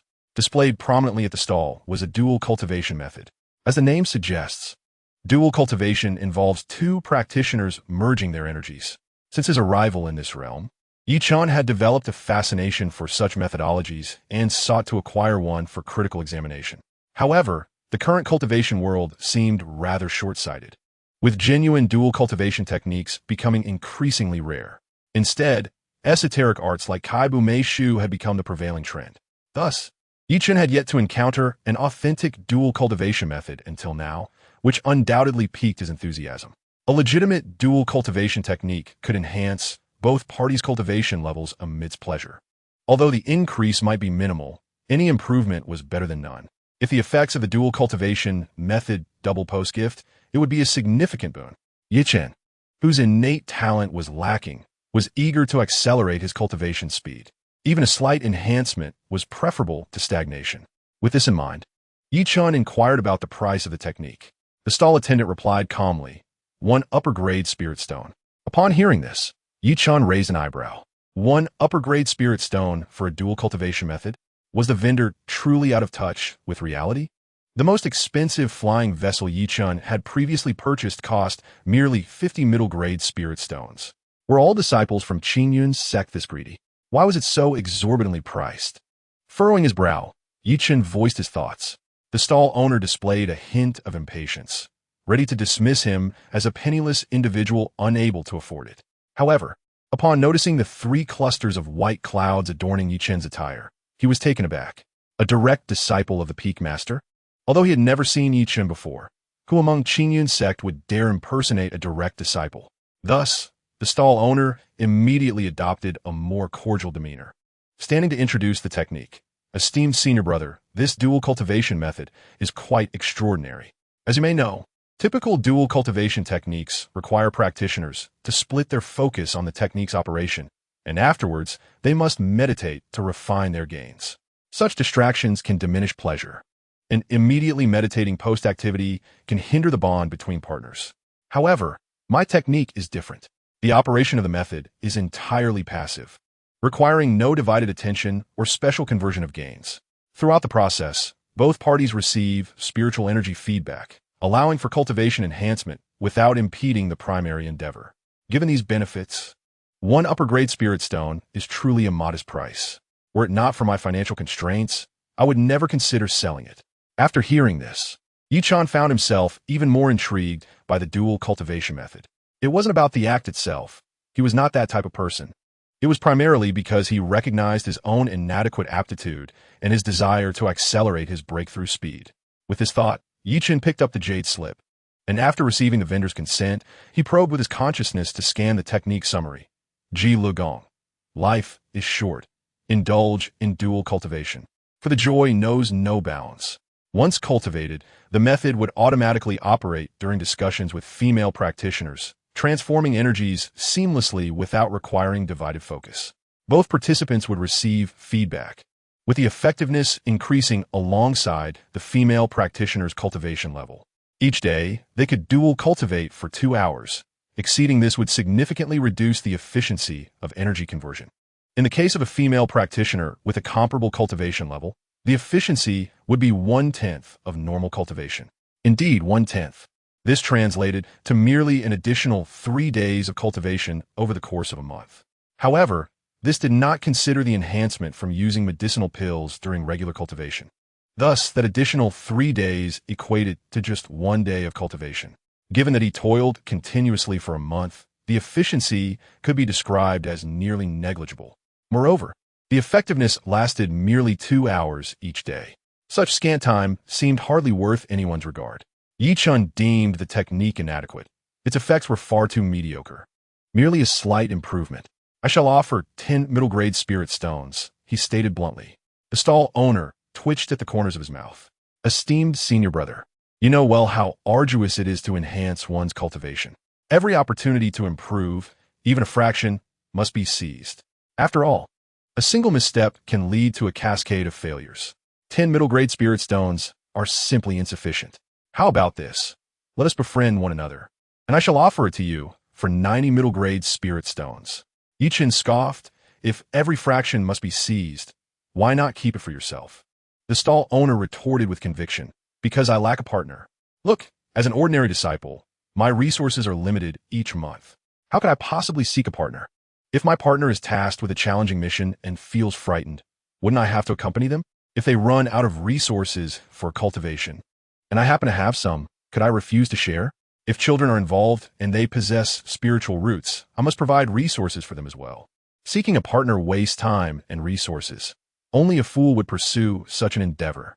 Just yesterday, I overheard a new disciple talking about his cousin, who was infatuated with finding a partner, lavishing gifts of medicinal resources, and even bestowing more precious treasures. Now, that is truly foolish. Chen couldn't help but smirk at this revelation. This fellow indeed had insight. The cousin he described felt eerily familiar. Was it not that rascal Tian who, instead of diligently cultivating, was busy spreading tales about himself? He must give him a sound thrashing the next time they meet. This dual cultivation technique certainly stood out, possessing its unique advantages. Yet, the actual enhancement to one's cultivation was too minimal, making it unaffordable for lower-tier cultivators and undesirable for higher-tier practitioners. The stall owner likely had held on to it for quite some time, compounded by Chen's identity as a direct disciple, which prompted the vendor to be particularly eager to establish a connection. Eventually, they settled on a price of 50 middle-grade spirit stones, successfully completing the transaction. Afterward, Chen walked back in good spirits. Although the Jilu Gong had somewhat disappointing efficiency, what the system's feedback? Perhaps it would yield extraordinary results. 100-fold feedback would be ideal, but to present this to his master might very well result in immediate expulsion from a sect. What about gifting it to that female practitioner he encountered earlier with a 20-fold feedback? That indeed seemed promising. She had a vested interest in the technique he intended to gift, making it quite suitable. However, bestowing a dual cultivation method upon a female practitioner felt akin to harassment. Especially since she already had a boyfriend, would it not be perceived as a flirtation, potentially leading to a confrontation? Moreover, it could tarnish his reputation. Just as Chen was mulling over these thoughts, a familiar voice called out from behind. Senior sister, you have actually managed to refine the upper-grade Qingling Dan. It seems you are on the verge of breaking through to the second tier of alchemy. Truly impressive. It was Sun Ruoxin's voice. Upon hearing this, Chen turned to look. Indeed, Sun Ruoxin appeared, clad in the attire of Qingyun's sect disciples, her long, shapely legs captivatingly eye-catching. Yet, when the system notification chimed, Chen was taken aback. This was not due to Sun Ruoxin, but rather the female practitioner standing beside her. The system detected a compatible feedback target, Yao Shi, with a 30-fold feedback rate. Chen scrutinized closely. Standing beside Sun Ruoxin was a tall female practitioner, her legs as long as Sun Ruoxin's. But her height surpassed 175 centimeters. This practitioner possessed a commendable figure, with a slim waist and long legs, but what truly drew attention was her back.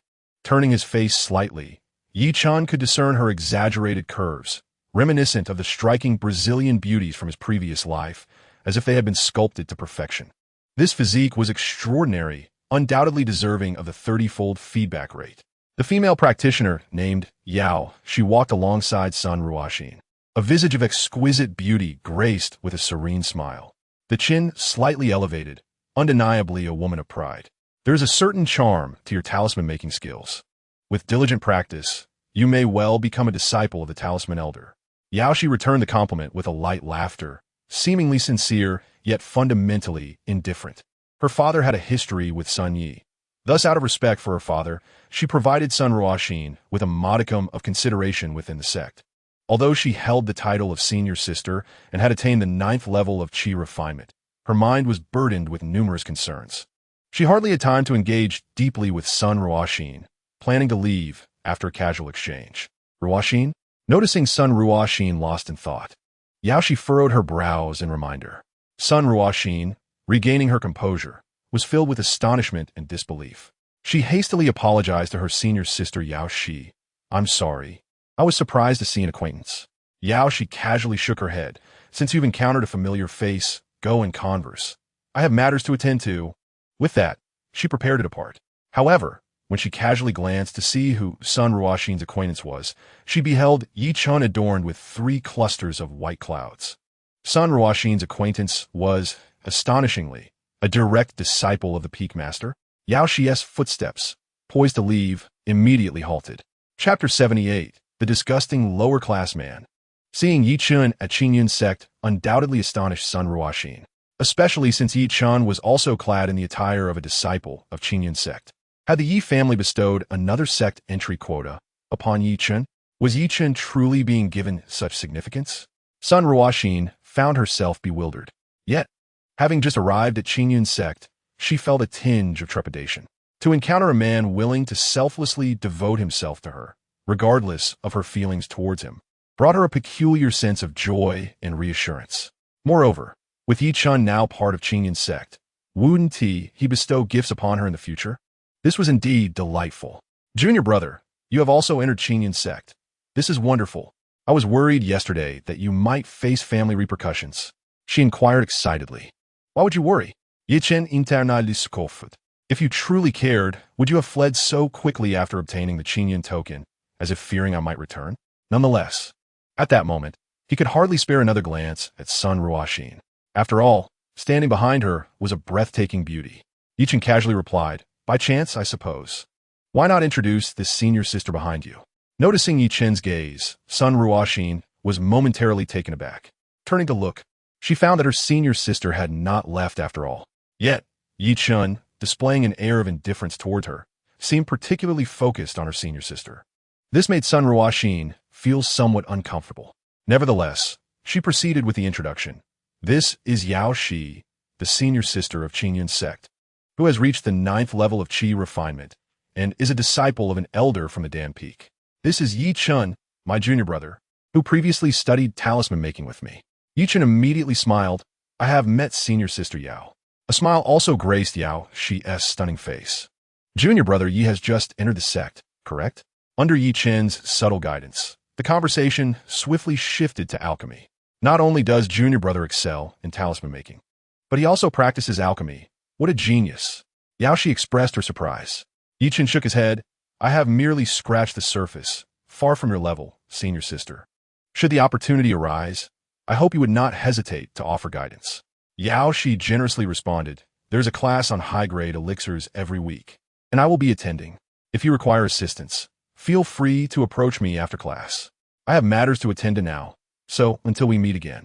Yi-chan nodded in gratitude, watching as Yaoshi gracefully turned to depart. One must admit, Yaoshi's front was already stunning, but her back was even more breathtaking. The curvature of her figure was something Yi-chan had never encountered before, coupled with her slender waist reminiscent of willow branches. It was difficult to imagine the enchanting scene when she bent. I must practice. I shall take my leave. Sun Ruoxin's expression turned cold. Just moments ago, Yi-chan had nearly ignored her entirely, as though she were invisible compared to her senior sister. Most importantly, even after senior sister had departed, Yi-chan lingered. gazing longingly for quite some time. Though she had long suspected Chen was not the type to be infatuated, his blatant disregard for her presence stung. Did she truly pale in comparison to her senior sister? Thus, Sun Ruoxin was infuriated. With a frosty remark, she prepared to turn away. Chen raised an eyebrow at her words. After taking so much from him, deceiving him to escape on the flying boat, and entering Qingyun's sect through his own efforts, she still had the audacity to be angry? Absurd. However, Sun Ruoxin still held some value. The dual cultivation technique was not suitable for her master, nor for someone she had just met like Yao Shi. After all, presenting such a gift upon first meeting might come off as overly forward, hindering future prospects. Furthermore, the recipient might not even require it. If the system did not acknowledge it, it would be an exercise in futility. But Sun Ruoxin was different. That woman had promised to repay him with her body once she reached the foundation establishment stage. Regardless of her sincerity, he took her words at face value.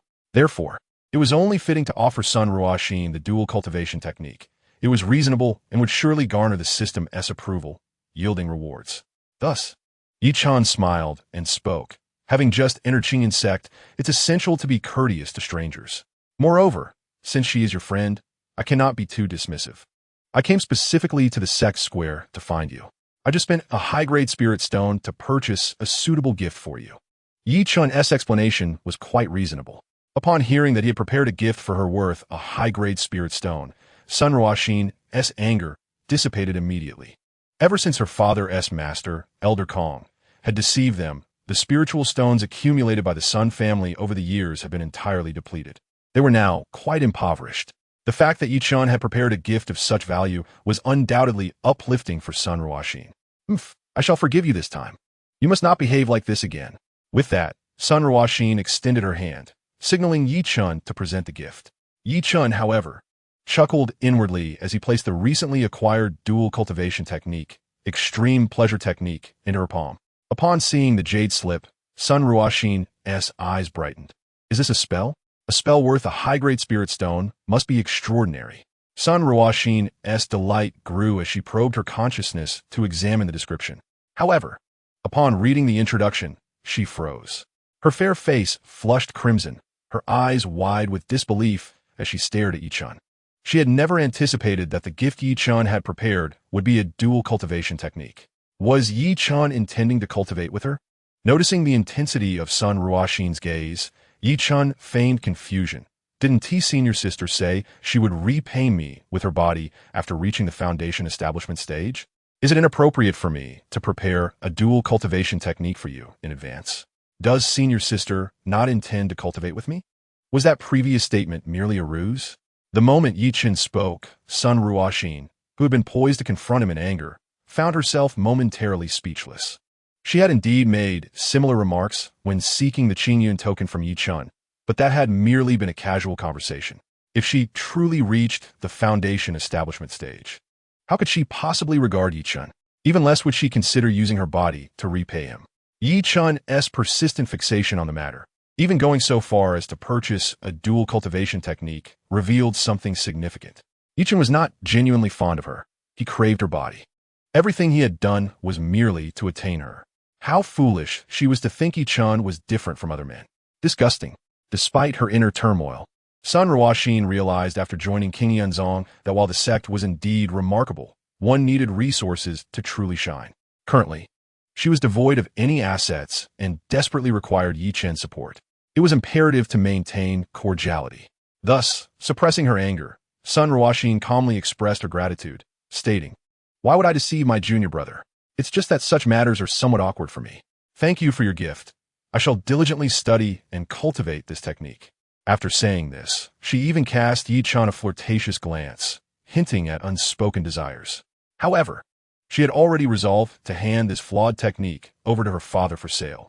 At that moment, a smile graced Chen's face, not due to Sun Ruoxin's somewhat immature demeanor, but because the system's feedback notification had resonated in his mind. Chapter 79. Those who are favored are fearless.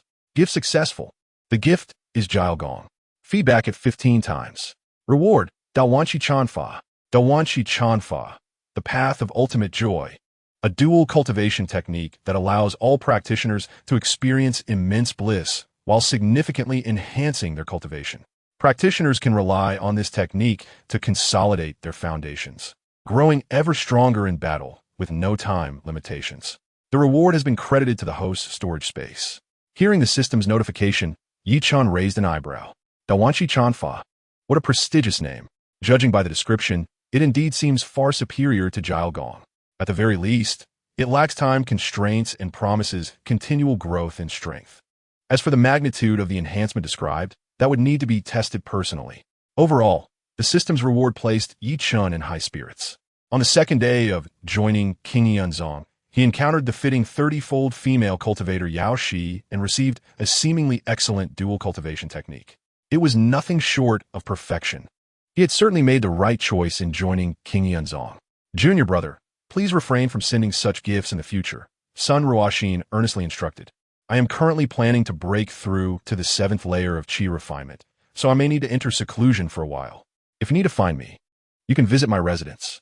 She subtly hinted that Yi-chan should offer more useful gifts in the future, while also intending to show him around.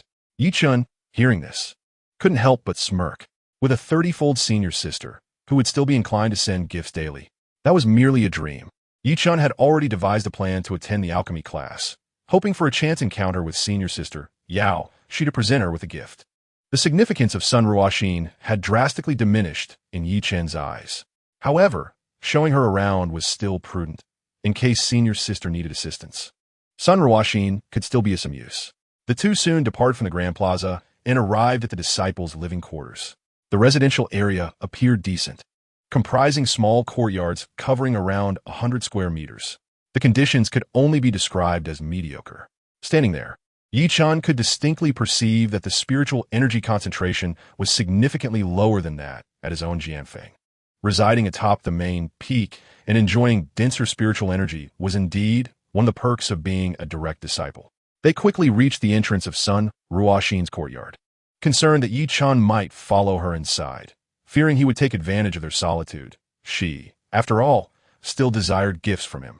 It would be difficult to refuse him too harshly without feeling taken advantage of. Thus, Sun Ruoshin awkwardly remarked, I just moved in here yesterday, and it's still a bit disorganized, so I can only invite you for tea next time. Yi-chan chuckled upon hearing this. So once used, discarded, was it? But this suited Yi-chan just fine, as he was eager to return and experiment with the dual cultivation technique. He said nothing and promptly turned to leave without a trace of reluctance. Sun Ruoshin was momentarily taken aback by his demeanor, her mind casting doubt on whether she had been too distant, potentially inciting Yi-chen's displeasure. After all, simply being accepted into King Yanzong was immensely valuable, not to mention the various treasures Yi-chan had bestowed upon her. Yet, she had appeared unsatisfied, even failing to invite him inside for a brief chat. Anyone would feel slighted in such a situation. Nonetheless, even with the awareness that her actions might have been somewhat excessive, Sun Ruoshin was resolute in maintaining her stance. After all, Yi-chan had been rather forward. She had merely expressed her gratitude casually, yet he had taken it to heart, even purchasing the dual cultivation technique. Yi-chan's intentions in giving her the Qing Yuning were not entirely pure, as he was undoubtedly interested in her body. Should she treat him favorably, he would likely take advantage of the situation, perhaps even seeking to engage in other intimate endeavors. Thus, she resolved to remain aloof. As for whether Yi-chan would become angry or distance himself from her, Sun Ruoshin was unperturbed. He had willingly given her the Qing Yuning and had believed her clumsy lies about the flying boat. This demonstrated his profound affection for her. How could someone like Yi-chan truly harbor anger towards her? No matter how coldly she treated him, he would undoubtedly continue to pursue her and support her unconditionally. There was no need for concern. In summary, Sun Ruoshin felt fearless in her dealings with Yi-chan. Yi-chan, in high spirits, returned to Jianfeng and entered his courtyard. Within the entire Jianfeng, aside from his master, there were only a few individuals, rendering it exceptionally tranquil. Upon entering, Lu Jing and Lin Kuer were both already awake. Seeing Yi-chan, their cheeks flushed. Greetings, young master. Lu Jing and Lin Kuer had abandoned their previous reservations, fully accepting their current situation and contentedly serving as attendants. In truth, being Yi-chen's attendants was quite a favorable arrangement. He had promised to provide the two with the necessary elixirs for their cultivation, along with a monthly remuneration of a mid-grade spiritual stone. Such treatment, in the outside world, would likely attract even late-stage female cultivators, who would willingly become Yi Chen's kept women. By merely remaining by his side and attending to him, they could obtain all the resources and necessities for cultivation. This was undoubtedly a dream job for most cultivators. Thus, both girls were genuinely willing in their roles as attendants. Subsequently, Lu Jing began preparing a meal while Lin Kuter tidied up the room. Yi Chen, on the other hand, retrieved the Dawanshi Chanfa bestowed by the system from his storage ring. As he pressed the jade slip to his forehead, a torrent of information surged into his mind. In just one afternoon, he grasped the fundamentals. People often feel an urge to experiment with new knowledge promptly. When the two girls beheld the Shizhong Yusue bed that Yi Chen had taken out, their eyes widened in astonishment. The bed was completely translucent, enveloped in spiritual energy, resembling a small gathering formation. Cultivating on it would undoubtedly yield exceptional results. They had not anticipated that Yi Chen possessed such a treasure. After Yi Chen briefly explained its capabilities, their astonishment only deepened. The bed could accelerate cultivation. How much spiritual stone must it be worth? Moreover, given its size, it cannot possibly fit in a standard storage bag. Thus, Yi Chen's storage bag was undoubtedly larger than what he had given them. However, this revelation did not breed discontent among the two girls. Rather, it enhanced their perception of Yi Chen's depth and resources. Being able to follow such a man was undoubtedly a stroke of luck for them. Chapter 80. The direct disciple is a loyal follower. Although Gu Yinyin possessed a stunning figure, her temperament was notably cool and direct, creating a striking contrast. She typically spent her days cultivating and at night lay beside her bamboo house, gazing at the starry sky before gradually drifting to sleep. In recent days, Gu Yinyin has found it difficult to sleep at night, primarily due to the incessant noise emanating from Yi Chen's direction. The sound from Yi Chen's side, while not particularly loud, could not possibly reach the bamboo house. Yet, for reasons unknown, Gu Yinyin felt an uncontrollable urge to extend her spiritual consciousness and listen in. Her curiosity towards her disciple was profound. The reason for her eavesdropping was intricately linked to her cultivation method.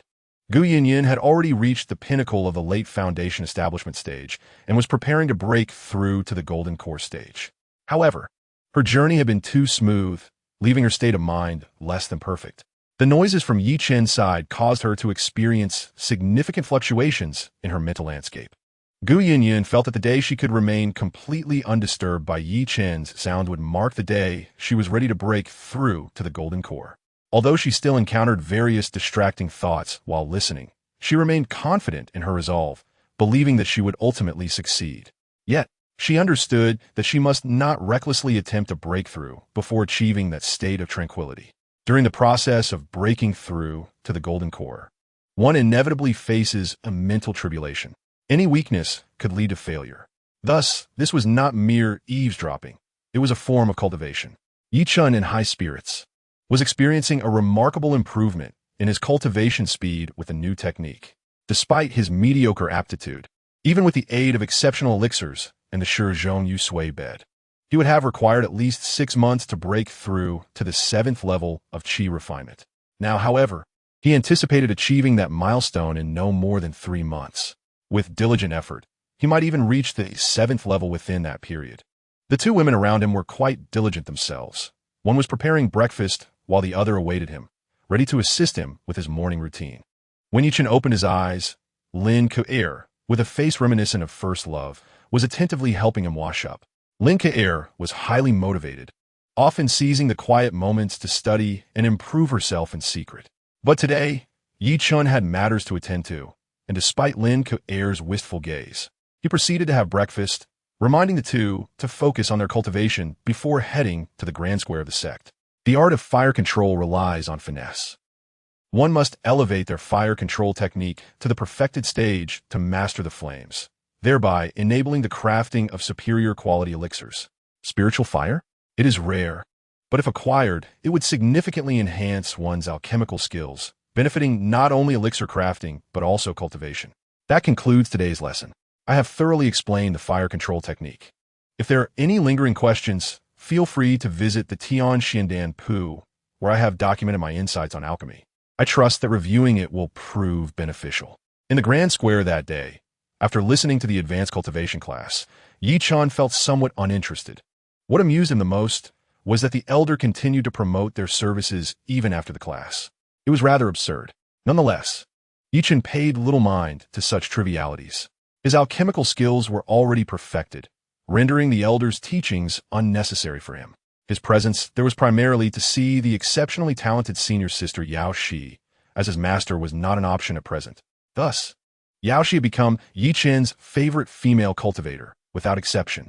During the class, she sat at the front, and the setting was quite rudimentary, with mats laid on the ground where many disciples sat cross-legged. However, Yao Shi's striking figure was ill-suited for such a position, leading her to kneel instead.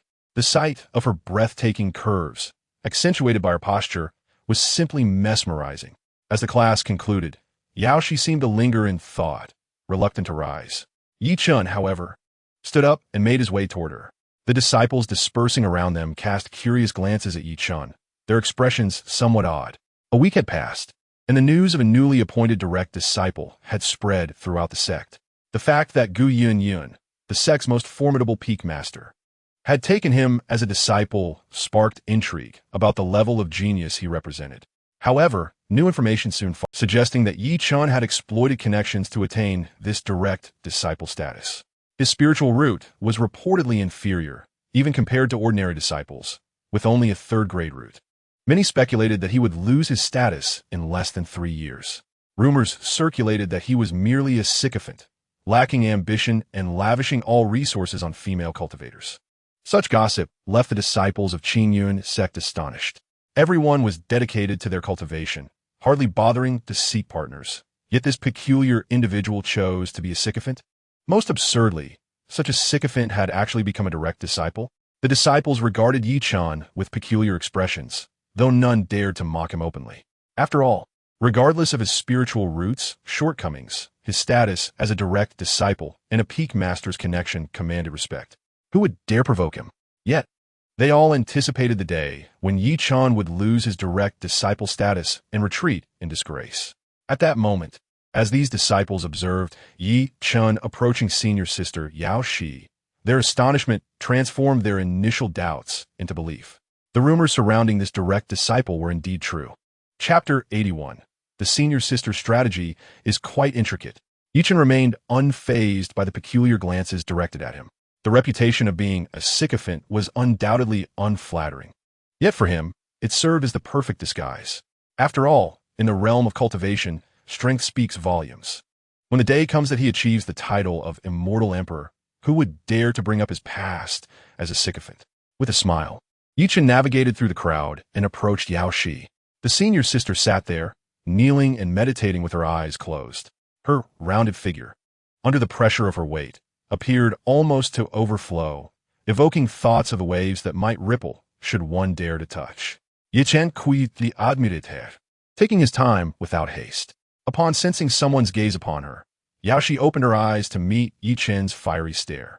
Instead of displaying any displeasure, she felt a surge of joy within her heart. As if oblivious to his gaze, she smiled lightly. Yi Shidi, have you come to attend the class as well? I was so engrossed in the elder's lecture that I failed to notice you.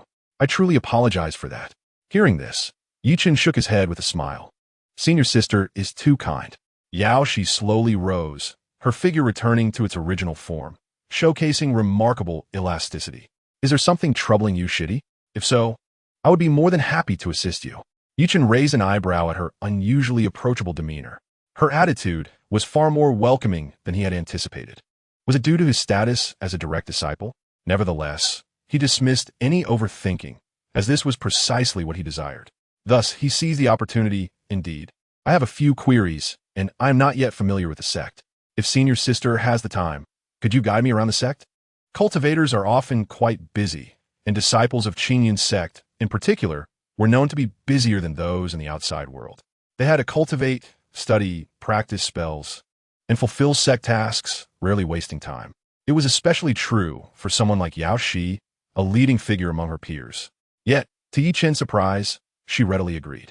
The two then set off together, with Yao Shi introducing various aspects of the sect while elucidating alchemical techniques when Yi Chen posed questions. Yi Chen occasionally offered compliments, and their conversation flowed effortlessly. This scene did not go unnoticed by many disciples, who watched with a tinge of envy. Yaoshi was the outer sect's senior sister. Her beauty and stature undeniably exceptional, attracting countless admirers.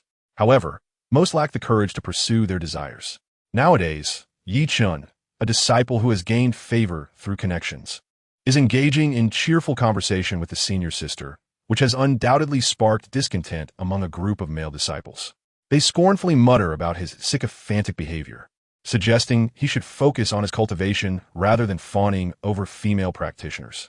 They question whether someone like him, with his connections, could ever truly catch the attention of a senior sister. They wonder how he will maintain his bravado once his privileged status is at risk, and whether the senior sister will continue to spare him a glance.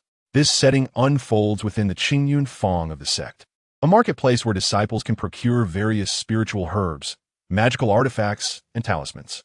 Standing before the entrance, Yaoshi cheerfully introduces the place. Chen notes, contemplating whether to step inside and browse for something suitable to gift Yaoshi. At that moment, a female attendant emerges from within Qingyun Fong, her eyes lighting up upon seeing Yaoshi. Senior sister, you have arrived. You mentioned wanting a long-range spell to grasp and attack enemies from afar, and we happen to have one in stock. It is called the Qin Long Shou, which can rapidly form a palm-sized spiritual hand within a 50-meter radius to grasp objects or strike foes, all while making minimal noise, making it extremely difficult for opponents to detect. The attendant, who is also an outer sect disciple earning contributions and spirit stones, has specifically reserved this spell for Yaoshi, inquiring if she wishes to purchase it now. Yaoshi's eyes gleam with eagerness as she explains to Chen in the Qi refinement stage. One can only manipulate objects within a range of about 5 meters using pure magic, which lacks precision and responsiveness. Hence, I have long desired a spell like this, as it would greatly aid in alchemy and be useful when gathering spiritual herbs. It could also serve as an effective means of offense against enemies, offering endless possibilities. She asks Chen to wait a moment while she completes her purchase. Hearing this, Chen is intrigued. Yaoshi is seeking a spell? This seems like an opportune moment. Although he does not particularly need more spells, who would ever reject the acquisition of additional magical abilities? He has long been curious about the immense surprise that Yaoshi's 30-fold feedback might yield for him. Thus, he smiles and says, not at all. I have never been to Qingyun Fong before, so it would be a pleasure to accompany you inside. Yaoshi, pleased by his response, smiles back and gracefully ascends the steps into the shop. 10 medium-quality spirit stones? That is quite exorbitant, Yaoshi exclaims, her interest in the spell momentarily overshadowed by the price. The attendant quickly interjects, this Qin Long Shou is extraordinary. It is a spell that allows for free manipulation within a 50-meter range, suitable for cultivation at the Qi refinement stage. It is rare to find another like it in the entire Qingyun sect. Moreover, its control is exceptional, and its power is formidable, while the energy fluctuations during its formation are minimal, making it hard for opponents to notice in a combat environment. Consider this, senior sister, during a battle. If you were to suddenly conjure the Qin Long Shou behind your enemy for a surprise attack, who could defend against it? With this spell, you might even defeat senior brother Li in the upcoming set competition and obtain the foundation building pill. You would also have a greater chance of securing a spot in the 5 Elements Cave in the secret realm. The attendant's persuasive words stir Yaoshi's interest. Yet when she glances at her storage pouch, a look of embarrassment crosses her face. I have been experimenting with new elixirs recently and have spent a considerable amount of spirit stones on materials. Currently, I lack sufficient spirit stones. Could you possibly hold this spell for me for a few months? I will return to purchase it once I have saved enough. However, the attendant shakes her head. Senior sister, as you know, this is against the rules. It is already a stretch for the steward to ask if you want it. If you truly lack spirit stones, it might be purchased by someone else. Remember, the path of cultivation is a slow ascent. If you miss this spell, you may forfeit even greater opportunities, and you might regret it later. Perhaps you could ask a friend to lend you some spirit stones? Like your esteemed disciple brother here? The attendant suggests. Yaoshi's delicate face reflects her dilemma, and she lets out a resigned sigh. Forget it. If it is meant to be, it will come to me. If not, then it is my fate. She turns to Chen. I apologize for this. I come from a humble background and only entered the sect due to my decent talent. Despite my alchemy skills, resources have always been scarce. I have also focused solely on my cultivation, leaving me without many friends. Let's go, junior brother. As she speaks, Yaoshi casts a lingering glance at the jade slip in the attendant's hand before turning away. Yichen observes this scene with raised eyebrows. Initially, it seemed quite normal, but upon reflection, it bears a striking resemblance to the behavior of women in his previous life who would take advantage of wealthy suitors while shopping. They would go window shopping, only to find something they liked, but lacked the funds to purchase. In such cases, the suitor would naturally refrain from mentioning borrowing money and would instead directly buy the item to win the admiration and gratitude of the woman. The unfolding scene before him is remarkably similar, revealing the senior sister's deeper intentions. Chapter 82. Have my sycophant been stolen away? At this moment, Yi-chun perceives the underlying dynamics clearly. The senior sister, appearing enthusiastic, is indeed quite cunning. It is possible that the female attendant is an accomplice of hers, deliberately waiting for this moment. The senior sister likely orchestrates this scenario due to rumors surrounding her sycophants, hoping to gain something from her interactions with them. Nevertheless, she maintains a level of restraint, her intentions not overtly apparent, showcasing a higher level of sophistication than the women he encountered in his past life. With this understanding, Yichen finds amusement in the situation. For him, the prospect of facing a gold digger who seeks to exploit him is not daunting. Rather, he fears encountering a high-caliber female practitioner devoid of desires, as that would be a true torment, an unattainable dream. Moreover, the Qin Long Shou spell sounds quite promising. With its broad applicability, he is curious to discover what wonders it might bring with the 30-fold feedback. Thus, Yi-Chen swiftly flicks his wrist, retrieving 10 medium-quality spirit stones from his storage ring. I will take this Qin Long Shou. Regrettably, the realm of cultivation lacks credit cards. Otherwise, he believes a resounding Sawisdi Ka would have added to the grandeur of the moment. Upon seeing the spirit stones in Yi-Chen's possession, the attendant is momentarily taken aback. Yaoshi immediately turns around, her face breaking into a smile. Junior brother, do you wish to acquire this spell as well? That is wonderful. It is far better for you to obtain it than for it to fall into the hands of my rivals. Yi-Chen clicks his tongue in admiration. Her acting skills surpass those of Sun Ruoxin without a doubt. As expected of the senior sister of Qingyun's sect, she possesses a certain finesse. Yi-Chen shakes his head as he takes the jade slip from the attendant. What is this talk, senior sister? To snatch away what others cherish is not the way of righteous cultivators. The points made by this junior sister are sound. The path of a cultivator is one of gradual ascent. Losing this spell could mean missing out on opportunities for foundation establishment. Therefore, I implore you to accept it.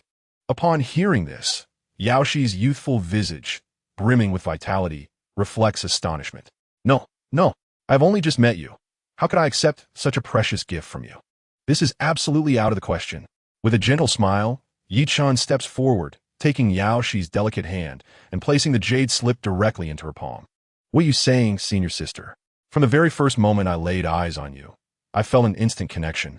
You have been so patient in guiding me and familiarizing me with the sect. In my heart, I have already regarded you as someone dear to me. Let this gift serve as a token of our acquaintance. If you, Shiji, do not accept this, it would imply that you do not regard me as a friend.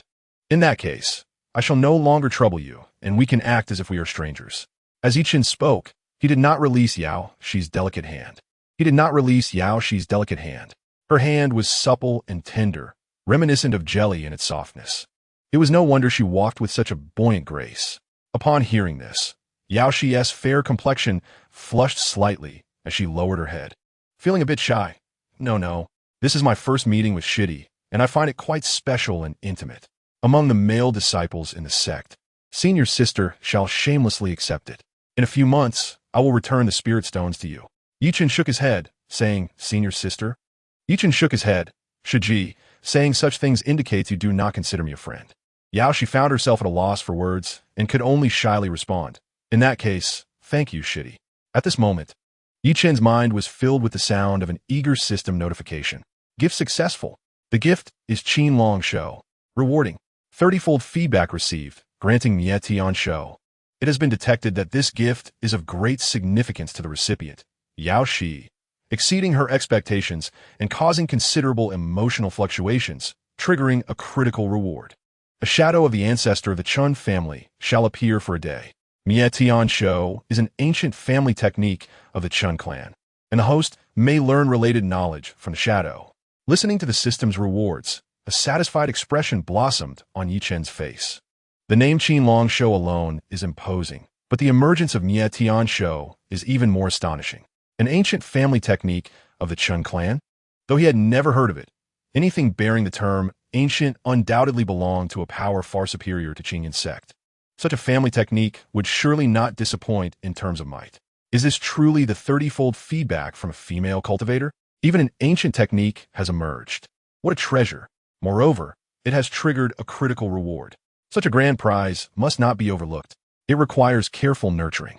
Meanwhile, Yao Shi felt the intense gaze of Yi Chen, as if he were beholding a rare treasure, causing her cheeks to redden.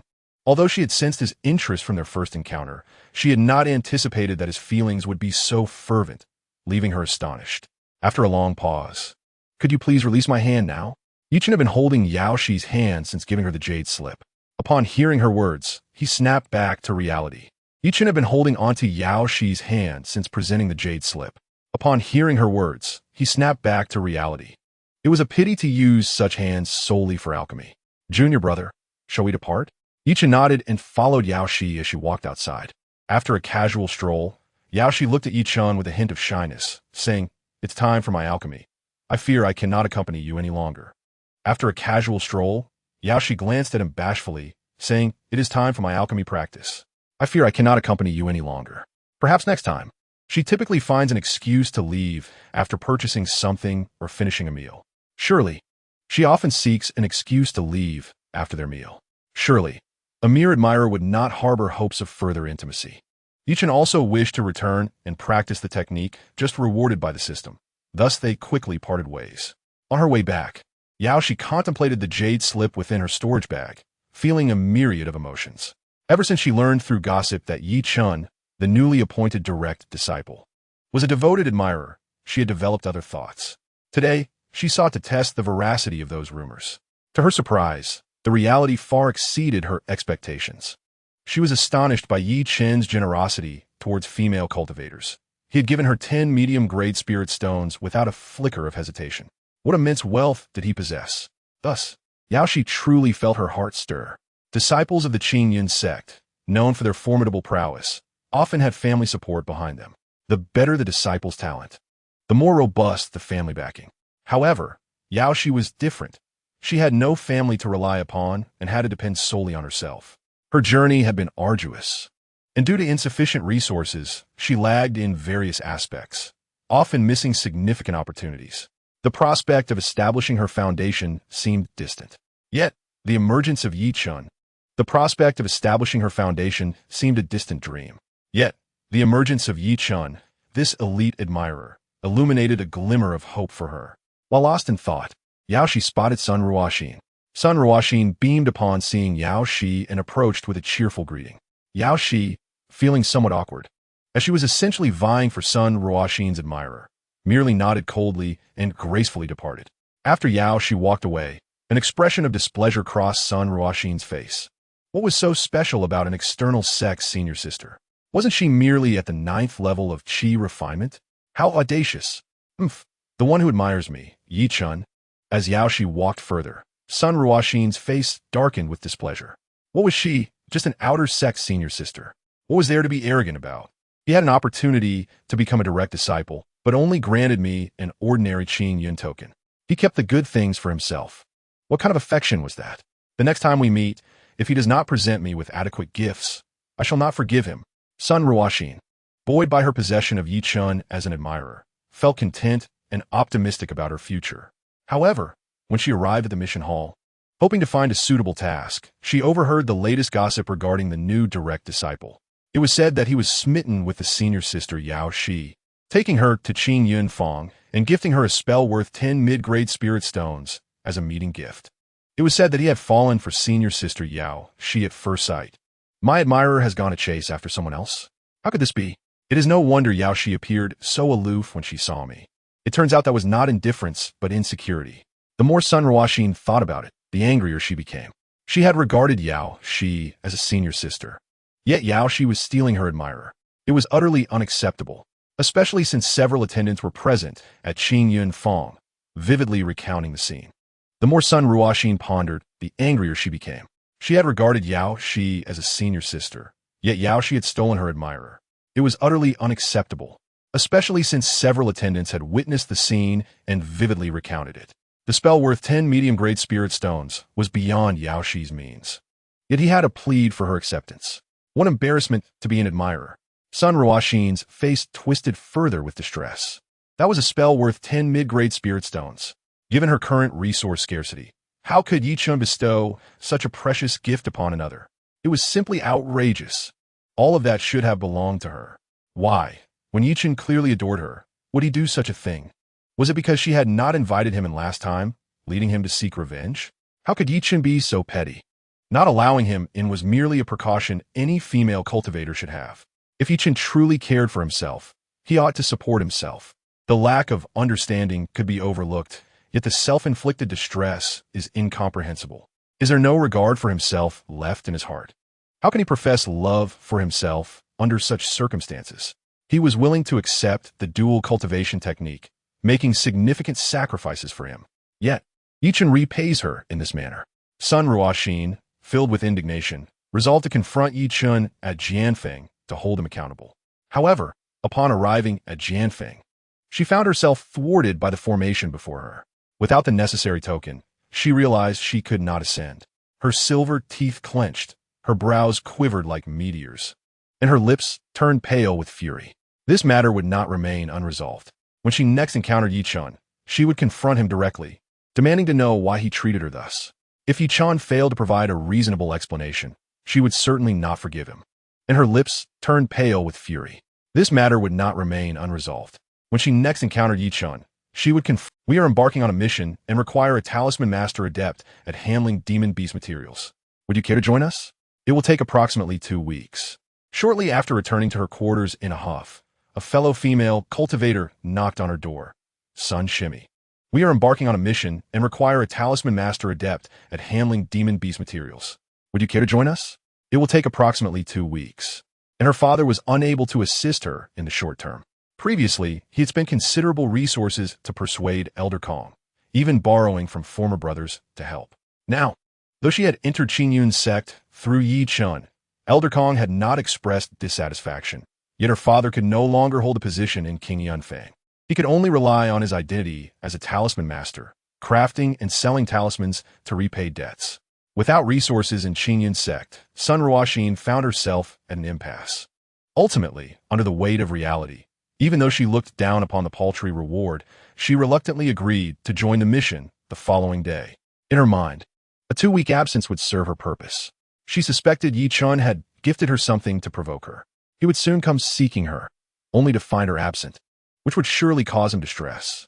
She planned to use this time to teach Yi Chen a lesson, allowing him to reflect on his mistakes. Upon her return, she would ensure he offered her a proper apology. With this thought, a triumphant smile graced Sun Ruoxin's face.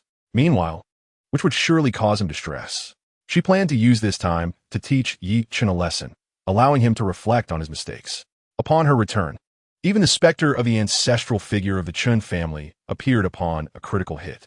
However, Yi Chen found the comprehension process quite challenging, which puzzled him. Previously, while understanding the Great Joy Zen method without any guiding specter, he had made rapid progress, leading him to believe he possessed considerable insight. But now he realized that his comprehension was only effective for dual cultivation techniques, which was somewhat absurd. Despite his lack of insight, the careful guidance from the ancestral figure allowed him to progress steadily. 3 days later, Yi Chen stood on the mountainside of Jianfeng, confronted by a pile of scattered stones. There was not a hint of spiritual energy emanating from him. Yet, in the distance, a half-meter-long, purple-gold hand materialized in mid-air with remarkable swiftness, as if it had condensed in the blink of an eye. The next moment, it descended with a thunderous crash. There was not a hint of spiritual energy emanating from him. Yet, in the distance, a half-meter-long, purple-gold hand materialized in mid-air with remarkable. What delighted him even more was the stealth of the myriad destruction hand. Now, he could coalesce it at any point within a 100-meter radius, almost silently. In the heat of battle, he could strike from behind an opponent with a sudden slap, rendering them utterly defenseless. Moreover, the myriad destruction hand was highly versatile. For instance, what delighted him even more was the stealth of the myriad destruction hand. Now, He could coalesce it at any point within a 100-meter radius, almost silently. In the heat of battle, he could strike from behind an opponent with a sudden slap, rendering them utterly defenseless. Moreover, the myriad destruction hand, it could directly seize a boulder, proving to be quite convenient for capturing foes. The only drawback was its considerable energy consumption. As a 6-layer chi refinement cultivator, he could unleash a maximum of 6 myriad destruction hands before becoming completely drained. However, this was not necessarily a negative aspect, allowing Lu Jing ample opportunity to showcase her culinary skills. Young master, welcome back. Please dine with us. Today's offering from the Internal Affairs Hall is late-stage spirit deer meat. The privileges of being a direct disciple were remarkable. Daily, he received the freshest demon beast meat, along with the finest spirit rice and vegetables. Not to be outdone, hurriedly prepared comfortable sleepwear for Yi Chun and set the table. As Yi Chun savored the aroma, a smile spread across his face. Exceptionally fresh, paired with spirit orchid and spirit vine, creating a delightful flavor. Do sit down. Upon seeing Yi Chun, Lu Jing immediately took the initiative. Lin Kai, not to be outdone, hurriedly prepared comfortable sleepwear for Yi Chun and set the table. As Yi Chun savored the aroma, a smile spread across his face. Lu Jing's face lit up with joy. Receiving guidance from the young master was not only enjoyable, but also promised an increase in her cultivation efficiency. She was thrilled at the prospect of being personally coached. Meanwhile, Lin Ku-er, who bore the visage of first love, displayed a displeased expression. Lu Jing's face lit up with joy. Receiving guidance from the young master was not only enjoyable, but also promised an increase in her cultivation efficiency. As Yi Chun relished the spirit feast, he looked at his 2 distinctly different maidservants, smiling contentedly. Muttering something under her breath, Lu Jing paid her no mind, focusing intently on her culinary display, and beamed with genuine happiness at seeing Yi Chun enjoy his meal. As Yi Chun relished the spirit feast, he looked at his 2 distinctly different maidservants, smiling contentedly, making him feel as though a celestial life was but a reality. As for Sun Ruoxin, there would be 100-fold gift awaiting him. All of this filled Yi Chun with a sense of unparalleled contentment. I have come to Jianfeng to inform you that the 5 Elements Cave will officially open next month. I am here to confirm whether you wish to utilize your entry privilege this year. As a direct disciple, you are entitled to 1 entry every 3 years. I have come to Jianfeng to inform you that the 5 Elements Cave will officially open next month. The lack of supervision, however, afforded him great freedom. All his needs for food, drink, and cultivation resources were directly supplied by the Internal Affairs Hall. In his leisure time, Yi Chen's days at Jianfeng were exceptionally pleasant. His master remained aloof, having not appeared since the day he brought him in, clearly indifferent to his disciple. The lack of supervision, however, afforded him great freedom. All his needs for food, drink, and cultivation resources were directly supplied by the Internal Affairs Hall. In his leisure time, he diligently practiced on Jianfeng, training tirelessly by day and night. Whenever there was an opportunity, he would visit the sect's Grand Square to meet his senior sister, attend classes, and shop, often finding items she needed and gifting them to her, receiving a 30-fold return in the process. Last week, his senior sister, with a subtle yet detectable gaze. How could he not exercise meticulous care? Thus, with a grand gesture, Yi Chun purchased the spirit stones and presented them to his senior sister. This time, she cast a reluctant glance at it before continuing on as if nothing had happened. However, as Yi Chun is known as the foremost admirer of Qinyan's sect, he would at least have 3 upper-grade spirit stones in his account. 10 middle-grade spirit stones would transform into 3 upper-grade spirit stones, showcasing the benefits of such high multipliers. He did not trigger a critical hit, but with a 30-fold multiplier, he still received 30 exquisite hairpins. Once Yi Chun found the opportunity to sell this batch outside, he would wholeheartedly devote himself to Yao Shi, without any distractions, unless a female cultivator of the Qi refinement stage with an even higher multiplier appeared. Yet, in comparison, Sun Ruoxin's 15-fold multiplier was significantly inferior. This emphasizes the importance of Yao Shi. Yi Chun had made up his mind that before establishing his foundation, he would wholeheartedly devote himself to Yao Shi, without any distractions, unless a female cultivator of the Qi refinement stage with an even higher multiplier appeared. Yet, respectfully bringing Yi Chun a piece of news. The 5 Elements Cave would open next month. During this period, Chen had grown increasingly familiar with the sect, and thus understood the significance of the five elements cave well. For cultivators to break through the foundation establishment stage, they require an immense accumulation of spiritual energy. The more powerful the energy, the greater the likelihood of a breakthrough, and the stronger the foundation they would establish. In ancient times, the five elements pill could expand a cultivator's energy sea, making it the most crucial elixir for those in the chi refinement stage, second only to the foundation establishment pill. However, after the end of the ancient era, the world underwent tremendous changes, and the raw materials for the five elements pill nearly vanished. Only a few ancient five elements pills still remained, but without materials for refinement, they became increasingly scarce. Over the years, the five elements pill has become a relic of the past, completely extinct. The five elements cave represents a solution devised by later generations, simulating the ancient five elements pill through formations, absorbing the energy of heaven and earth to transform into five elements spiritual energy, assisting cultivators in opening their dantians. However, the five elements pill has become a relic of the past, completely extinct. The five elements cave represents a solution devised by later generations, simulating the ancient five elements pill through formations, absorbing the energy of heaven and earth to transform into five elements spiritual energy, assisting cultivators in opening their dantians. However, the five elements cave of Xianxia sect barely produces enough spiritual energy for 5 cultivators each year, and it cannot be allocated entirely to the direct disciples. The amount of 5 elements spiritual energy produced in a year may only suffice for 3 to 5 chi refinement cultivators. The 5 elements cave of Xianxia sect barely produces enough spiritual energy for 5 cultivators each year, and it cannot be allocated entirely to the direct disciples. Faced with the inquiry from the official of the Internal Affairs Hall, Chen hesitated. He had heard that the 5 elements spiritual energy in the cave must be fought over.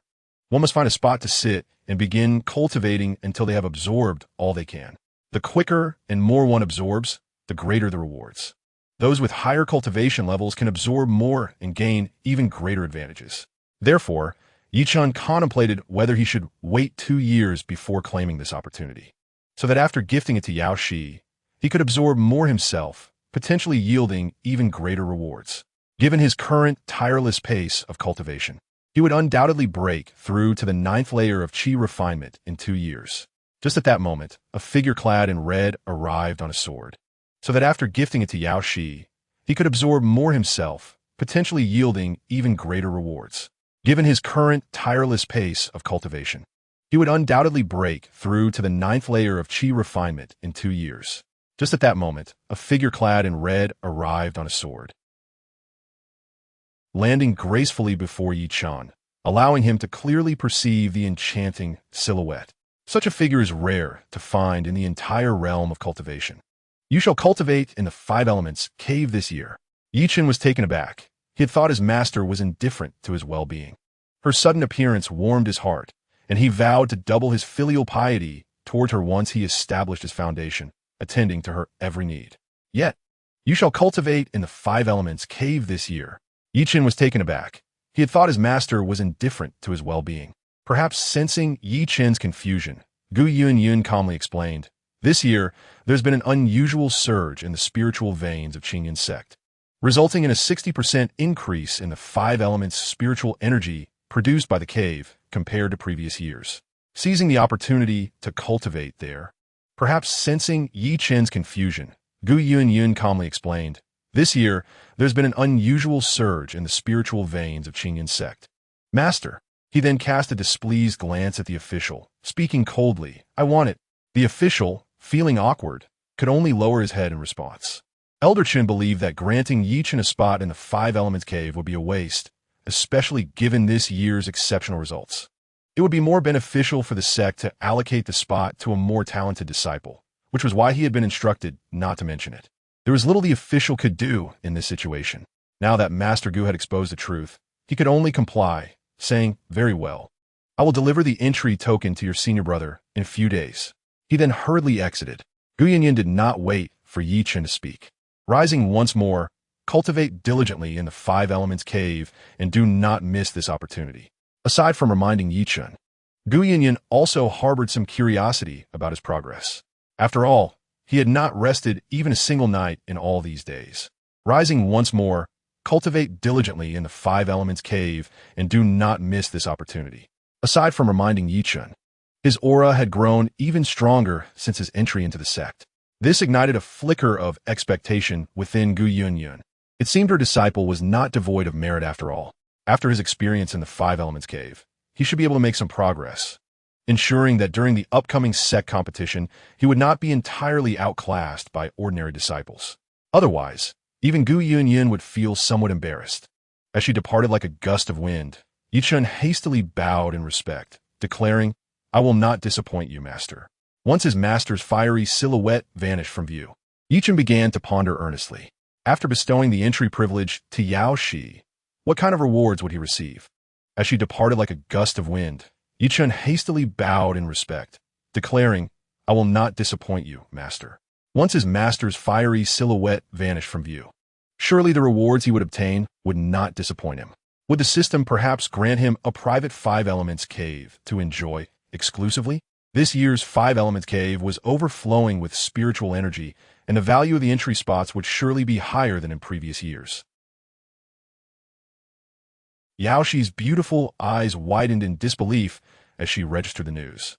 The official, feeling helpless, explained, "This year, an additional direct disciple has joined our sect."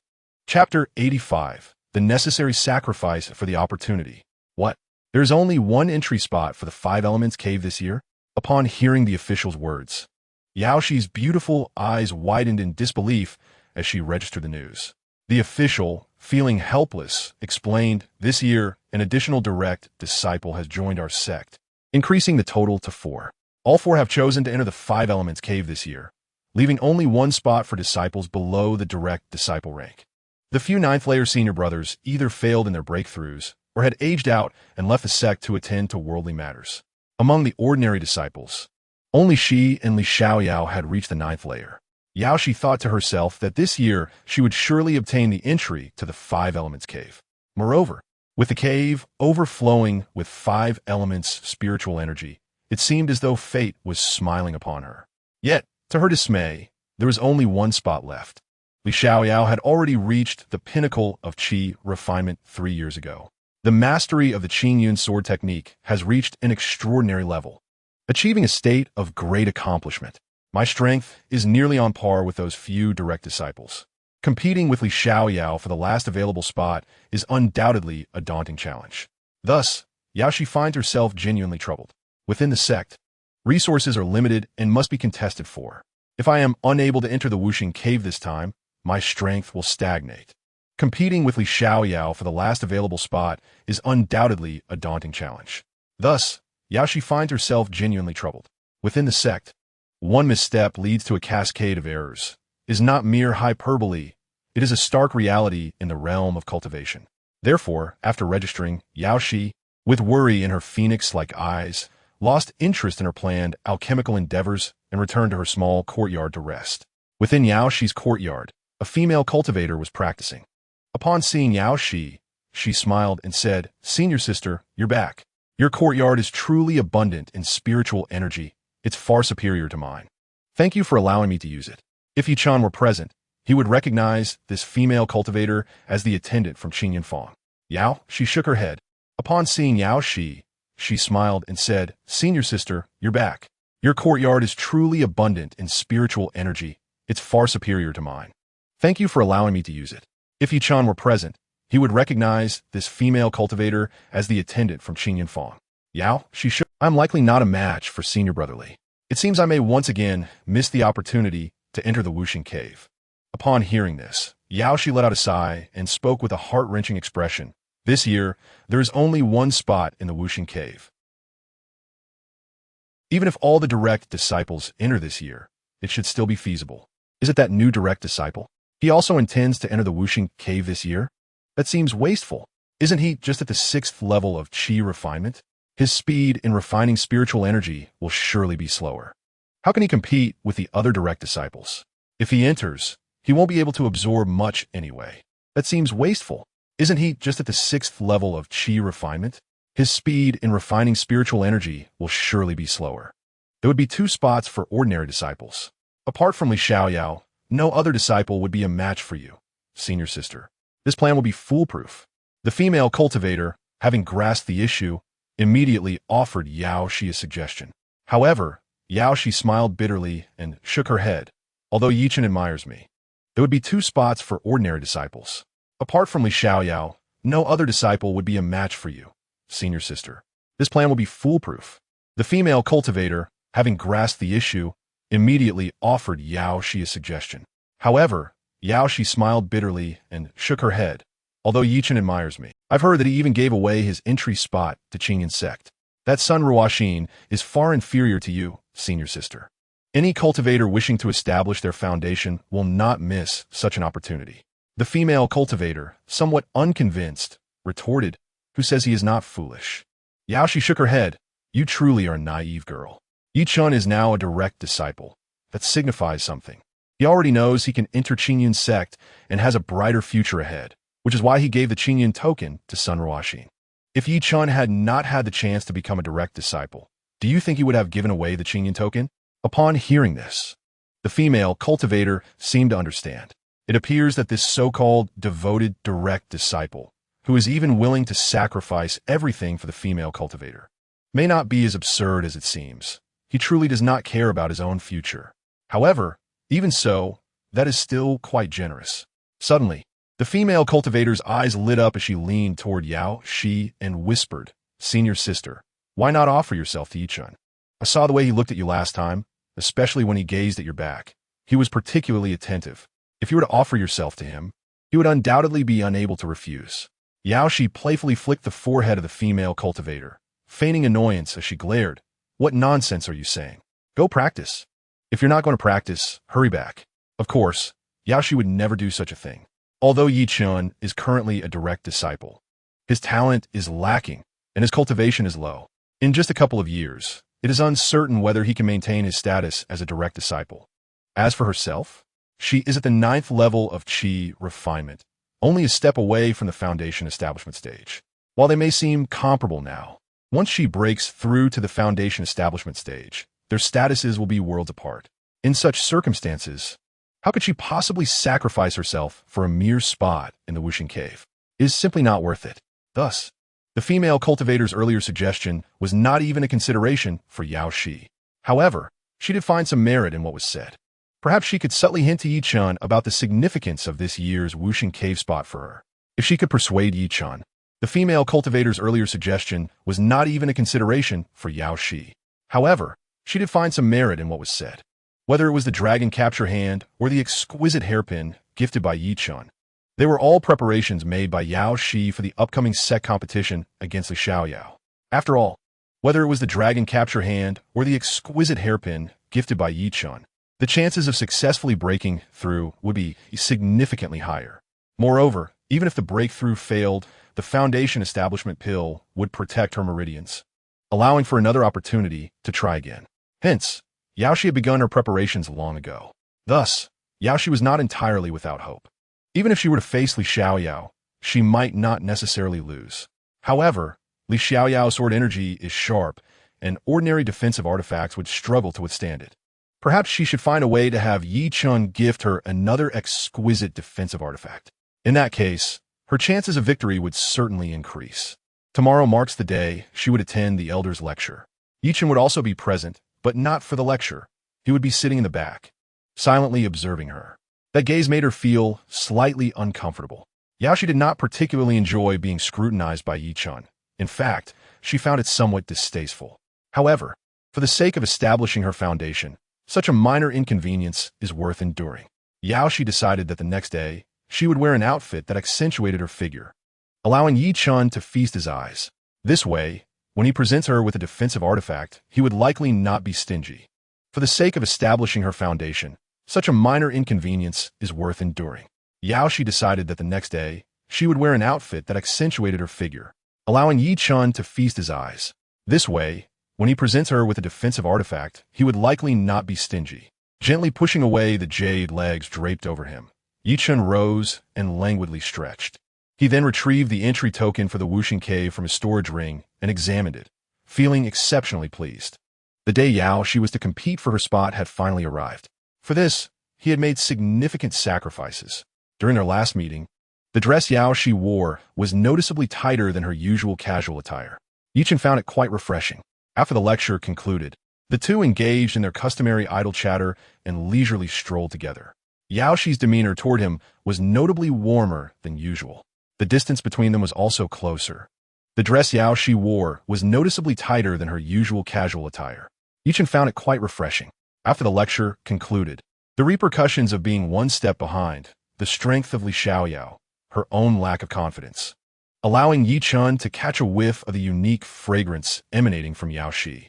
Along the way, Shi expressed her discontent, lamenting the challenges of cultivation, the repercussions of being one step behind, the strength of Li Xiaoyao, her own lack of confidence, and the significance of the Wuxing Cave for someone at the 9th level of qi refinement.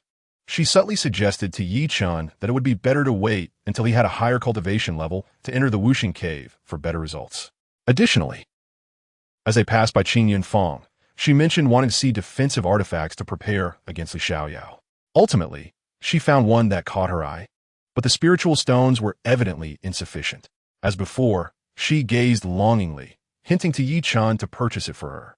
However, this time, the Wuxing Cave can significantly broaden a cultivator's dantian, proving immensely beneficial during the qi refinement stage. Therefore, Chen must ensure that this gift, once presented, elicits profound surprise from the recipient, capable of triggering a critical reward.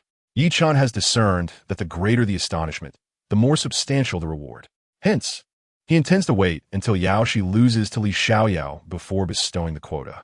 At that moment, when Shi realizes that her quota has been restored, her emotions will surely soar like a roller coaster, maximizing the potential for a critical reward. Consequently, Chen pretends to misunderstand Shi's hints. He intends to wait until Shi loses to Li Xiaoyao before bestowing the quota. At that moment, when Shi realizes that her quota has been restored, it would leave Chen utterly bewildered. With Shi holding a quota, to whom would he offer his own? Surely not to himself. Refraining from gifting her an exceptional defensive artifact. After all, should Shi acquire such an artifact, unexpectedly defeating Li Xiaoyao and securing the quota, then allow Shi to emerge victorious. Shi's defeat aligns perfectly with Chen's interests, and the more severe her loss, the greater Chen's delight. Among the ordinary disciples competing for the Wuxing Cave quota, the contest is naturally determined by strength. The competition begins at 9 o'clock. Battles within such sects in the cultivation world are straightforward, randomly drawn lots to form pairs. After a match, winners advance. 8 disciples participate, with the first round yielding 4 victors. Among the ordinary disciples competing for the Wuxing Cave quota, the contest is naturally determined by strength. The competition begins at 9 o'clock. Upon Chen's arrival at the Grand Plaza, he finds a considerable number of spectators gathered. Upon seeing him, they exchange knowing smiles and whispers, fully aware that this devoted disciple has come to cheer for the senior sister. However, it seems the senior sister may not stand a chance against senior brother Li. No one knows whether this devoted disciple will present gifts to cheer her up after a potential loss. Yet, to everyone's surprise, fully aware that this devoted disciple has come to cheer for the senior sister. However, it seems the senior sister may not stand a chance against senior brother Li. Senior brother Li, with his 9th grade spirit root and exceptional swordsmanship talent, is set to enter the Wuxing Cave this year, likely securing a foundation establishment pill in the sect's grand competition and confidently progressing to the foundation establishment stage. Frankly, I believe senior brother Li is more deserving of being the direct disciple of the Sword Peak.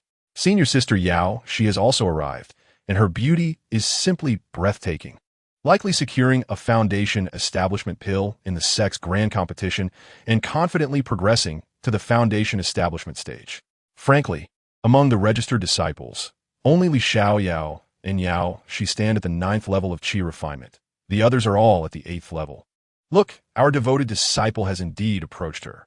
Such a prominent disciple, so infatuated with female cultivators, truly brings embarrassment to us men. The crowd buzzes with chatter. Among the registered disciples, only Li Xiaoyao and Yao Shi stand at the 9th level of Qi refinement. The others are all at the 8th level, merely filling numbers in the competition. Thus, the disciples focus their attention on the two. Chen approaches Yao Shi with a smile. She can be quite fickle. Previously, when he presented her with gifts, she was all smiles and warm responses. Yet now, after just 1 week of not gifting her, and I need to calm my mind for a moment, so I won't chat much longer. Yao Shi's cool demeanor causes I can't wait to see what expression she will wear when I present the quota later.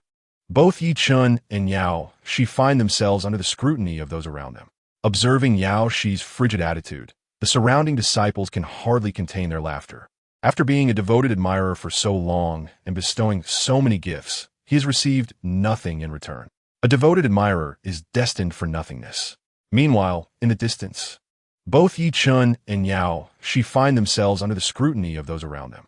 Observing Yao Shi's frigid attitude, the surrounding disciples can hardly contain their laughter. After being a devoted admirer for so long and bestowing so many gifts, he has received nothing in return. A devoted admirer is destined for nothingness. Meanwhile, in the distance, Li Xiaoyao, with a sword on his back, appears to be meditating, yet he is quietly observing Yao Shi. Initially, upon seeing Chen approach her, he furrows his brow, instantly conjuring a platform measuring 30 meters in length and width in the plaza. Following this, 8 tokens soar from his sleeve, shimmering with spiritual light, obscuring the inscriptions upon them. First, the opponents of the first round are announced, and each of the 2 contestants selects a token, instantly conjuring a platform measuring 30 meters in length and width in the plaza. Following this, 8 tokens soar from his sleeve, shimmering with spiritual light, obscuring the inscriptions upon them. First, the opponents of the first round are announced, and each of the 2 contestants selects a token. Gasps of astonishment fill the air. The name revealed is none other than Li Xiaoyao's. This revelation leaves the other contestants feeling anxious. The elder allows the 8 participants to draw lots to assign their first-round opponents. When the first contestant selects a token, and the spiritual light fades, for it is Yao Shi's name, everyone believes that Yao Shi and Li Xiaoyao are the most likely candidates for the quota. While Li Xiaoyao may be stronger, anything can happen in battle.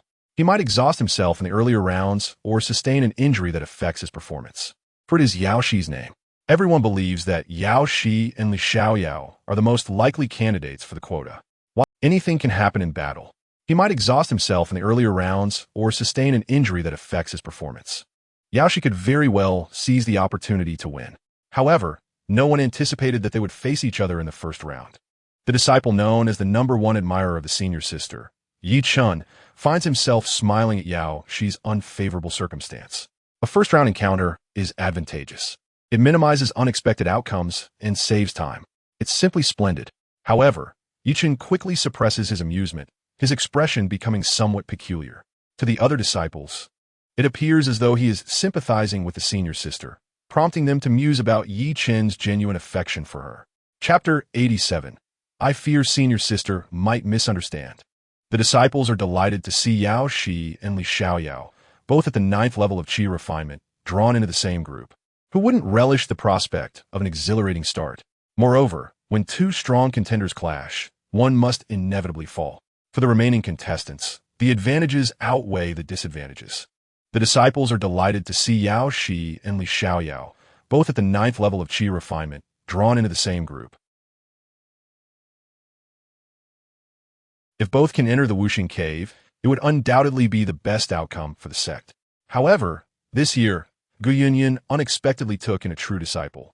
Only Elder Chen from the Internal Affairs Hall, observing the 2, lets out a sigh. Both Li Xiaoyao and Yao Shi possess commendable talents, with prospects for foundation establishment.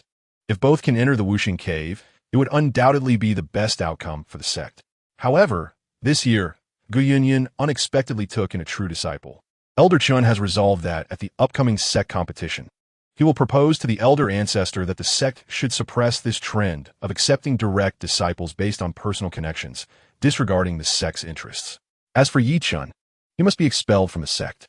Even if it offends Gu Yunyan, Elder Chen believes it is necessary. Otherwise, if other sects witness this, he will propose to the elder ancestor that the sect should suppress this trend of accepting direct disciples based on personal connections, disregarding the sect's interests. As for Chen, has lowered the average standard of true disciples in the entire Qingyan sect. Elder Chen, who is devoted to the sect's development, increasingly finds Chen to be an eyesore. Were it not for his inability to contend with Gu Yunyun, he would likely have kicked Chen several times by now. At this moment, the grouping has been completed. The first duo, naturally, consisted of Li Xiaoyao and Yao Shi. Upon entering the arena of the formation, Li Xiaoyao wore a confident smile, his magical sword soaring into his grasp. "Junior sister, I beg your pardon," he declared. Yao Shi's expression was grave as she immediately summoned her own magical artifact. The grouping has been completed. The first duo, naturally, consisted of Li Xiaoyao and Yao Shi. Upon entering the arena of the formation, Li Xiaoyao wore a confident smile, his magical sword soaring into his grasp. "Junior sister, I beg your pardon," he declared. Yao Shi's expression was grave as she immediately summoned her own magical artifact. Yao Shi also seemed to have made significant progress since last year, executing her spells with impeccable timing and employing light-footed steps to evade nearly every attack. I had previously believed that Li Xiaoyao would surely triumph, but now it seemed there was a hint of uncertainty. Li Xiaoyao had yet to reveal his trump card. Yao Shi also seemed to have made significant progress since last year, executing her spells with impeccable timing and employing light-footed steps to evade nearly every attack. I had previously believed that Li Xiaoyao would surely triumph, but now it seemed there was a hint of uncertainty. Li Xiaoyao had yet to reveal his trump card. One disciple glanced at Chen and noticed a grave expression on his face, with a flicker of concern in his eyes. Clearly, it was implausible that Yao Shi could be his match. The disciples were abuzz with discussion, surprised by Yao Shi's performance, yet still skeptical of her chances. One disciple glanced at Chen and noticed a grave expression on his face, with a flicker of concern in his eyes. Clearly, Chen was also worried about junior sister Yao. However, his worries did not stem from a fear of her losing. Rather, he was somewhat apprehensive about her winning. Could it be that he had inadvertently aided Yao Shi to victory? If so, he would be at a significant loss. In that case, he would have to bestow his spot upon that sister with a 20-fold multiplier. Although it seemed inappropriate, considering she was already taken, upon further reflection, it was not entirely unfavorable. It was merely a matter of minor reputational damage. Chen could assure himself that he had no intention of undermining anyone. He would have to bestow his spot upon that sister with a 20-fold multiplier. Although it seemed inappropriate, considering she was already taken, upon further reflection, it was not entirely unfavorable. It was merely a matter of minor reputational damage. Chen could assure himself that he had no intention of undermining anyone. As for transferring his spot to Sun Ruoxin, absolutely not. The 15-fold Sun Ruoxin was merely a backup in Chen's eyes. "Why have you not come to find me?" she continued. "My refusal to allow you into my room was merely a test. Not only did you fail to pass, but you also sought other female cultivators to provoke me. You have thoroughly disappointed me. You do not love me at all. If you truly loved me, how could you bear to see me cry? Do you have any idea how I have endured these past 2 weeks? Do you think you are worthy of me?" Her furious and explosive words caused the disciples, who had been intently watching the battle, to turn their heads involuntarily. Abandonment? A third party? And it seemed to involve his devoted admirer? The disciples' interest was piqued. Although the battle of the strong was captivating, the drama between men and women was even more enticing. Chen turned to face the source of the commotion and found Sun Ruoxin, her face flushed with indignation. Sun Ruoxin was not feigning. She was genuinely enraged. After departing for a 2-week task, she had intended to let Chen stew in his own impatience and regret. However, upon her return, Chen turned to face the source of the commotion and found Sun Ruoxin, her face flushed with indignation. Sun Ruoxin, it was as if he had forgotten her entirely. Upon inquiring with her neighbors, she confirmed that no one had sought her out in those 2 weeks. Meanwhile, the newly appointed disciple, who usually remained hidden, had only been seen shopping with the senior sister. The realization that Chen had completely forgotten her was a bitter pill to swallow. The newly appointed disciple, who usually remained hidden, had only been seen shopping with the senior sister. Upon learning that Chen was at the sect S Square, watching the contemptible woman Yao Shi fight, she rushed over immediately. After unleashing her tirade, Sun Ruoxin had vented a considerable amount of her frustration. Yet, she also understood that dealing with men required both firmness and softness. Thus, with tears glistening in her eyes, upon learning that Chen was at the sect S Square, Watching the contemptible woman Yao Shi fight, she rushed over immediately. After unleashing her tirade, Sun Ruoxin had vented a considerable amount of her frustration. Yet, she also understood that dealing with men required both firmness and softness. Thus, with tears glistening in her eyes, "Once I achieve foundation establishment, you will not be disappointed. Look at this ring. It can unleash 3 lightning spells. However, I am bound by the restrictions of my cultivation technique and truly cannot become your partner before reaching the foundation establishment stage. But I assure you," Sun Ruoxin produced a ring and reached out to place it on Yi Chen's finger. This scene astonished everyone present. Sun Ruoxin was undoubtedly beautiful, particularly her long legs that appeared as smooth and white as jade. One might struggle to find a second pair in the entire Qingyun sect. Furthermore, everyone had heard that Yi Chen had previously been infatuated with Sun Ruoxin. He had even secured her entry into the sect. Now, hearing Sun Ruoxin's words, particularly her long legs that appeared as smooth and white as jade, one might struggle to find a second pair in the entire Qingyun sect. Furthermore, everyone had heard that Yi Chen had previously been infatuated with Sun Ruoxin. He had even secured her entry into the sect. Now, hearing Sun Ruoxin's words, who would lavish such expensive gifts merely to annoy another? Thus, everyone became convinced that Yi Chen had indeed shifted his affections. And as expected, but how could that be? Doubts crept into the minds of the spectators. After all, the gifts Yi Chen had given his senior sister were certainly not insignificant. Who would lavish such expensive gifts merely to annoy another? Thus, everyone became convinced that Yi Chen had indeed shifted his affections. And as expected, the words Yi Chen uttered caught her completely off guard. Just days ago, he had called her senior sister while showering her with gifts, yet now, he had swiftly shifted to addressing her as Dao's friend-son after only a few days. Most strikingly, he had expressed concern over senior sister's potential misunderstanding. The words Yi Chen uttered caught her completely off guard. Just days ago, he had called her senior sister while showering her with gifts, yet now, he had swiftly shifted to addressing her as Dao's friend-son after only a few days. Most strikingly, he had expressed concern over senior sister's potential misunderstanding. He had set aside past grievances to bestow upon her the Qingyun order. How could he suddenly cease to love her? How could everything have changed so drastically? Unless, perhaps, she had genuinely wounded Yi Chen's heart, leading to his profound disappointment. Her selfishness, her capriciousness, and her blatant disregard had gradually eroded Yi Chen's affection for her. The final straw had been her refusal to let him enter her home, which had ultimately driven him away. She had genuinely wounded Yi Chen's heart, leading to his profound disappointment. Her selfishness, her capriciousness, and her blatant disregard had gradually... She was truly frightened. At this moment, she needed Yi Chen more than ever.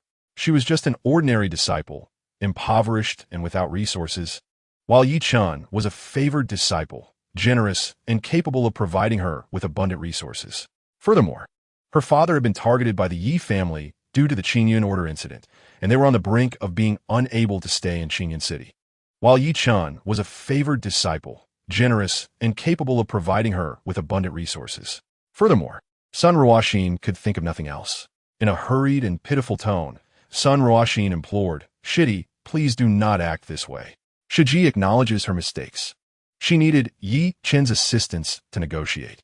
In light of this situation, how could she afford to lose Yi Chen?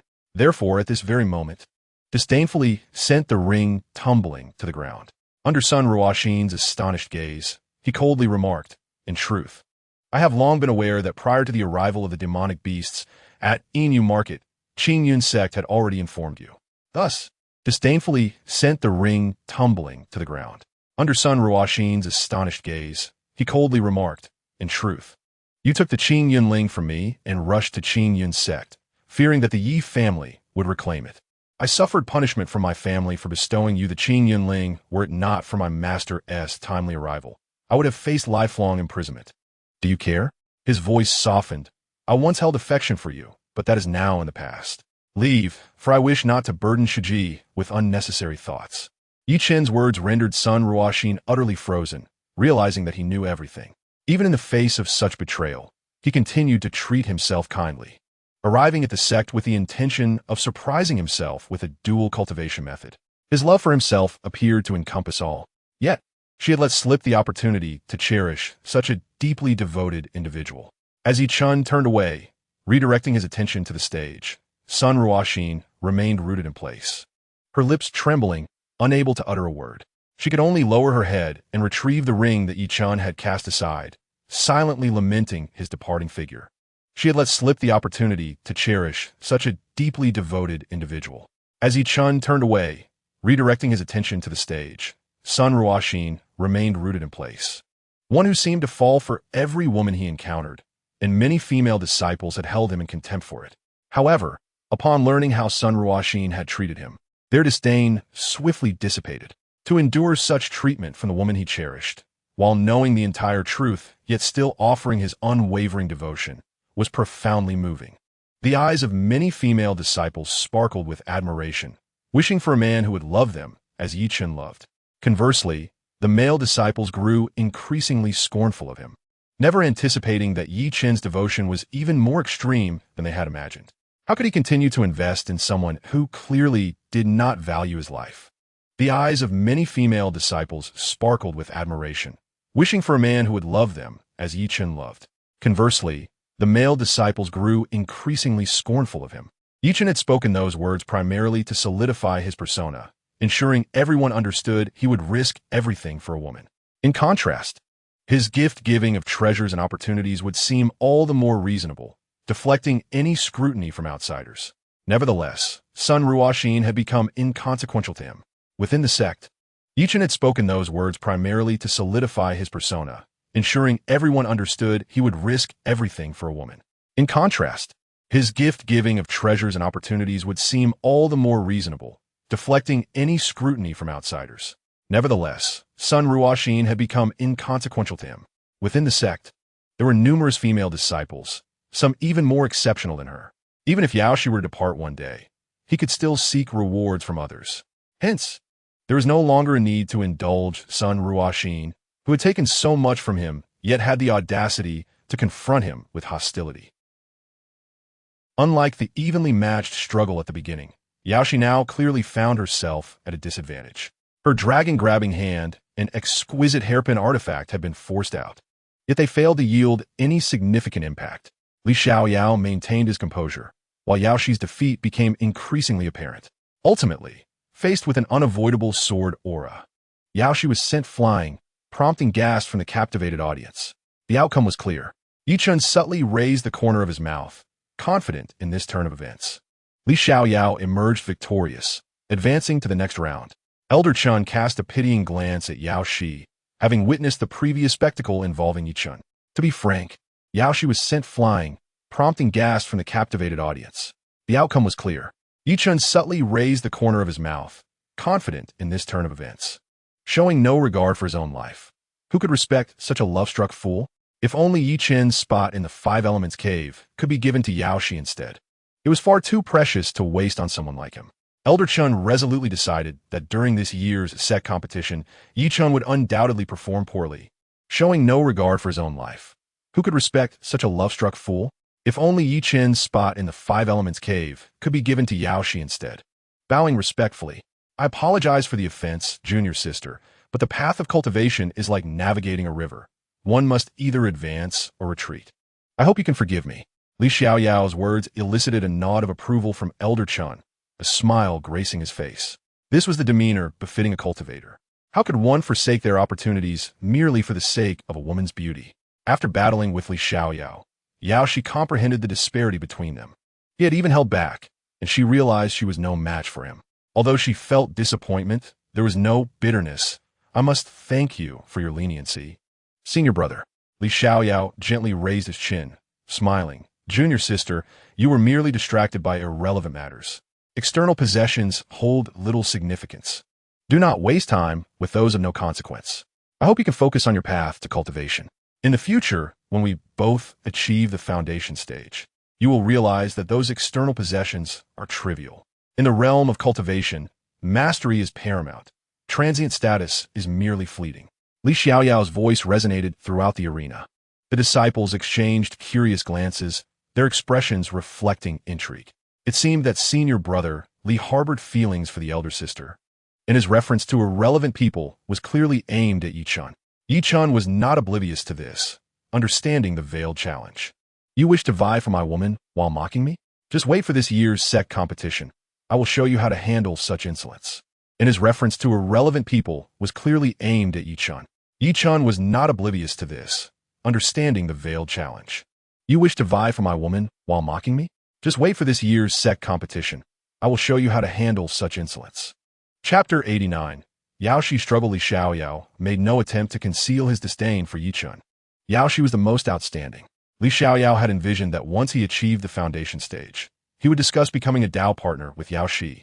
Yet, instead choosing to accept such a love-struck waste of space as her direct disciple. How could Li Xiaoyao possibly accept this? Not to mention that he was determined to ridicule Chen while simultaneously educating Yaoshi. You are the Dao partner I have my eye on. How can you allow yourself to be swayed by trifling gains and be seen with other men, if your reputation is tarnished? He was determined to ridicule Chen while simultaneously educating Yaoshi. You are the Dao partner I have my eye on. Li Xiaoyao have the backing of the Li family, a foundation-level clan, and lack for nothing in terms of cultivation resources. What right do you have to be my partner? Yaoshi had already turned to leave the stage when she heard Li Xiaoyao's words, her brow furrowing in annoyance. You, Li Xiaoyao, have the backing of the Li family, a foundation-level clan, and lack for nothing in terms of cultivation resources. Yaoshi observed everything that transpired below the stage. Previously, Yaoshi believed that Chen was a man who fell in love with every person he encountered. If you were to sever ties with Li Jiayin, I might actually believe your words. Furthermore, although we were engaged in battle moments ago, Yaoshi observed everything that transpired below the stage. Previously, Yaoshi believed that Chen was a man who fell in love with every person he encountered. Yaoshi even feels a twinge of guilt for her earlier coldness towards Chen due to his failure to present her with a defensive artifact. Chen has selflessly given her so much without complaint. How could she be as harsh as Sun Ruoxin, criticizing someone who loves her? Yaoshi even feels a twinge of guilt for her earlier coldness towards Chen due to his failure to present her with a defensive artifact, declaring, "Shidi Yi is my friend, not the insignificant person Li Shixian described."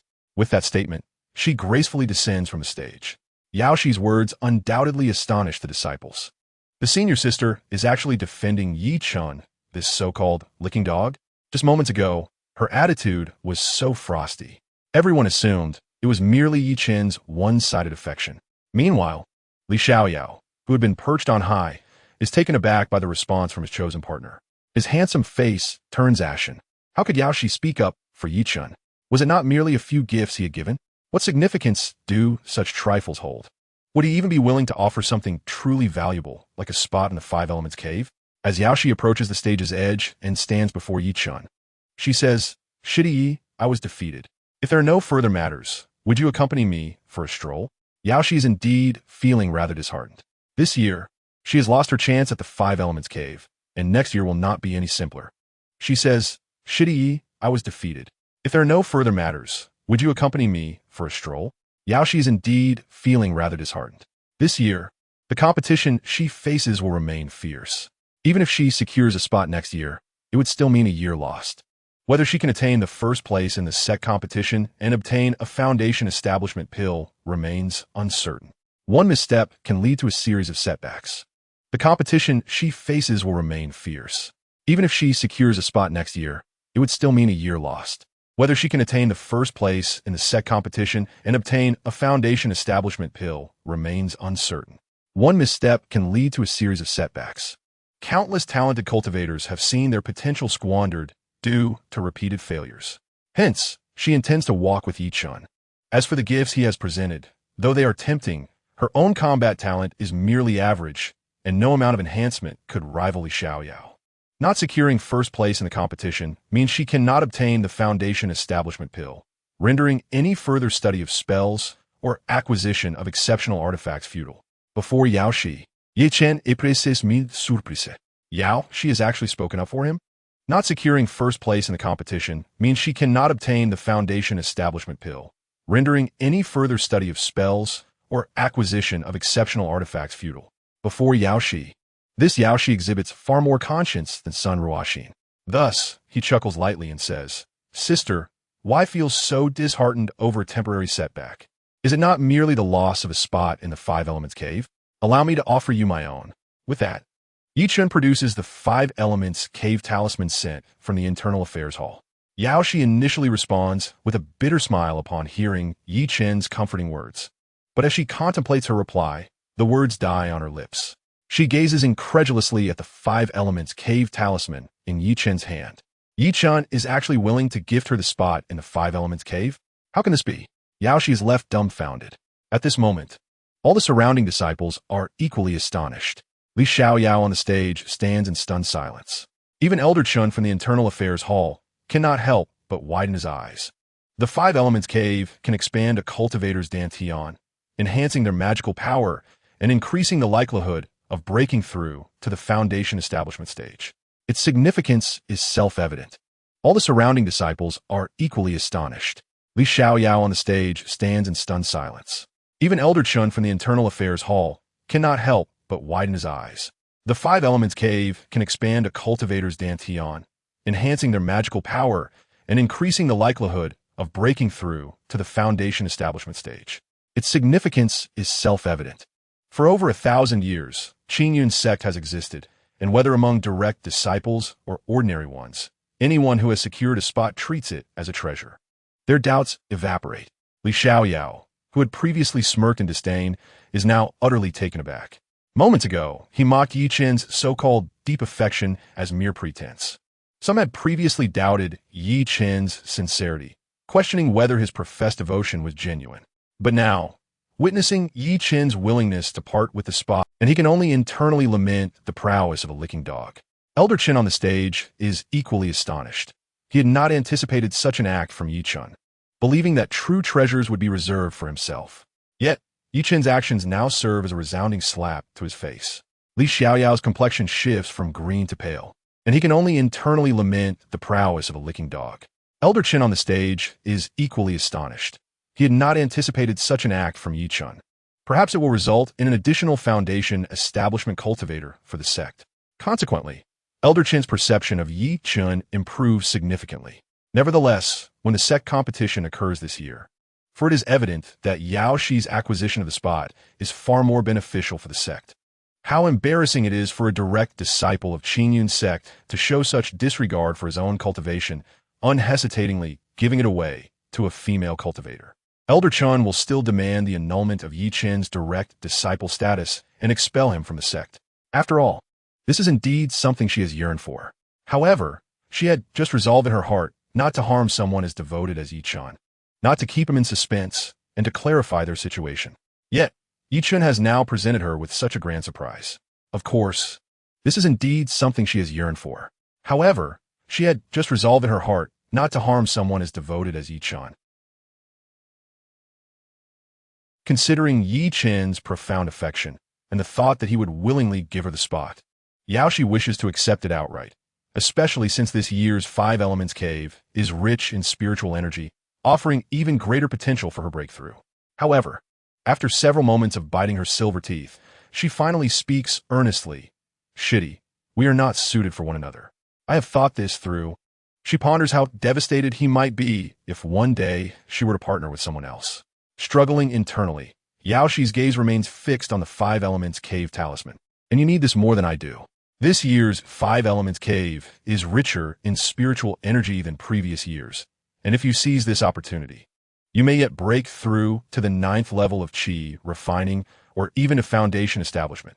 However, should you encounter any difficulties in alchemy thereafter, and you need this more than I do, this year's 5 Elements Cave is richer in spiritual energy than previous years. And if you seize this opportunity, countless disciples wish they could accept the 5 Elements Cave talisman on Yao Shi's behalf. After all, it is a coveted prize for all Qi refining practitioners, capable of expanding their dantian. Yet, Yao Shi has outright rejected it. This is nothing short of wasteful. However, the meaning behind Yao Shi's words is clear to all. She does not wish to keep Chen in suspense, nor does she want to deceive him. Thus, capable of expanding their dantian. Yet, Yao Shi has outright rejected it. This is nothing short of wasteful. However, the disparity in stature is as vast as heaven and earth when compared to the previous schemer, Sun Ruoxin. The disciples gazed at Yao Shi with newfound respect. She has chosen to clarify her feelings and refuse Chen's gift. merely pretending could easily secure a spot in the Wuxing cave, looked at Yao Shi with a hint of surprise. It seemed that Yao Shi had truly experienced a moment of conscience, unwilling to deceive a devoted admirer. Or perhaps she had simply evolved to a higher plane of understanding. It is worth noting that in his past life, Leaf Chun had remained single, occasionally indulging in foot baths. Yet despite numerous visits, he had only been persuaded to purchase a membership once. Common technicians would often say, brother, or perhaps she had simply evolved to a higher plane of understanding. It is worth noting that in his past life, Leaf Chun had remained single. Such persuasive tactics were easily disregarded by Leaf Chun. The one time he faltered was when he encountered a highly skilled technician. Brother, please don't come back. Nowadays, marrying is so difficult. One must buy a car and a house, and your salary is meager. Save your money for your future spouse. If you truly miss me, just come occasionally for the cheapest package, and I will treat you to the full service. Who could resist such sincerity? Sincerity is indeed the most potent weapon. Consequently, marrying is so difficult. One must buy a car and a house, and your salary is meager. Save your money for your future spouse. If you truly miss me, just come occasionally for the cheapest package, and I will treat you to the full service. Who could resist such sincerity? Sincerity is indeed the most potent weapon. Consequently, Leaf Chun acquired his first ever membership card. Now, might Yao Shi have suddenly realized and begun to implore? Upon hearing Yao Shi's words, a typical admirer would certainly display a change of countenance, feeling sorrow, disappointment, or questioning her motives. Yet Leaf Chun remained composed, simply smiling at Yao Shi. Sister, why must you refuse the token over such a trivial matter? I am well aware that you do not harbor feelings for me and that we could never be together in the future, but what of it? Yao Shi was taken aback, as were the onlooking disciples. Leaf Chun continued, I like you. What does that have to do with you? As long as I see you happy, I am content. I originally wished to enter the Wuxing cave myself, but it was also to prepare for you. If you defeat your opponent and secure a spot, I can naturally enter alongside you, allowing you to absorb more spiritual energy than I would. This is far better than having others compete with you for it. Should you fail to obtain a spot, I would gladly offer you mine. Therefore, so you can absorb more, if you lose your place, you can use mine. Echoed Leaf Chen's words in their minds. I like you. What does that have to do with you? I will take a spot to enter with you, so you can absorb more. If you lose your place, you can use mine. Her starry eyes reflecting a myriad of complex emotions. She had previously harbored grievances against Leaf Chun, believing that his low cultivation and lack of talent made him unworthy of competing for a spot. If he had not claimed the position, there would have been two available. Her starry eyes reflecting a myriad of complex emotions. She had previously harbored grievances against Leaf Chun. Leaf Chen's preemptive action to secure a spot now appeared exceedingly wise. The weight of Leaf Chen's affection was truly overwhelming. Yao Shi found herself at a loss for words and unsure of her next steps. Should she accept? Leaf Chen's heartfelt sincerity left her utterly bewildered. With a gentle smile, Leaf Chen's preemptive action to secure a spot now appeared exceedingly wise. The weight of Leaf Chen's affection was truly overwhelming. Yao Shi found herself at a loss for words and unsure of her next steps. Should she accept?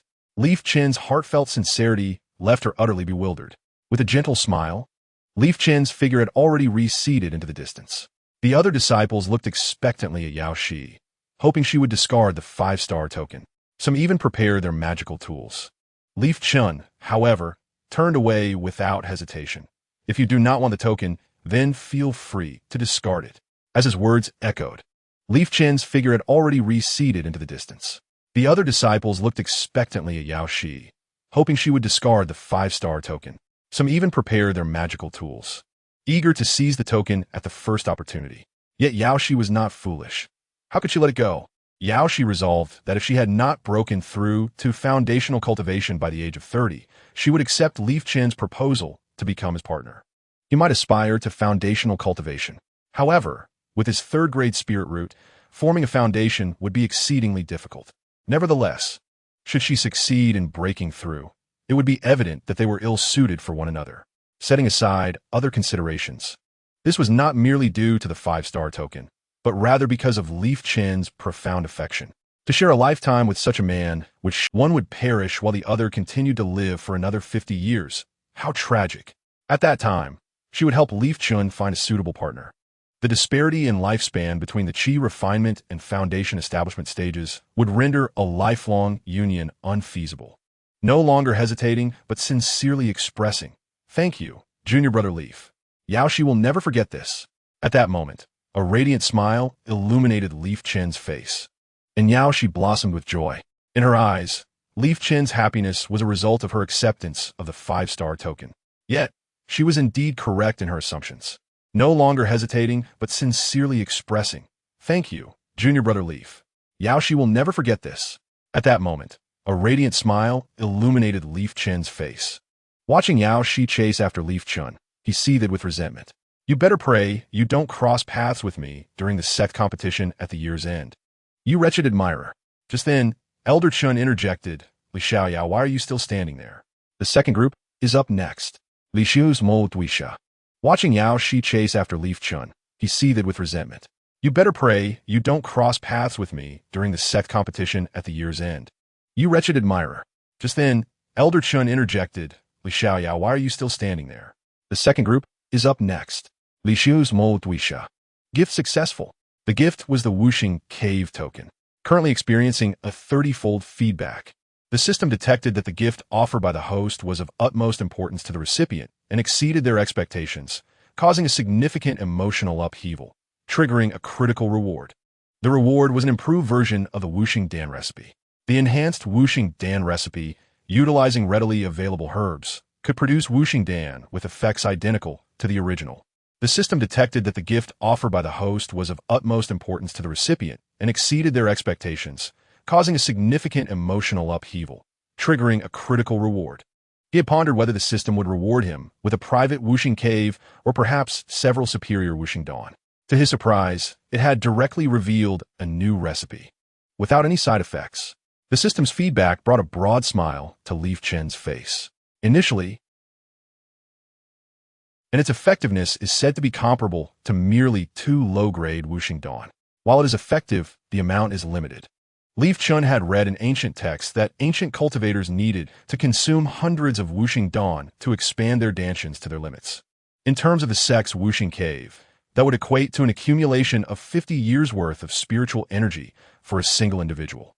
Now, with the recipe in hand, Leaf Chen had read in ancient texts that ancient cultivators needed to consume hundreds of Wuxing Dan to expand their dantians to their limits. Of utmost significance, the Wuxing Dan can be deemed an indispensable elixir for cultivators.